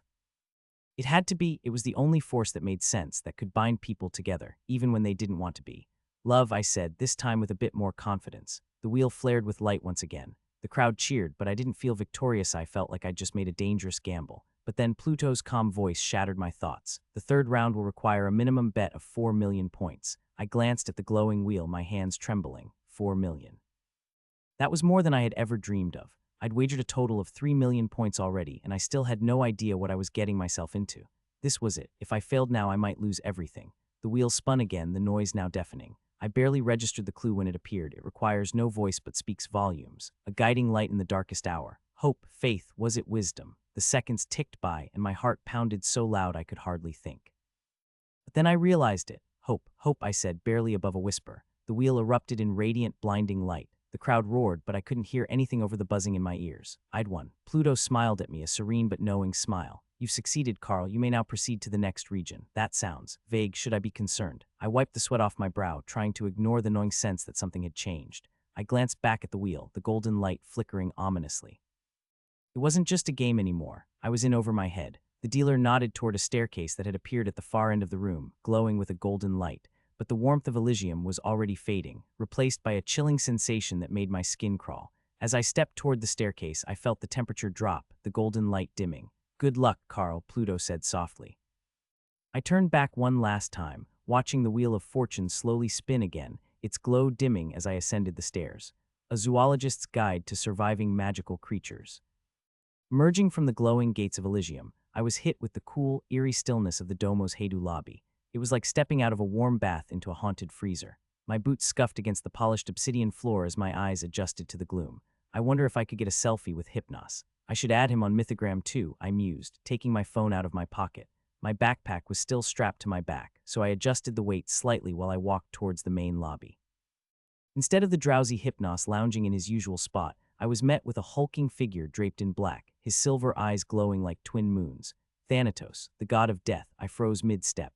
Thanatos, I muttered under my breath, trying to avoid eye contact. Unfortunately, he noticed. With a guttural grunt, he blurred from across the room to right in front of me, faster than I could process. My heart tried to punch its way out of my chest, and my phone nearly slipped from my hand. I fumbled to regain my composure, offering a shaky laugh. You're not Hypnos, I blurted out. Did he go to take a dump too? Thanatos' eyes narrowed. Hypnos is an imbecile. He unfurled a parchment scroll that glowed with fiery glyphs, and the air around me thickened. The scroll hovered midair, its edges curling slightly as if alive. Sign it, he commanded, his voice like a chorus of iron doors slamming shut. I squinted at the scroll. What's this? A receipt for the emotional damage I just endured. He didn't laugh. The agreement, he said coldly. My idiot brother forgot to have you sign it before he sent you off to Elysium. Oh well, Hypnos has a lot on his plate, what with all the napping, I offered weakly. Thanatos' glare could have turned a phoenix into a pile of ash. I coughed, gesturing awkwardly at the scroll. Where's the pen? He looked at me like I'd asked him to perform a karaoke duet. What do you mean, pen? You sign with your soul. My stomach dropped. My soul. That's a pretty high stakes for paperwork, don't you think? Thanatos loomed closer, and the room seemed to darken. If you don't sign, he said, his voice reverberating ominously, then you die. Oh, cool, no pressure. Swallowing hard, I asked, could I maybe, do a trial first, like a freemium subscription, test the waters before committing? His death glare spoke volumes. I suppose the answer is number shivering and muttering a nervous joke about needing a lawyer. I reluctantly placed my palm on the scroll. As soon as I made contact, a searing sensation shot through my hand, and a faint silver light was drawn from me into the document. The scroll vanished with a hiss, leaving behind a faint wisp of smoke. Thanatos smirked, a sight more terrifying than his scowl. Welcome to Domo's Heidu. A little too late for that, don't you think? I muttered under my breath. Air in Tartarus was suffocating, thick with an oppressive energy that seemed to weigh down my very thoughts. Ahead of me loomed a colossal arena carved from black stone, its walls inscribed with glowing sigils. The whispers of desperate souls echoed faintly, adding an unsettling soundtrack to my approach. A skeletal croupier greeted me at the entrance, his bony fingers clicking together as he outlined the rules. Welcome, mortal, to the pit of wagers. Here, your soul is your currency, and the games are your trial. Survive or perish. Cheery place, I muttered, but my voice was swallowed by the oppressive atmosphere. My first opponent was a wraith-like figure whose eyes glowed faintly beneath his hood. The game was simple. Roll the dice, wager a piece of your soul. Each roll demanded a fragment of my memories. The first roll, a fleeting scene of me running through a sprinkler as a kid. The second, my first time holding a baby chick at a petting zoo. The third, the time I accidentally called my high school chemistry teacher mom. With every roll, my head felt lighter, as if pieces of me were being shaved away. By the fourth, I struggled to remember why I was even here. But when the wraith rolled a losing number and hissed in defeat, a wave of clarity washed over me. Guess I got lucky, I quipped, though my voice trembled. There goes my fear of embarrassing chemistry memories. Not sure I'll miss those. The second challenge was darker. This time, the stakes were more than just my memories. The arena floor shifted, revealing a brutal combat pit. Mythical creatures, some injured, others trembling, were forced into the ring. Griffins, chimeras, and a limping manticore was paraded before me. A roster appeared before me, and I was expected to place bets on the fighters. It was horrific. The creatures weren't here by choice, and the fear in their eyes hit me like a punch to the gut. My stomach churned. Place your bets, the croupier intoned. I can't do this, I muttered. The croupier's hollow voice echoed in my mind. Then you forfeit your soul. I scanned the lineup, my stomach churning. The creature's eyes weren't just fearful, they were pleading. This wasn't a game, it was exploitation. You've got to be kidding me, I muttered. Taking a deep breath, I placed a small bet on a limping griffin, not because I thought it would win, but because I hoped it wouldn't have to fight long. As the match began, I saw the griffin trembling. Something in me snapped. I couldn't take it anymore. Ignoring the gasps of the spectators, I bolted onto the field. Stop this, I shouted. This isn't right. I took a deep breath, trying to steady my nerves. Okay, Carl, you've got this. Just pretend you're on one of those nature shows. Calm voice, confident gestures, and try not to look like you're about to wet yourself. Ignoring the croupier's protests, using what little I knew about mythical creatures, I disrupted the betting system. I straightened up, addressing the creatures directly. Hey, you guys don't actually want to fight, right? Look at you. You've got wings, claws, tails. What are you doing in a rigged game like this? You're better than this. I shifted my gaze to the croupier, who was smirking as he shuffled betting slips with skeletal fingers. Oh, and you, I said, pointing at him. Yeah, I see you trying to distract everyone with that flashy handwork. Classic misdirection. But here's the thing, you might be dead, but I've got a brain, and it's telling me this whole system stinks. Turning to the audience, I raised my voice, letting it echo across the arena.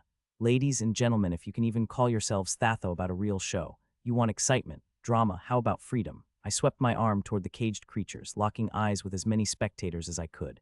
As the creatures started hesitating, their eyes darting between me and their captors, my internal monologue kicked into overdrive. Great, they're listening. This is either going to be genius or get me flattened. I forced myself to stand taller, pretending I wasn't terrified out of my mind. If I could just keep their attention and buy some time, maybe, just maybe, we could all make it out alive. A few well-placed distractions and a surprisingly persuasive speech later, I managed to free the creatures. Go, I urged them, waving them toward the exits. I sprinted toward a crumbling stone bridge that stretched over a glowing chasm of energy. With the arena in chaos, the remaining guards turned their attention to me. No pressure, I muttered, staring at the unstable pathway. The creatures took turns crossing, the griffin nudging me forward when I hesitated. Come on, legs, don't fail me now, I gasped. The bridge groaned under our combined weight, the stones cracking ominously. Move, move, move, I shouted, my voice rising several octaves. A baby manticorion of the creatures I'd freed bounded after me, nipping at my heels like an overexcited puppy. Halfway across, the bridge began to collapse. Not good, not good. I muttered, clutching the manticore to my chest as I made a desperate leap to the other side. The bridge collapsed behind us, sending shards of stone tumbling into the darkness. We made it just as the final slab crumbled into the abyss. I landed in an ungraceful heap, panting and bruised but alive. Back in the eerie lobby of Domo's Heidu, I leaned against a wall, clutching the baby manticore, who purred contentedly. I patted its head, smiling despite the adrenaline coursing through me. You're lucky I'm a sucker for big puppy eyes. I pulled out my phone and turned on the camera. Betting on yourself isn't always fun, I muttered, snapping a quick mythogram photo of the two of us. The caption practically wrote itself: freed baby manticore and survived Tartarus. What did you do today? Soul Gambling 101. Thanatos reappeared, his expression unreadable. You survived. He didn't smile, but there was a glint of something in his ice, respect, maybe, or mild amusement. As he disappeared into the shadows, I couldn't shake the feeling that this was just the beginning. The baby manticore nudged me with its nose, and I scratched behind its ears. Well, little buddy, looks like we're both survivors now. A zoologist's guide to surviving magical creatures. I handed the baby manticore to Thanatos for safekeeping while I moved on to the next game. He seemed a little too eager to accept it. Should I be worried? I decided to shrug it off. The next game led me to door number 3, the final region of Domo's Heidu Asphodel Meadows. Everything about this place screamed meh. The grass looked like it had given up trying to grow, the trees were frozen in mid-sulk, and the sky didn't even bother to commit to weather. It was just there, like someone had left the default setting on. My boots crunched against the pale, brittle grass as I stepped into the misty expanse, the landscape stretching endlessly in every direction. If this was a test, it was already getting to me. All right, Carl, I muttered, tugging at the strap of my utility vest for some semblance of comfort. Just another magical death trap. You've survived worse. Probably. The meadows didn't reply, which was both a relief and unsettling. No looming monsters, no blaring alarms, just this emptiness. My pulse felt sluggish, like my body was sinking with the oppressive monotony around me. Then I saw a peculiar structure rising in the distance. It looked like an ornate hedge maze, but its walls shimmered faintly like oil on water. I approached cautiously, my boots dragging a little more with each step. My head felt heavy, and I realized I hadn't blinked in what felt like minutes. The air smelled faintly of lilacs, and something sharper, bitter-like regret distilled into a scent. Only the walls weren't made of regular green earthy shimmered, giving off the same vibe as a screensaver on a computer that's been left on too long. At the maze's entrance, a sign carved into gray stone read, "The Maze of Apathy, escape if you care enough to try." Wow, I muttered, squinting at the inscription. Subtle, real encouraging. Steeling myself, I stepped inside. The moment my boots crossed the threshold, the entrance sealed behind me with an audible thunk. A low hum reverberated through the maze, and the air grew thicker, pressing down on me like a weighted blanket. If this maze was trying to lull me into complacency, it was doing a fantastic job. Great. The shimmering hedges radiated an odd hypnotic light, and my steps felt sluggish as I moved forward. Each path looked identical, stretching into an oppressive, endless sameness. The first challenge wasn't exactly what I expected. Nestled in the middle of the path was a slot machine. Then I spotted an antique slot machine sitting in the middle of the path. Its ornate design gleamed invitingly, polished wood and brass adorned with swirling patterns. The handle practically beckoned me. Yep, a shiny retro slot machine complete with a lever, flashing lights, and a jackpot display that read "Win Big, Escape the Maze." "Oh, come on," I said, staring at the contraption. "You're not even pretending this isn't a trap." The machine responded by flickering to life, its glowing screen displaying "Spin to Win." Every pull a step closer to freedom. "Seriously," I said aloud, narrowing my eyes at the contraption. "You think I'm falling for that?" The machine didn't respond, but its lights flickered enticingly, and a cheerful jingle played as if to say, "Just one pull won't hurt." I hesitated. It was obvious bait, but the allure of a shortcut was hard to ignore. My fingers itched to pull the lever. What harm could one spin do? Against my better judgment, I stepped closer. I yanked the handle. The reels spun, each click of the mechanism echoing unnaturally loud. 3 images flashed on the screen: a phoenix, a golden key, and a cupcake. The machine dinged triumphantly. A brass coin slid out with a clink. "Congratulations, one step closer to freedom," the screen declared. "Oh, really?" I pocketed the coin, eyeing the maze ahead. Nothing had changed. The walls didn't shift, no doors opened, just more identical paths, but curiosity gnawed at me. What if one more spin did unlock something? "Guess one more spin won't hurt," I muttered. I pulled the lever. The second pull felt less like a choice and more like a compulsion. The coin clattered out and the screen flashed the same congratulatory message. Still, nothing changed. 4 spins later, I was hooked. The coins kept coming, and the machine's cheerful voice never wavered. One more step closer to freedom. It chimed with every pull. By the 5th pull, I caught myself leaning into the machine, my heart racing. The screen's glow seemed brighter now, its cheerful jingle burrowing into my brain like a parasite. Somewhere in the back of my mind, alarm bells were ringing, but they were faint, muffled under the machine's hypnotic hum. I was halfway through my 7th spin when I realized my legs felt heavier, like someone had replaced my boots with concrete blocks. I forced myself to step back, my breathing ragged. Nope, not today, Satan's vending machine. My hand trembled as I shoved it into my pocket, gripping the brass coins like they might anchor me to reality. As if on cue, the slot machine screeched like an angry fax machine. Its polished exterior melted away, revealing a grotesque, snarling face in the center of the screen.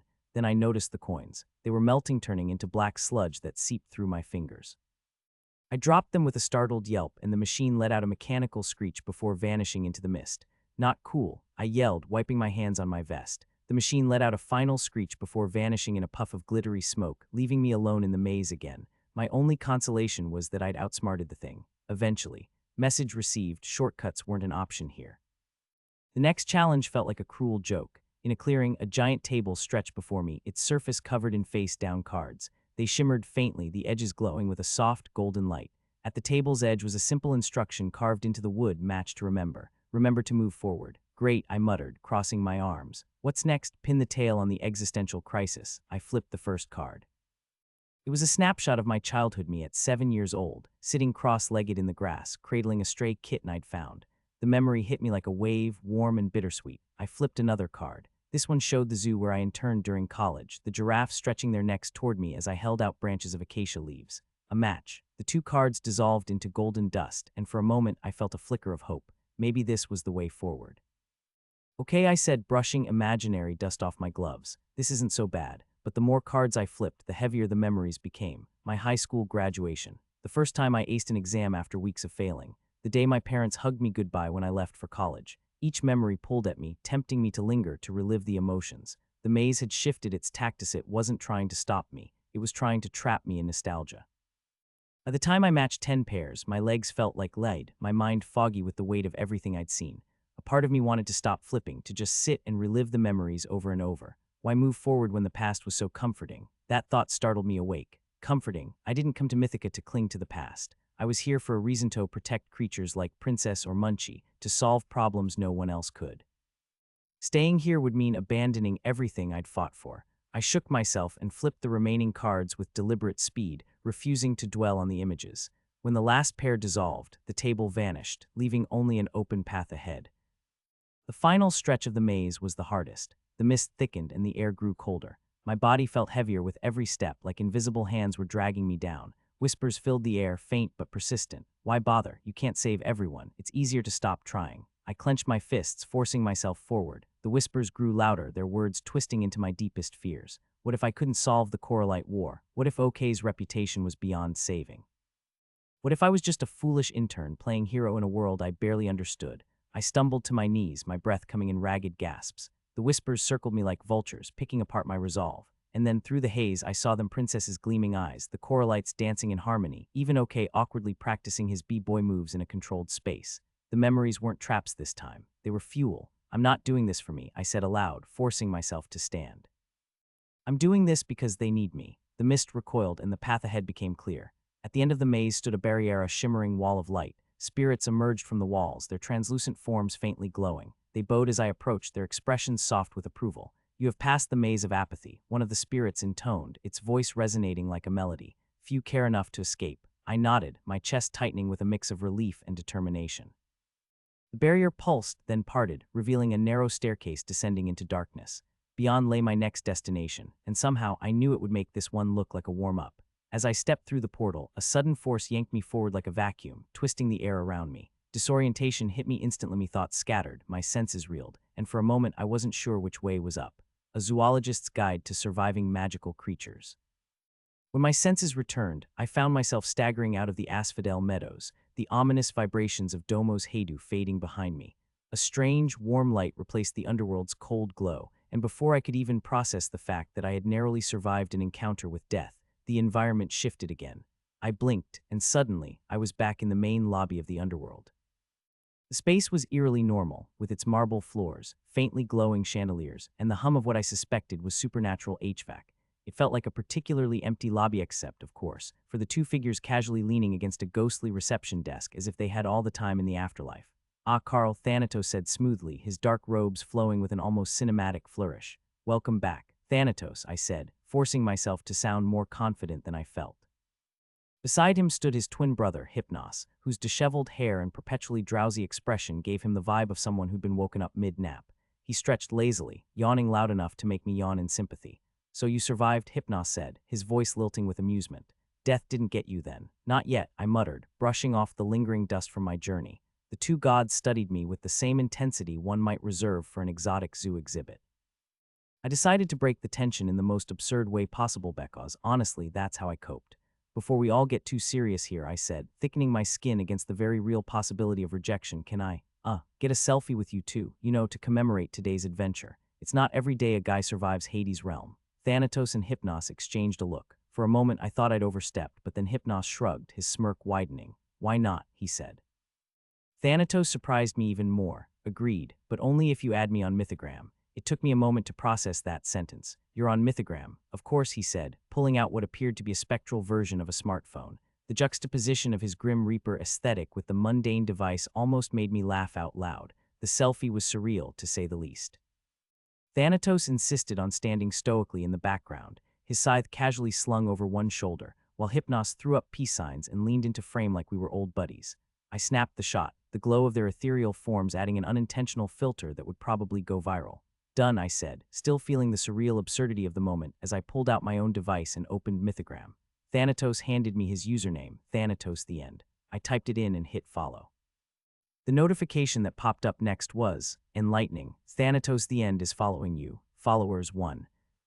"Wait," I said, looking up at him. "You don't have any followers." Thanatos adjusted his grip on his scythe, his expression unreadable. "I do now." Hypnos snickered, clearly enjoying the exchange. "I'm his one and only fan," he said, leaning over to peek at Thanatos' profile. "And I have to say it's a thankless job." Curiosity got the better of me, and I clicked over to Hypnos' profile, sleepy style. The difference was staggering.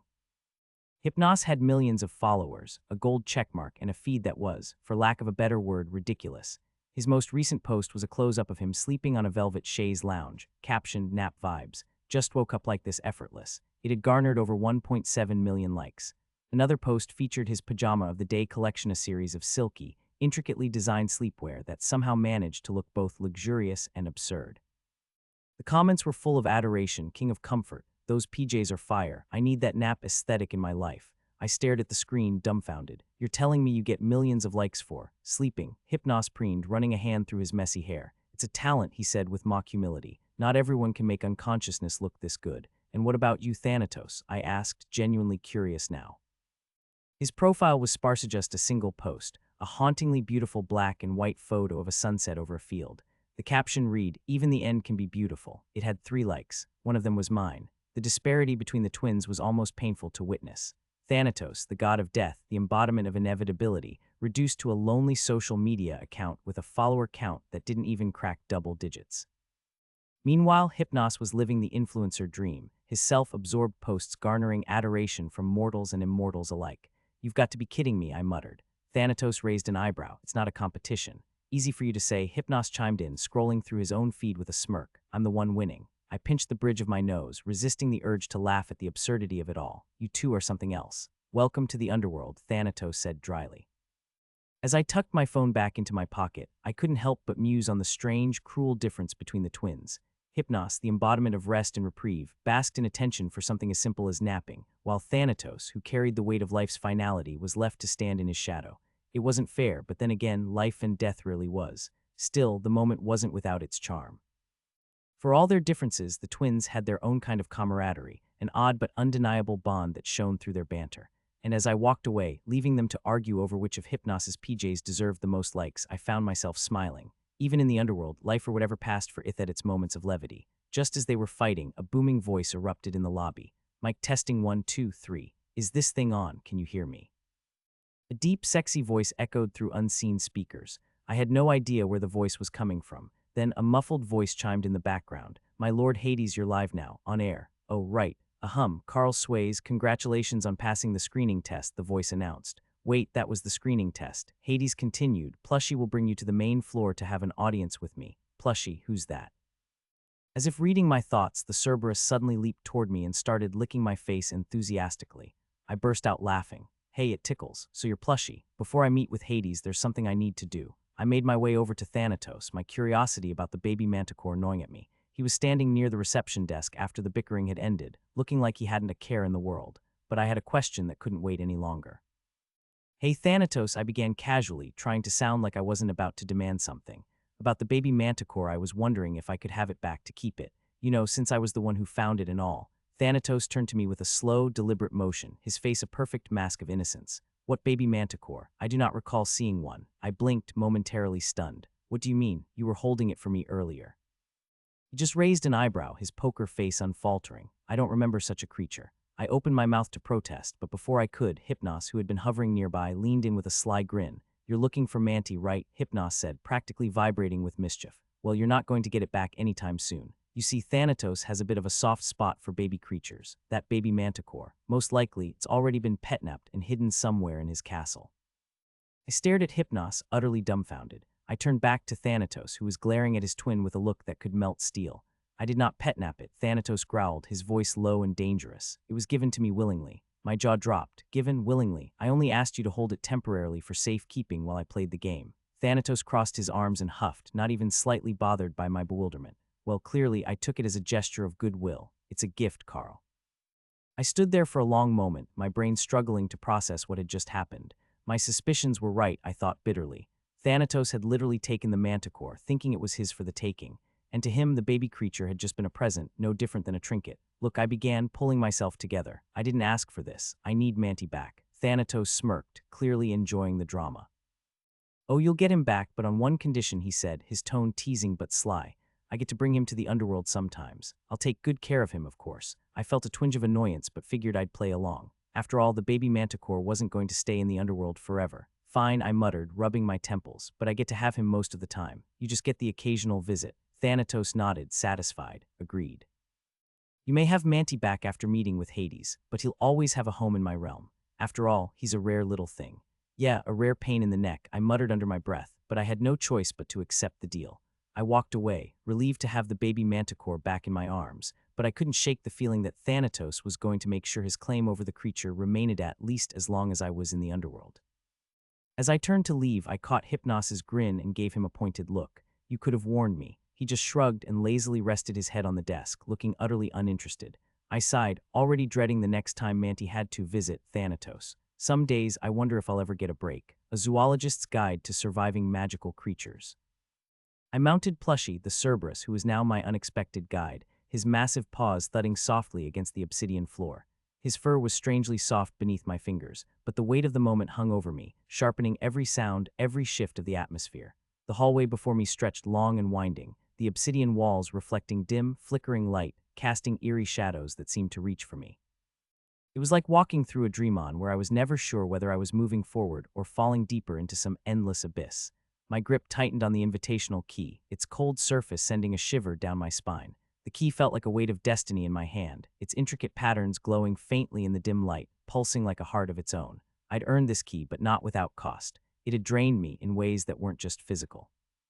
The trials had been brutal, each one taking a piece of me that I wasn't sure I'd get back, but I wasn't here for me. Mythica's balance teetered on the edge of destruction, and I knew the answers I needed were somewhere in the depths of Domo's Hadu, somewhere with Hades, if I could get to him. We turned a corner, and at the end of the passage, a figure emerged from the shadows, tall, cloaked in darkness, with eyes that seemed to pierce through the very air between us, the gatekeeper.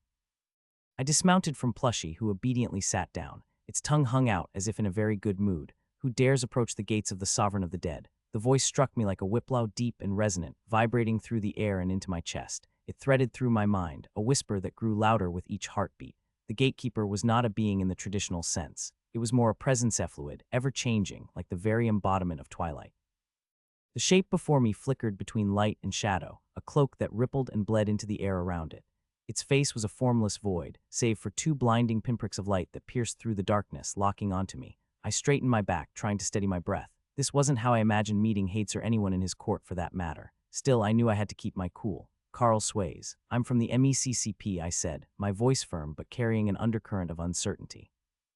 I've come to accept an audience with Hades. The gatekeeper's head tilted slightly, an unnatural motion that made my skin crawl. It savored the silence before it spoke, its voice twisting in the air like smoke. An audience with the Lord of the Dead is not granted lightly, mortal. You hold the key, but that is not enough. It is customary to wager something of immense value. What will you offer? I blinked, the weight of its words sinking in. I was invited, right?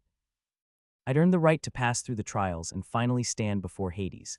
But here, in this strange realm, nothing was as simple as it seemed. The invitation meant little when it came to the gatekeeper. Wagers were part of the deal, whether you were invited or not. I stepped forward, my thoughts racing. What could I offer? My possessions, my skills, my knowledge, none of it felt like it held true value here. The pressure of the moment began to cloud my mind. The gatekeeper's hollow gaze never wavered, its voice hissing with an edge of impatience. You hesitate. Your doubt is as loud as your words. I gritted my teeth trying to focus, and then it hit me. This wasn't about material things or status. It was about why I was here, what drove me to stand in this shadowy, cursed place. I squared my shoulders and took a breath. I offer my purpose. The air around us seemed to freeze, the shadows flickering as though they'd come alive. The gatekeeper's gaze narrowed, the pinpricks of light within its face flickering like distant stars. Your purpose? Yes, I replied steadily, the words feeling right. I'm not here for fame or glory or reward. I've seen what's happening to Mythica's corruption, the imbalance. The creatures I've spent my life protecting are in danger, and someone has to stand up for them, even if it costs everything. The gatekeeper was still, so still that I began to wonder if it had heard me at all. The silence stretched long, an uncomfortable weight pressing down on my chest. I forced myself to breathe, holding my ground. Then slowly the darkness seemed to shift, the pinpricks of light softening, widening almost as if. Approval. Your purpose is pure, the gatekeeper intoned, a rarity in this world of greed. I let out a breath I didn't realize I was holding. The gatekeeper's shadowy form flickered again before dissolving into mist, the ethereal presence vanishing as if it had never been there. With a final deafening groan, the massive obsidian doors behind it creaked open. The sound echoed through the silence like the splitting of the earth itself. I stepped forward, my heart hammering, the key still tight in my grip, one hurdle down, but I knew this was just the beginning. The throne room of Hades was unlike anything I'd imagined. The space seemed suspended in nothingness, with the three regions of the underworld Elysium, Tartarus, and the Asphodel meadows visible in the distance, like fractured mirrors reflecting three distinct realities. The floor beneath me was smooth obsidian, its surface glowing faintly with veins of molten gold. At the far end of the room, atop a towering dais, sat Hades. He was every bit as imposing as the myths described. Draped in a robe of shadow and flame, his form was both regal and otherworldly. His eyes burned like twin suns, and his presence was suffocating, as though the weight of eternity pressed down on you just by being in his presence. The throne he occupied was carved from black stone, jagged and alive with flickering embers. As I approached, I felt the weight of his gaze settle on me, cold and calculating. A zoologist's guide to surviving magical creatures. So he said, his voice a deep rumble that seemed to emanate from the very bones of the earth. You are the mortal who managed to survive and win my games, the one who dares to come uninvited. I held up the invitation card, its faint glow intensifying in his presence. Not uninvited, I earned this. His lips quirked into what might have been a smile or a smirk. Indeed, but earning the invite and surviving what lies ahead are two very different things. Speak, mortal, why have you come? I swallowed the lump in my throat, forcing myself to meet his gaze. I've come to uncover the source of the corruption spreading through Mythica. It's destabilizing ecosystems, endangering creatures, and threatening the balance of life itself. I was told you could grant a wish. Hades leaned back, studying me with an unreadable expression. And what makes you think I care for the balance of life? You might not, I admitted, but the underworld is part of that balance. If it collapses, it affects everything, including you. His eyes narrowed, the embers within them flaring. You speak boldly for a mortal. I don't have much of a choice, I replied. For a moment, silence hung between us, heavy and charged. Then Hades rose from his throne, his towering form casting an even darker shadow across the room. You are more perceptive than I anticipated, he said, his tone shifting to something almost begrudgingly respectful. There is indeed a corruption within my realm. It originates from a fragment of power not meant to exist here. A chill ran down my spine. The fragment, where is it? Hades gestured, and the air around us shimmered. At the center of the room, a small pedestal emerged, and atop it sat the fragmented, jagged purple shard, pulsing with a sickly green light encased in a glass box. I stared at the fragment, a sinking feeling in my gut. Then why do you want to keep it here? Hades's gaze darkened. I wanted to destroy it at first. But then I realized, by destroying this fragment, it would unleash its full power, tearing a rift through the realms. It must be contained, but its presence is a constant strain, even on me. He paused, his eyes narrowing as though considering something. I've found that it feeds on temptation. The more desires it feeds on, the less strain it puts on me. And so I grant wishes. You might call it a delicate negotiation. I blinked, caught off guard by his casual tone. Wait, you're telling me that you purposely grant wishes just to stabilize this thing, to keep it from tearing you apart? Hades gave me a wry smile, his gaze flickering toward the artifact as if weighing my words. You'd be surprised how far people will go when they think their wishes will be granted. And as for me, well, it's a mutually beneficial arrangement. I grant a wish, they indulge their desires, and the fragment grows just a little bit weaker. I couldn't help but laugh despite the seriousness of the situation. So you're just giving people what they want. That sounds suspiciously like you've turned into some kind of cosmic wish machine. Hades' lips curled. Don't get any ideas, mortal. It's not nearly as enjoyable as you might think. The desires I feed it, they're often darker, more desperate. He sighed, and his gaze darkened even further. But yes, I know I'm slowly being consumed by the fragment. The more I feed it, the less strain I feel. But the cost is, well, me. Every wish, every indulgence drags me closer to its grip. I stared at him, trying to process everything. So in a way, you're making a deal with the fragment, but it's slowly eating you alive. Exactly, he said, the bitterness in his voice unmistakable. A delicate balance. But without it, everything this realm, Mythica, would collapse. Before I could respond, the artifact flared violently, the sickly green light spreading like cracks through the air. Hades staggered, clutching his chest as the room began to tremble. The fragment. It's destabilizing, he growled, his voice tinged with pain. The floor beneath us cracked, and chunks of obsidian fell away into the void. The pedestal holding the artifact shattered, and the shard hovered ominously in the air, pulsating with unchecked power. Hades, I shouted, panic rising in my chest. He waved me off, his form flickering like a dying flame. Leave, mortal, this is beyond you. But I couldn't just levitate when the room was collapsing around us and the artifact was growing more unstable by the second. I willed myself forward, trudging toward the floating shard despite Hades's protests. With each step, the air seemed to grow heavier, as if the very fabric of the room was being torn apart. The ground shook beneath me, and the fragments of the shattered pedestal fell like jagged rain, but I pushed forward, heart pounding. Finally, the glass box containing the fragment cracked, shards scattering in all directions. The green light from the shard flared dangerously, its power seeping through the room like poison. I reached out, my fingers trembling, and grabbed hold of the fragment. A searing jolt of energy coursed through me, but I gritted my teeth, refusing to let go. The shard pulsed wildly in my grasp, as if it recognized my defiance. The weight of the underworld seemed to bear down on me, but I stood firm, holding onto the fragment as the room continued to crumble around us. As the walls of Domo's Hades began to crumble, I realized one thing with terrifying clarity. This wasn't the end of my journey. It was only the beginning of a far greater battle. The fragment flared again, its energy washing over me like a tidal wave. My vision blurred, and the last thing I saw was Hades collapsing to his knees, his eyes burning with something between fury and desperation. Then, everything went black. A zoologist's guide to surviving magical creatures. The shard pulsed again in my hand, its deep purple glow brightening the room just a little too much. My fingers tightened around it, but it was less an act of control and more of a reflex. Whatever this thing was, I wasn't sure I understood it. I could feel its energy buzzing through me, its power seeping into my bones, and I still wasn't sure whether it was helping or making everything worse. I had just unlocked the memory from the fifth fragment. It had hit me like a freight train. One moment I was standing in the throne room, still reeling from the aftermath of the previous fragments. The next I was pulled into the memory itself, like being dragged under the surface of some vast ocean, my senses overwhelmed by the sudden weight of it. The landscape was desolate, an endless stretch of cracked earth. There were no trees, no grass, no signs of life at all. It was barren, dead. And yet, despite the lack of anything living, there was an overwhelming feeling of weight, of time itself pressing down on me. The air felt dry, arid. Every breath tasted like dust. I wasn't alone. Of course, I wasn't alone. The figure was there. The same mysterious figure from the first fragment, the one I'd seen in the strange, dreamlike memories before. But this time, it was different. He was standing just a few feet away from me, his back to me as he stared out over the empty plains. I didn't understand how, but it was like he knew I was there. He didn't even look surprised. "You're here again," he said, his voice low, rough, as though he hadn't spoken in years. There was something almost familiar about it, but at the same time it felt like I was hearing it for the first time. "Why do you keep waking me up?" I wanted to say something. I had questions, so many questions, but for some reason I couldn't get the words out. The memories, the feelings, everything was just too much to process. Instead, I found myself moving closer to him, as if the pull of his words and presence was stronger than my will to stay back.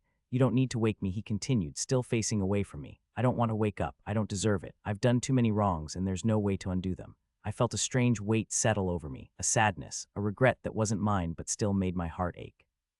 He spoke like someone who had carried the world on their shoulders for too long, like someone who had seen the destruction they'd caused and was now too tired to even try to fix it. I opened my mouth, but again, no sound came out. His voice softened, his shoulders slumping. "You don't even know who I am, do you?" I didn't respond. I wanted to. I wanted to ask who he was, what all of this meant. But before I could get the words out, he finally turned toward me, and that's when it hit me. His face was blurred, like it was blocked by something, like there was something in my mind preventing me from seeing it clearly. I could make out the shape of his features, the silhouette of a man who had once been strong, perhaps regal, but now it was as if someone had taken a brush and smudged the details until they were nothing more than a haze. I reached forward instinctively, wanting to clear the blur, but my hand passed right through him, like he wasn't really there. "Please," the figure said, his voice barely a whisper. "Protect this realm. Don't wake me up. Don't let me return." And just as quickly as the memory had begun, it faded. The plains, the man, everything dissolved into a blur of light, and I was back in the throne room. My hand was still clutched around the fragment, my pulse racing. I blinked, trying to clear the haze in my head, the weight of the strange interaction still pressing down on me. My legs buckled beneath me, and I collapsed to the cold stone floor. I gasped for air, still disoriented by the vision. But I wasn't alone. I looked beside me and found Hades sprawled face down on the floor. I swallowed hard, my stomach twisting. He wasn't moving, not even a twitch. "Hades," I rasped, my voice weak. I crawled over to him, desperately checking for any sign of life. His body was unnervingly cold. Panic surged through me, but then I felt a faint pulse beneath his skin, a soft rise and fall of his chest. He was breathing just barely. I let out a breath I didn't realize I'd been holding, relieved for a moment, but that relief was short-lived. The sound of heavy footsteps echoed through the room, breaking my momentary calm. My head whipped around, and I saw it. The doors to the throne room burst open, and a dozen warrior gods stormed in, weapons drawn. They moved with precision, surrounding me in a matter of seconds. Their eyes locked onto me, and every spear tip pointed straight at my chest. I froze, my heart thundering in my ears. "You," a deep voice barked. The warrior who spoke had a scar running down his face, a rough-hewn, intimidating figure. "What have you done to him?" I stammered, raising my hands in the air. "I didn't kill him, I swear. It wasn't me." The warriors didn't lower their weapons. If anything, they looked more tense, more on edge. One of them spoke up, his voice barely above a growl. "Explain yourself, mortal. You were found beside Lord Hades, unconscious. What did you do?" "I didn't do anything, I swear," I repeated, my voice getting more desperate. This purple fragment, it did something to him. I'm not the one you're looking for." The warriors exchanged uncertain looks, but they didn't seem convinced. One stepped forward, still keeping his spear trained on me. "You're lying. How did you get that fragment?" I glanced down at the shard in my hand, still glowing faintly. I didn't know what to do, but I had to make them see that I wasn't the enemy here. I raised the fragment, holding it out in front of me, hoping that somehow it would calm the situation.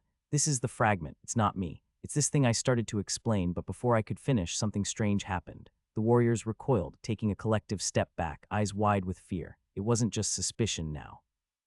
It was genuine terror. Their hands tightened on their spears, but they no longer advanced. What's going on?" I muttered, blinking in confusion. I waved the shard again, trying to get a better sense of what was happening. When I did, the warriors took another step back, their faces pale with fear. It was like they were terrified of the fragment itself. What is this? I asked, looking from the warriors to the glowing shard in my hand. I tried to test it again, holding the fragment up in my hand and waving it slowly in the air. The moment it caught their gaze, the warriors all jumped back, a few even stumbling over their feet as if trying to distance themselves from the glowing object. What the hell? I muttered under my breath, thoroughly confused. Was it the fragment that was scaring them? The scarred warrior hissed through clenched teeth, his eyes locked onto the shard in my hand. You possess it. His voice was a mix of awe and terror. Possess it, I echoed, raising an eyebrow. What do you mean? It's just a piece of. Scarred warrior stepped back and hissed, You have the shard of the Ancient One. The what? I asked, completely baffled. This was new. I had no idea what they were talking about. What the hell are you talking about? But before I could get an answer, the ground beneath us trembled. A deep, guttural rumble filled the room. The floor shook violently, the stone under my feet cracking with the force of it. Earthquake, someone shouted, but it didn't feel like an earthquake. Another rumble, louder this time. The warriors braced themselves, their spears pointing outward, but no one seemed to know what was causing the shaking. I looked down at the fragment in my hand, which now seemed to hum with a strange energy. It's the shard, I whispered under my breath, the realization dawning on me. It's connected to this. Before I could finish, something massive crashed into the throne room doors. The ground shook again, this time with such force that I nearly lost my balance. The doors splintered and shattered, and something dark and hulking appeared in the doorway. I couldn't see it clearly at first, but then it stepped forward, its massive form blocking out the light from the corridor. It was a creature, huge and terrifying, covered in dark, rocky armor. Its red eyes glowed ominously in the dim light of the throne room. And then in a voice that rumbled through the room like thunder, it spoke. You woke me, a zoologist's guide to surviving magical creatures.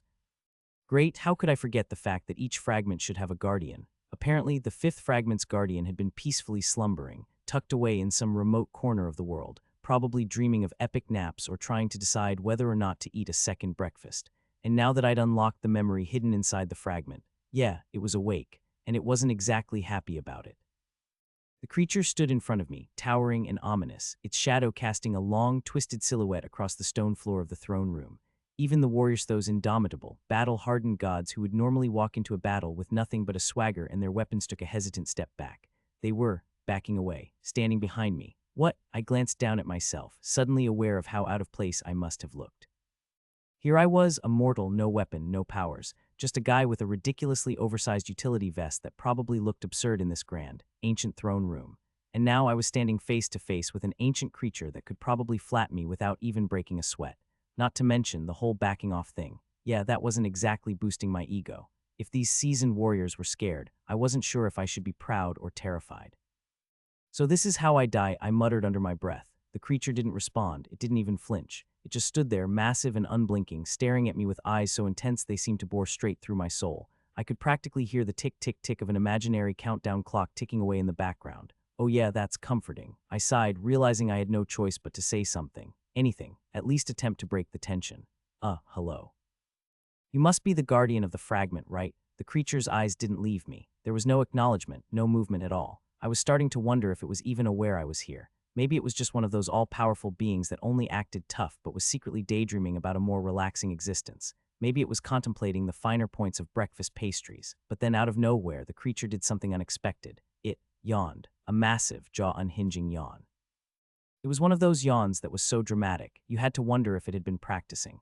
Its mouth stretched wide, revealing rows of gleaming, razor-sharp teeth that glistened in the low light, and when it closed its jaw again, I could practically hear the yawn echoing through the room. I blinked. Wait a second. Is it sleepy? I mean, sure, I'd faced some pretty intense enemies in my time here in Mythica, but none of them had ever yawned at me. I took a cautious step forward, not sure if I should be intimidated or concerned about the creature's sudden lack of energy. You unlocked the memory, it said, its voice deep and rumbling with a hint of grogginess in it, like it had just woken up from a solid 1,000-year nap. I nodded slowly, wondering if I should apologize for disturbing its beauty's sleep. It didn't seem too bothered by it, though. In fact, it yawned again, making sure to show off its impressive fangs before speaking again. Since you've already unlocked the memory, can I leave now? The shard binds me not to leave its side. Now I'm free. I stood there completely dumbfounded. Wait, what? The creature was free. It didn't want to, fight me. Sure, buddy. You can go, I blurted out, still trying to process the situation. I wasn't sure if this was the anticlimax of the century or if I was missing some monumental cosmic joke. The creature didn't respond. Instead, it gave me another big yawn, turned, and started trotting away like it was heading off to take a nap in a sunbeam or something. I stood there for a few seconds, watching its massive form disappear down the hallway, barely able to comprehend what had just happened. It had been like one of those moments where you prepare for a life or death showdown, but then, nothing, absolutely nothing. It was like I'd been expecting fireworks, and instead I got a pillow and a blanket. Well, okay then. I looked over my shoulder, catching the stunned expressions of the warrior gods behind me. A few of them were exchanging bewildered glances. Some were still clutching their weapons like they expected the creature to suddenly reappear and eat us all for a late-night snack. "You're letting it go," one of the warriors asked, blinking in disbelief. He still looked mildly concerned, like he thought I was making a grave mistake. I shrugged. "It's tired. Maybe it's had a long few centuries." The warrior sighed, clearly frustrated but not willing to challenge me. He glanced at the others, and they all exchanged uncertain looks. "Well, if that's how you want to handle it," I rolled my eyes. "I'm not going to fight something that just wants a nap. You guys do that." Indeed, just in time, Hades groaned and slowly lifted himself. The warriors, seeing their lord alive, rushed over to help him. I took this opportunity to leave the throne room and head out to the main lobby, mounting Cerberus, who was obediently waiting for me outside.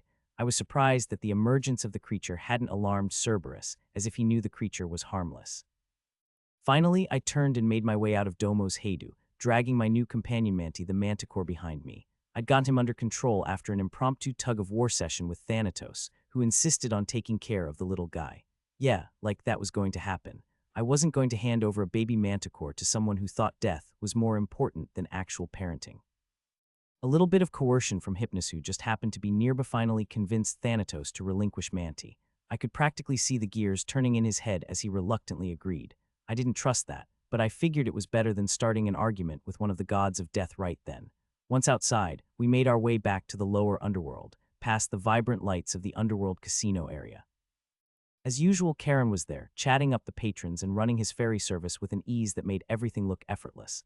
"Carl," Karen greeted me, his voice smooth like honey. "Back again so soon." "And with a manticore," I nodded, glancing down at Manti, who was clinging to me like I was the only stable thing in the universe. Long story short, the ancient guardian woke up. "It's free now." Karen raised an eyebrow. "I'm sure that was an interesting encounter.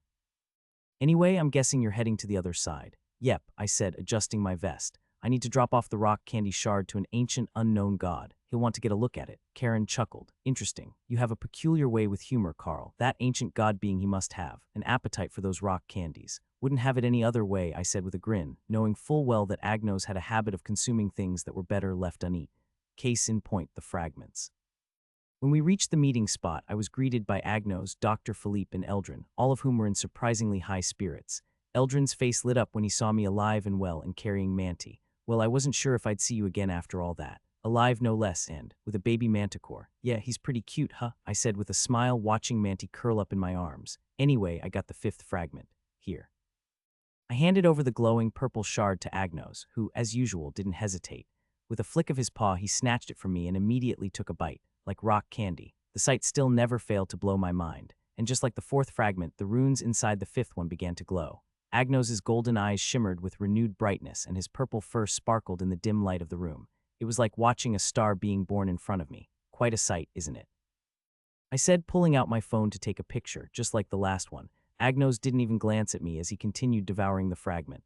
"Yes, this is important. These fragments are not just memories, they are power." Dr. Philippe raised an eyebrow. "What do you mean by power?" Agnos didn't respond. He was too busy finishing his snack. I sighed, pocketing my phone. Yeah, this was definitely going to get interesting.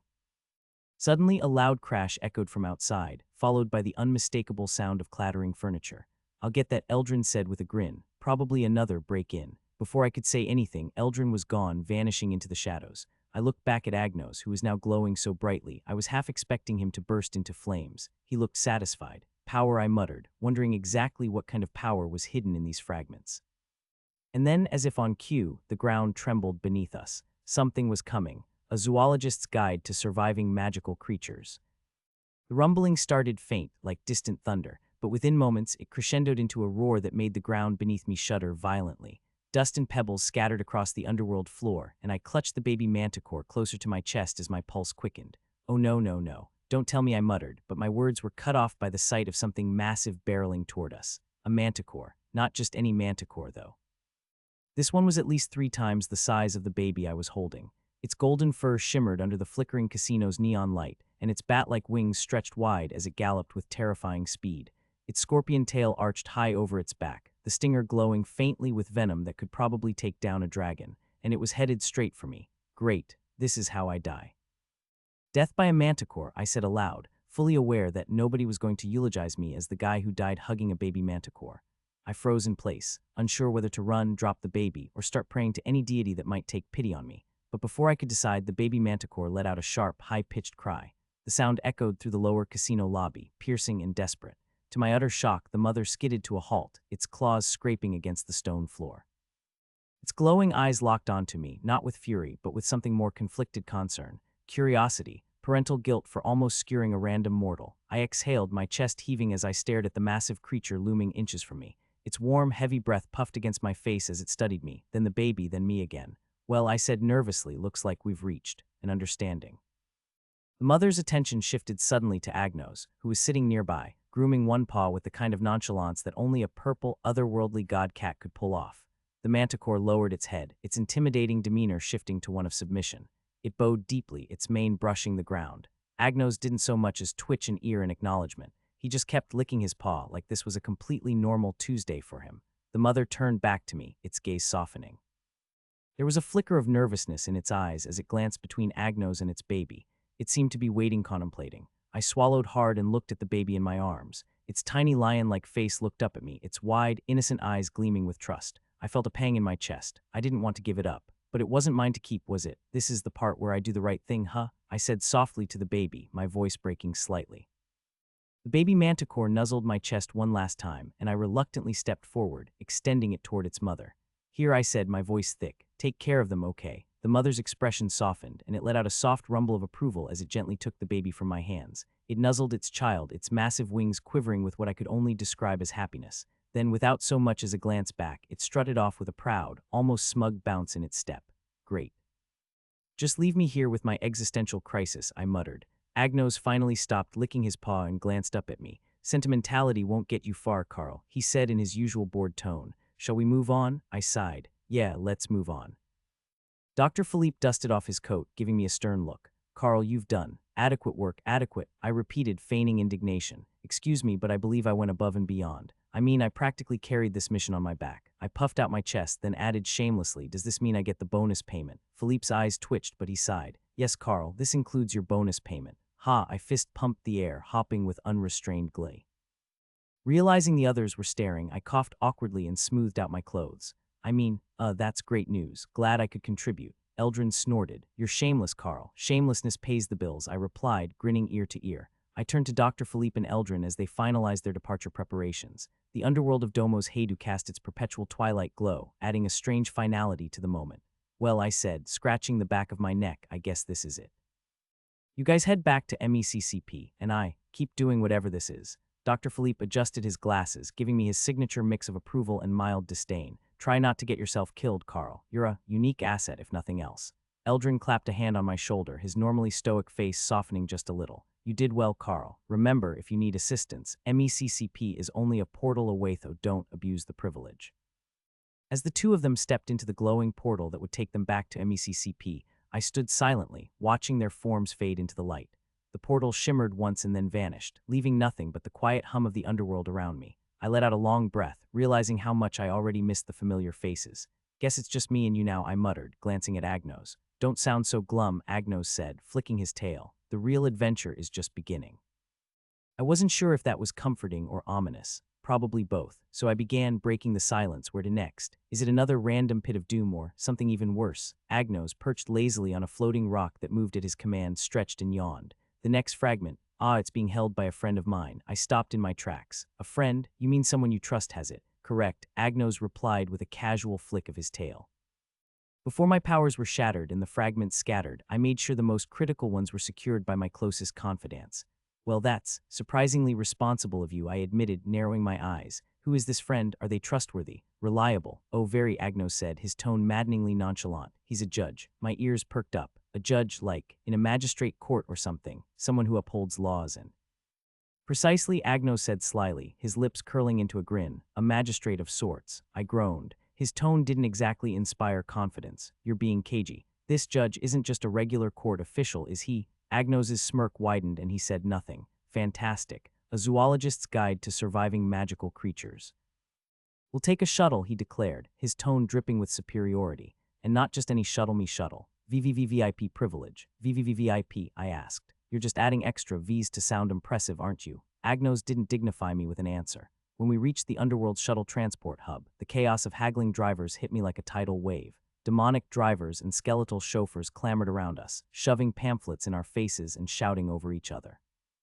Ride to the 7th Circlebist rates in Mythica. I'll get you to the court of eternal gossip faster than anyone else. I know shortcuts through the river of regret discount for groups of 3. I blinked, overwhelmed, as a horned driver literally tried to drag me into his rickety chariot. Where to, sirs? One of them called, his voice laced with a businesslike enthusiasm. I can take you anywhere in the underworld, for a modest fee, of course. Another shuttle driver slid in beside him, his eyes flashing eagerly. The journey to the 9th Circle. Easy. I know the way, just name the price. Stop it, Agnos said, his voice low but firm. He waved them away, his golden eyes flashing like a warning. We don't need your services. The drivers hesitated for a moment, sizing us up before nodding and retreating. The sight of Agnos's presence was enough to make them think twice, especially considering his reputation. You're not going to make me pay.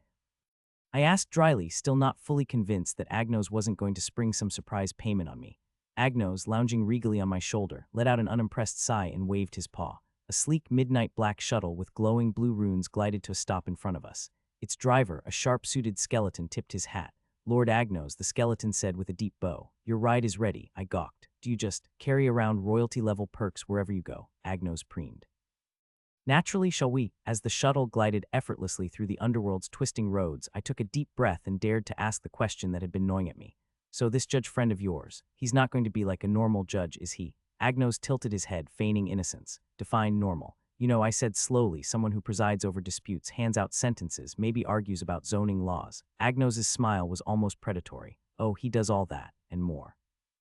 I slumped in my seat. Great, I'm walking into a nightmare, aren't I? The shuttle came to a stop, and the driver opened the door with a flourish. We've arrived, Lord Agnos. As I stared at the faintly glowing mist curling around our feet, I couldn't help but ask, what is this place? It feels different. Agnos, perched on my shoulder like a regal ornament, stretched his front paw lazily before responding. We're now at Diu, another underworld area. I stopped in my tracks, glancing around. The air here was heavier, carrying an undertone of dread mixed with a strange bureaucratic efficiency. The buildings were a curious blend of ancient Chinese architecture and modern infrastructure. Paper lanterns hung beside lead signs, and spirits carrying scrolls bustled alongside others pushing wheeled briefcases. Another underworld area, I repeated, suspicion laced in my tone. You're telling me there's more than one underworld. How many are we talking about here? Depends who you ask, Agnos replied nonchalantly, grooming his paw.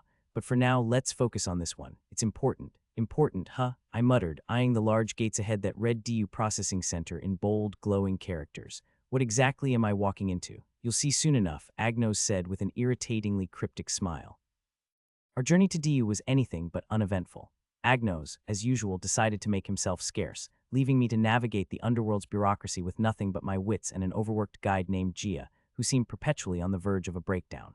DU isn't just about souls, you know, Gia explained, as we passed yet another line of disgruntled creatures waiting outside the court of minor parking violations. It's also where Mythica's legal system operates. Everything from tax evasion to, well, you'll see. I didn't fully grasp what he meant until we reached the 5th court, ruled by Lord Juanlun. The court was massive, with towering stone walls etched with glowing runes that shifted and writhed like living things. At the center of the room stood the Yanluo Lord himself, an imposing figure in black robes embroidered with crimson flames. But it wasn't Juanlun's appearance that caught my attention. It was the wheel. A massive, ornate wheel stood beside him, spinning lazily. Its surface was divided into dozens of sections, each labeled with a potential outcome: guilty, community service, dragon food, eternal treadmill, and so on. The smallest sliver, so tiny it was almost imperceptible, read innocent. Is that a lucky draw wheel? I asked, my jaw dropping. Yes, Gia said grimly. It's how Juanlun judges cases. Efficient, isn't it? Efficient. That's I trailed off as Juanlun banged his gavel. The wheel spun with a loud clatter, and everyone in the courtroom held their breath as it slowed, finally landing on compulsory opera singing. The defendant, a surly-looking troll, groaned loudly as guards dragged him away. This is insane, I whispered. Gia shrugged. Welcome to DU. The towering gates of the DU's 5th court loomed before us, etched with runes that pulsed ominously. The faint sound of wailing echoed from inside, mingling with the clattering of chains, and was that a gong? Agnos hopped off my shoulders, strolling forward without a care. I followed reluctantly, muttering under my breath. I bet your friend's not even the good kind of judge, like a chill uncle who lets you off with a warning. No, he's probably. As if on cue, the gates creaked open. revealing an enormous, stern figure seated on a throne of obsidian at the end of the courtroom. His robes shimmered with fire and shadows, and his eyes gleamed with an unsettling mixture of authority and mischief. Exactly like that, I finished, glaring at Agnos. Why do you do this to me? Agnos grinned. Because it's fun. The grand hall of the court loomed before me, a cavernous space illuminated by flickering green flames. At the far end sat a figure who could only be described as a terrifying mix of authority and eccentricity. His robes were crimson and gold, embroidered with symbols I couldn't begin to decipher, and his face had a strangely ageless quality, both severe and warm. Behind him, a giant wheel spun slowly, glowing ominously with hundreds of labels in characters I couldn't read. The judge, and not just any judge. The name etched into the placard on the desk made my stomach drop. Junlun, 10th King of Hell. He was one of the big ones, the last stop in Diu's 10 court system. The guy responsible for reincarnation and ensuring justice was served, balancing the scales of morality. I had read about him in mythological texts, but those dry descriptions didn't quite prepare me for the real thing. Before I could gather my thoughts, Junlun's eyes landed on Uswell, more accurately on Agnos. For a split second, his regal composure vanished. His eyes widened, and then a booming laugh erupted from his throat, echoing off the stone walls. Lord Agnos, he roared, rising to his feet and spreading his arms wide. You're back after all this time. A Zoologist's Guide to Surviving Magical Creatures. Agnos, now perched on my shoulder, blinked slowly as if this was the most natural greeting in the world. Junlun, it's been a while, he said coolly, flicking his tail. A while, Junlun bellowed, stepping down from his elevated seat with a grin so wide it practically split his face. It's been eons, ages, I thought you were scattered to the winds. Well, technically I was, Agnos replied, his tone dry. Meanwhile, I was standing there, completely lost. My head ping-ponged between Junlun, who looked like he was about to hug the cat, and Agnos, who acted like this was a casual reunion with an old buddy at the grocery store. Junlun's gaze finally flickered to me, and his grin softened into something more scrutinizing. And who's this mortal with you? Oh, that's Carl, Agnos said dismissively. He's helping me retrieve my fragments. I cleared my throat, awkwardly shifting under Junlun's intense gaze. Hi, big fan of your work. Love what you've done with the wheel back there. Very ominous. Junlun let out another booming laugh, clapping his hands together. A mortal with a sense of humor. I like him. You've chosen well, Lord Agnos. Junlun gestured for us to follow him toward the massive wheel looming in the back of the hall. As we walked, spirits shuffled past, clutching scrolls or documents, their ethereal forms glowing faintly. The whole place had the energy of a supernatural DMV summer, yet bustling, with a strong whiff of bureaucracy. So Junlun began, addressing Agnos. I assume you're here for the fragment I've been safeguarding. That's right, Agnos said, his voice carrying a rare seriousness. I knew I could trust you to keep it secure. Junlun puffed up with pride. Of course, it's been under my protection since the day you entrusted it to me. No force in D or Bayan could pry it from my grasp. Wait, I interrupted, my curiosity getting the better of me. You entrusted a fragment of your powers to him. How does that even work? Did you just show up one day and say, hey buddy, mind holding on to this cosmic shard of me for a few millennia? Pretty much, Agnos said, shrugging. Junlun chuckled. It was a bit more formal than that, but yes, Lord Agnos and I go way back. When he needed a secure place for the fragment, I was honored to oblige. Besides, I only hold it on special circumstances. Honored, I said, eyeing the glowing wheel nervously. So, is there a catch to getting it back? Because I'm starting to get the feeling nothing in this underworld comes without some kind of deal. Junlun's smile turned sly, and for the first time I felt a chill creep down my spine. Oh, the fragment is safe and ready to be returned. But there is a small matter of protocol. Protocol, I echoed, glancing at Agnos. Agnos sighed, his ears flattening slightly. Here we go. Junlun gestured grandly to the wheel behind him. As the 10th King of Hell, I cannot simply hand over such a powerful artifact without a proper trial. Trial, I repeated, my voice rising. I didn't commit any crimes. As luck or fate would have it, the sixth fragment was in Junlun's possession. Getting it, however, was going to be a nightmare. This isn't about you, Junlun said, waving off my protest. It's about ensuring the fragment is still worthy of being reunited with Lord Agnos. A test of balance, justice, and fate. Agnos groaned, muttering, he always did have a flair for the dramatic. I crossed my arms, glaring at the two of them. So what exactly does this trial involve? Let me guess, I said as I stepped forward. You're not just going to hand it over, are you? Junlun's golden eyes gleamed. Of course not. To earn the fragment, you must endure a trial. And let me guess again, I said, crossing my arms. You're going to make me spin that wheel, aren't you? He smirked. Correct. Why is it always me? I muttered, dragging my feet toward the wheel as Agnos watched with a look that was far too amused for my liking. I stared at the wheel, my stomach twisting. The odds were abysmal. One tiny sliver of innocence against countless forms of punishment. Fine, I said, stepping up to the wheel. Let's get this over with. Junlun's grin widened and he clapped his hands. The wheel clattered, the glowing segments shifting like a slot machine of doom. Endless labyrinth, swamp of eternal regret, forced karaoke with an angry banshee. The options blurred until the pointer landed on something unexpected. Junlun's eyes lit up as he read the result. Unknown outcome. What does that mean? I asked, my stomach twisting. His smirk faltered for a second before returning full force. Ah, excellent. It means I get to personally decide your trial, and your trial is a game of divine negotiation. I blinked. You just made that up on the spot, didn't you? Junlun ignored me and continued. You must mediate a dispute between two feuding spirits. If you can bring them to a peaceful resolution, the fragment is yours. And if I can't, Junlun's grin turned ominous. Let's just say you don't want to find out. I turned to Agnos, who was now busy grooming himself again. You couldn't have mentioned this before we got here. You're the one who wanted an adventure, Agnos said with a shrug. Adventure, yes. Potential eternal damnation. Not so much. Junlun clapped his hands again, and two ghostly figures appeared on either side of me, both glowing faintly and glaring daggers at each other. Good luck, Carl, Junlun said with a wide grin. You'll need it. But before I could mediate the issue before me, the room suddenly fell silent, and a low, ominous hum began to emanate from the fragment resting on Junlun's desk. What's happening? I asked, backing away. Before anyone could answer, the fragment exploded in a burst of blinding light, and a shadowy figure emerged from the glow. Junlun's eyes widened, caught off guard by the sudden brilliance. Carl sways, the figure intoned, its voice echoing like 1,000 whispers. Your path is far from over. And just like that, the light faded, leaving the courtroom in stunned silence. Junlun's golden eyes narrowed, his fingers flexing like he was ready to summon divine fire. This shouldn't be happening. Well, I said, my voice shaking. That was unexpected. Junlun's gaze darkened, his voice a low murmur. Take the fragment and leave. If you linger, I might regret this. The moment the fragment floated toward me, it felt heavier than it should, with something I couldn't quite name. Its edges shimmered faintly, inscribed with more runes than I'd seen on the others. I reached out, and the second my fingers made contact, a sharp pulse shot up my arm. My breath hitched as memory surged, faces, places, emotions. Too many. My knees buckled. Before I could process it, I was falling, and nothing. When I opened my eyes, I was no longer in Diu. I stood at the edge of a vast lake. The water was so still it might as well have been a mirror, perfectly reflecting the orange and crimson hues of a setting sun. The air carried a faint chill, the kind that bites just enough to remind you you're alive. But the scene, for all its tranquility, didn't soothe me. It felt familiar. I turned my head, sensing a presence beside me, and there he was. With a startled expression, I took in his appearance, my eyes widening in shock. Me, but not quite me. He looked like Masame build, same featureless, but there was something off. His eyes were sharper, carrying a weight I didn't recognize in myself. His posture was more rigid, his expression distant. The difference, he had an aura of command I definitely didn't have. The stillness pressed down on my chest.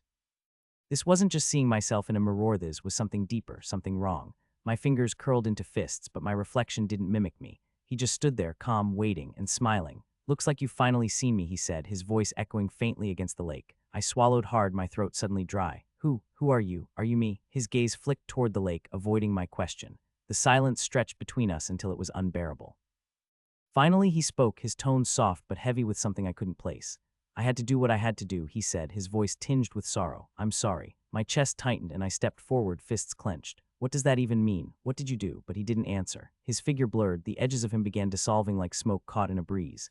Wait, I cried out, my voice cracking as panic clawed at my throat. My feet dug into the soft, damp ground by the lake, but it didn't matter. The vision around me wavered like heat rising off asphalt, distorting the serene landscape into a swirling, chaotic blur. The other man turned slightly, just enough for me to catch the faintest flicker of regret in his eyes. No, I shouted again, reaching out a hand toward him as though I could grab onto the moment and stop it from unraveling. You can't just say that and disappear. Tell me what you mean. Tell me. Oh, come on, did they seriously think I was a mind reader? Or were some poor fool who actually enjoyed untangling their cryptic nonsense? But the lake, the setting sun, and the shadowy reflection of the sky dissolved entirely, leaving nothing but darkness. I felt my body falling, my stomach lurching with the sensation of weightlessness. There was no sound, no light, just the deafening silence of the void swallowing me whole. Then, like a slap to the face, reality snapped back into place. A Zoologist's Guide to Surviving Magical Creatures. I woke with a sharp gasp, my body jerking upright. My head throbbed like I'd been hit with a brick. My vision blurred for a moment before steadying, and I realized I was lying on the stone floor of the Diu court. I groaned, the throb in my skull flaring. My limbs felt like lead, and the lingering haze from the vision clung to my mind like cobwebs. My heart was hammering so hard it hurt, and sweat slicked my skin despite the cool air around me. I turned my head to see the smug purple-furred creature lounging lazily nearby. Agnos was sitting nearby, grooming his fur. He licked his paw with an air of indifference that felt like a personal insult. When he saw me awake, he yawned, flashing sharp little teeth before flicking his tail lazily. Finally, Agnos muttered, his voice like sandpaper scraping my nerves. "You're up," he said, his tone utterly uninterested. I groaned, rubbing my temples as I tried to shake off the lingering ache. "How long was I out?" "Not long," he replied, "though long enough for you to make a spectacle of yourself." The court spectators found it entertaining. I glanced around, and sure enough, a few passers-by were giving me puzzled looks. However, the moment their eyes landed on Agnos, they hurried away without a word. I pushed myself to my feet, brushing off my clothes. "What just happened?" I asked hoarsely. Agnos didn't bother looking at me as he replied, "You absorbed another fragment. Welcome back, by the way. You've been lying there like a collapsed scarecrow for a while now." It was embarrassing to watch. I ignored the jab, my mind racing back to the vision. The figure by the lakeem, but not me. His cryptic words echoed in my head. I had to do what I had to do. Shaking off the thought, I reached into my pocket and pulled out the sixth fragment. It pulsed faintly, almost like it was alive. Reluctantly, I handed it to Agnos. "Here," I said. As usual, he popped it into his mouth and swallowed without ceremony. By now, I was used to the bizarre sight of a magical cat consuming ancient fragments of power. But this time, something was different. Agnos's fur began to glow, a soft purple light radiating from his sleek coat. His golden eyes shone brighter, the intensity almost blinding. The glow didn't fade immediately like before. It lingered, building, until his entire form seemed to vibrate with energy. "Agnos," I took a cautious step back. "You good?" He didn't answer right away. His body tensed, his tail swishing rapidly as if he were trying to shake off whatever was happening. Then, with a sharp exhale, the glow dimmed and his eyes returned to their usual piercing gold. "Well," he said, his voice slightly strained. "That was unexpected. What just happened?" I asked, my heart still pounding. Agnos tilted his head, his gaze distant as if he were processing something. "The fragments are growing stronger. Each one I absorb brings me closer to being whole. But this one carried something extra." "Extra?" I pressed. "Agnos," I said, my voice sharper than I intended. "What are these fragments really showing me?" "Memories," he said, finally glancing up from his grooming. His golden eyes gleamed in the dim light, unreadable as always. "But whose?" "Well, that's the question, isn't it?" "I saw myself," I blurted out, unable to contain it. "Or someone who looked like me. But he wasn't me." He said something that didn't make any sense. Agnos tilted his head, his ears twitching as though he were contemplating whether to humor me. "Care to elaborate, or are you just going to flail in existential confusion?" I gritted my teeth, trying to organize my thoughts. He said he had to do something, that he was sorry, and then everything I made a vague gesture disappeared. For once, Agnos didn't respond with a snarky remark. He stared at me, his eyes narrowing slightly, as though weighing his next words. "Fragments aren't just pieces of my power," Agnos said, his voice casual. "They're pieces of history. Maybe it could also be yours, who knows?" I froze, his words hitting me like a punch to the gut. "Mine? What do you mean mine? You're the one seeing these visions, not me," he said, flicking his tail dismissively. "Maybe the fragments are trying to tell you something." I stared at him, my mind racing. The figure by the lakeem, but not me. His words echoed in my head again. I had to do what I had to do. "I suppose what you're experiencing is not surprising," Agnos said, breaking my thoughts, his tone uncharacteristically subdued. "The fragments aren't just pieces of power, they're pieces of time, memory, and will. Yours, mine, and perhaps something greater." I frowned, my frustration mounting. "Can you please stop speaking in riddles for once? I'm tired of being left in the dark." Agnos sighed, rising to his feet and stretching lazily. "The answers you want are buried in the fragments, Carl. All of them. You've only scratched the surface, but the more you uncover, the closer you'll come to understanding what those memories are." "What do you mean, who?" I echoed, the weight of his words pressing down on me. I couldn't stop myself. My mind buzzed with 1,000 questions, but the one that kept pushing to the front, that gnawed at me like an itch I couldn't scratch, was the one I had to ask. "Agnos," I began, trying to keep my voice steady despite the weight of everything that had happened in the last few minutes. "Where do your powers come from?" He looked at me for a moment, his golden eyes almost too calm, too guarded for my liking. For a moment, I thought he might just shrug it off and toss me a cryptic response like he always did. But instead, his ears twitched slightly, and I could sense something change in the air. "It's simple," he said with a nonchalant shrug, his tail flicking behind him. "From our creator, of course, the one who made Mythica, the world, and, well, everything else." The words hung in the air, but there was something about the way he said it, something in his tone that felt off. His usual bravado, the easy arrogance that always seemed to make everything sound like a joke, wasn't there. I took a step forward, narrowing my eyes. "What do you mean, our creator? And why does it sound like you're holding something back?" He stiffened just for a fraction of a second, so quick that if I wasn't paying attention, I would have missed it. But I was paying attention, and I saw it. Something in him shifted, like a door opening just a crack, revealing a dark hallway I wasn't sure I wanted to walk down. "Let it go, Carl," Agnos muttered, but his voice lacked its usual edge. It was almost tired. "It's not important." I wasn't going to let him off that easy. The whole point of this journey, my reason for being here, was to understand what was really going on, to uncover the truth. And if Agnos knew something, if he held answers that could explain all of this, then I was going to get them out of him. I took another step closer, watching him closely. Agnos, I know when you're holding back. You wouldn't be acting like this if you didn't have something to say. So what is it? Who is the creator? Why do you keep acting like you're scared of something? Agnos let out a slow breath, like the air was thick with something he didn't want to breathe. His golden eyes flickered briefly toward the sky, then back down at me. The usual teasing glint was gone, replaced by something far more complex, something almost sad. We don't talk about him, Agnos finally said, his voice quieter now, almost distant. We're not supposed to. It's a rule. Who's we? I pressed, my frustration mounting. Who made these rules? Why does it feel like you're all just following something you don't understand? You want answers, Carl, he said, his voice smooth, almost too smooth. I can give you all the answers you want, but that doesn't mean you'll understand them when you get them. I stared at him, fighting the urge to explode. I wanted to shout, to demand that he tell me everything, but something held me back. Maybe it was the sadness in his voice, or the faint shadow in his eyes that suggested he had no more answers than I did. Maybe, just maybe, Agnos himself was as much in the dark as I was. For a long moment, neither of us said anything. The world around us was strangely silent, as if it too were waiting for something to break. Finally, I let out a breath, feeling the weight of everything pressing down on me. I was starting to realize something that made my gut twist. There were no easy answers. There was no one handing me the truth on a silver platter. This world, Mythica, the fragments, everything, it was all connected in ways I couldn't even begin to understand. And maybe the answers weren't something I could just grab by shaking the right person. I won't get the answers now, will I? Maybe I never will. I trailed off slowly. A zoologist's guide to surviving magical creatures. You'll get there eventually, he said softly, his voice almost reassuring. I met his eyes, and for the first time I saw something in him that wasn't just sarcasm or mystery. There was something almost human in his gaze, a flicker of something deep and hidden. Maybe it was guilt or regret or just plain exhaustion from carrying a burden too heavy to bear. Just promise me one thing, Agnos added, his voice barely above a whisper. Promise me you won't rush it, don't force it.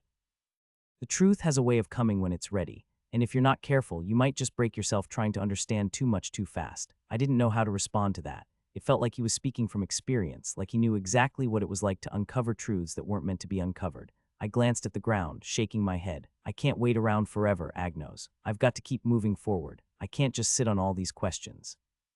I know, he said quietly, his tone almost understanding. I'm just telling you to be careful. Some answers come at a price you might not be ready to pay. A heavy silence settled over us. I stood there, looking at him, trying to piece together everything that had happened in the last few minute fragments, the visions, the other means somehow. It all felt like a puzzle with missing pieces. Agnos was right about one thing, though. I wasn't ready to understand it all, not yet. But I didn't have the luxury of waiting. Still, something told me that the closer I got to the truth, the more dangerous it would become. Maybe the world wasn't just a game, and maybe, just maybe, the creator, whoever they were, had left behind a legacy of secrets that even the most powerful beings in Mythica were afraid to touch. What are you waiting for? Agnos asked when he saw me looking around. I'm waiting for the guardian of the fragment to arrive. I'm preparing myself, I replied. Agnos chuckled and licked his paw. The guardian won't be coming. I was surprised. Why? He gave me a knowing look that made me feel suspicious. I began to understand more about Agnos' behavior. He wasn't going to tell me. Instead, I sighed, lowering my gaze to the ground. So what now? We're still chasing the last of the fragments, right? Agnos nodded, his usual playful smirk returning as he stretched again. Of course. But before that, I think we have a little detour. I raised an eyebrow. Detour. His gaze flickered, and for a moment I thought he might actually open up, maybe give me the answers I was looking for. But then, just as quickly as it appeared, the crack in his defenses slammed shut, his expression unreadable again. Agnos' grin widened. Oh yes, a little visit to someone who might have some answers for you. My stomach sank. Someone who? Agnos' eyes gleamed mischievously. Oh, you'll see, but trust me, you're going to love it. I couldn't shake the uneasy feeling that had settled in my chest. Whatever this detour was, I had a bad feeling it was going to complicate things even further. But I didn't have much choice, did I? The fragments were out there, and I was the one who had to retrieve them. I was in too deep. Lead the way then, I said with a sigh, bracing myself for whatever came next. Agnos' lips twitched like he was suppressing a grin. That's the spirit. We head to the last fragment after this short detour. And trust me, it's not going to be pretty. What is the fragment's location or the detour? I asked, my eyebrow raised in curiosity. Agnos' grin only grew wider as he turned toward the exit, leading me forward into the unknown. My time in Mythica had been a roller coaster of mind-bending revelations, cryptic warnings, and creatures I'd barely had time to digest before the next one came knocking. But nothing could have prepared me for Agnos' so-called detour. As we walked through the twisting streets of Diu, a sense of dread clung to my every step. It wasn't the city itself that spooked me. Diu was alive, an ever-changing labyrinth of stone buildings, glowing lanterns, and magical fog that gave everything an eerie but strangely welcoming vibe. No, it wasn't Diu. It was Agnos. "So where exactly are we going?" I asked, trying to keep the edge out of my voice. There was a limit to how much mysterious I could handle in a day. Agnos didn't even spare me a glance, his quick cat strides carrying him ahead with that unmistakable grace of someone who knew exactly where they were going yet refused to say a word about it. "Somewhere special," he replied, eyes glinting as he wove through the crowd, a figure of confidence in a sea of uncertainty. "You'll love it." There was something in his eyes, some unspoken promise of fun, and every time he used the word love in reference to whatever we were about to encounter, I couldn't help but feel my stomach tight. I wanted to ask what the hell it was, but the truth was, I wasn't sure I wanted to know. Agnos had this tendency to pull me into bizarre situations where the lines between magic, mayhem, and complete chaos blurred into something unrecognizable. We reached the edge of the city, where the cobbled roads turned into narrow paths veiled in shadow. The air grew thicker, the kind of dense, oppressive air that made you feel like something or someone was watching you. I didn't like it, but Agnos was still a few steps ahead, moving in his casual cat pace as if he were strolling through a park. I quickened my step to catch up. "Agnos," I began, frustration edging into my voice, "how am I supposed to trust you when you're leading me into this?" He shot me a sideways glance, his lips curling into a grin. "Oh, Carl, don't be such a worrywart. It's just a little visit. Nothing too dangerous." The words "too dangerous" hung in the air like a spell, and I swore I could almost hear the distant roar of something angry, a creature, maybe, or just the atmosphere. Mythica had its way of testing your nerves, and I had a feeling that whatever was waiting on this detour was going to test me in ways I didn't want to be tested. But then Agnos suddenly stopped in his tracks. He looked at me, his expression unusually serious. "We're running out of time, Carl." I froze. Time is running out. My mind raced. What the hell was happening? What was I supposed to do with that cryptic warning? My stomach dropped. Time for what? Before he could answer, a deep rumble echoed through the DU forest. The ground beneath us trembled, and a faint vibration ran up my legs. "What now?" I muttered, bracing myself as the tremor grew stronger. Agnos's ears pinned back, his fur standing on end like static charged needles. "Something's coming." "What is coming? Is it the Guardian? You said there's no guard." Agnos's fur bristled, his ears flattening against his head. "No, something's wrong," he said, his voice low. "Wrong? What do you mean something is wrong?" His tail flicked once, twice, a nervous tick I'd never seen before. Whatever was waiting for us, even Agnos wasn't sure we could handle it. The air grew heavy, thick with an oppressive energy that sent a shiver down my spine. I turned toward the source of the disturbance just in time to see a dark portal rip open in the space above us, its edges crackling with jagged tendrils of black lightning. From the portal emerged a figure cloaked in shadow, their form shifting and flickering as though they weren't entirely solid. Their presence was suffocating, an icy weight that settled over the court like a smothering blanket. "Lord Agnos," the figure said, their voice a chilling whisper that seemed to cut through the air like a blade. "You've meddled long enough." Agnos growled low in his throat, his claws unsheathing as he stepped protectively in front of me. "Stay behind me," he said, his voice sharper than I'd ever heard it. I opened my mouth to protest, but the figure raised a hand and the air around us grew colder, heavier. My breath hitched as an invisible force pressed down on my chest, forcing me to my knees. The fragments were never meant to be restored, the figure hissed, their shadowy form inching closer. "Return the fragments or face annihilation." Agnos snarled, the dim glow of violet energy crackling through his fur like a storm brewing beneath his skin, over my dead body. The figure's hushed tone twisted through the air like a snake. "You think you're saving this world? No, you're waking something you can't control." The figure's hand twitched, and a wave of dark energy shot toward us, the sheer force of it rattling the ground beneath my feet. Agnos leaped forward, his glowing claws slashing through the air as he met the attack head-on. I stumbled back, my heart pounding as the clash of energy lit up the area in flashes of purple and black. The sheer intensity of their battle left me rooted to the spot, a whirlwind of questions and fears swirling in my mind. Who was this shadowy figure? Why were the fragments so important? And most pressing of all, what was I supposed to do now? The weight of everything crashed down on me as I stood there, helpless, watching the fight unfold. One thing was clear. Whatever lay ahead, it was going to get worse before it got better. Agnos glanced back at me, his golden eyes blazing. "Ready yourself, Carl. This is going to get messy." And with that, the area erupted into chaos, a zoologist's guide to surviving magical creatures. When it came to mythical creatures, I thought I'd seen enough to qualify for a gold medal in Absurdly Dangerous Beasts Olympics. That was until I met this thing. I stood at the edge of the clearing, my breath fogging up the cool night air as Agnos, in his sleek purple cat form, darted and weaved through the lush trees. His fur shimmered under the moonlight as if coated with liquid starlight, his claws glowing faintly with residual magic. Opposite him stood a pale, gaunt creature cloaked in inky shadows. Its face was a jagged mask of bone-white skin, as if sculpted from fear itself, with hollow pits where eyes should have been watching, hungering. The creature was a nightmare, the kind you hope is just a figment of some over-imaginative author's horror story.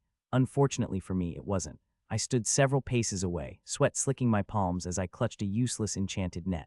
Useless because the Pishtako had absorbed it, glowing brighter with every ounce of magic it swallowed.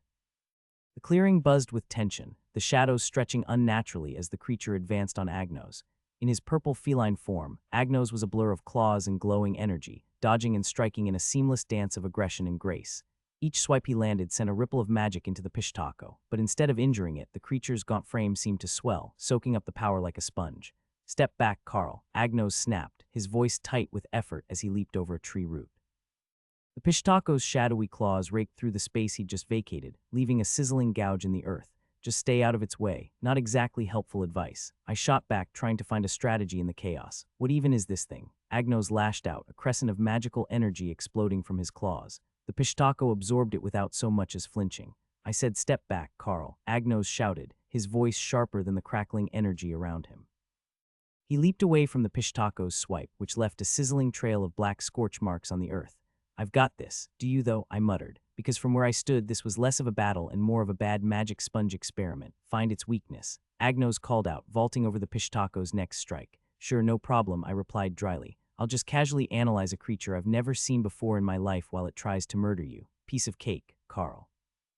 Agnos's voice dropped an octave, his eyes blazing with irritation as he leaped onto a boulder. "It's called a Pishtako. Now figure it out." "Oh sure, because I just carry around an encyclopedia of nightmare monsters," I retorted, pulling out my phone instead. "Spell that for me, genius." "Are you kidding me right now?" "Pish, watch out." Agnos darted back as the Pishtako lunged at him. "Got it," I shouted, fumbling with my phone as I ducked behind a tree. "You're sure that's how it's spelled?" "You have a terrible accent sometimes. Just search it," I muttered under my breath, fingers flying over the screen. Within seconds, the Mythica search results loaded and I skimmed through the entries. The Pishtako wasn't just terrifying, it was absurd. According to the digital tome, it craved life essence, not in the way vampires do, but in the form of magical energy. Ancient artifacts, enchanted relics, glowing cores of magical beings, it consumed them all to sustain its eerie existence. Even worse, it was almost impervious to magical and physical attacks. Every blow Agnos landed only seemed to feed the creature, its form swelling with each absorbed hit. A pale, gaunt figure cloaked in shadows. Check. An insatiable hunger for life essences, specifically magical energy. Also check. Almost impervious to magical and physical attacks. Great, just great. Agnos, I yelled, my voice cracking slightly. "This thing feeds on magic. It's absorbing everything you throw at it," I noticed. Agnos snapped, his tail flicking in irritation as he vaulted onto a boulder. The Pishtako lunged again, its shadowy claws slicing through the air where Agnos had been a split second earlier. "This is bad," I muttered, scrolling through the entry. Weaknesses, come on." "This thing's like a walking magical sponge," I shouted to Agnos, who was currently mid-air, claws slashing. "Tell me something I don't know," he yelled back, barely avoiding another strike from the Pishtako that obliterated a nearby stump. "Oh, here's a fun fact," I called, reading further. "It has a history of dressing in disguises and pulling off slapstick schemes to get what it wants. So maybe it moonlights as a stand-up comedian." Agnos let out an exasperated growl.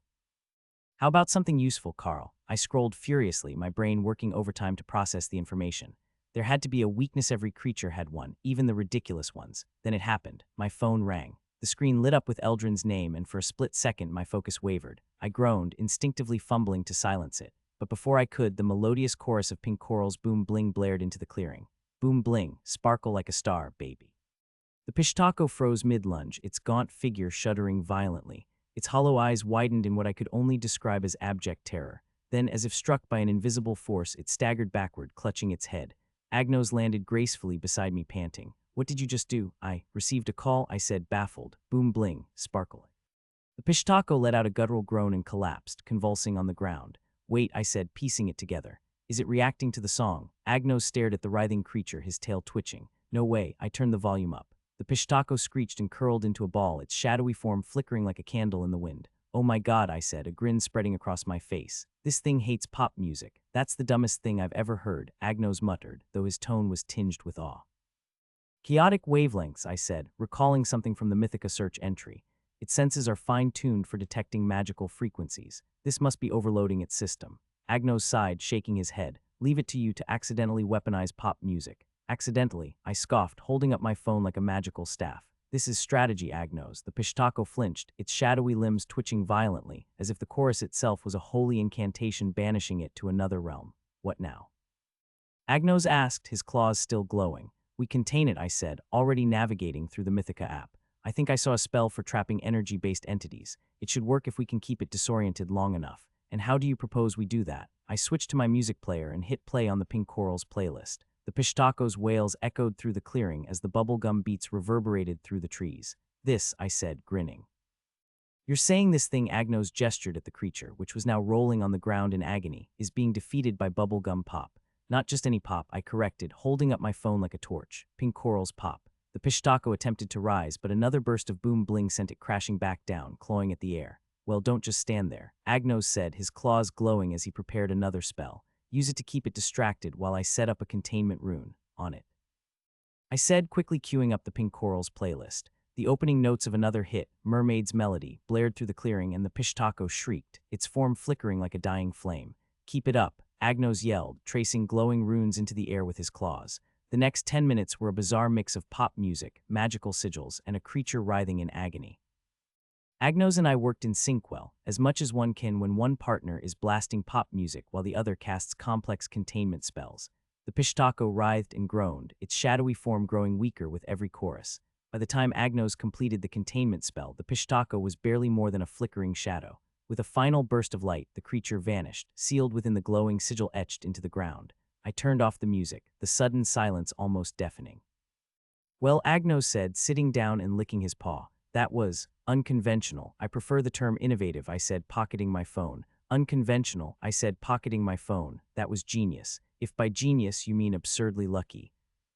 Call it what you want, I said, grinning, but I'm pretty sure I just saved your life with the power of pop music. Agnos rolled his eyes but didn't argue. As we began packing up, I couldn't help but chuckle. You know, if this job doesn't work out, I think I'd make a great DJ. Agnos shot me a glare. Don't push your luck. Don't get cocky, Agnos muttered, though the faintest hint of a smile tugged at the corners of his mouth. I couldn't help but feel a strange mix of pride and disbelief. The Pishtaco might have been one of the most terrifying creatures I'd ever encountered, but in the end, it wasn't claws or spells that had saved the day. It was boom bling, and that was a victory worth celebrating. Let's move on. Our detour can't wait, we are slightly behind schedule, Agnos said as he leaped onto my shoulder, taking the lead. A zoologist's guide to surviving magical creatures. Agnos perched on my shoulder, his tail swaying in calculated movements that matched his pensive tone. His weight was almost non-existent, yet his presence felt heavier with every word he said. I had so many questions, but I chose to hold back, unsure if I was ready to hear the answers. We were walking toward a place Agnos had cryptically referred to as a detour, and I was beginning to suspect that it wasn't just any ordinary place. The detour he insisted on had taken us down a winding path through Mythica's dense woods, leaving the Du realm. The air here was cool, carrying faint traces of lavender and something inexplicably soothing like stepping into an eternal twilight. We're heading to meet the guardian of the sixth fragment, Agnos said after a long silence. I blinked, taken aback. The guardian of the sixth fragment, but why the detour? What's so special about this place? Agnos didn't look at me. His gaze was focused ahead, but I could feel his hesitation. The fragments are more than just power sources. They're part of something much larger. The Guardians were meant to protect them not just from outside forces, but from themselves. They're like pieces of a puzzle that have already been lost. The words didn't settle easily in my mind. Lost. Agnos nodded, his expression distant. Not all Guardians are here to guard. Some are late arrivals fragments that have already been tampered with, taken but not absorbed. They linger until they find a worthy soul. Worthy soul, I asked, now more confused than ever. So the fragments arrowhat, like cursed objects, they only bond with certain people. Exactly, Agnos said, his voice sharp as though he had been expecting the question. Once a fragment is taken, it can't just be given to anyone. If its memories aren't absorbed, it will haunt whoever tries to control it. Like what happened to Hades, the Guardians are the only ones who can prevent further catastrophe until the chosen one arrives. You keep calling them Guardians, I began, unable to hide my curiosity. But what exactly are they, and why do some of them seem, well, absent or late to the party? Agnos paused, turning to look at me, his golden eyes glowing faintly in the dark. They are servants of the unknown gods, he explained. The unknown gods lost their powers after the war, their might shattered into fragments scattered across the realms. To ensure these fragments wouldn't fall into the wrong hands, each was bound to a guardian tasked with its protection. But the gods were not alone in their downfall. Each unknown god had 7 servants-loyal followers who were punished for their failure to safeguard their masters. As part of their penance, these servants were bound to the fragments as well, their existence now tethered to an eternal duty. Their sole purpose is to guard the fragments, ensuring they remain protected until someone truly worthy arises to absorb the memories and continue the legacy of the unknown gods. A chill ran down my spine. So they're not normal creatures. No, Agnos said, his voice quiet but carrying a deep resonance. They are bound by duty, by punishment. They guard the fragments not because they chose to, but because they must. If they fail, they are cursed to remain in their roles indefinitely. I was still processing that when a fresh question formed in my mind. What happens when the fragments are absorbed? What's the end game here? That's where things get complicated, Agnos said. When my powers were split and scattered as fragments, their original purpose was to help us, the unknown gods, heal. But it didn't work as intended. Instead of strengthening them, it weakened them further. I frowned, my mind spinning. So, these fragments are supposed to heal the gods, but that's not what's happening. Agnos turned his piercing eyes toward me. For a moment, he didn't talk, just stared as if calculating how much to reveal. No, Agnos confirmed. The gods' powers can't fully return until the memories in the fragments are absorbed. Then he sighed. The fragments that lack active guardians are those that have already been tampered with. Either they've been taken and the memories are not properly absorbed, or someone attempted to use them and failed. Failed how? The fragments linger. Their energy attaches itself to the environment or anyone nearby until they're fully absorbed. The memories contained within remain incomplete. That's why some guardians don't appear, no longer tethered to their duties, yet not entirely free. I mulled over his words. So the guardians are stuck in some limbo until someone fully absorbs the memories. Precisely, Agnos replied, his tone sharp. And let me be clear, absorbing those memories is no simple feat. Only the chosen one can bear the burden. I felt a strange swell of pride at that moment, but a nagging doubt lingered. It all felt too orchestrated, as if my fate had already been decided before I even knew it. Chosen one, I muttered, half to myself. I don't know, I just feel like there's something off about all of this, like it's all been predestined somehow. Agnos smirked. Welcome to the paradox of free will, Carl. You have choices, but the path you're on, that's yours alone. I didn't have a rebuttal, just a lingering unease that gnawed at me. We continued walking in silence for a while, the woods giving way to a small clearing where the ground was soft with moss. And there, in the center of the clearing, stood a small, unassuming clinic, though clinic was hardly the right word for it. The sight of the clinic stopped me in my tracks. A quaint two-story building sat nestled among glowing dream blossoms. Its sign, illuminated by soft, shifting colors, read, nocturnity, dreams, nightmares, and everything in between. I raised an eyebrow. This is the place. Agnos leaped from my shoulder and landed gracefully on the cobblestone path. Let's go. The Baku is expecting us. The clinic's interior was like stepping into someone's subconscious, a mix of cozy and surreal. Shelves lined with jars of swirling dream fragments sparkled under warm, flickering lights. The air smelled of herbal tea and something faintly electric, like ozone before a storm. The Baku sat behind a large desk, its round glasses perched precariously on its trunk. Its scholarly sash looked slightly askew, giving it an endearing charm. When it saw Agnos, its eyes widened in shock. Lord Agnos, the Baku stammered, its deep, melodic voice quivering. It stood abruptly, bowing low enough to touch its trunk to the floor. I failed you. I failed to protect the fragment. Please forgive me. Agnos waved a paw dismissively. Spare me the theatrics, Baku. What I need is information. Who did you fight that caused the sixth fragment to end up with Junlun for safekeeping? The Baku hesitated, its trunk adjusting its glasses nervously. It was a human, it said at last, its voice tinged with unease. This happened 30 years ago. The human wielded a peculiar artifact, something that put me into a hypnotic state. I couldn't use my nightmare curse against him. A human. I interjected, unable to hide my surprise. How would a human even know about the fragments? The Baku shook its head. I don't know. But when the human finally managed to seize the fragment, he couldn't absorb it. Instead, he clutched it in agony, screaming until he died. The room fell silent. I could feel the weight of the revelation pressing down on all of us. And that's how the fragment ended up with the DU judge, Agnos asked, his tone unreadable. Yes, the Baku confirmed. I glanced at Agnos, confused. So this human tried to take it, failed, died, end up in the underworld where the DU judge resides. Looks like it, Agnos said, his voice hardening. He tapped his paw against the desk thoughtfully. Junlun is a failsafe. Any fragments that are left uncollected after a being dies will fall into his possession for safekeeping. Agnos wore a pensive expression before saying, I need to know more, Baku. Do you still have any records of the incident? The Baku nodded. I recorded everything in a dream orb. I'll retrieve it for you. It disappeared into a back room, its steps echoing faintly.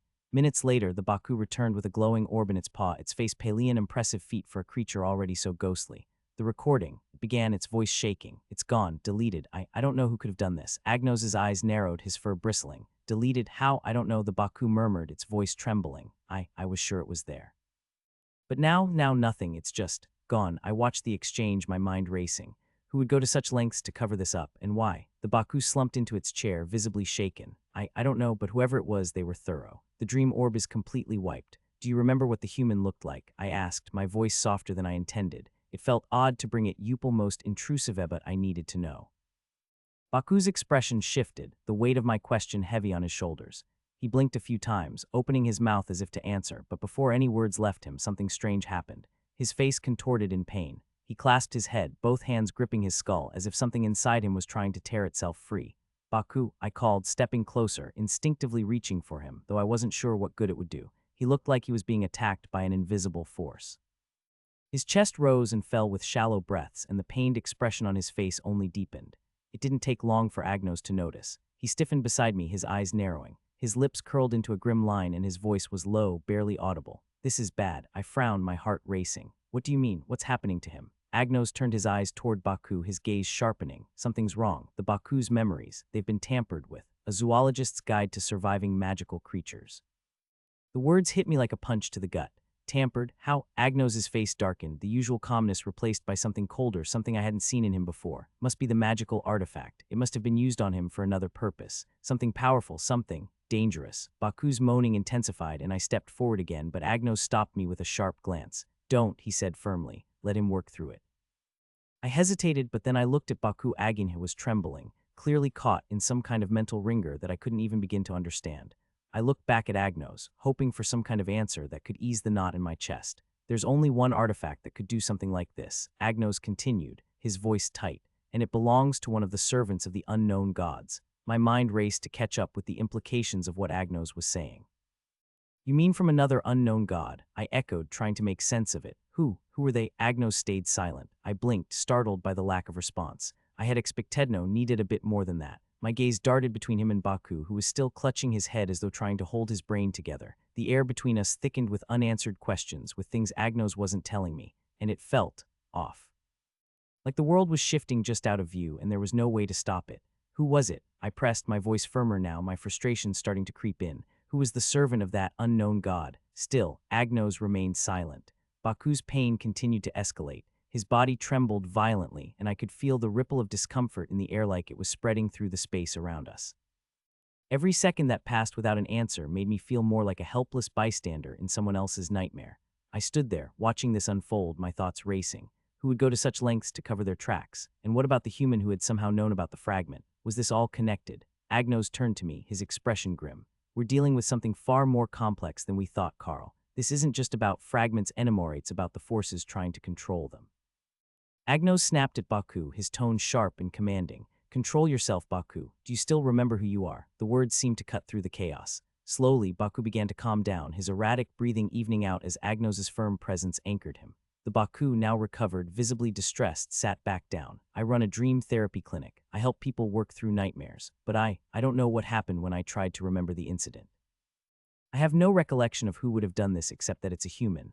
Agnos was silent for a long time before finally speaking.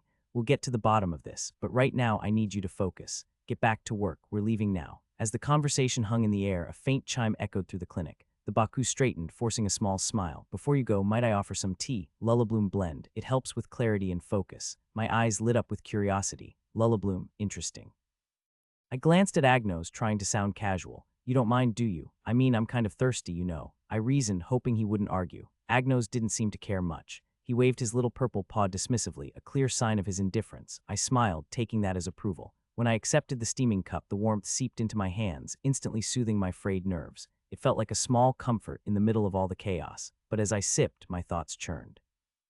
Who was this human that dared to meddle with fragments, and what kind of power could erase memories from a dream specialist's records? I couldn't shake the feeling that we had just uncovered a much darker web than I had expected. Something or someone was orchestrating this, and the truth was slipping further and further from our reach. As we left the clinic, Agnos spoke, his voice low. "We're running out of time. This detour was supposed to give us answers, but now we have even more questions." Hate to sound like a music on loop, but who was that human? "Do you know?" I muttered as we trudged back down the path. "And more importantly, why did the recording just vanish into thin air?" Agnos didn't answer immediately, but when he did, his voice was colder than I had ever heard it. "The answers lie within the fragments, but there are some truths, even I am not ready to face." And with that, I realized this journey wasn't just about fragments anymore. It was about uncovering a conspiracy much larger than I could imagine, and I had no idea who was behind it all. Not yet. My thoughts buzzed like a hive of angry hornets. There was too much to process, too much swirling around in my head. The fragments, the guardians, the cryptic human who'd crossed paths with the sixth one. I'd barely begun to digest everything Agnos had told me, but there was one thing gnawing at the edge of my mind, demanding attention. I couldn't hold it in anymore. Turning to Agnos, who had been walking beside me in a brooding silence, I asked, "So why do you care so much about who tried to take the fragment?" My voice was steady, but inside, my curiosity was spilling over. "I mean, we already have the fragment, right?" Agnos didn't answer immediately. His golden eyes were distant, his tail flicking nervously as it always did when he was lost in thought. For a moment, I almost thought he hadn't heard me.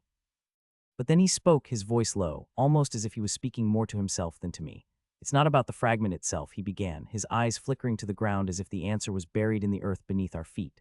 "It's about what happens when the fragment is consumed. You see, when I ate my fragment, the power inside it didn't just become mine. It multiplied, yes, but something else happened. There's a trace left behind, a trace of the creator's will." I blinked, taken aback. My feet faltered for a moment, but I quickly recovered, keeping pace. "The creator's will? What do you mean?" Agnos slowed his steps, and I could see the weight of something fear, maybe pressing down on him. His expression turned grim as he faced me. "The creator, Carl," he said, his voice heavy, "the one who originally gave me and the others our powers, the one that made the fragments. When I consumed mine, I felt there will a connection, like a calling in my mind. It's a tether, a bond to the one who crafted all of this." He swept a hand through the air, encompassing the land around us as if it were all part of the puzzle. I swallowed hard, a knot forming in my throat. "So it's like you're linked to the creator now. That sounds like a good thing, right? A powerful thing." His golden eyes darkened, the shadows of his thoughts clouding his usually calm demeanor. He shook his head slowly, and the heaviness in his voice grew. "That's what I thought too, but it wasn't pure. The will I felt it was tampered with. It was as if someone had twisted it, corrupted it. The creator's intentions, the pure purpose of the fragments, it's all wrong now." I felt the breath catch in my chest. I hadn't expected that. The power of the fragments, the connection to the creator, it was supposed to be sacred, wasn't it? Tampered with, but why? Why would anyone mess with that? Agnos's voice dropped lower, his eyes flicking around us like he was afraid someone might be listening in. "That's why I need to know who tried to take the sixth fragment. Whoever it was, they were involved in changing the creator's will. They're part of something bigger, Carl, something that's been manipulating the fragments for their own purposes." The air around us seemed to thicken with the weight of his words, and I felt a chill crawl up my spine. The realization hit me like a tidal wave. These fragments weren't just powerful relics to be hoarded. They were pieces of something much larger. Someone had twisted the creator's will, and that wasn't just some petty theft. This was manipulation on a scale I hadn't even begun to fathom. So whoever took the fragment and didn't absorb it properly didn't just fail to take it.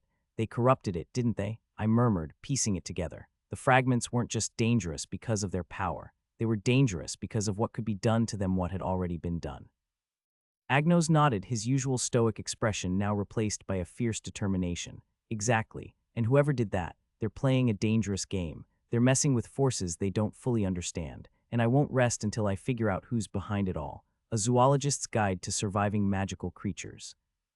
The world around us felt like it had shrunk, the weight of everything pressing in tighter. Every step forward felt like I was sinking deeper into something I wasn't sure I could escape from.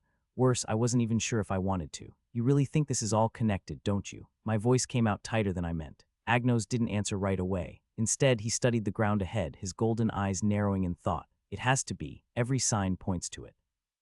Whoever tried to take that sixth fragment, whoever twisted the creators, well, they're not just after power. This is bigger than that." My heart gave a painful thud. I wanted to trust him. I wanted to believe this wasn't some insane, spiraling rabbit hole. But the more he talked, the more it felt like we were marching towards something way out of our league. Something we couldn't control. I exhaled sharply. "A question. Do you think this task covers life insurance? Because at this rate, I might not make it to the end of this quest." Agnos shot me a look, half exasperation. "Half I will throw you into a portal if you don't take this seriously." I offered a weak grin. "Hey, just saying, this definitely wasn't in the job description. Maybe I should be negotiating some hazard pay with you when this is all over." He snorted, his voice carrying the faintest trace of amusement. "If you survive, I'll compensate you heavily." I squinted at him. "You do realize that makes it sound like I won't survive, right?" He just chuckled, the infuriating kind of chuckle, the kind that suggested he knew something I didn't. "But you do have a knack for survival," he mused. "Who knows, you might surprise me." I frowned, but despite myself, a small, reluctant smile tugged at my lips. Some things never changed. We kept walking, the path ahead uncertain. But one thing was clear: we were in deep, and there was no turning back. Agnos suddenly tensed, his eyes sharp with resolve. "I need to know who's behind this, because once we do, everything changes." I nodded, even as my gut twisted with the urge to run in the opposite direction of whatever we were getting ourselves into. But it was too late. The threads were tangled, the pieces in motion. The game had already begun, and in this world, the fragments weren't the only thing that could break. I turned to Agnos, who had been lost in thought, his sharp gaze focused ahead, making our way to the final fragment's location. Agnos, I said, my voice breaking the silence between us. You've told me about the fragments, about the creator's will, but why did the Baku end up here guarding one of them? What did he do to deserve such a punishment? He seems like a good guy. Agnos halted, his golden eyes narrowing slightly as he shifted his gaze toward me. For a moment, he said nothing. Then with a sigh, he began to speak, his voice low and tinged with a hint of bitterness. The Baku, Agnos started, his words slow as if he were recalling something painful, was not always doing good things. He was once something much more reckless. He paused, collecting his thoughts before continuing. Before opening his clinic, he spread nightmares for a price. He secretly cursed people, feeding on their fear and suffering. It wasn't just a business, it was an addiction for him. The more nightmares he spread, the more powerful he became. He fed on them, consumed them, and used their essence for his own gain. I frowned, confused by the sudden shift in the Baku's character. But why would anyone do that? Agnos' eyes hardened as he stared ahead, his voice growing sharper. He thought he could control fear, manipulate it. But in the end, he only grew more reckless, more dangerous. He fed on the nightmares of those who were desperate, who were willing to pay anything to feel better, but it was all a lie. Instead of helping them, he was making them worse. I could feel a chill crawl up my spine as I processed what Agnos was saying. The Baku, the very creature who now served as a guardian of the fragments, had once been an instrument of torment, a manipulator of dreams, a monster. So how did you get involved with him? I asked, already knowing the answer, but needing to hear it all the same. Agnos's lips curled into a grimace. I caught him, of course. He didn't just harm a few people, his actions were far-reaching, and the consequences were severe. By the time I found him, he had already caused enough damage to destabilize entire communities. He had spread nightmares so potent that they were starting to seep into the very fabric of reality itself. I shuddered at the thought. Nightmares could be dangerous enough in the waking world, but to have them leak into reality, that was terrifying. Agnos shook his head. He was too dangerous to be left unchecked, but I couldn't simply kill him. He's useful. He needed to atone for what he had done. I glanced sideways at Agnos, not sure what he meant by atoning, but my curiosity was growing by the second. The Baku doesn't erase nightmares, Carl, Agnos started, his tone level but serious. He devours them. I blinked. Wait, what? Devours like eats them. I couldn't keep the incredulity out of my voice. I mean, sure, I'd heard of strange magical creatures with unusual habits, but eating nightmares, that was a new one. Agnos nodded, his eyes narrowing slightly as if I was a student being lectured. Yes, devours, consumes the essence of the fear, the terror itself, but it doesn't end there. I raised an eyebrow. Okay, so he eats the nightmares. Does that mean people wake up without any nightmares at all? He shook his head. No. The Baku doesn't just get rid of them, he absorbs them, Carl. The nightmare doesn't vanish. It changes. He can. Understand them. Now I was really confused. Understand them? Are you telling me the Baku's got some kind of nightmare reading club going on? Agnos didn't even blink at my sarcasm, something like that. The Baku doesn't just erase the fear. He learns from it. He finds patterns, uses it to grow. The people he helps don't just wake up free of nightmares. They wake up with answers, insights. Agnos sighed heavily, so I gave him a choice. I told him to open a clinic to use his powers to help others, to fix the nightmares he had caused. But it wasn't just about therapy, Carl. He was to record them, to track them, to use them as a resource, a weapon. I blinked. A weapon? You're telling me the Baku was supposed to turn nightmares into something useful, but then you wanted it as a weapon? Agnos nodded. Yes, exactly. He began to develop methods to help others, but also to train himself.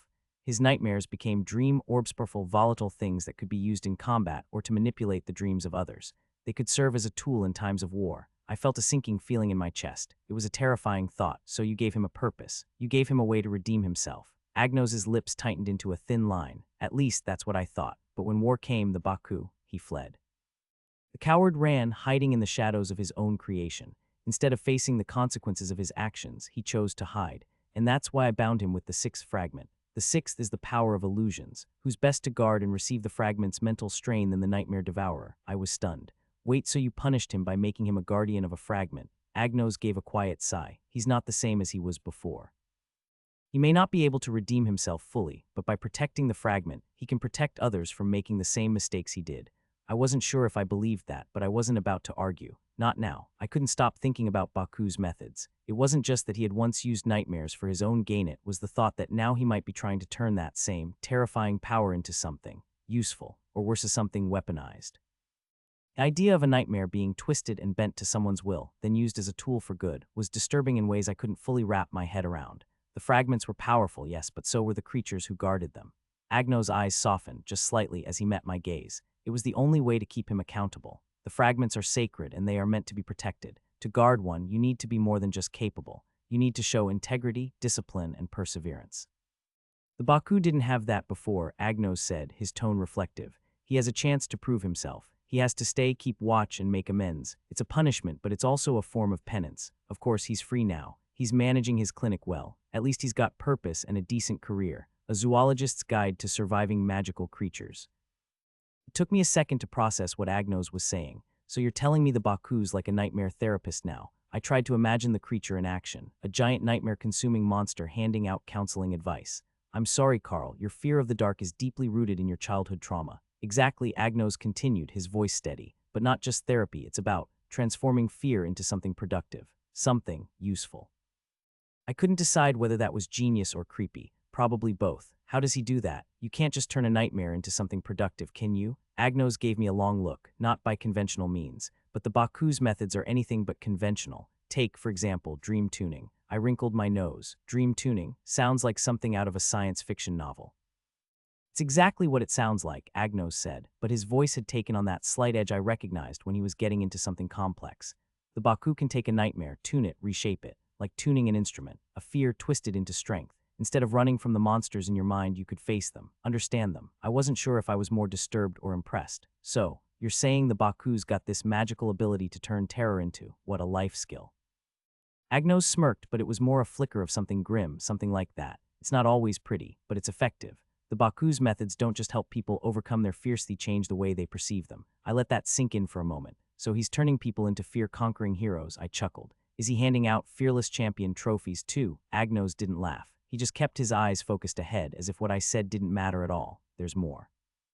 He can also map out the dream itself. Now I was really lost. Map out the dream. What does that even mean? Dream mapping, Agnos said, his voice almost reverent now. The Baku takes a dream orb, a physical manifestation of someone's dream, and he maps it out. He can track the patterns in the dream, identify the root causes of distress, and sometimes those orbs aren't used for healing. I felt a chill run through me. What do you mean not used for healing? Then realization hit me.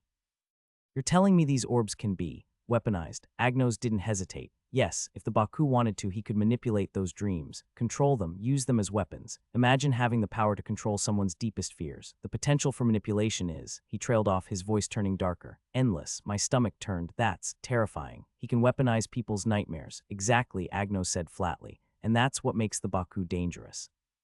He could turn someone's fear into a tool, a weapon.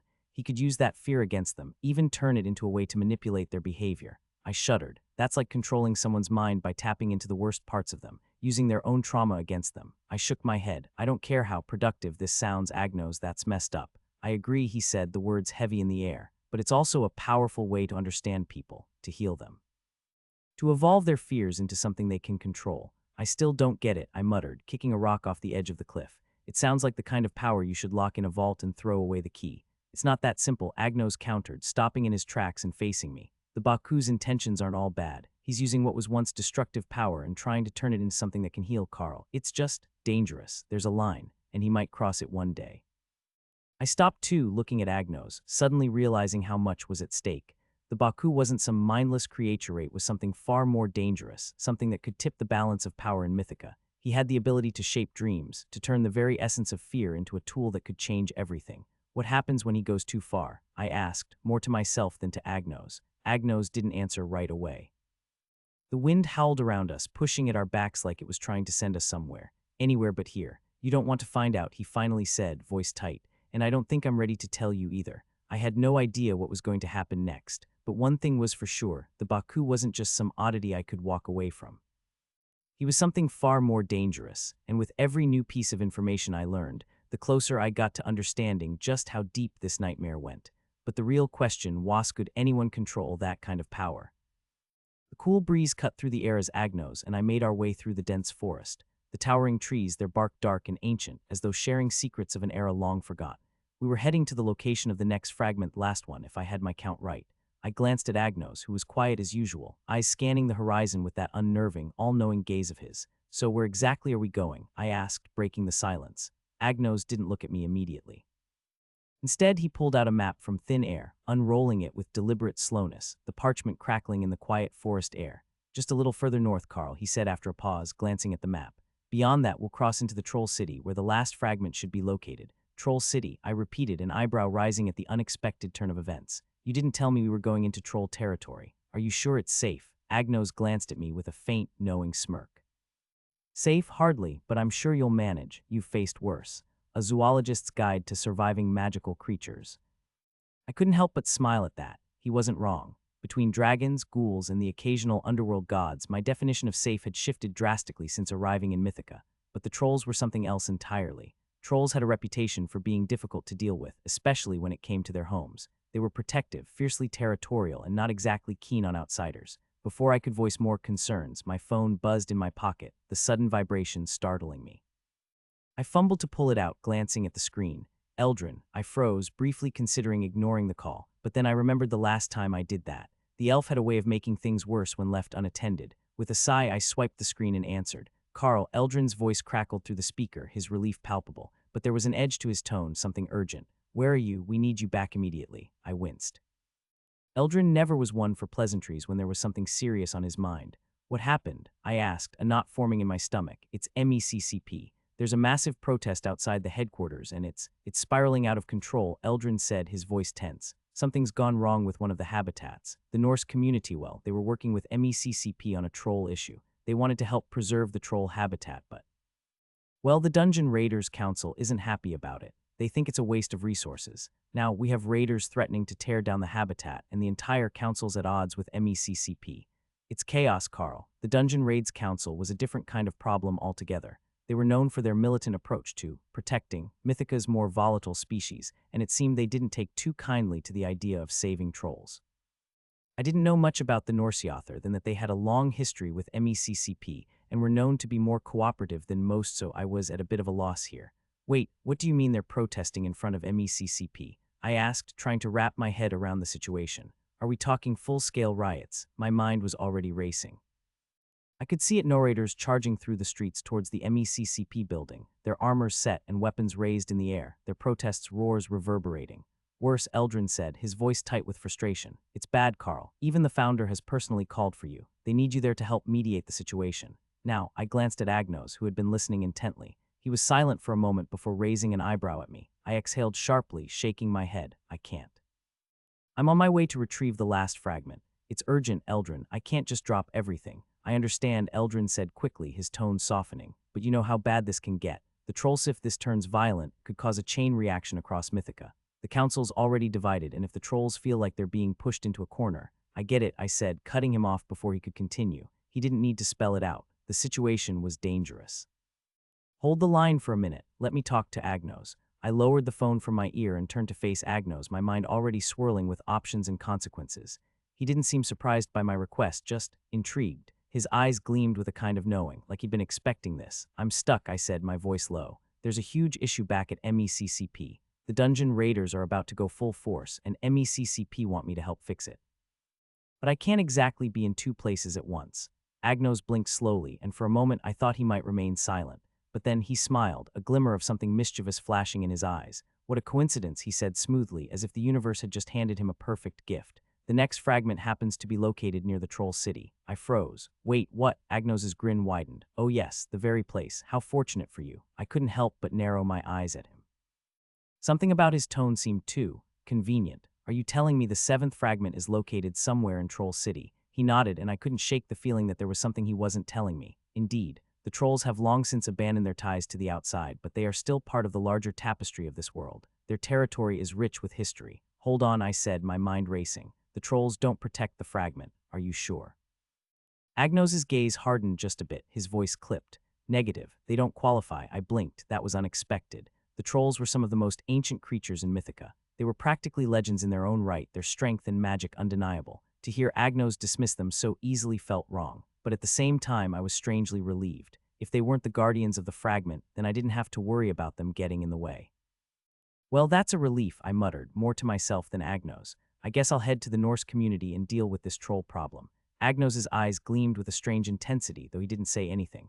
I could feel his mind working, calculating the next move. His silence spoke volumes. I looked back at the phone.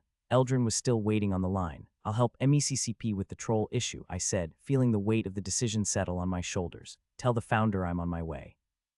I'll fix this. I ended the call, letting the quiet settle over me. The troll city loomed ahead just a few miles away, but the pull of MECCP was undeniable. There was no easy way to do this, but one thing was clear: no matter where I went, I had to keep my wits sharp. I couldn't afford to make any more mistakes, not with everything on the line. A Zoologist's Guide to Surviving Magical Creatures. Before reaching the Norse community, Agnos and I were originally headed to Troll City to retrieve the last fragment. Our itinerary had been as smooth as Mythica would allow when, predictably, my phone buzzed with another video call. Eldrin's image flickered into view, looking as harried as ever. "Carl, I know you're on your way to Troll City. However, we need you to assist with something," he announced, brushing back a strand of his silver hair that had come loose from its neat braid. "You need to stop by the Norse community first. There's another urgent issue that requires your expertise." "Urgent," I repeated deadpan, already bracing myself for whatever absurdity awaited. "And let me guess, it's conveniently along the way." Eldrin nodded briskly. "Exactly. It won't take long. Their council needs immediate assistance, and you're in the best position to help." "Sure," I replied, the sarcasm barely concealed. Because who else but the underqualified human can handle Mythica's most baffling crises? Agnos, lounging lazily on my backpack, smirked. "Don't flatter yourself. It's more about convenience than competence." Eldrin ignored both of us, as he often did, and rattled off coordinates and details before cutting the call. That left me with no choice but to agree, especially since the Norse community was indeed along the route to Troll City. With a resigned sigh, I adjusted the map settings, and we set off toward yet another magical headache. The Norse community wasn't what I expected. Picturesque, yes. Quiet, no. As Agnos and I strolled into the village, the air was filled with the mournful wail of bagpipes mingled with distant house not from wolves but trolls. It was like someone had combined a funeral procession with a rock concert and turned the volume to max. "Charming place," I muttered, glancing at Agnos, who was casually flicking his tail and wearing that ever-infuriating sly smile. Perfect for a relaxing getaway.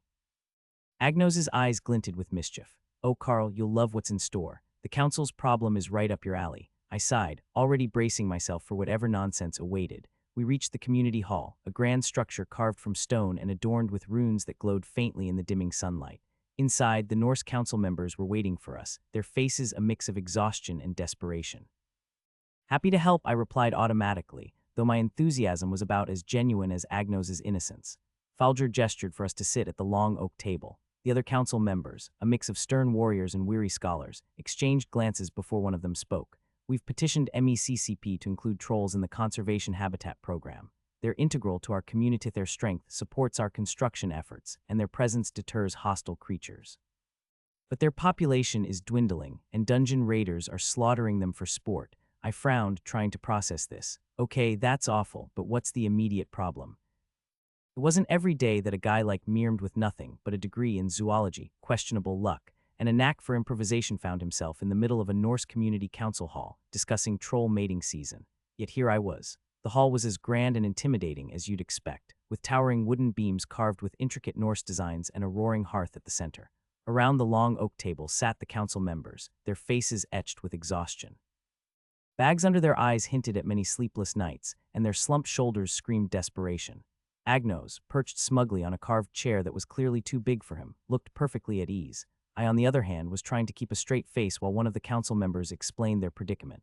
"Let me get this straight," I said, leaning back in my seat. "You want me, powerless, weak human, to help you talk to the trolls and ask them to, what, tone down their mating calls?" The silence that followed was deafening. "Yes," one of the council members replied, his tone grim.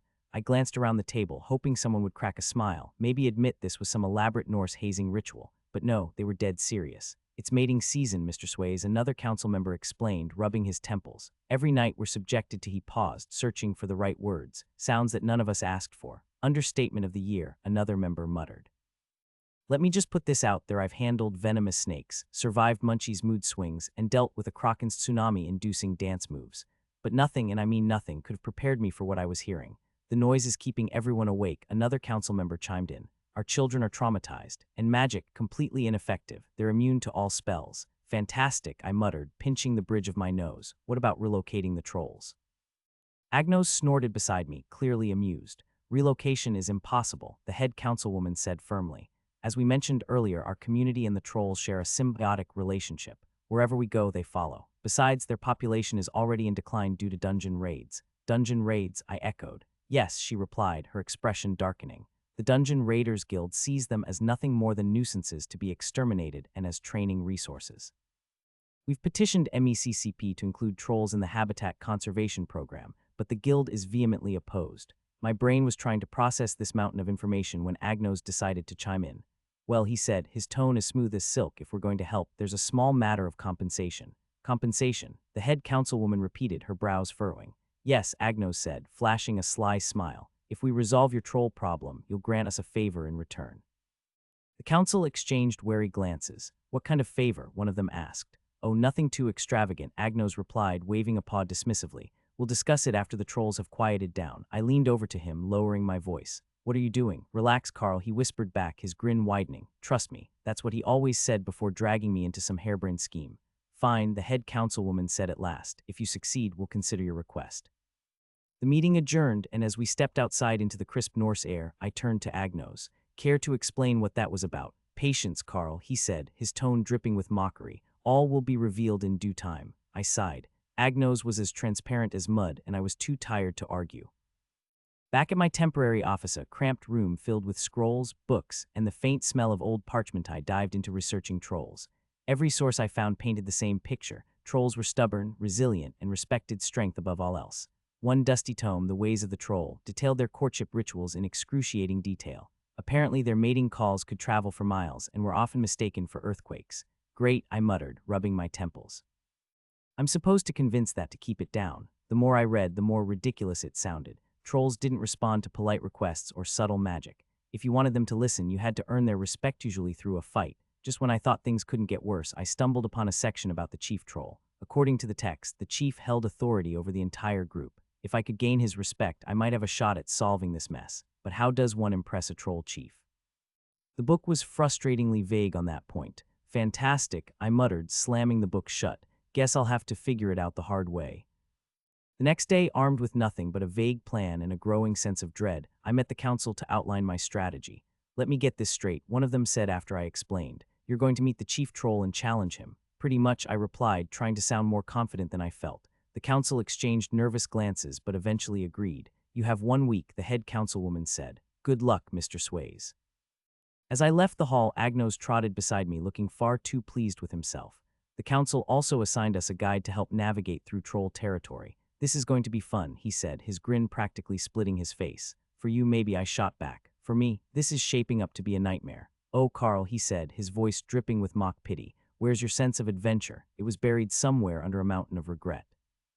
By the time we reached the troll's territory, the sun was setting, casting long shadows over the rocky landscape. The air was thick with the smell of earth and moss, and in the distance I could hear the low rumble of troll calls. Well, I said, taking a deep breath, here goes nothing. Agnos smirked and leapt onto my shoulder. Try not to die, Carl. I'd hate to go through the hassle of training a replacement. A zoologist's guide to surviving magical creatures. You know, Agnos, I'm starting to think you're enjoying this far too much, I muttered, glancing at the purple cat perched on my shoulder. His golden eyes sparkled with barely contained mischief, his tongue clicking now and then as if holding back laughter. Agnos, of course, didn't reply. He rarely spoke when he could let me fumble through life for his entertainment, but the glint in his eyes said it all. He was having a blast watching me squirm. Our situation wasn't exactly comedy gold, though. Standing at the gates of Troll City, or as I was starting to call it, the fortress of miscommunication, I found myself faced with a daunting language barrier. Towers of stone loomed over us, their jagged edges cutting into the sky like some ancient deity's teeth. Massive trolls with skin like cracked granite and eyes like molten gold glared down at us from their posts. One of the guards, a particularly burly troll with a jagged tusk jutting out from his lower jaw, rumbled something in a tone that could only be described as subwoofer meets avalanche. It vibrated through my chest, rattling my bones in a way that made me consider cutting caffeine out of my diet, assuming I survived this encounter. Did you get any of that? I whispered to our guide, a burly Norfolk man whose name I still couldn't pronounce. It sounded like someone sneezing while gargling gravel. The guide scratched the back of his head, looking every bit as clueless as I felt. Not precisely. We think they're asking who we are, but it's hard to say. Didn't you bring a translator? Oh, we have those, he said, laughing nervously, but they don't always work. Last time we used one, it translated hello, as I challenge your honor, and the poor messenger ended up in the hospital. Great, I muttered. So we're standing here about to get pulverized by Stonehenge's bigger cousins, with no way to communicate and no backup plan. Fantastic. The troll's deep growl rumbled again, this time accompanied by a slow, menacing tilt of his head. I could practically feel the countdown to being squished like a bug. Maybe we should come back another time, I suggested, edging backward. Before I could retreat any further, our guide did something that, to this day, I still can't decide was brave, stupid, or both. He pulled out a white handkerchief and waved it in front of the trolls like a surrender flag. For a moment, I thought we were done for. The troll guard's eyes narrowed, his massive hand tightening around the hilt of a weapon that looked like it could double as a battering ram. Then, to my utter disbelief, he gave a dismissive wave and rumbled something that sounded vaguely like wrong place. Leave. I stared at our guide, dumbfounded. What just happened? He offered a sheepish smile. That's a signal all trolls understand. It basically means, oops, wrong place. We're leaving now. You've got to be kidding me. Hey, at least they understood us, right? Agnos let out a snorting sound that might have been a cat's version of laughter. I shot him a glare, which only seemed to amuse him more. Once we were a safe distance away, I turned to the guide. Okay, let's regroup here. If we're going to talk to their chief, we need someone who speaks Trollish. Why didn't the council assign a translator? They did, the guide admitted, but he quit after the last mission. Said he'd rather wrestle a sea serpent than deal with trolls again. I groaned. Fantastic. So what's the plan? Mime our way through negotiations. Actually, trolls respect dance as a form of communication, the guide said earnestly. I stared at him. You're joking. Not at all, but it has to be the right kind of dance. If you offend them, well, he trailed off, looking distinctly uncomfortable. I pinched the bridge of my nose. Let me get this straight. To talk to their chief, we either need a translator or we risk a literal dance-off, pretty much. Agnos let out another chittering laugh. Glad you're enjoying this, I muttered. Just as I was about to throw in the towel, a voice called out from behind us. Do you guys need a hand? He turned to see an unexpected sight. A wiry, weathered man with a mischievous grin and a staff adorned with troll carvings. He looked like he'd spent a lifetime navigating the complexities of troll culture. Name's Theodore, he said, offering a hand. I'm a linguist specializing in Trollish. I was on my way to enter Troll City when I heard you guys might need some communication help. Relief washed over me like a cool breeze. You're hired. Please tell me you're fluent. Fluent enough, he said with a wink. But fair warning, trolls have a unique sense of humor. You'll want to tread carefully. Noted, I said. Let's get this show on the road. With Theodore leading the way, we approached the gates once more. This time when the troll guard growled, Theodore responded in kind, his voice rumbling with surprising depth. The exchange was brief but effective. The gates creaked open, revealing a sprawling courtyard filled with towering stone structures and bustling trolls. The chief's hall was an imposing building carved directly into the mountain. Inside, the air was thick with the scent of earth and something vaguely metallic. The chief himself sat on a throne of polished obsidian, his massive frame adorned with intricate stone jewelry. His eyes glinted with a mix of curiosity and suspicion as we entered. Theodore stepped forward, speaking in Trollish. The chief listened intently, occasionally glancing at me with an expression I couldn't quite read. Finally, he rumbled something in reply. He wants to know why you're here, Theodore translated. I took a deep breath. Tell him I'm here to help resolve the disputes between the trolls and the neighboring communities. We need to find a way to coexist peacefully. Theodore relayed my message. The chief's response was longer this time, punctuated by a low chuckle that made my stomach drop. He says that's all well and good, Theodore said, but actions speak louder than words. If you want his trust, you'll have to prove yourself. And how exactly am I supposed to do that? I asked warily. Theodore's smile turned sheepish. He wants you to participate in a troll's rite of passage. I groaned. Why do I get the feeling this is going to involve something dangerous? Because it will, Agnos said, speaking up for the first time. His voice was laced with amusement. But hey, look on the bright side. At least you're good at improvising. I shot him a glare. Why did you never give me good advice or at least cheer me on? As the chief briefly outlined the details of the challenge, my heart sank. This wasn't just a test of bravery, it was a test of survival. Judging by the glint in the chief's eyes, he clearly didn't expect me to pass. Surviving the Fenrir's test, that was the challenge. And really, who didn't know what kind of creature a Fenrir was? Fenrir's test, huh? Agnos voiced, a sly smile spreading across his face. He continued, tell the troll chief that if Carl manages to pass it, we request he grant us a favor on top of resolving the dispute. Agnos gestured toward the translator. The translator hesitated, clearly weighing the risk of offending the chief before finally relaying the message. The troll chief's gaze shifted, first locking onto Agnos, then turning to me with an appraising look. After a tense pause, he smiled confidently and nodded. He then proceeded to say in Trollish that he agreed, but only if I managed to pass the test and bring back proof. After Theodore translated, the chief abruptly shoved a token into my hand. He said you need to give this to the manager of the rites of passage, Theodore explained. Wait, what manager? What do you mean? I stammered, thoroughly confused. The chief's voice boomed through the hall, his final words echoing like a death knell. Theodore translated with an apologetic shrug. He says, let the trial begin. I turned to Agnos, who was grinning like a cat with a canary. You're loving this, aren't you? He didn't bother denying it. The hall's doors creaked open, revealing a dimly lit cavern filled with something. I couldn't quite make out what lurked in the shadows, but the low growls and flickers of movement were enough to set every nerve in my body on edge. Well, I said, stepping forward, here goes nothing. A zoologist's guide to surviving magical creatures.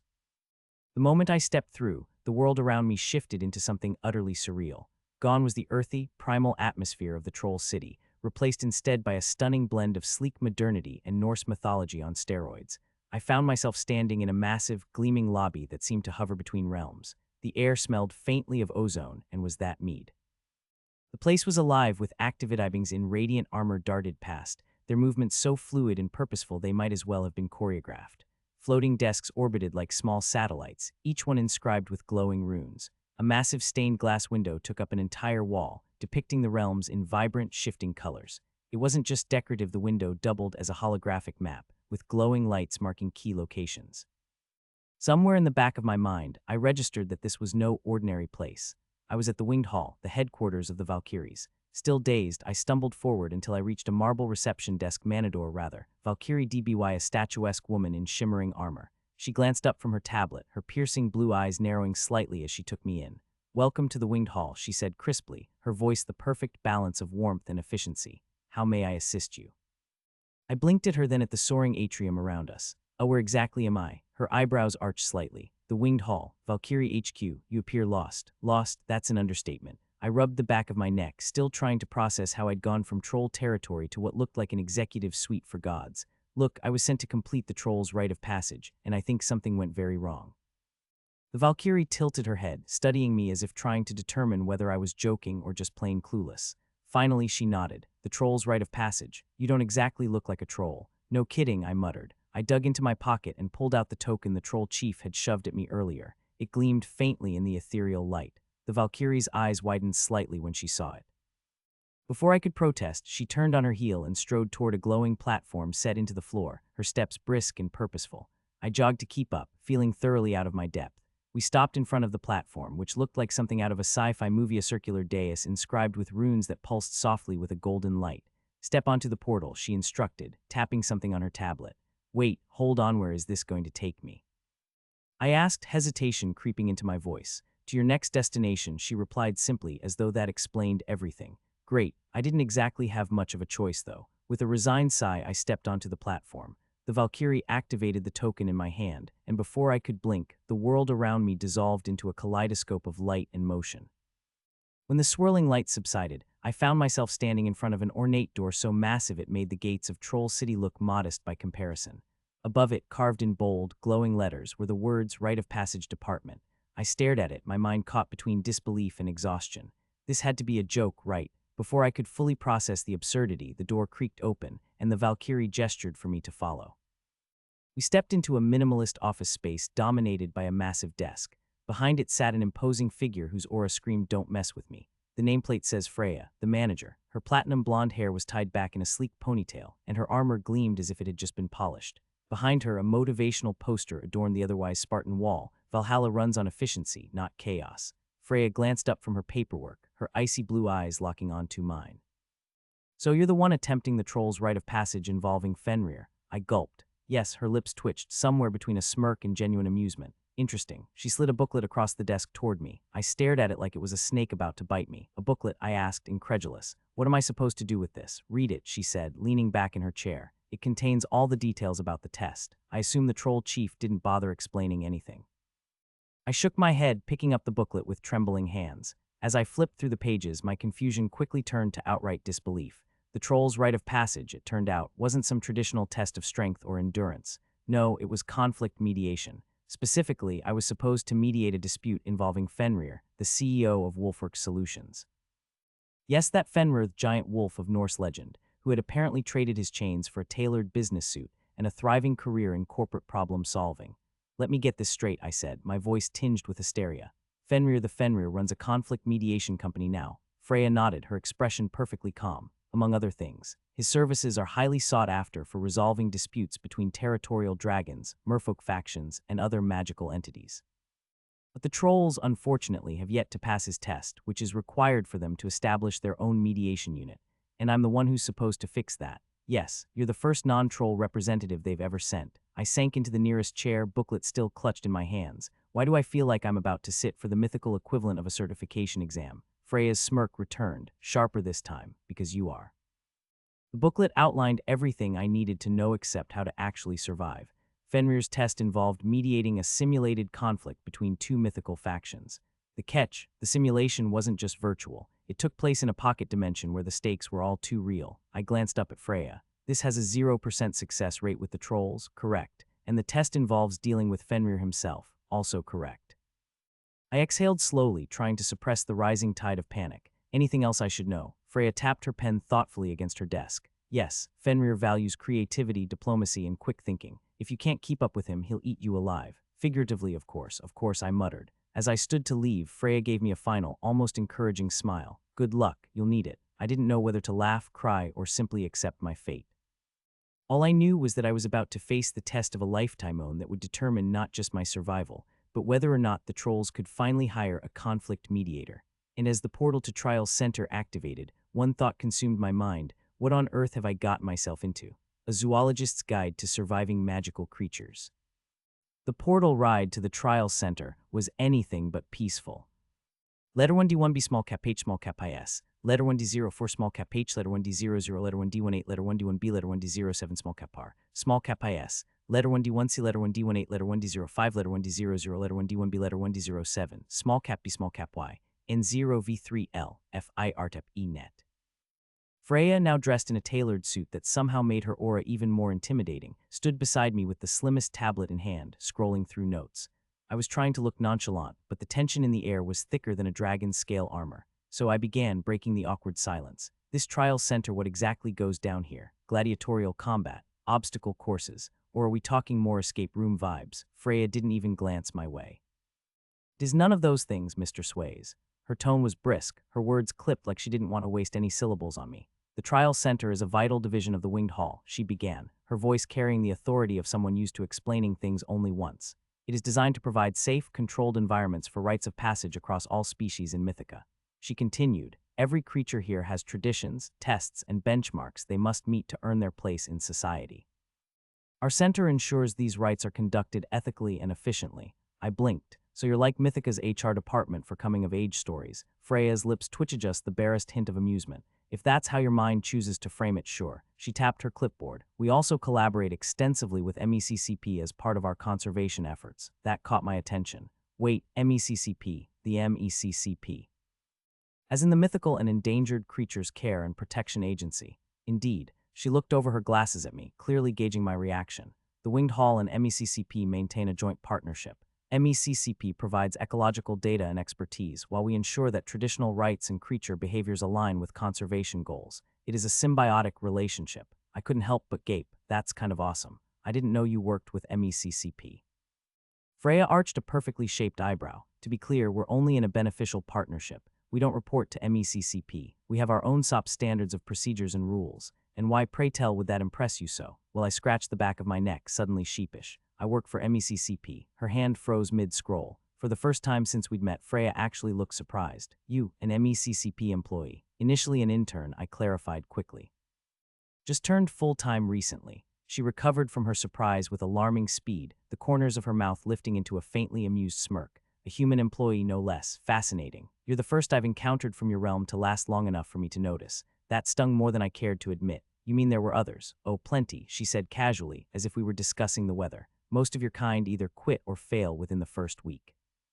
Winged Hall has hosted several human realm interns in the past, none particularly memorable, I'm afraid. Even fewer made it beyond orientation. Ouch, I could feel the weight of every failed human intern pressing down on my shoulders. Well, maybe they just weren't prepared for Mythica's unique challenges. Freya gave me a pointed look, or perhaps modernity has eroded your realm's sense of perseverance. I bristled. Hey, that's not fair. Modernity comes with its own set of pressures, you know. It's not like we're all. Modernity exists here too, Mr. Sways. She cut in, her tone as sharp as a griffin's talon. And yet we endure. I opened my mouth to argue, but quickly realized I had no good comeback. Touché, I muttered, crossing my arms and deciding it was safer to just shut up for now. We stepped out of the elevator into a massive atrium that made me feel like an ant in a cathedral. The ceiling arched so high it vanished into mist, and the walls were lined with intricate murals depicting every imaginable creature undergoing various rites, some triumphant, others humbling. A distant roar echoed through the halls, followed by what sounded suspiciously like applause. Freya gestured broadly. Welcome to the Trial Center. This is where creatures earn their place in the world of Mythica. everything from phoenixes proving their rebirth cycles to kelpies mastering their aquatic transformations. I tried not to let my jaw drop as I took in the sheer scale of the place. And you just leave them to it. Supervised autonomy, she corrected. Each trial is monitored to ensure fairness and safety, but the participants must succeed or fail on their own merits. That includes you. Wait, what? She didn't answer. Instead, she turned on her heel, her heels clicking against the polished marble floor as she strode away. Hold on, I called after her. You're just leaving me here. What am I supposed to do? Freya glanced over her shoulder, her smirk returning. Figure it out, Mr. Sways. That's part of the trial. And just like that, she was gone, leaving me alone in a place that looked like Hogwarts had collided with an Olympic training center for mythical creatures. I sighed, squaring my shoulders. All right, Carl, I muttered to myself. Time to meet the famed Fenrir creature. When you imagine a meeting with Fenrir, the infamous wolf of Norse legend, you expect fangs, growls, and an overwhelming sense of impending doom. What I didn't expect was to find myself facing a man so strikingly handsome he could have walked off the cover of Entrepreneur Weekly. There he stood, impeccably dressed in a tailored midnight blue suit, with an aura that screamed corporate overlord more than world-destroying beast. His golden cufflinks glinted under the crystalline light streaming from the stained glass depiction of the 9 realms behind him. Fenrir's silver-streaked hair was swept back in a way that managed to look both effortlessly casual and ruthlessly intimidating. He scanned me with amber eyes that seemed to pierce straight through my very existence. I couldn't quite put my finger on it, but something about his gaze made me uncomfortable. It felt as though Fenrir was sizing me up like some kind of exotic delicacy he was debating whether to take a bite out of. Carl Sways, Fenrir said, his deep voice carrying just a hint of amusement. So, you're the one sent to represent the trolls, a zoologist's guide to surviving magical creatures. I swallowed hard, my brain still struggling to reconcile this wolf-turned mogul. Yes, that's me. Carl Sways, MECCP zoologist, occasional problem solver and apparently troll representative. His lips quirked into the barest hint of a smile. Well, you don't look like a troll. But then again, appearances rarely tell the whole story, do they? I resisted the urge to make a sarcastic comment about glass houses and wolfish disguises. I was told this involves conflict mediation. Fenrir motioned for me to follow him, his polished loafers clicking against the smooth marble floor of the trial center. The air here felt different, charged with magic and tension, like it was alive and watching. As we walked, I noticed the subtle details of the place, runic engravings that pulsed softly on the walls, and floating orbs of light that adjusted themselves based on Fenrir's movements. Conflict mediation is an art, Fenrir began, his tone as smooth as the Bifrost Bridge itself. It requires patience, strategy, and the ability to navigate delicate egos. I nodded along, trying to look like I hadn't just Googled conflict mediation tips before arriving. We'll start with a practical exercise, he announced, pushing open a massive set of double doors that led into what looked like an observation chamber. Through the glass, I could see a simulated Arctic landscape, a breathtaking stretch of frozen coastline, complete with glittering icebergs and frosty caves. Your scenario, Fenrir said, handing me a sleek tablet, is a territorial dispute between a Yeti clan and a pod of narwhals. The Yetis need this space for their annual ice fortress construction, while the narwhals claim it as their ancestral hunting grounds. Your task is to broker peace. Right, I said, glancing at the screen. The briefing included detailed profiles of the Yeti leader, a towering figure named Glacial Gus, and the narwhal matriarch, Dame Tuscalina. No problem. Just a casual negotiation between mythical creatures. What could possibly go wrong? Fenrir's sharp grin told me he was enjoying this far too much. Before you dive in, we'll do a little role-playing. I blinked. Role-playing. He gestured to a nearby platform that looked suspiciously like a game show stage. Prepare yourself. Okay, I get it. I finally exclaimed, waving the tablet like a white flag. I need to validate their concerns, propose a win-win solution, and avoid triggering a snowball fight. Precisely, Fenrir said, his expression unreadable. Now, let's see how you handle the real thing. The simulated environment was so lifelike I could feel the chill in the air as I stepped into the Arctic zone. Glacial Gus was already there, his frosted beard sparkling like diamonds as he loomed over a crude blueprint of an elaborate ice fortress. A group of younger Yetis stood behind him, their expressions ranging from bored to outright combative. On the other side of the icy expanse, Dame Tuscalina floated regally in the shallows, her long tusk glinting like a spear of moonlight. A pod of narwhals surrounded her, chattering nervously and occasionally jabbing the ice with their tusks. I took a deep breath and approached the center point, a neutral patch of ice Fenrir had designated for the meeting. Glacial Gus snorted, sending a plume of frosty air into the sky. Peacefully, tell that to them. They've been poking our ice with those oversized toothpicks for hours. Dame Tuscalina flicked her tail in indignation. Toothpicks. Our tusks are sacred instruments, not some. Right, I interrupted, holding up my hands. Let's focus on the issue at hand. Gus, you need this area for your fortress.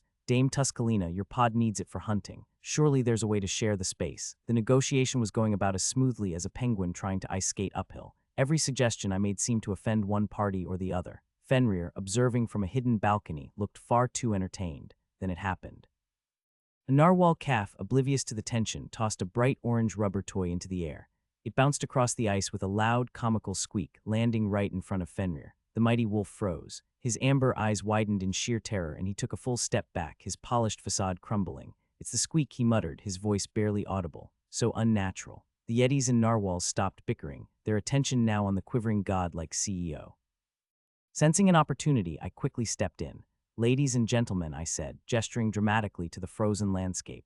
What if we turn this area into a shared space? The Yetis can construct their fortress above ground, while the narwhals use the underwater caves below. And to commemorate this historic agreement, we'll commission a Yeti-narwhal friendship ice sculpture. There was a beat of silence, followed by murmurs of agreement. Glacial Gus stroked his icy beard thoughtfully. An ice sculpture, you say? Could it feature a Yeti riding a narwhal into battle? Dame Tuscalina nodded regally. As long as the narwhal is depicted with dignity. Deal, I said, relief washing over me like a thawing glacier.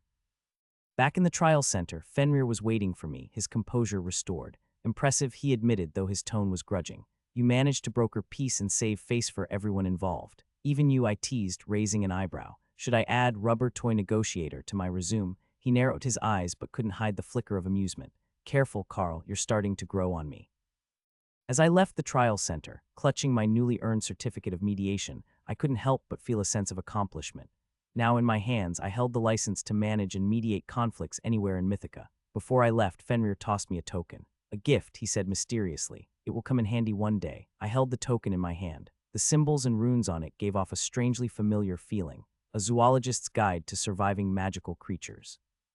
The trial center lobby was a chaotic blend of creatures lounging, chatting, and pacing nervously.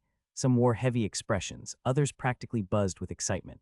A handful stood in groups, chatting animatedly, while a few were fixated on a massive leaderboard mounted on the wall.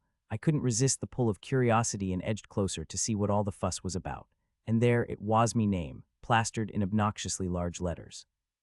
Carl Sway's first human to pass Fenrir's, conflict mediation for magical beasts, trial, record breaker. Oh great, fame strikes again. The murmurs started before I could take another step.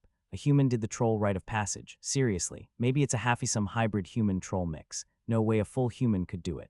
Wait, no, look at the details. He's with MECCP. That comment was the verbal equivalent of a lightning strike in the lobby. Creatures spun to face the screen, their expressions morphing from mild curiosity to outright shock.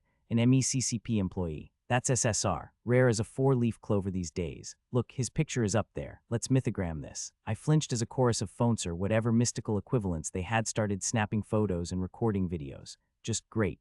Yet another unwelcome addition to my viral hall of fame on Mythogram. The last thing I needed was another flood of comments, trolling, or memes to manage. Hunching my shoulders, I hurried toward the reception desk, desperate for an escape. The receptionist, a striking elf with a corporate smile so sharp it could cut glass, greeted me with unnerving cheer. Good day, how can I assist you? I need directions to the winged hall, I said, trying not to sound as frazzled as I felt. Specifically, the rites of passage department. Her smile widened impossibly, like I'd just given her the best news of the day. Of course, right this way. Within moments, she led me to a shimmering portal at the far end of the lobby. But before I could step through, she whipped out a sleek payment scanner, something I recognized all too well from my adventures with Agnos, the enigmatic purple god cat. How would you like to pay the transport fee? In Mythica credits or with essence? I blinked. You mean it's not free? Elf tilted her head, her perfectly sculpted brows knitting together in confusion.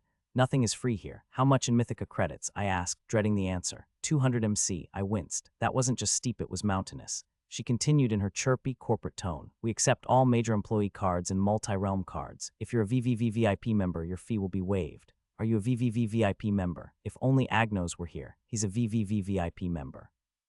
My friend is, does that count? No, figures. Resigned, I pulled out my MECCP employee card. Her eyes lit up. An MECCP employee. Employees receive a 50 discount. I'll process that for you right away. As she swiped my card, I couldn't help asking, how does one even become a VVVVIP member here? She blinked, as if I'd just asked her to recite the meaning of life. You must either be a god or have numerous accolades representing your community, species, or workplace. You mean, like a hero? Precisely. I heaved a sigh of relief when the transaction finally went through. At least she handed me a receipt, which she assured me I could submit to my department for reimbursement. A small victory, though the realization that I'd probably misplaced most of my past receipts soured the moment. Back at the winged hall, I strode toward the rites of passage department, my nerves prickling with anticipation. Freya's office came into view, and I knocked briskly before stepping inside. To my surprise, Fenrir was there too, leaning casually against Freya's desk with his ever-present aura of smugness. "Oh, you're here. Took you long enough," he said, flashing a grin that made me want to both punch and admire him simultaneously. Is there a problem with my trial results?" I asked cautiously. "I already got the license certificate." Fenrir chuckled. No problem there, but there's another trial I need you to take." "What?" My voice shot up an octave. "WY?" The troll chief didn't mention anything about 2 trials. I thought rites of passage were a one-time deal. "Calm down, Carl," Freya interjected, gesturing for me to take a seat. Her tone was soothing, but her words promised anything but peace. "This isn't from the troll chief. It's a special request from the MECCP founder." My jaw dropped. The founder? What does the founder want with me? Freya leaned forward, her expression serious. "This trial is part of the requirements for your permanent position. Some board members insisted on it, citing the need for someone with your role to handle severe conflicts and territorial disputes. This license will give you the authority and the credibility to manage situations without becoming someone's dinner." I groaned. "Do I really have to do this?" Fenrir's grin widened. "If you pass, you'll get a promotion, a raise, and wait for eligibility for VVVVIP membership." I didn't even try to hide my excitement. "I'll take it. Where do I start?" Freya and Fenrir exchanged a look, clearly surprised by my sudden enthusiasm. Fenrir broke the silence first. "Do you even know what the trial entails?" "Not a clue," I admitted sheepishly. Freya sighed. "It's the Predator-level security test.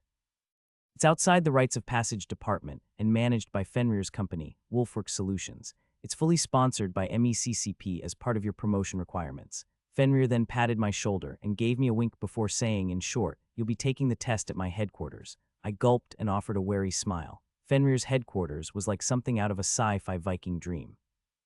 Nestled in the icy tundra of Jotunheim, it was surrounded by towering glacial peaks and forests glittering with enchantments. The fortress itself gleamed with high-tech panels, shielded by ancient Norse magic. Inside, the main hall doubled as a training ground, with creatures of all shapes and sizes tackling what looked like extreme obstacle courses. A sign labeled Valhalla Vibes pointed to what I assumed was a conference room. Fenrir led me through the sprawling facility, explaining the 6 levels of the Predator-level security test.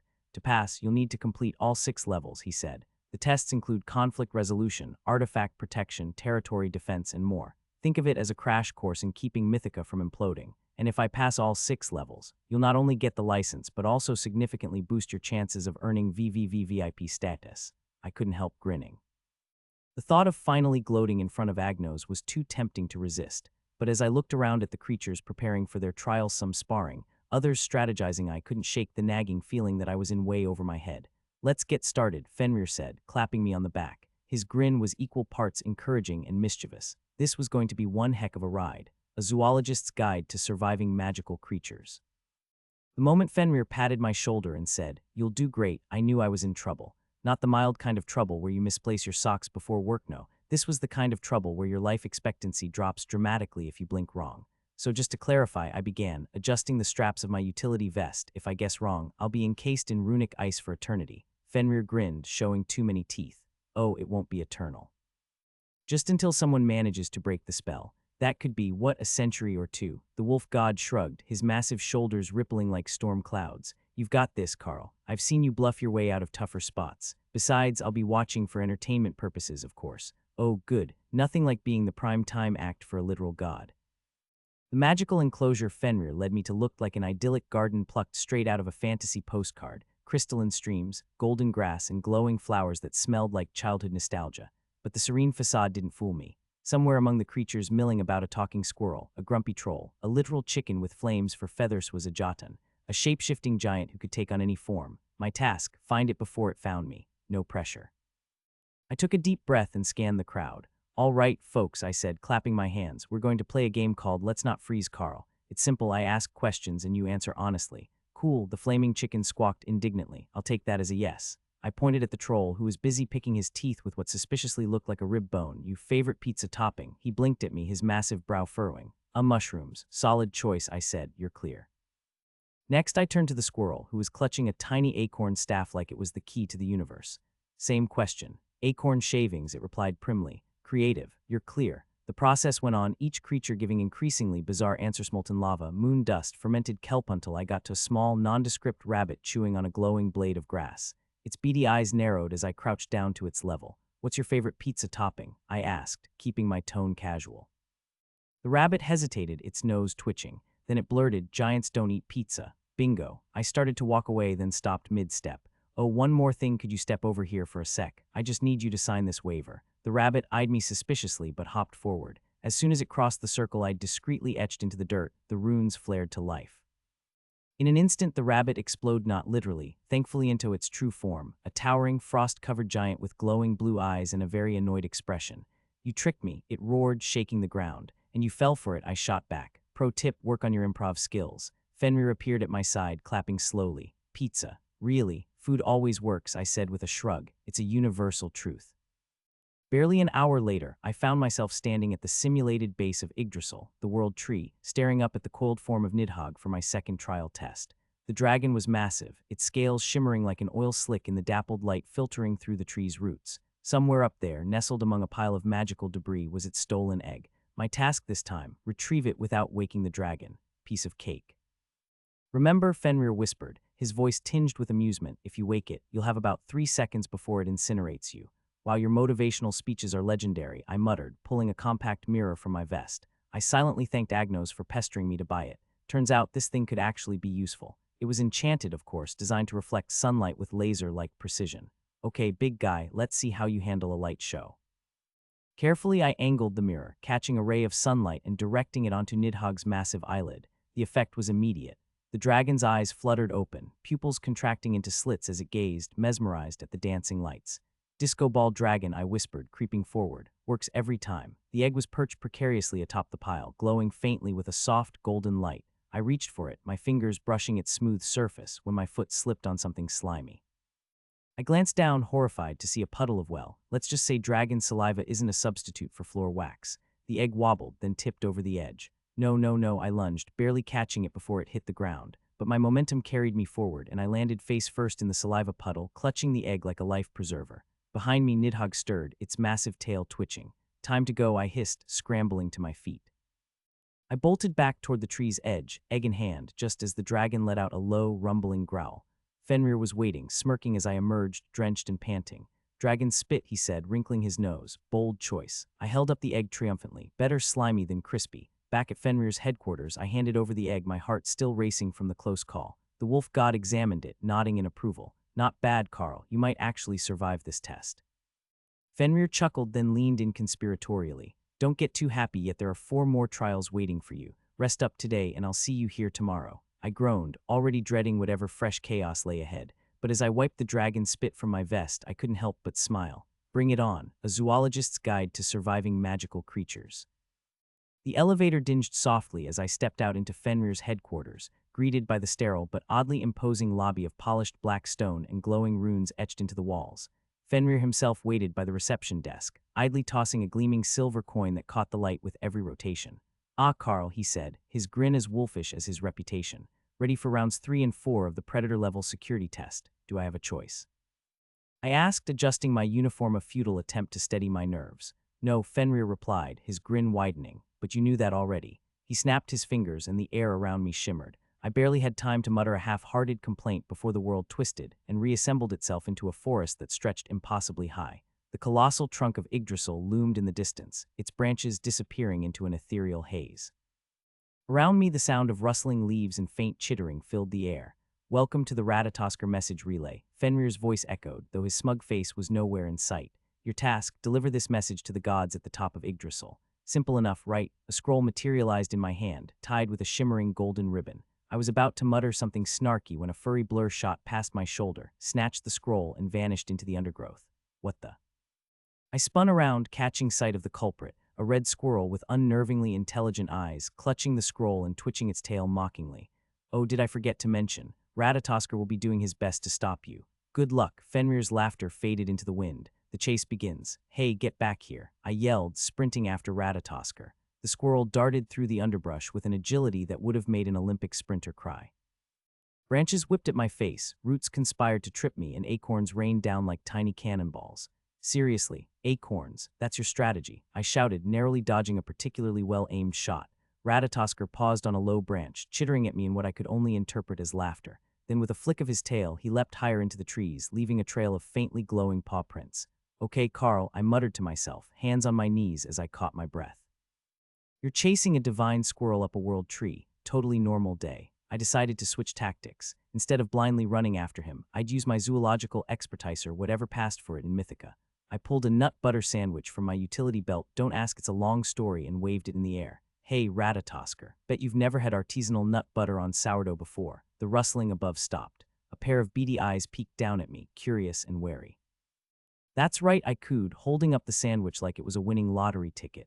You guide me to the top, and this bad boy's all yours. Half now, half when we get there. Ratatoskr hesitated, then scurried down the trunk, sniffing the air suspiciously. I broke off a corner and tossed it to him. He devoured it in seconds, licking his tiny paws with obvious delight. Deal, I asked, extending the sandwich. The squirrel chittered affirmatively, grabbing the sandwich and bounding ahead, motioning for me to follow.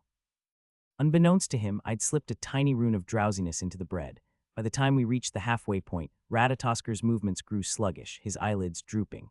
Eventually, he curled up on a branch and dozed off, clutching the sandwich like a prized treasure. Sorry, buddy, I whispered, gently retrieving the scroll. Business is business. The rest of the climb was surprisingly uneventful, and I delivered the scroll to a glowing altar at the top of Yggdrasil.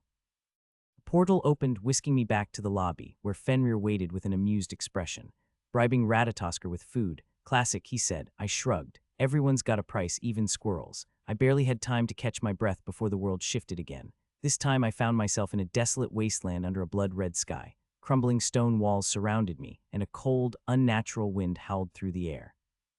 Your next trial, Fenrir's voice announced, is to prevent a group of Draugr from crossing into restricted territory. You'll find a torch and a bag of enchanted salt nearby. Use them wisely. As if on cue, the ground trembled. A group of Draugr emerged from the shadows, their glowing blue eyes locked onto me. Their rotting armor and skeletal frames made my stomach churn, but there was no time to hesitate. I grabbed the torch and salt, formulating a plan on the fly. Ever heard of the Draugr? Imagine a zombie, but make it Norse. These creepy undead creatures are basically the ultimate graveyard guards, rising from their graves to protect their buried treasure like they're the world's worst but most literal security system. They're all rotting and gross, with a stench that could make even the strongest stomachs turn. Okay, Carl, I muttered, backing away as the Draugr advanced. Think, salt and fire. What do you know about Draugr? I hurled a handful of salt at the nearest one, hoping for some magical reaction. Nothing happened. The Draugr paused, glanced at the salt on the ground, and then resumed their march, clearly unimpressed. Great, I muttered. Plan B, I lit the torch and waved it at them, but they didn't seem particularly bothered by that either. Desperation kicked in, and I decided to improvise. Grabbing a few loose stones, I arranged them into a small pile and set the torch on top, pretending it was some kind of ritual pyre. Behold, I shouted, waving my arms dramatically. A Viking funeral in your honor. The Draugr stopped, their heads tilting in confusion. Encouraged by their hesitation, I began tossing random items into the pyre: a pen, a packet of gum, even my goggles. The Draugr watched intently, their glowing eyes narrowing as if trying to decipher the meaning of my bizarre ceremony. While they were distracted, I grabbed the bag of salt and spread it in a wide circle around them. Then, using the torch, I ignited the salt, which burst into a brilliant blue flame. The Draugr recoiled, hissing and retreating as the magical barrier forced them back. A zoologist's guide to surviving magical creatures. As the last of them vanished into the shadows, the wasteland dissolved, and I was back in the lobby once more.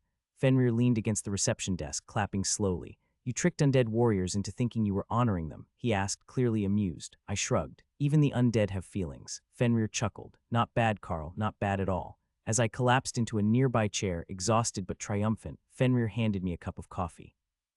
Don't get too comfortable, he said, his grin returning. The next trial is, let's just say, it'll test more than just your wits. The fifth trial loomed over me like an overachiever's school, projecting reasonably complex and clearly designed to make me question all my life choices.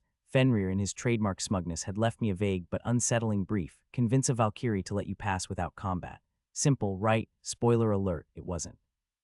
The simulation flickered into view like someone had hit load scene in a particularly high-budget VR game. I found myself standing in a vast, mist-shrouded plain, the air heavy with an unearthly stillness that screamed something dramatic will happen here. Before me stood the Valkyrie, her silhouette sharp against the pale glow of a crescent moon. Her armor gleamed like molten silver, the intricate etchings of runes catching the light in ways that felt entirely too intimidating. Her wings were massive, black as a raven's, and her piercing gaze could probably stop a charging dragon mid-flight. "State your purpose, mortal," she said, her voice as cold and clear as an Arctic stream. I cleared my throat, doing my best not to look like a quivering leaf.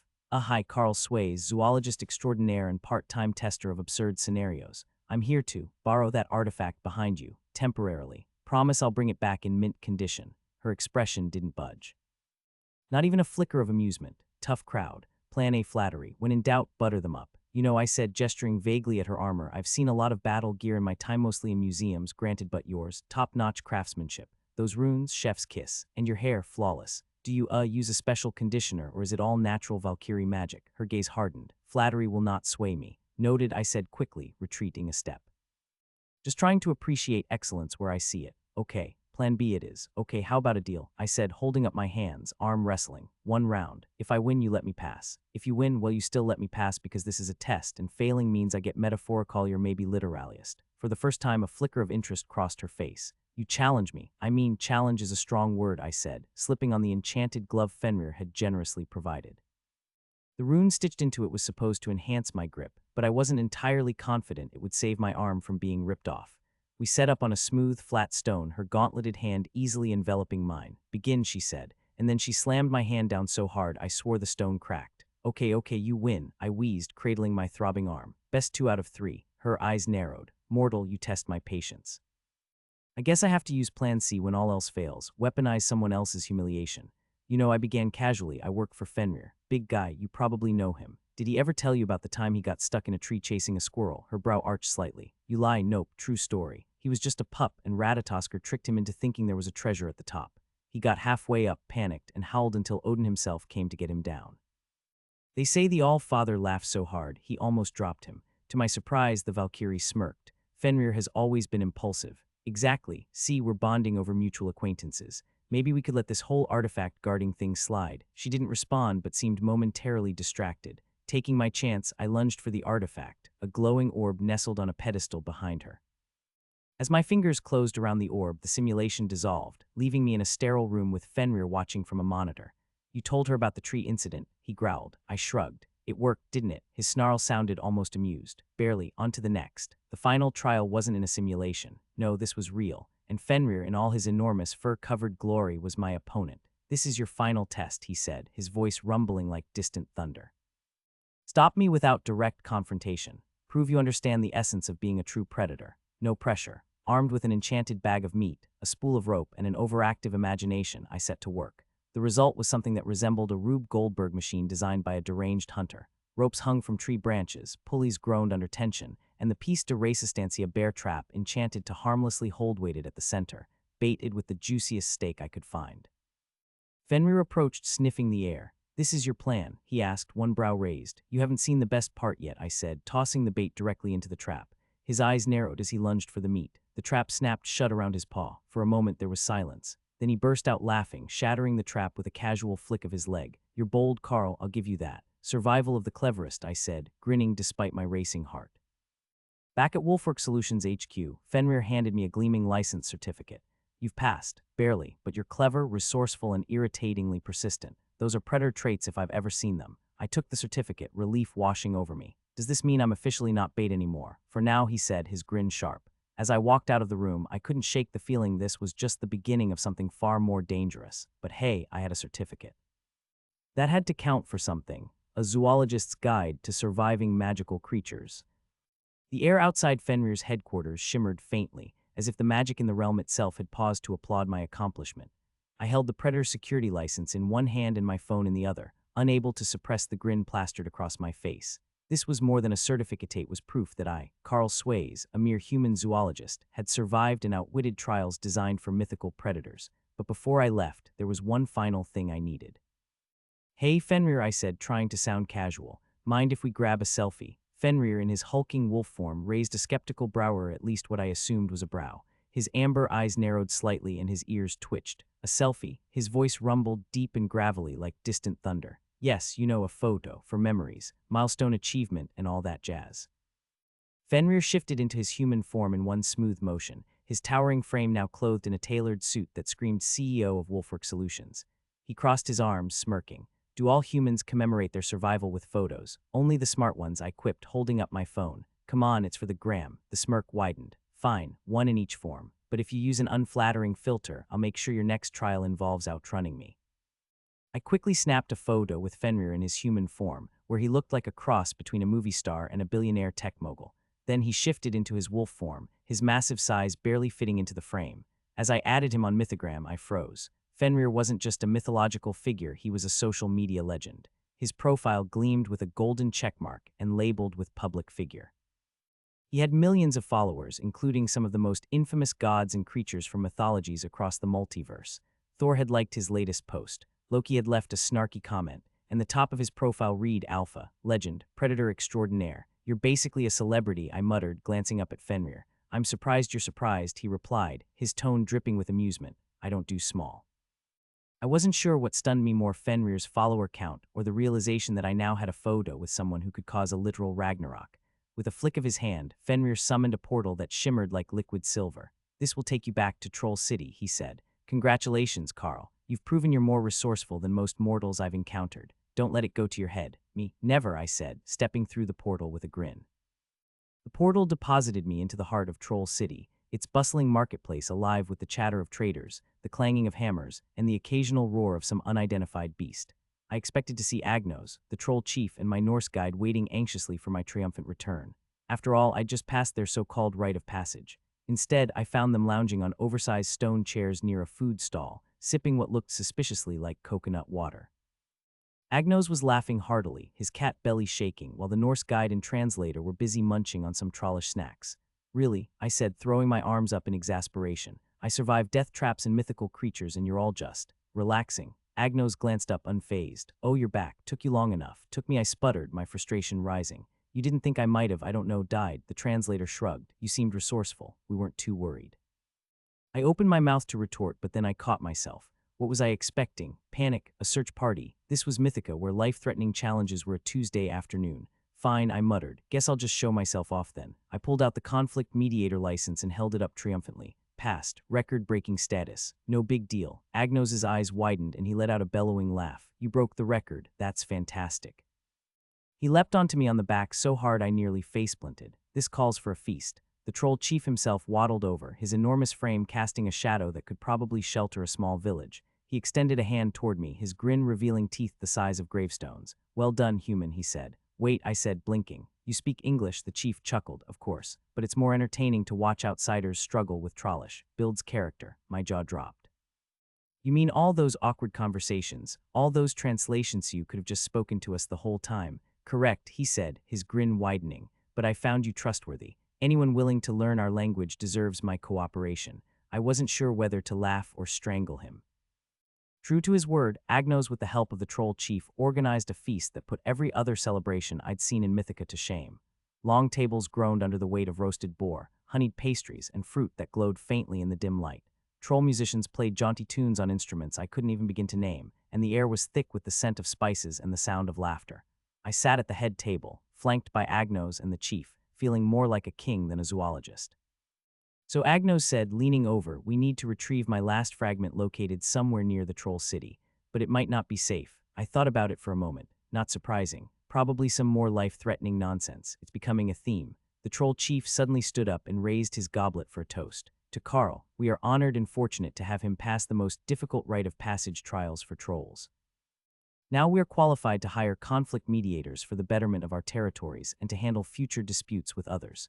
No, the pleasure is mine. It's not a big deal. Really, you don't have to, I began, flustered. The troll chief laughed heartily. Well, whatever it is, you've earned your place among us today. You're the only outsider to have passed our rite of passage. Wear it with pride. And with that, I officially announce that Carl will be our conflict and disputes mediator. To Carl.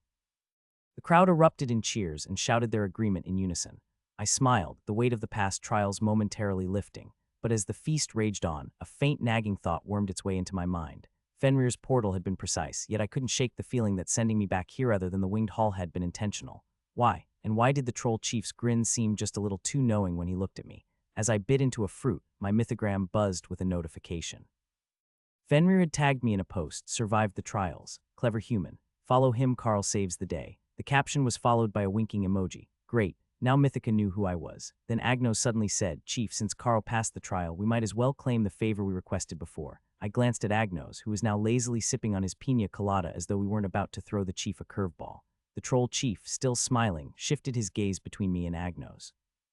Yes, we agreed to honor our word. What is the favor you seek? Agnos straightened, his tone turning serious. We would like to enter the forbidden dungeon. The troll chief's smile froze mid-expression, then faded entirely. The room seemed to grow heavier, the festive atmosphere replaced with an ominous silence. His grim expression made it painfully clear our request was far from ordinary, probably something most beings with common sense wouldn't even consider. I leaned down toward Agnos's small, feline stature, trying to keep my voice low but urgent. He was an unknown god in the form of a purple cat, so everyone could clearly see me conversing with him like some sort of lunatic. What are you doing? Read the room, will you? I hissed through a strained smile. Then I leaned closer, whispering again. Why ask for this favor now? Can't it wait until the feast is over? Agnos gave me a pointed look. The last fragment is inside that forbidden dungeon. We're pressed for time, Carl. My stomach dropped. Wait, the last fragment is in there. So if I get it, I'm free from you, right? Despite the dread creeping in, the thought of finally going back to the MECCP gave me a flicker of hope. Agnos grinned, his sharp teeth showing. Yes, if you survive, of course, I groaned. Can't you at least try to be encouraging? Just once, a sprinkle of hope. Maybe something positive for morale. I'm being realistic, Carl. The forbidden dungeon is dangerous.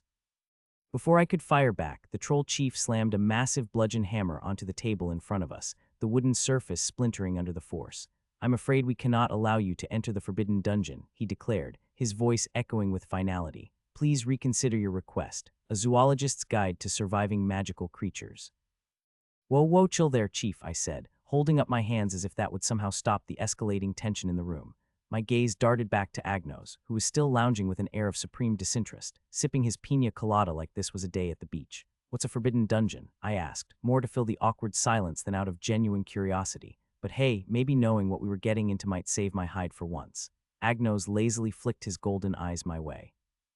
The forbidden dungeon is actually the ancestral burial cave of the trolls, he said, his tone as nonchalant as if he were describing the weather. It's sacred. No outsiders allowed. I furrowed my brow. Then why call it a dungeon? Why not ancestral burial grounds or something equally reverent? Because Agnos replied with a wry smirk, that's the place dungeon raiders love to raid. They loot treasures from the trolls' remains. Over time, it became infamous and got rebranded as the Forbidden Dungeon.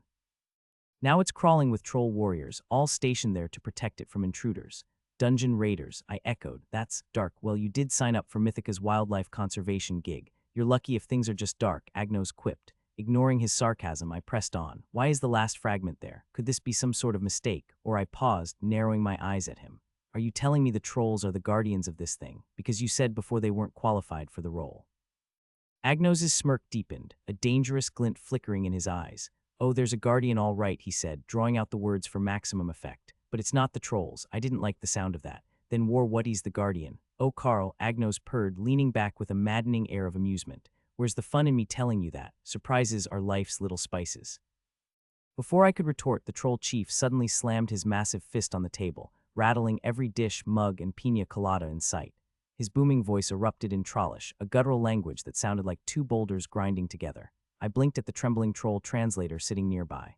Care to fill me in? I gestured at the chief. The translator stammered, the troll chief. He's challenging you to a duel. To the death, I blanched. To the what now? The translator gulped, avoiding my eyes. He said if you kill him, you can enter the forbidden dungeon. Otherwise. Otherwise what? I demanded. I didn't catch the rest. I was too scared, the translator admitted, looking like he wanted to crawl under the table. Fantastic. Things had officially gone from bad to critical. Then it hit me I was a certified conflict mediator now. I even had the badge and certificate to prove it. Surely I could use that to avoid this mess. Hold on, I said, scrambling to pull the shiny badge from my pocket. I'm an official conflict mediator. I request a peaceful negotiation. The troll chief froze mid-battle stance, his eyes narrowing as they locked on the badge. Apparently it was imbued with godly power or something because it actually made him hesitate. Wow, I muttered, marveling at the badge. This thing's fire. Agnos rolled his eyes. We're not bartering for souvenirs, Carl. Shut up, I shot back. I'm trying to stop a massacre here. You know I won't die, right? Agnos replied sarcastically, motioning to himself with that tiny purple furred paw of his. A god. His tone dripped with mock grandeur, and I couldn't help but hate him just a little for belittling Megan. I'm not worried about you dying, I shot back. I'm worried about myself and the troll chief, of course. Agnos smirked, clearly amused by my growing frustration. The troll chief grunted, finally lowering his weapon. What do you propose, mediator? He asked, his tone still carrying a hint of skepticism. Well, Chief, there is a plausible reason why Agnos here might need to enter the Forbidden Dungeon, and I'm positive he means no disrespect to the burial grounds. It's just that there's an item he needs to retrieve from there. The Troll Chief narrowed his eyes, the flicker of distrust unmistakable. No, everyone says the same thing. In the end, our ancestors' burial remains are thrashed, treasures looted. I raised my hands in a gesture of reassurance. He promised no treasures will be looted and no burial grounds will be thrashed. The only exception is the item that belongs to Agnos, and it will be returned to him alone. The Troll Chief leaned forward, his voice a low growl. Are you threatening me? What? No, my voice cracked in protest, but the tension in the room spiked. Agnos burst out laughing, clutching his sides. So much for a conflict mediator. You're making this worse by the second. How in the world did you manage to get that license anyway? Shut up, you're not helping, I hissed, glaring at him. If looks could kill, Agnos would have been obliterated on the spot. I turned back to the chief, clearing my throat. Let me rephrase, I began, clearing my throat. Agnos here, I pointed at the smug purple cat, needs to enter the Forbidden Dungeon to retrieve an item. We mean no disrespect to the burial grounds or your ancestors. We just want the fragment. The chief's expression darkened. The fragment, what is it to you? Wait, you know about the fragment? I asked, my voice tinged with surprise and a hint of trepidation. It belongs to Agnos, I said, motioning toward the purple fuzzball. My heart sank. Why did he look so afraid? At the mention of Agnos's ownership, the Troll Chief's entire demeanor shifted. His face paled, and for a moment I swore I saw a flicker of recognition, or was it fear, in his eyes. If that fragment is yours, the chief said, his voice uncharacteristically subdued, then we will allow you to enter. I blinked. Wait, that's it, just like that, Agnos snickered. What, expecting a fight to the death? Disappointed. Ignoring him, I turned back to the chief. You're serious, we can just walk in. The chief hesitated before nodding. If the fragment is his, then it is not ours to keep. But I must warn Yaomani, who enter the Forbidden Dungeon do not return. Great, just great. Another near-death escapade with zero hazard pay. I looked at Agnos, who was already stretching like he'd been invited to a spa day. Can you at least tell me what we're walking into? I asked him, already dreading the answer. He grinned. Oh, Carl, where's the fun in that? And with that, we were officially heading to a dungeon so forbidden it made the trolls themselves tremble. Just another day in Mythica. As we approached the entrance to the Forbidden Dungeon, the air grew colder, heavier, and downright sinister. The massive stone doorway loomed ahead, etched with ancient runes that glowed faintly in the dim light. Did I mention there's a guardian? Agnos said cheerfully. Yes, you did, several times. Care to elaborate? I snapped. Agnos's grin widened. Let's just say it's an old friend of mine. My stomach churned. Somehow, I doubted this friend was the type to invite us in for tea and biscuits. A zoologist's guide to surviving magical creatures. The Forbidden Dungeon, because nothing screams come on in like an ominous, rune-covered stone doorway dripping with atmospheric dread. I had a bad feeling the second we set foot inside, but honestly, when have I not had a bad feeling in Mythica? Agnos, that smug purple furball of questionable morality, strutted ahead with the swagger of someone who'd been here before, which apparently he had. This is where the last fragment is, I asked, the echo of my voice swallowed up by the oppressive silence. The air felt damp and heavy, like the dungeon itself was holding its breath. Agnos didn't bother turning around. Yes, Carl, I've said it a dozen times. His tone was clipped, his usual playful arrogance replaced by something different. Tension, guilt, maybe indigestion from those trollish pina coladas earlier. I wasn't sure which was worse. And the Guardian, what's their deal? I pressed, trying to mask the growing unease clawing at my stomach. Agnos paused mid-step, his tail flicking. For a moment he didn't answer, and when he finally did, his voice was softer than I'd ever heard it. His name is Lanvitir. Once he was my ally, my friend, but things have changed. The silence that followed was suffocating. I could practically feel the weight of whatever unspoken history lay between them. Not one to dwell on awkward pauses, I decided to lighten the mood. So we're talking about a monstrous tea party kind of guy. Or like a kill you with one swipe of his giant claws kind of guardian. Agnos glanced back, and for a moment I thought he might actually smile. But he didn't. You'll see, that's what I was afraid of.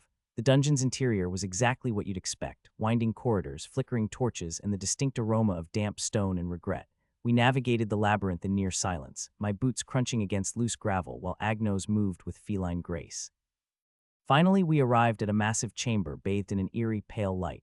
At its center stood a figure so imposing it made my knees weak. Lanvitir, the Guardian. He was a giant, towering at least 15 feet tall, with a humanoid form carved from the very stone of the dungeon itself. His body was adorned with moss and glowing runes, and his eyes burned with a faint blue light that seemed to pierce right through me. But it wasn't his size or his power that struck me first. It was his expression. He looked sad, like deep in your soul, I've seen too much sad.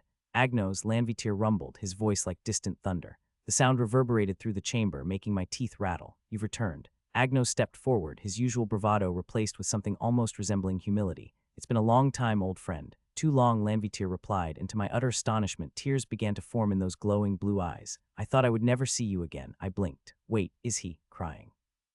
The giant stone guy is crying. Lanvitir's gaze shifted to me, and for a moment I felt like an ant under a magnifying glass.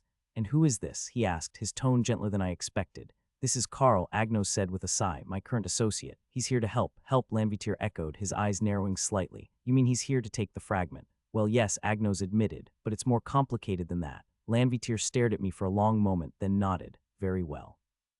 But first, I blinked. I'm sorry, what now? Without waiting for a response, Lanvitir turned and gestured to a corner of the chamber, where a table in actual, honest-to-God's table sat laden with a tea set and a plate of biscuits. I looked at Agnos. Tea and biscuits. In a dungeon. Seriously, just go with it, Agnos muttered. Sitting at a stone table with a giant guardian pouring tea into delicate porcelain cups was officially the weirdest thing I'd done all week. The biscuits are surprisingly good, I said around a mouthful. What's your secret? Lanvitir's lips twitched into a faint smile. An old recipe from my mother, of course, because why not? Agnos, however, was less amused. Lanvitir, this is hardly the time for refreshments. We need the fragment. The smile faded from Lanvitir's face. He set down his teacup with a sigh. You always were impatient, Agnos, and you always were too sentimental, Agnos shot back. I glanced between them, feeling like I'd stumbled into the middle of a very personal argument. Not to interrupt, but maybe we could skip to the part where you hand over the fragment and we all leave alive. Lanvitir's gaze softened as he looked at me. It's not that simple, Carl. The fragment is bound to this place, just as I am. To take it would mean undoing the magic that keeps this dungeon intact. And if that happens, the whole place collapses. I finished for him, my stomach sinking. Exactly, I turned to Agnos. You didn't think to mention that little detail. Agnos shrugged. It slipped my mind. Slipped your I took a deep breath, pinching the bridge of my nose. Okay, fine, so how do we take the fragment without bringing the house down? Lanvitir hesitated, his expression troubled. There is a way, he said slowly, but it requires great sacrifice. Define great sacrifice, I said, already dreading the answer. Before he could reply, the chamber trembled, a deep rumbling sound echoing through the dungeon. Lanvitir's eyes widened. They're here, he said, rising to his full height. Who's they? I demanded. Agnos's expression darkened. The ones who betrayed him. The ones who want the fragment for themselves. The door at the far end of the chamber burst open, and a wave of shadowy figures poured in. They moved with unnatural speed, their forms flickering like smoke and shadow. Defilers, Lanvitir growled, his voice a low rumble of fury. I grabbed the nearest blunt object, a stone candlestick, and held it up like a weapon. Okay, so what's the plan? Agnos smirked, his claws extending as his eyes glowed with a fierce light. Simple, we fight. And just like that, tea time was over. A zoologist's guide to surviving magical creatures. The air in the troll's ancient burial grounds, aka the Forbidden Dungeon, was thick with a sense of foreboding, the kind that made you feel like you were being watched by 1,000 unseen eyes. Dim torches lined the craggy walls of the dungeon, their flickering flames casting eerie shadows that danced like restless spirits. I clutched my trusty candlestick, a candlestick, because why would I have an actual weapon, and stayed close to Agnos and Lanvitir, who were the real heavy hitters in our little band of misfits. Lanvitir, the towering guardian of this forsaken place, looked oddly calm, even as he wielded a massive stone hammer that could probably pulverize a house. Agnos, on the other hand, had his godly aura dialed up to 11, his golden eyes glowing with enough intensity to make me feel like a lesser being, which, let's be honest, I was. Stay close, Carl, Agnos said, his voice a mix of authority and mild exasperation. These defilers are relentless. They'll target the weakest link. Lanvitir gave me a sidelong glance, his massive frame moving like a shadowy mountain through the burial grounds. Indispensable for comic relief, perhaps, he rumbled. Before I could retort, a guttural growl echoed through the chamber, followed by the unmistakable sound of claws scraping against stone. The defilers emerged from the shadows, their grotesque forms illuminated by the torchlight. These creatures were a nightmare-given flesh, skeletal frames draped in sinewy muscle, glowing red eyes, and jagged teeth that dripped with venom. Remember, I hissed to my companions, no destroying burial grounds property. I made a promise to the troll chief. Agnos and Lanvitir paused mid-attack to glare at me, as if to say, are you serious right now? Agnos screamed, are you serious? While Lanvitir grunted something that might have been a laugh. Yes, I'm serious. I snapped, swinging my candlestick at a defiler's knee. Surprisingly, it worked. The creature stumbled, and I followed up with a well-placed kick. Agnos sighed, his light beams redirecting to incinerate a defiler that had been lunging at me. Carl, Agnos said slowly, if it's a choice between property damage and being eaten alive, I'm choosing the former. Priorities, man, I said, dodging a swipe from one of the defilers. We're guests here. Lanvitir swung his hammer with precision, each strike resonating like a thunderclap. Meanwhile, I found myself playing a deadly game of keep away, using the candlestick to whack any defiler that got too close. "This is absurd," I shouted, narrowly avoiding a snapping maw. "Why am I the only one trying to uphold our promise? Because you're the only one foolish enough to make it." Agnos shot back, blasting another defiler. Things went from bad to worse when a particularly large defiler, clearly the brains of the operation, started barking orders to its comrades. The creatures began to move with unsettling coordination, flanking us and driving us toward a corner. It didn't take a genius to see their strategy: isolate the weakest member. Spoiler alert, that was me. It noticed my relative uselessness in combat and began barking orders. "Target the human." "Oh, come on," I groaned as the smaller defilers swarmed me. I swung the candlestick wildly, but it was like trying to hold back a tidal wave with a spatula. They closed in, their grotesque faces leering, claws reaching. My heart pounded as I realized I had no way out. This is it, I thought. I'm going to die holding a candlestick in a troll burial ground. Guys," I said, backing up as the defilers surrounded me. "A little help here." Agnos and Lanvitir were too busy holding off the horde to intervene.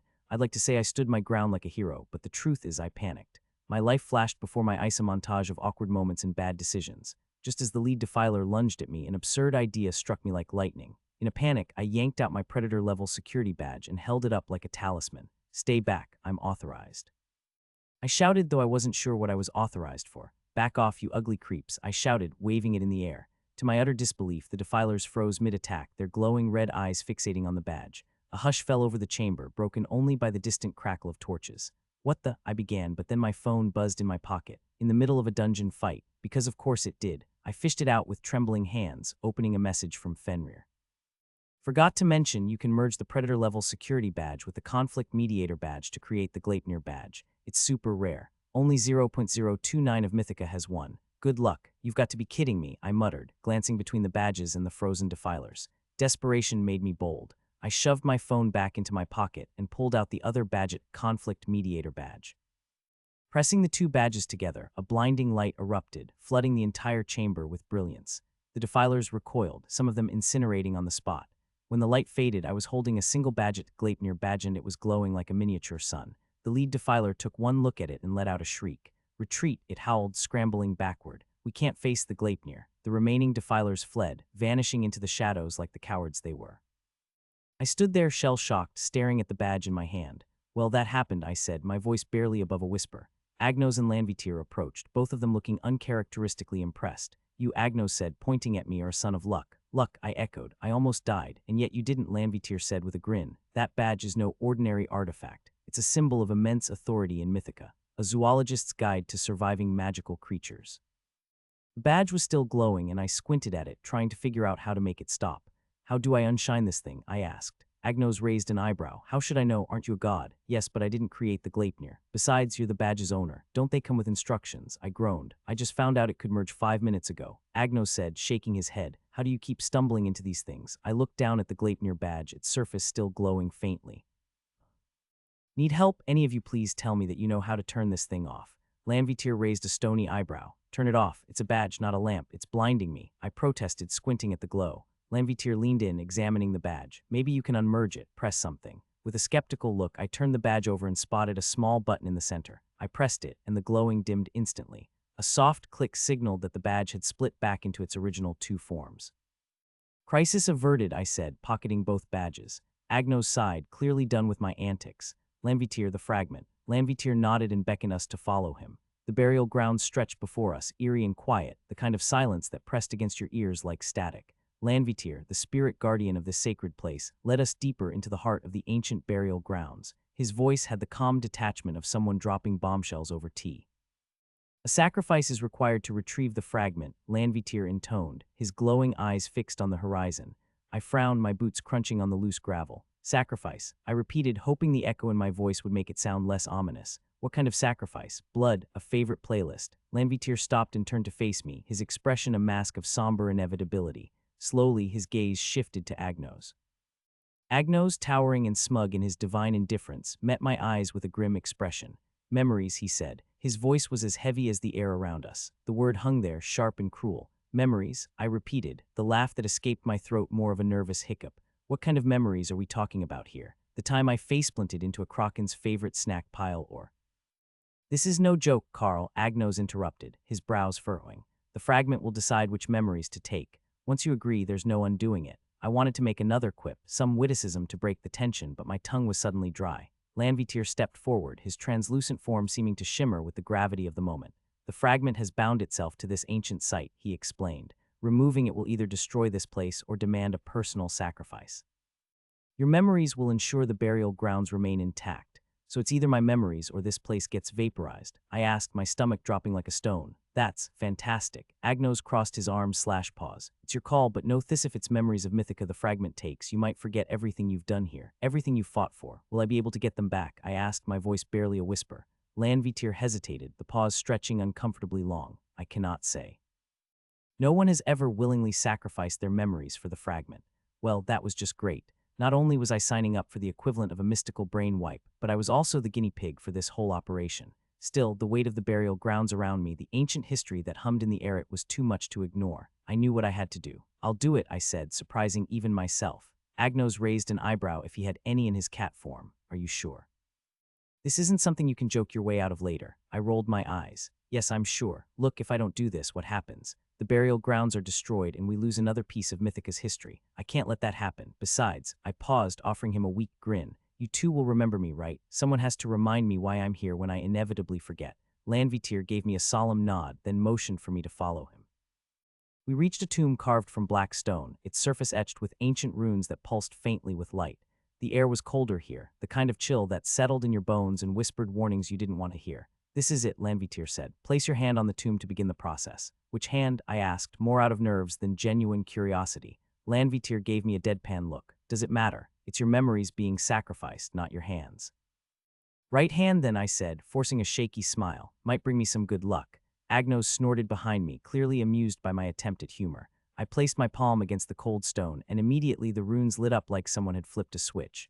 The tomb pulsed with energy, a golden glow spreading from my hand to the surrounding carvings. Then came the pain. It wasn't the sharp, localized kind of pain, like a stubbed toe or a paper cut.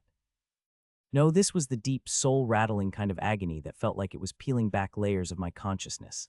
My knees buckled, and I barely kept upright by sheer willpower. Flashes of light danced behind my ice moments from my life, flickering in rapid succession. I saw my first day in Mythica, the dragonlings in their den, even my awkward attempts to befriend the pink corals. They were there and gone in an instant, as if someone was flipping through my memories like the pages of a book. What's happening? I gasped, clutching at the tomb to keep myself upright. The fragment is choosing, Lanvitier said, his voice distant. It felt like hours, but it must have only been minutes. Finally, the glow dimmed and the pain ebbed away, leaving me shaking and breathless.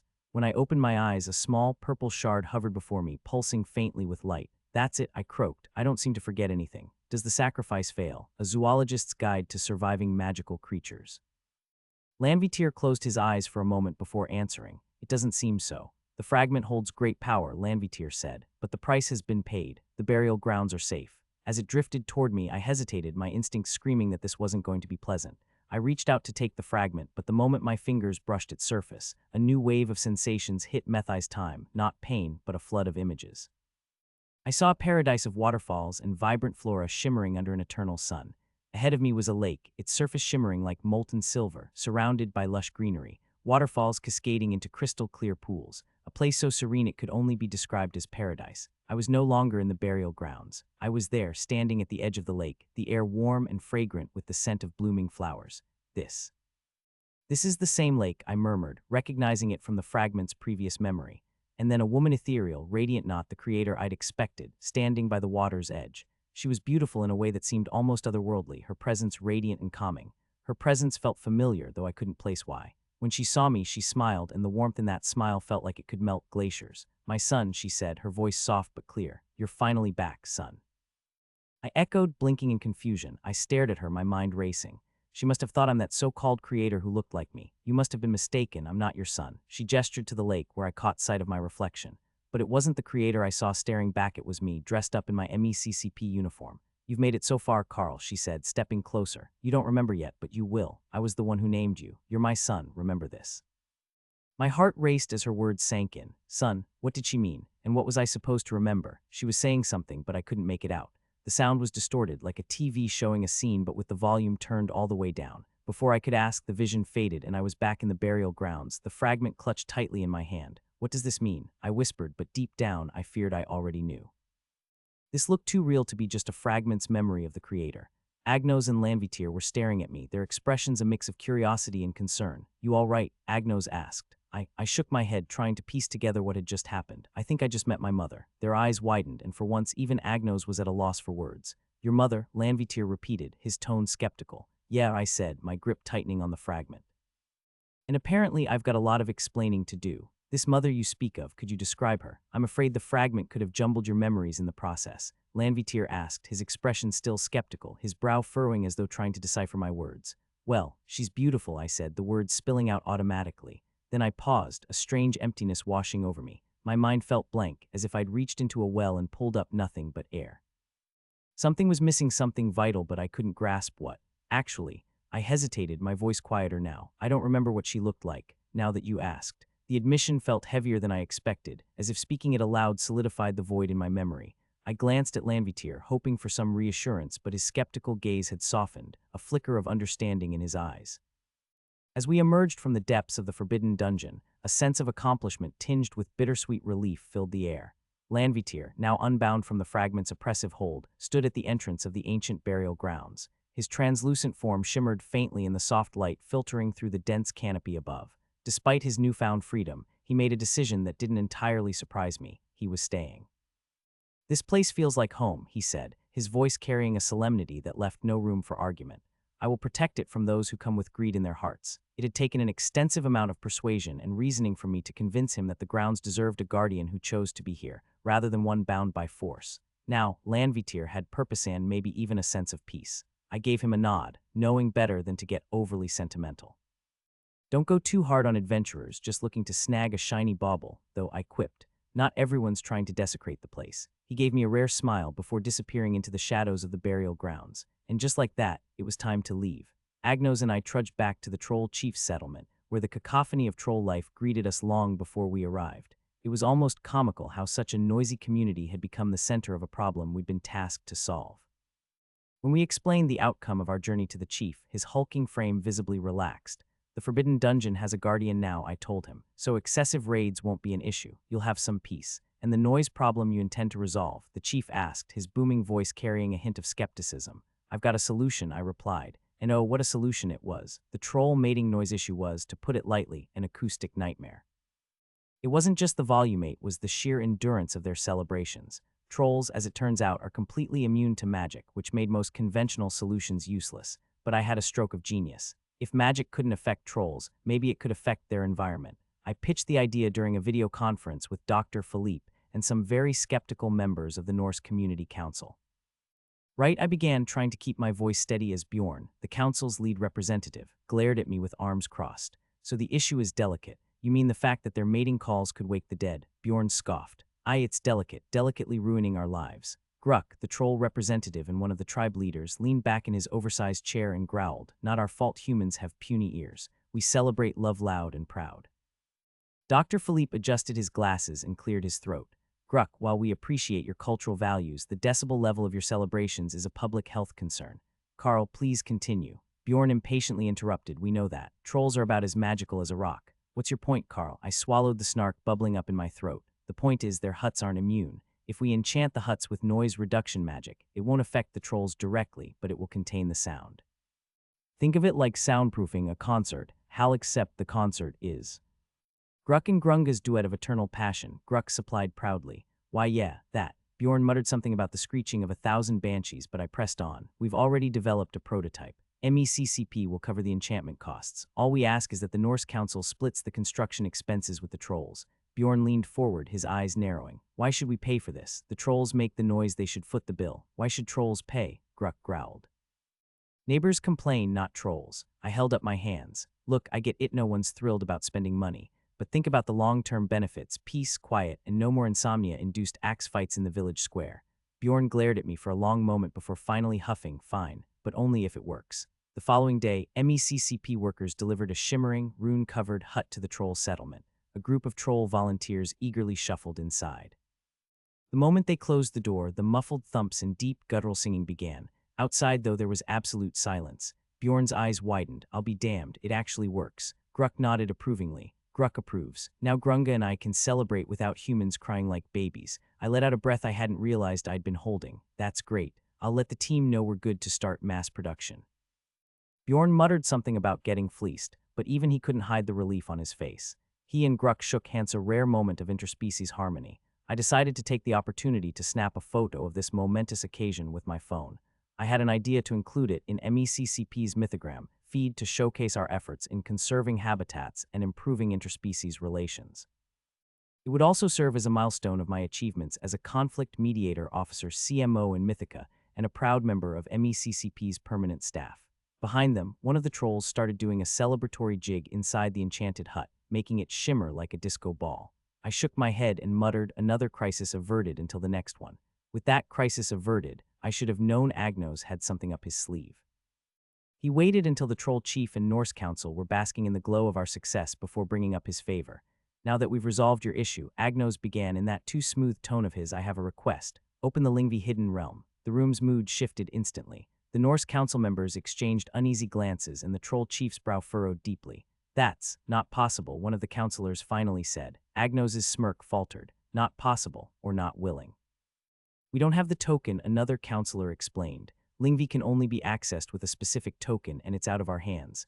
Agnos narrowed his eyes. Then who has it? The answer made me spurt my raspberry juice from my mouth. Fenrir, the Troll Chief, rumbled. He bought the land where the hidden realm resides. It's private property now. A zoologist's guide to surviving magical creatures. Wait, hold on. You're saying Fenrir, the Fenrir, CEO of Wolfworks, owns the place. The Norse Council members nodded solemnly, their expressions like children caught raiding the cookie jar. Not just Lingvi, one of the council members clarified. The whole area of Armsvartnir is his, and Lingvi happens to be right in the middle of it, making it his private island realm for 10 years now. But when I found out Lingvi was smack dab in the middle of Armsvartnir, now Fenrir's private property, my jaw practically hit the floor. Wait, Fenrir owns Armsvartnir. The literal wolf of Ragnarok is now also some kind of real estate mogul. They all nodded in unison. Ha, I blurted, astonished by the revelation. Of course it is, because why wouldn't the big bad wolf also be a real estate mogul? Agnos swished his tail and smirked. It's been private property for 10 years, Carl. Keep up, I gave Agnos the kind of death stare that could make a cockatrice feel inadequate. Why do you want to enter Lingvi anyway? I asked, eyeing Agnos suspiciously. I thought we already had all the fragments, which, by the way, reminds me you haven't consumed the last one yet. Exactly that reason. I need to go there to consume the last fragment, Agnos replied curtly. The moment Agnos dropped the bombshell about needing to consume the final fragment at Lingvi, I felt like someone had hit hard mode on my already complex mythical life. And why exactly does it have to be there? I pressed, crossing my arms. He gave me that sly, teasing smile of his, the one that practically oozed smugness. Because Carl, he said, his voice dripping with mock innocence, it's more dramatic this way. Dramatic, I hissed through gritted teeth. Why the flare? You're unknown, remember. Agnos, utterly unbothered, flicked a paw to examine some imaginary speck of dirt. Carl, you wouldn't understand. A god's narrative must always have flair. It's in the handbook. Oh, right. Because obviously everything you do is written in the Divine Mythica handbook, I snapped, my sarcasm barely masking my irritation. Exactly, he replied with a smirk, completely missing her choosing to ignore me tone. Chapter 5, Subsection 3, Never consume ancient power fragments without an appropriate backdrop. It's common sense, really. I pinched the bridge of my nose, muttering, I swear, one day I'm going to write a book about working with you, and it will be titled, How to Not Strangle Your God Partner. Agnos leaned in, his smug grin widening. A bestseller for sure. Just make sure to include my good side on the cover. If looks could kill, Agnos would have needed to invoke his godly powers for resurrection right about now. The room fell into a tense silence, every single one of the Norse Council members staring at me. Their eyes were wide, as though they had just been told I was the chosen one to fix the world's problems. Naturally, all the other eyes turned to me, the supposed miracle worker who somehow got Fenrir's stamp of approval. And maybe in some cosmic way I was. But right now, all I could think about was one thing: why is this my problem? What are you all looking at me for? I asked, throwing my hands up. Surely because we need you to act, of course. Agnos tilted his head, his golden cat eyes narrowing. Didn't you pass his test? You do have a way to contact him, right? I shook my head, trying to make sense of the situation. Fenrir, one of the most powerful figures in Mythica, had the token to Lingvitha's mystical land that I apparently needed access to. And of course, I was the one who had to contact him, because apparently my life just wasn't complicated enough. Agnos, the ever-chill and incredibly annoying purple cat beside me, seemed to be enjoying my mounting confusion. He swished his tail and let out a low chuckle. Carl, you're acting like you've never dealt with gods before, he teased, his eyes sparkling with that same mischievous gleam I knew all too well. Of course, I've dealt with gods, I shot back. Just never one who owned an entire realm of land and could probably crush me with a single step. Agnos shrugged. Same difference. You'll be fine, fine. Echoed incredulously. Agnos, Fenrir is a literal god, a god who is Mythica's public figure, and you're telling me it's fine to just ask him for a token like I'm his best friend. The Norse council members exchanged nervous glances. One cleared his throat. You may have better luck than us. Fenrir is, how do I say this, inaccessible. Even we need official appointments, and he's notoriously selective. Selective, I deadpanned. The god who nearly ended the world is now taking official appointments. The council members were watching me intently. One of them, a tall, stern-looking woman with braided silver hair, nodded solemnly. You are right to be skeptical, she said in a low voice. Fenrir is not the type to allow easy access to his private lands. Even as one of the unknown gods, Agnos himself probably has little chance of securing permission too. The only one with that privilege now is you, Carl. I blinked. Wait, what? Really? Agnos flicked his tail hard and smacked me upside the head. What was that for? For being dense, he replied, his voice dripping with condescension. Do you think the unknown gods have some sort of universal keycard? The word unknown should give you a clue about our level of access. But you're a VVVVIP member, I argued, rubbing my head. Can't you pull some strings? Agnos raised an eyebrow. Do you think being a VVVVIP makes you omnipotent? I can't just waltz into someone's private property. So what's the plan then? I asked. You're not seriously suggesting I ask Fenrir. Agnos gave a sly grin, his eyes twinkling with that familiar sense of mischief. I guess you didn't realize it yet, huh? You don't say. You passed his test, Carl. Agnos continued, his voice almost too casual. That means you've already earned his trust. Well, that's comforting, I muttered. Now I'm supposed to ask him for the token. How do you even ask? The council members exchanged uneasy glances, as if they had been dreading this exact moment. One of them, an older man whose beard could rival the length of any Norse saga, finally spoke up. You'll have to message him. He's a very busy god. We can't just call him up without a proper appointment. I stared at him in disbelief. A busy god, that's ridiculous. Not really, Agnos chimed in. Fenrir's presence is everywhere, but he's rarely seen. When you're as powerful as he is, you get to be picky about your guests. Agnos shrugged. Try sending a message. I don't know what else to tell you. I let out a long sigh and pulled up the message interface, staring at it for a moment before typing out the most straightforward message I could think of. Hey Fenrir, I need access to Lingvi. Could you send me a token? It seemed like a stupid question, but at this point, what else was I supposed to do? I hit send and sat back, expecting nothing more than an immediate brush-off or a cryptic response that would leave me even more confused than I already was. The response came almost instantly. It was so fast that I almost thought I had misread it. Fenrir, you already have a token. Don't litter. I blinked, then blinked again. Wait, what? I reread the message, but the words were still the same. You already have a token. Don't litter. I stared at Agnos, who was watching me with a grin that could only mean one thing: was enjoying this far too much. That's it. That's the answer. Agnos's tail flicked in amusement. Apparently. Well, this is anticlimactic, I muttered under my breath. Fenrir's a man of few words, Carl, Agnos explained nonchalantly, still grinning. He likes to keep things simple. Now go grab your token. I didn't have time to process his words before my thoughts were interrupted by a new message from Fenrir. Fenrir, you're welcome to take photos. Just don't disrupt the environment. No geotagging. And remember, no littering. I blinked again, this time even more confused. Wait, he said I could take pictures. What? Agnos rolled his eyes. Oh, for the love of, just doesn't want you ruining his precious land. Some gods have a thing about keeping things pristine. I read Fenrir's message again. Take photos. I wasn't sure what I expected, but it definitely wasn't the laid-back tone of the message. I glanced at Agnos, who just shrugged. What does that even mean? Take photos. And when did I have a talk? I paused mid-sentence as a memory-triggered Fenrir had thrown me a token. I immediately rummaged through my pockets, and sure enough, I found a shiny token with Fenrir's wolf insignia inscribed on it. I had the token all along. This, I asked, holding it up. Agnos' eyes widened. That's the token. How long have you been carrying that around? Long enough to feel like an idiot, I muttered. Well, I guess we're headed to Lingvi then. A zoologist's guide to surviving magical creatures. Crossing into Lingvi was like stepping into another world. The air shimmered with an otherworldly glow, and the ground beneath our feet hummed with energy.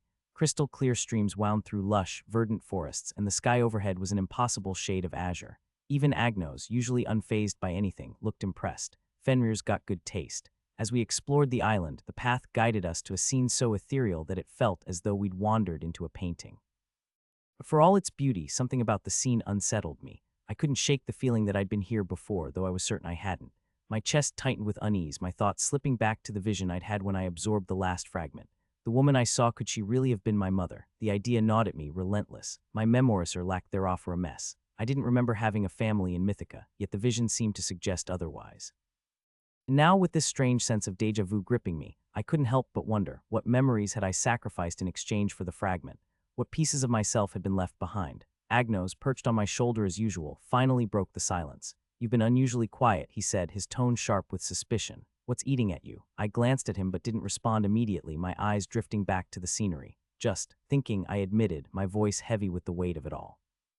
That last fragment, what it showed me, it's been stuck in my head. The memory or vision, whatever it was, it felt so real, I can't shake it. He studied me for a moment, his golden eyes narrowing. "What exactly did you see?" "A woman," I said simply, swallowing the lump in my throat. "I think she might have been my mother. But the weird thing is I don't remember ever having a mother. I don't remember anything about my family, even the ones back in my world. It's like that whole part of my life is just gone or forgotten." Agnos tilted his head, his expression unreadable. "So what? You think the fragment unearthed some lost memory?" "Maybe," I muttered. "Or maybe it's just messing with me. I don't know, I'm not sure, I can't quite put it into words." Agnos didn't offer his usual sly remark instead. He fell silent, which was unusual for him. We walked in silence for a while after that, the sound of our footsteps muffled by the soft ground.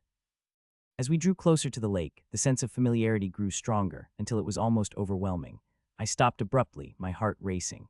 Up ahead, that's the Lake of Tears. A shimmering silver lake stretched out before us, its surface so still it mirrored the sky with crystalline precision. The surrounding landscape, rolling hills carpeted in emerald moss, dappled with tiny, vibrant wildflowers, was like something out of a fairy tale. It was the kind of place that made you want to sit down and stare forever. "Agnos," I said, my voice low, "I feel like I've been here before, but I don't remember ever coming here. How is that possible?" He raised an eyebrow, clearly skeptical. "You're saying this place feels familiar?" "Yeah," I said, nodding slowly. "The lake, the scenery. It's like I've seen it before, but not just seen it, like I've felt it, lived it maybe." Agnos clicked his tongue, his tail flicking in irritation. "Absorbing that last fragment must have scrambled your brain. It happens sometimes, especially to amateurs." He smirked, "Just calling it like I see it." Despite his usual snark, I caught a flicker of something else in his expression, something almost like concern. We approached the Lake of Tears, a sprawling expanse of water so still it looked like glass. Agnos hesitated at the edge, his usual bravado replaced by something soft reverence, maybe. "This is where I need to consume the fragment," he said quietly. "Why here?" I asked. Agnos' gaze didn't waver from the water. "The Lake of Tears is a place of reflection. It's said to reveal the truth to those who seek it. And you're okay with that?" He smirked, though it didn't reach his eyes. "What's life without a little introspection? Besides, there's another reason why I need to consume my fragment here. You know what?" I was going to ask why, but honestly I'm too exhausted to deal with another one of your sly remarks. "So I'll just stand here, arms crossed, and enjoy the show," I said, fixing him with a deadpan stare. The last fragment hovered in Agnos's paw, glowing faintly like it knew its purpose was nearly fulfilled. Without any preamble, he tossed it into his mouth and crunched down with the enthusiasm of someone demolishing a particularly stubborn piece of rock candy. I couldn't help but gape as he chewed away, the sound reverberating like someone grinding stones. For a divine entity, he had absolutely no grace in his eating habits. "I'm recording this," I muttered, slipping my phone out of my pocket. "Posterity deserves to know what kind of noises gods make when they snack on ancient relics." The moment the fragment shattered between his teeth, Agnos's purple fur flared to life with a brilliant, almost blinding glow. He was suddenly bathed in a radiant, otherworldly hue that made him look like some cosmic being about to drop the hottest mixtape in Mythica. His eyes shone with a golden light, intense and mesmerizing, as though the universe itself was reflecting back at me. Then he started to float. Okay, now this was more like it. I'd expected some kind of fireworks or divine spectacle when he absorbed the last fragment, and this was delivering. I couldn't help but grin as I continued recording. But then things took an unexpected turn. The fur melted away, replaced by smooth, flawless skin, and Agnos began transforming before my very eyes. The glow dimmed slightly, revealing a tall, striking figure along purple hair cascading down his back, golden eyes that practically glowed, and an ancient-looking robe that screamed, "I'm important, bow before me." And he still had cat ears. I groaned, lowering my phone. "Seriously, even in human form you keep the ears. Is this a branding thing?" Agnos smirked, the kind that could make mortals weak in the knees, or in my case, roll my eyes so hard I saw the back of my skull. Without responding, he made a series of intricate gestures with his fingers, movements so precise and deliberate they had to mean something. "What are you doing now?" He ignored me, his focus unwavering as a purple crystal core materialized in his mouth. "Yes, you heard that right," spit out a glowing gem like some kind of divine vending machine. The gem floated up, radiating an intense purple light that shot directly into the lake before us. The calm mirror-like surface rippled violently, and a whirlpool began to form at the center, the light still piercing down into its depths. "What are you doing?" I asked, suddenly uneasy. "Stay alert," Agnos murmured, his tone unusually serious. I frowned, glancing between him and the lake. "What's wrong?" "That lake isn't just a lake," he said grimly. "Something's stirring." Well, yeah, you stirred it. I snapped, gesturing wildly at the growing whirlpool. Agnos shot me a look. It's not supposed to react like this. Before I could fire back another sarcastic remark, the ground trembled beneath us, a deep, resonant vibration that made the hair on the back of my neck stand on end. The air grew heavy, thick with an energy that was as oppressive as it was unnatural. And then it rose, a zoologist's guide to surviving magical creatures. At first, it was just a shadow, a dark shape beneath the churning water. But as it broke the surface, its form became clear, a slender figure clad in a beautiful ancient robe, its eyes glowing with a molten pink hue. I instinctively took a step back, my heart pounding. Agnos, is this one of your friends? I would not call this a friend, he said, his voice low and sharp. Hearing that, I did the smart thing and ran for cover. Not that there was much to hide behind just a few scattered rocks and some very unimpressive bushes. I ducked behind the largest rock I could find and peeked out, watching as Agnos stood there by the lake like some kind of mythical superhero getting ready for a fight. The figure stepped onto the shore, water cascading off her attire in rivulets. But as the light shifted, I realized she wasn't just some faceless figure. She was a fox woman, long, flowing red hair, eyes that gleamed like pink diamonds, and an expression that radiated pure annoyance. The lake seemed to hum with an almost musical tension, as if the water itself held its breath. I clutched the edges of my makeshift hiding spot, a rock so underwhelming it might as well have had a sign saying "free target" here. My eyes darted between Agnos, now in his disturbingly handsome godlike form, and the new arrival, a stunning fox woman. She exuded an aura of power that made the air crackle. Her 9 tails swayed hypnotically behind her, each one rippling with fire energy that hinted at instant death potential. You, she said, her voice like silk wrapped around steel. What are you doing here? Agnos smirked, clearly unfazed. I could ask you the same thing, little fox. Little, she had 9 fiery tails and the kind of commanding presence that could make world leaders weep. Little is an understatement. Her gaze snapped angrily at Agnos, the pink fire in her eyes flaring. Why, you, she hissed, her voice as smooth as silk but laced with venom. You dare summon me here, Agnos, after everything. I didn't summon you, Agnos replied, his smirk unfaltering but his golden eyes narrowing ever so slightly. But it's lovely to see you again, Jiuj. Did you miss me? Wait, what? They both knew each other. She crossed her arms, her tails flicking in agitation. Miss you? I'd sooner miss a mosquito buzzing in my ear. I suppressed a snort from behind the rock, but the movement must have caught her attention. Her pink gaze snapped to me like a predator locking onto prey.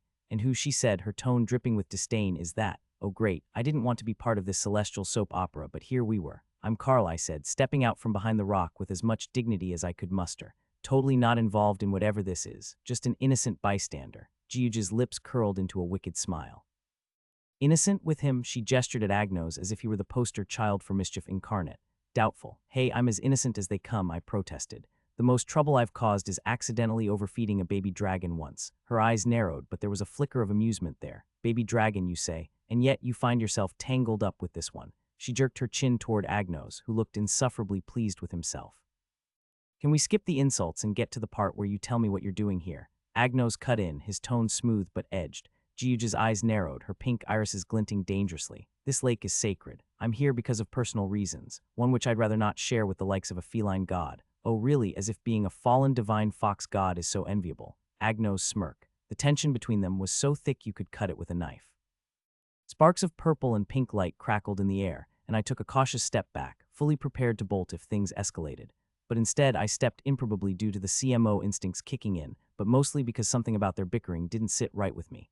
All right, time out, I said, holding up my hands. Can we just take a second to appreciate that maybe, just maybe, we're all on the same side here? Jiuj turned her fiery gaze back to me, her brows arching delicately. And what side would that be, mortal? The side that doesn't end with me getting incinerated, I said, my voice cracking slightly at the end. Look, Agnos here just did some crystal spitting thing, and now you're here. Maybe instead of killing each other, we figure out what's actually going on. For a moment, there was silence. Then, to my surprise, Jiuj let out a low, melodic laugh. It wasn't warm, it was the kind of laugh that made you feel like the joke was on Yao, but at least it wasn't an explosion. Bold for a human, she said, her lips curling into a smirk. Very well, speak, mortal. What exactly is he up to this time? I turned to Agnos, who was now glaring at me as if to say, don't you dare put this on me. But hey, he started this mess. Well, I began, rubbing the back of my neck. He ate this fragment, thing looked like purple rock candy and then transformed into whatever this is. I gestured vaguely at Agnos, who rolled his glowing golden eyes. Next thing I know, he's doing some magical light show, and then you showed up. Jiuj's expression shifted, a flicker of recognition crossing her face. A fragment? What kind of fragment? Agnos finally spoke up, his voice calm but firm. It's none of your concern. She narrowed her eyes. If it summoned me here, then it is my concern. Summoned is a strong word, Agnos said. I'd say it's more of a coincidence. You expect me to believe this is a coincidence, she snapped, her tails lashing behind her. Do you take me for a fool? Yes, I muttered under my breath. Unfortunately, she heard me. Her gaze snapped to me, and I instantly regretted every life choice that led to this moment. Careful, mortal, she said, her voice low and dangerous. I am not someone you want to provoke. Duly noted, I said quickly, raising my hands in surrender. No provoking, got it. Agnos stepped forward, placing himself between me and Jiuj. Enough, he said, his tone commanding.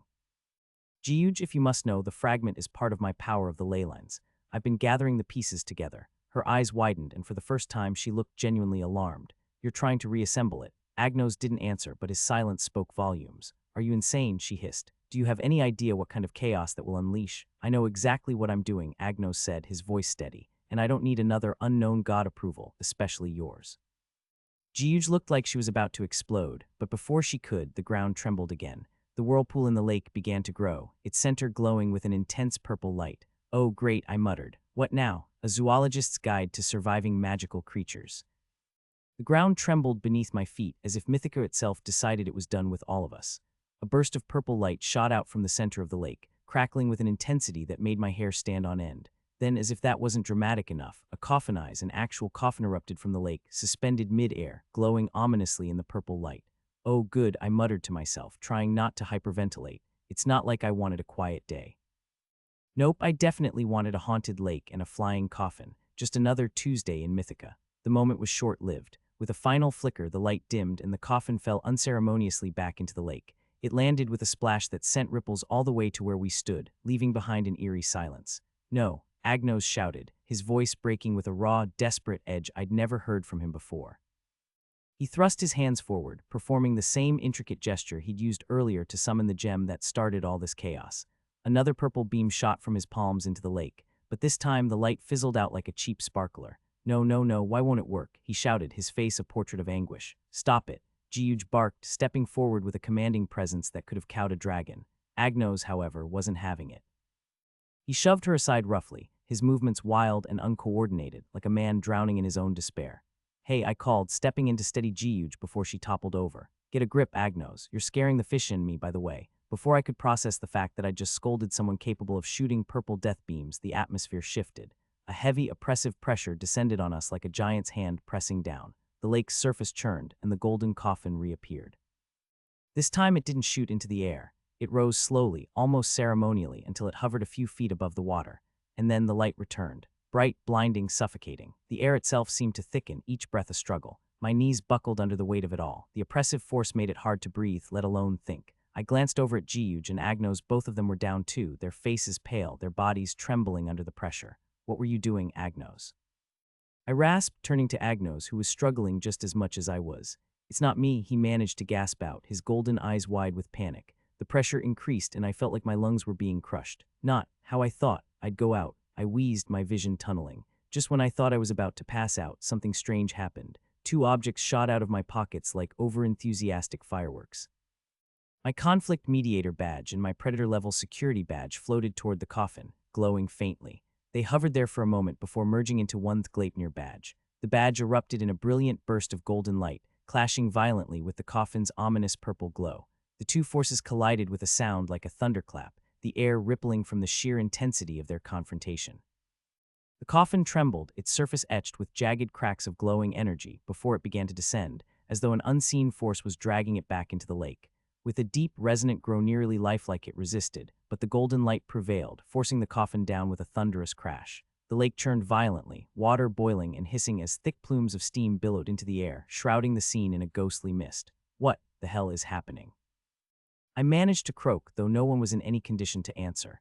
Agnos tried to intervene, but a beam of light from the Gleipnir badge sent him flying like a ragdoll. He landed a few feet away, motionless. Finally, the coffin disappeared beneath the surface and the lake calmed. The Gleipnir badge dimmed and floated back to me, settling into my hand with an almost apologetic weight.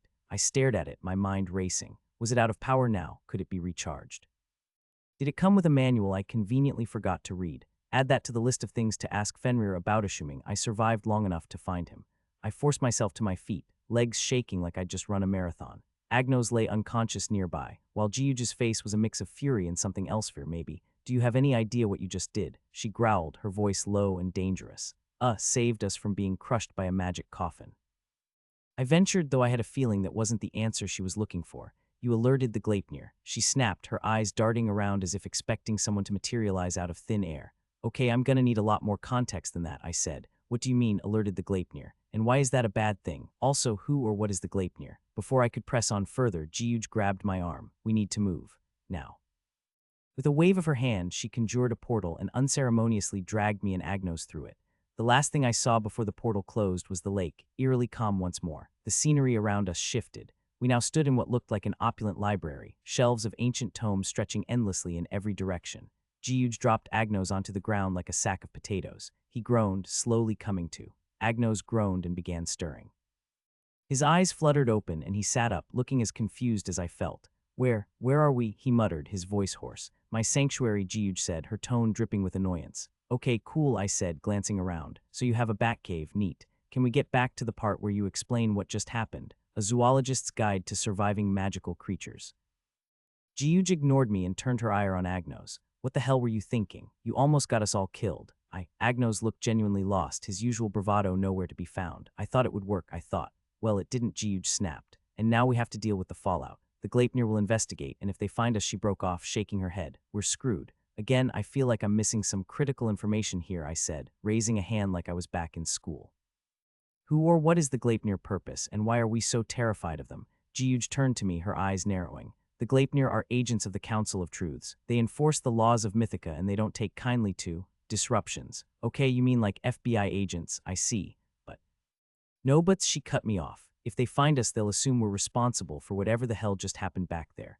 And trust me, you do not want to be on their bad side. I glanced at the dimmed badge in my hand. Should I tell her it belonged to me, that there wasn't some random Gleipnir agent lurking nearby? Probably not the best idea, given how on edge she already was. What happened? Agnos asked groggily, blinking up at the unfamiliar sky. You nearly got us all caught by the Gleipnir agents, that's what happened. Jiuj snapped, her anger finally boiling over. What were you thinking, tampering with the Lake of Tears? Agnos sat up, rubbing his temples. I wasn't tampering. I was trying to retrieve something important. Important? My voice practically oozed disbelief. You mean that cursed coffin, the one that almost turned us into pancakes? I couldn't stop myself from cutting in, my bewilderment spilling out in full force. Something about Agnos felt off. He was acting completely out of character. Was it because he was in his human form? Back when he was an annoying yet adorable purple cat, he was cautious, almost infuriatingly so, but never this reckless. It's not cursed. Agnos snapped, his temper flaring. It's complicated. Complicated. I finally cut in, my patience wearing thin. Buddy, that thing nearly crushed my lungs and blasted you unconscious. You owe me an explanation. Now. Agnos hesitated, his golden eyes flickering between guilt and defiance. Finally, he exhaled sharply. Fine, I wanted to retrieve the coffin from the Lake of Tears. The room fell silent for a beat. Jiuji's face went pale, her jaw dropping as she stammered for words. Yao, you were insane, she finally shot back, her voice rising with panic. That coffin, the one inside wouldn't want this, don't you understand? He's the one who bound himself to that lake in the first place. Agnos's expression twisted with conflict. His hands clenched and unclenched as he replied, his voice low but resolute. I found a way to awaken him. Jiuj recoiled, stunned. Awaken him? You really found a way? Her tone was a volatile mix of surprise and skepticism. How do you even know it'll work? It will, Agnos said firmly. Caught in the middle of this emotional tennis match, I cleared my throat. Okay, pause. Innocent bystander here. War, what exactly are we talking about?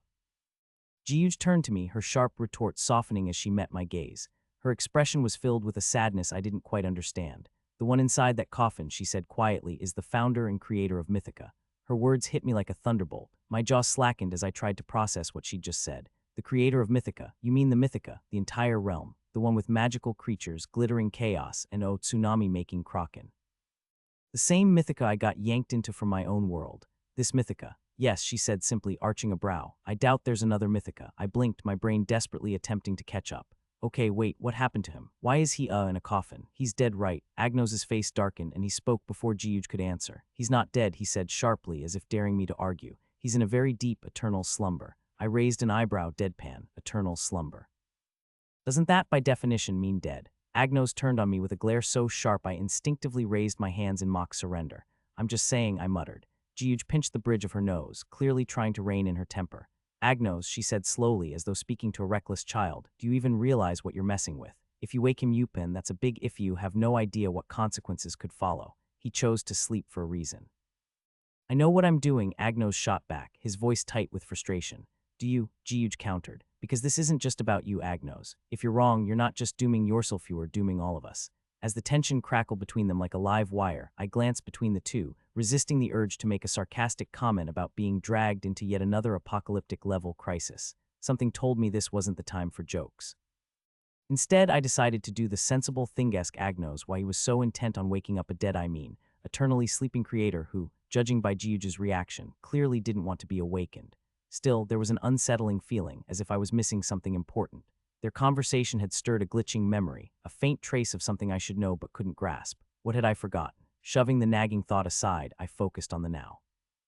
Why are you trying to wake the mighty creator, Agnos? I asked, trying to keep my tone casual. It's my task, he said simply, as if that explained everything.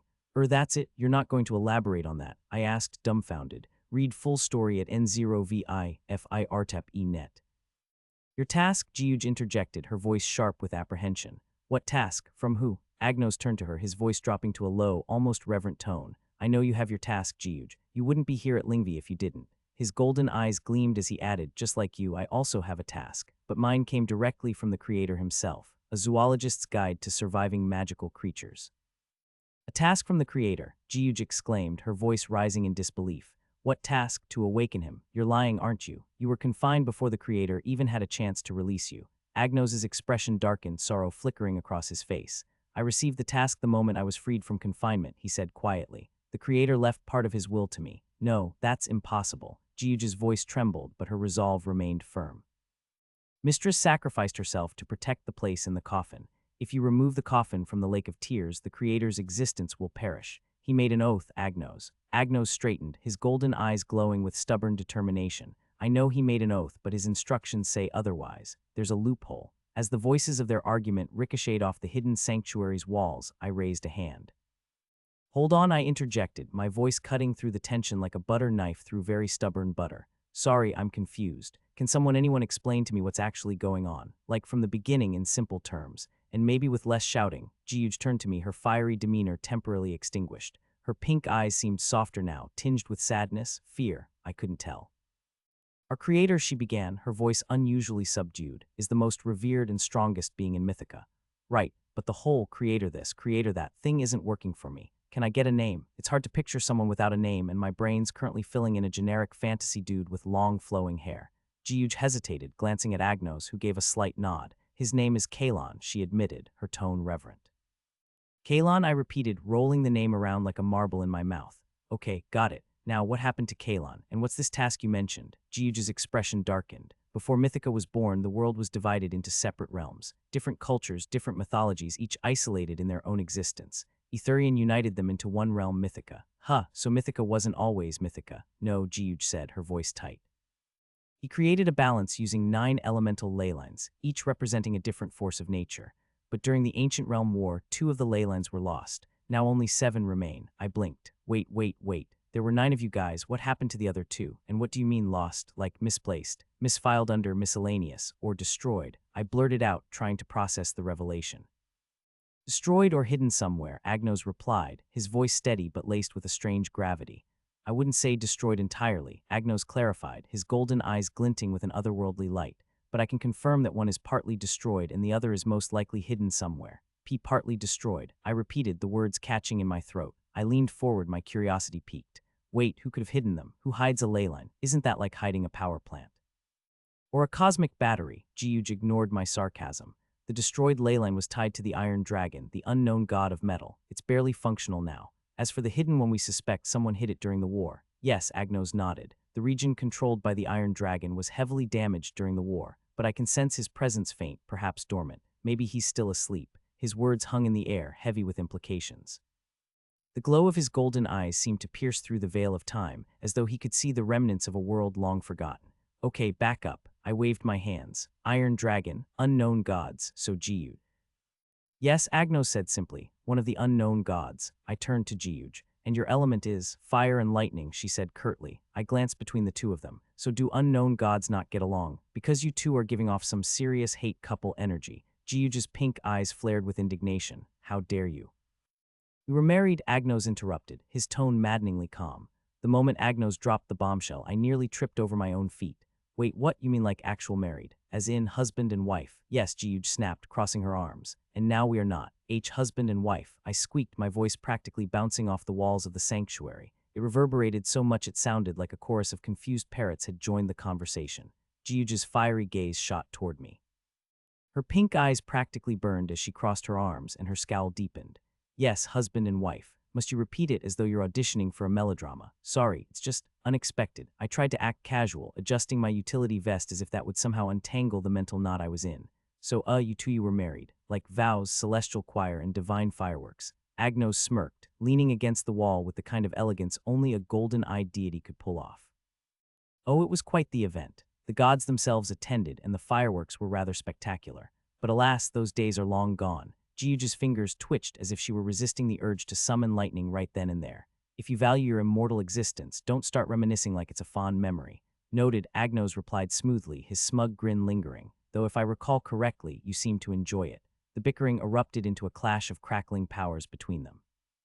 Okay, enough, I said, throwing my hands up. I'm not qualified to referee divine marital disputes, okay? My zoology degree didn't cover this, nor does my conflict mediator license. I looked at Agnos, who shrugged. We got divorced. Okay, that's a lot to unpack, I muttered. Then I couldn't contain my curiosity and asked, what gives? Irreconcilable differences. They both responded in perfect unison. Wow, that's some impressive synchronization for two people who can't stand each other, I said, raising an eyebrow. Agnos's golden eyes flashed ominously, while Jiuji's pink eyes practically sizzled with irritation. The twin death stares they shot my way were so intense I almost felt my hair singe. Okay, I said, raising my hands in surrender. But let's stick a pin in that for now. What's this task from Kalon? A zoologist's guide to surviving magical creatures. He tasked me to move his coffin to the core of Mythica, Agnos said, his tone sharp enough to cut stone.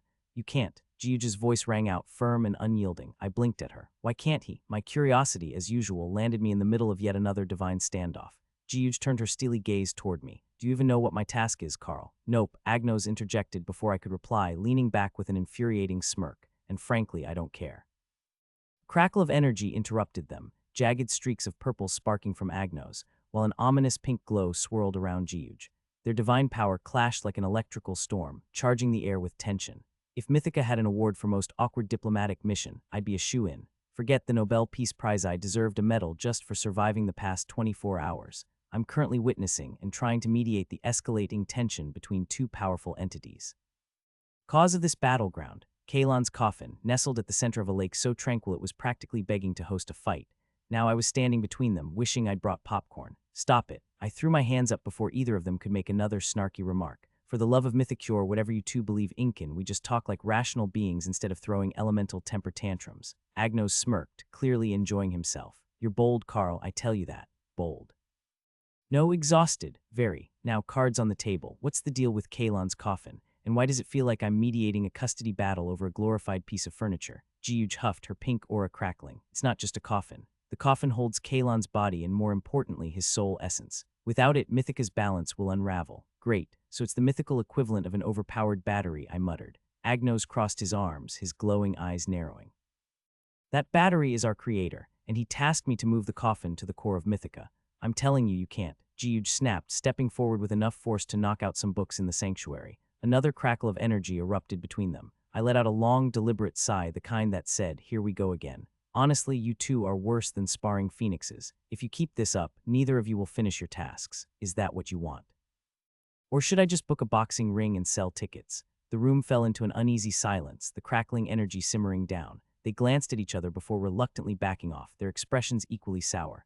You're right, Carl, Agnos said begrudgingly, his usual sarcasm momentarily replaced with something resembling cooperation. So what's your brilliant plan? Plan, I emulated, rubbing the back of my neck. First, let's figure out what's actually going on.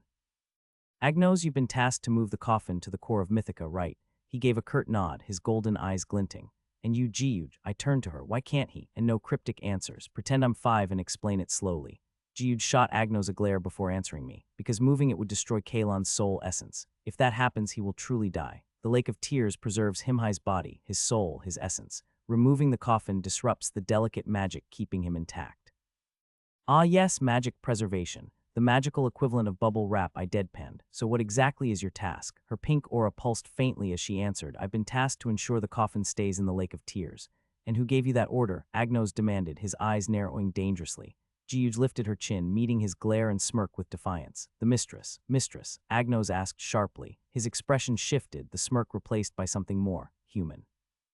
Surely you haven't forgotten her, Jiuj added softly, her voice heavy with something I couldn't quite place. Grief, regret, I wasn't sure. At the mention of the mistress, Agnos froze. His expression turned complicated, conflicted, even as if someone had just handed him a cursed riddle. And just like that, the air grew heavy. Agnos's shoulders stiffened, his glowing eyes dimming slightly. Whatever she'd said had struck a nerve. Who's this mistress? I asked, breaking the silence, because frankly, I hated awkward pauses. Both of them turned to me, their faces a mix of sorrow and something else I couldn't quite pin down. Finally, Jiuj spoke. The mistress is Hestia. Hestia like, goddess Hestia, hearth family fire that Hestia, I asked, because clearly I hadn't heard her right. Yes, Agnos confirmed, I blinked. And what's her connection to the coffin, to Kalon? Jiuj hesitated, her eyes darting to Agnos as if asking for permission to continue.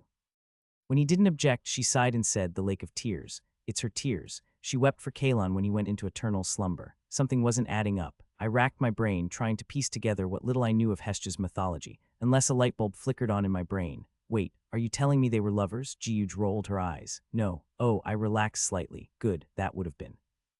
Their husband and wife, Jiuj interrupted, rolling her eyes again as if it were the most obvious thing in the world.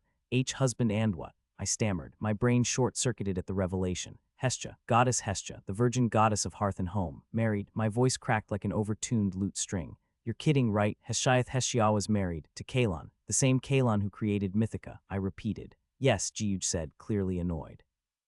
But Shishiwaso, this messes with everything I thought I knew. I paced back and forth, my hands pulling at my hair. The stories mortals tell aren't always the truth, Agnos said, his tone unusually soft. Indeed, Jiuj said, her tone flat, as if this bombshell revelation was just another Tuesday for her. I stopped pacing and looked at him. So what happened? Why the tears? Why the coffin? Like I said, mortals have distorted the truth over millennia, Agnos said, his voice laced with pity. Hestia and Kalon were married. Their love was the foundation of Mythicon until it was torn apart. Torn apart how? I asked, sensing I was about to get a tragic backstory. The ancient realm war, Agnos added quietly, was because of them. And just like that, my day went from mildly stressful to catastrophically complicated. A zoologist's guide to surviving magical creatures. Agnos sighed deeply, his golden eyes dimming further. It began with a political marriage. Hestia was promised to another Somnion powerful, someone her family approved of, but she ran away and met Kalon, who was disguised as a mortal. They fell in love and married in secret. Jiuj picked up where he left off. At the time, Kalon was uniting Mythica, bringing the realms together under one banner. Many opposed him, and when they discovered his secret marriage to Hestia, they saw it as an opportunity to discredit him. They accused him of kidnapping her. Hestia, a runaway bride, and Kalon, the rebel uniting realms. This was straight out of a tragic epic. Hestia returned to her family to clear his name, Jiuj continued, her voice trembling, but instead of forgiveness, news spread. They killed her. The air grew cold. Even the bright sanctuary seemed to dim in response to her words. And when Kalon found out, Agnos said, his voice heavy with sorrow, he went mad with grief. He waged war against her family and anyone who stood against him. The ancient realm war began and it shattered Mythica. 2 ley lines were destroyed, thousands died, and in the end, Hestia woke up, Jiuj said, his voice low. Turns out, she faked her death to stop her family from accusing Kalon of kidnapping her. She figured if they believed she was gone, they'd lose all leverage and then she and Kalon could finally be together. Agnos picked up the thread smoothly. She was supposed to die for only a day, but when her body was returned to Kalon, she didn't wake up for a whole decade. We all thought she was truly gone. His expression darkened. When Kalon found out she hadn't actually died, he was overwhelmed with guilt and regret. He put himself in the coffin, Jiuj finished. To stop the war, to contain his own power, and to preserve what was left of Mythica. I let out a long, shaky breath. That's a lot to process. Their love story is tragic indeed. Wait, hold on. Why does it sound like Mythica's version of Romeo and Juliet, though? I brushed the thought aside. Neither of them spoke. These 2 unknown gods, who were always at odds with each other in front of me, seemed to sync perfectly when recounting the story of Kalon and Hestia's love. I couldn't help but wonder what had caused their own marriage to fall apart.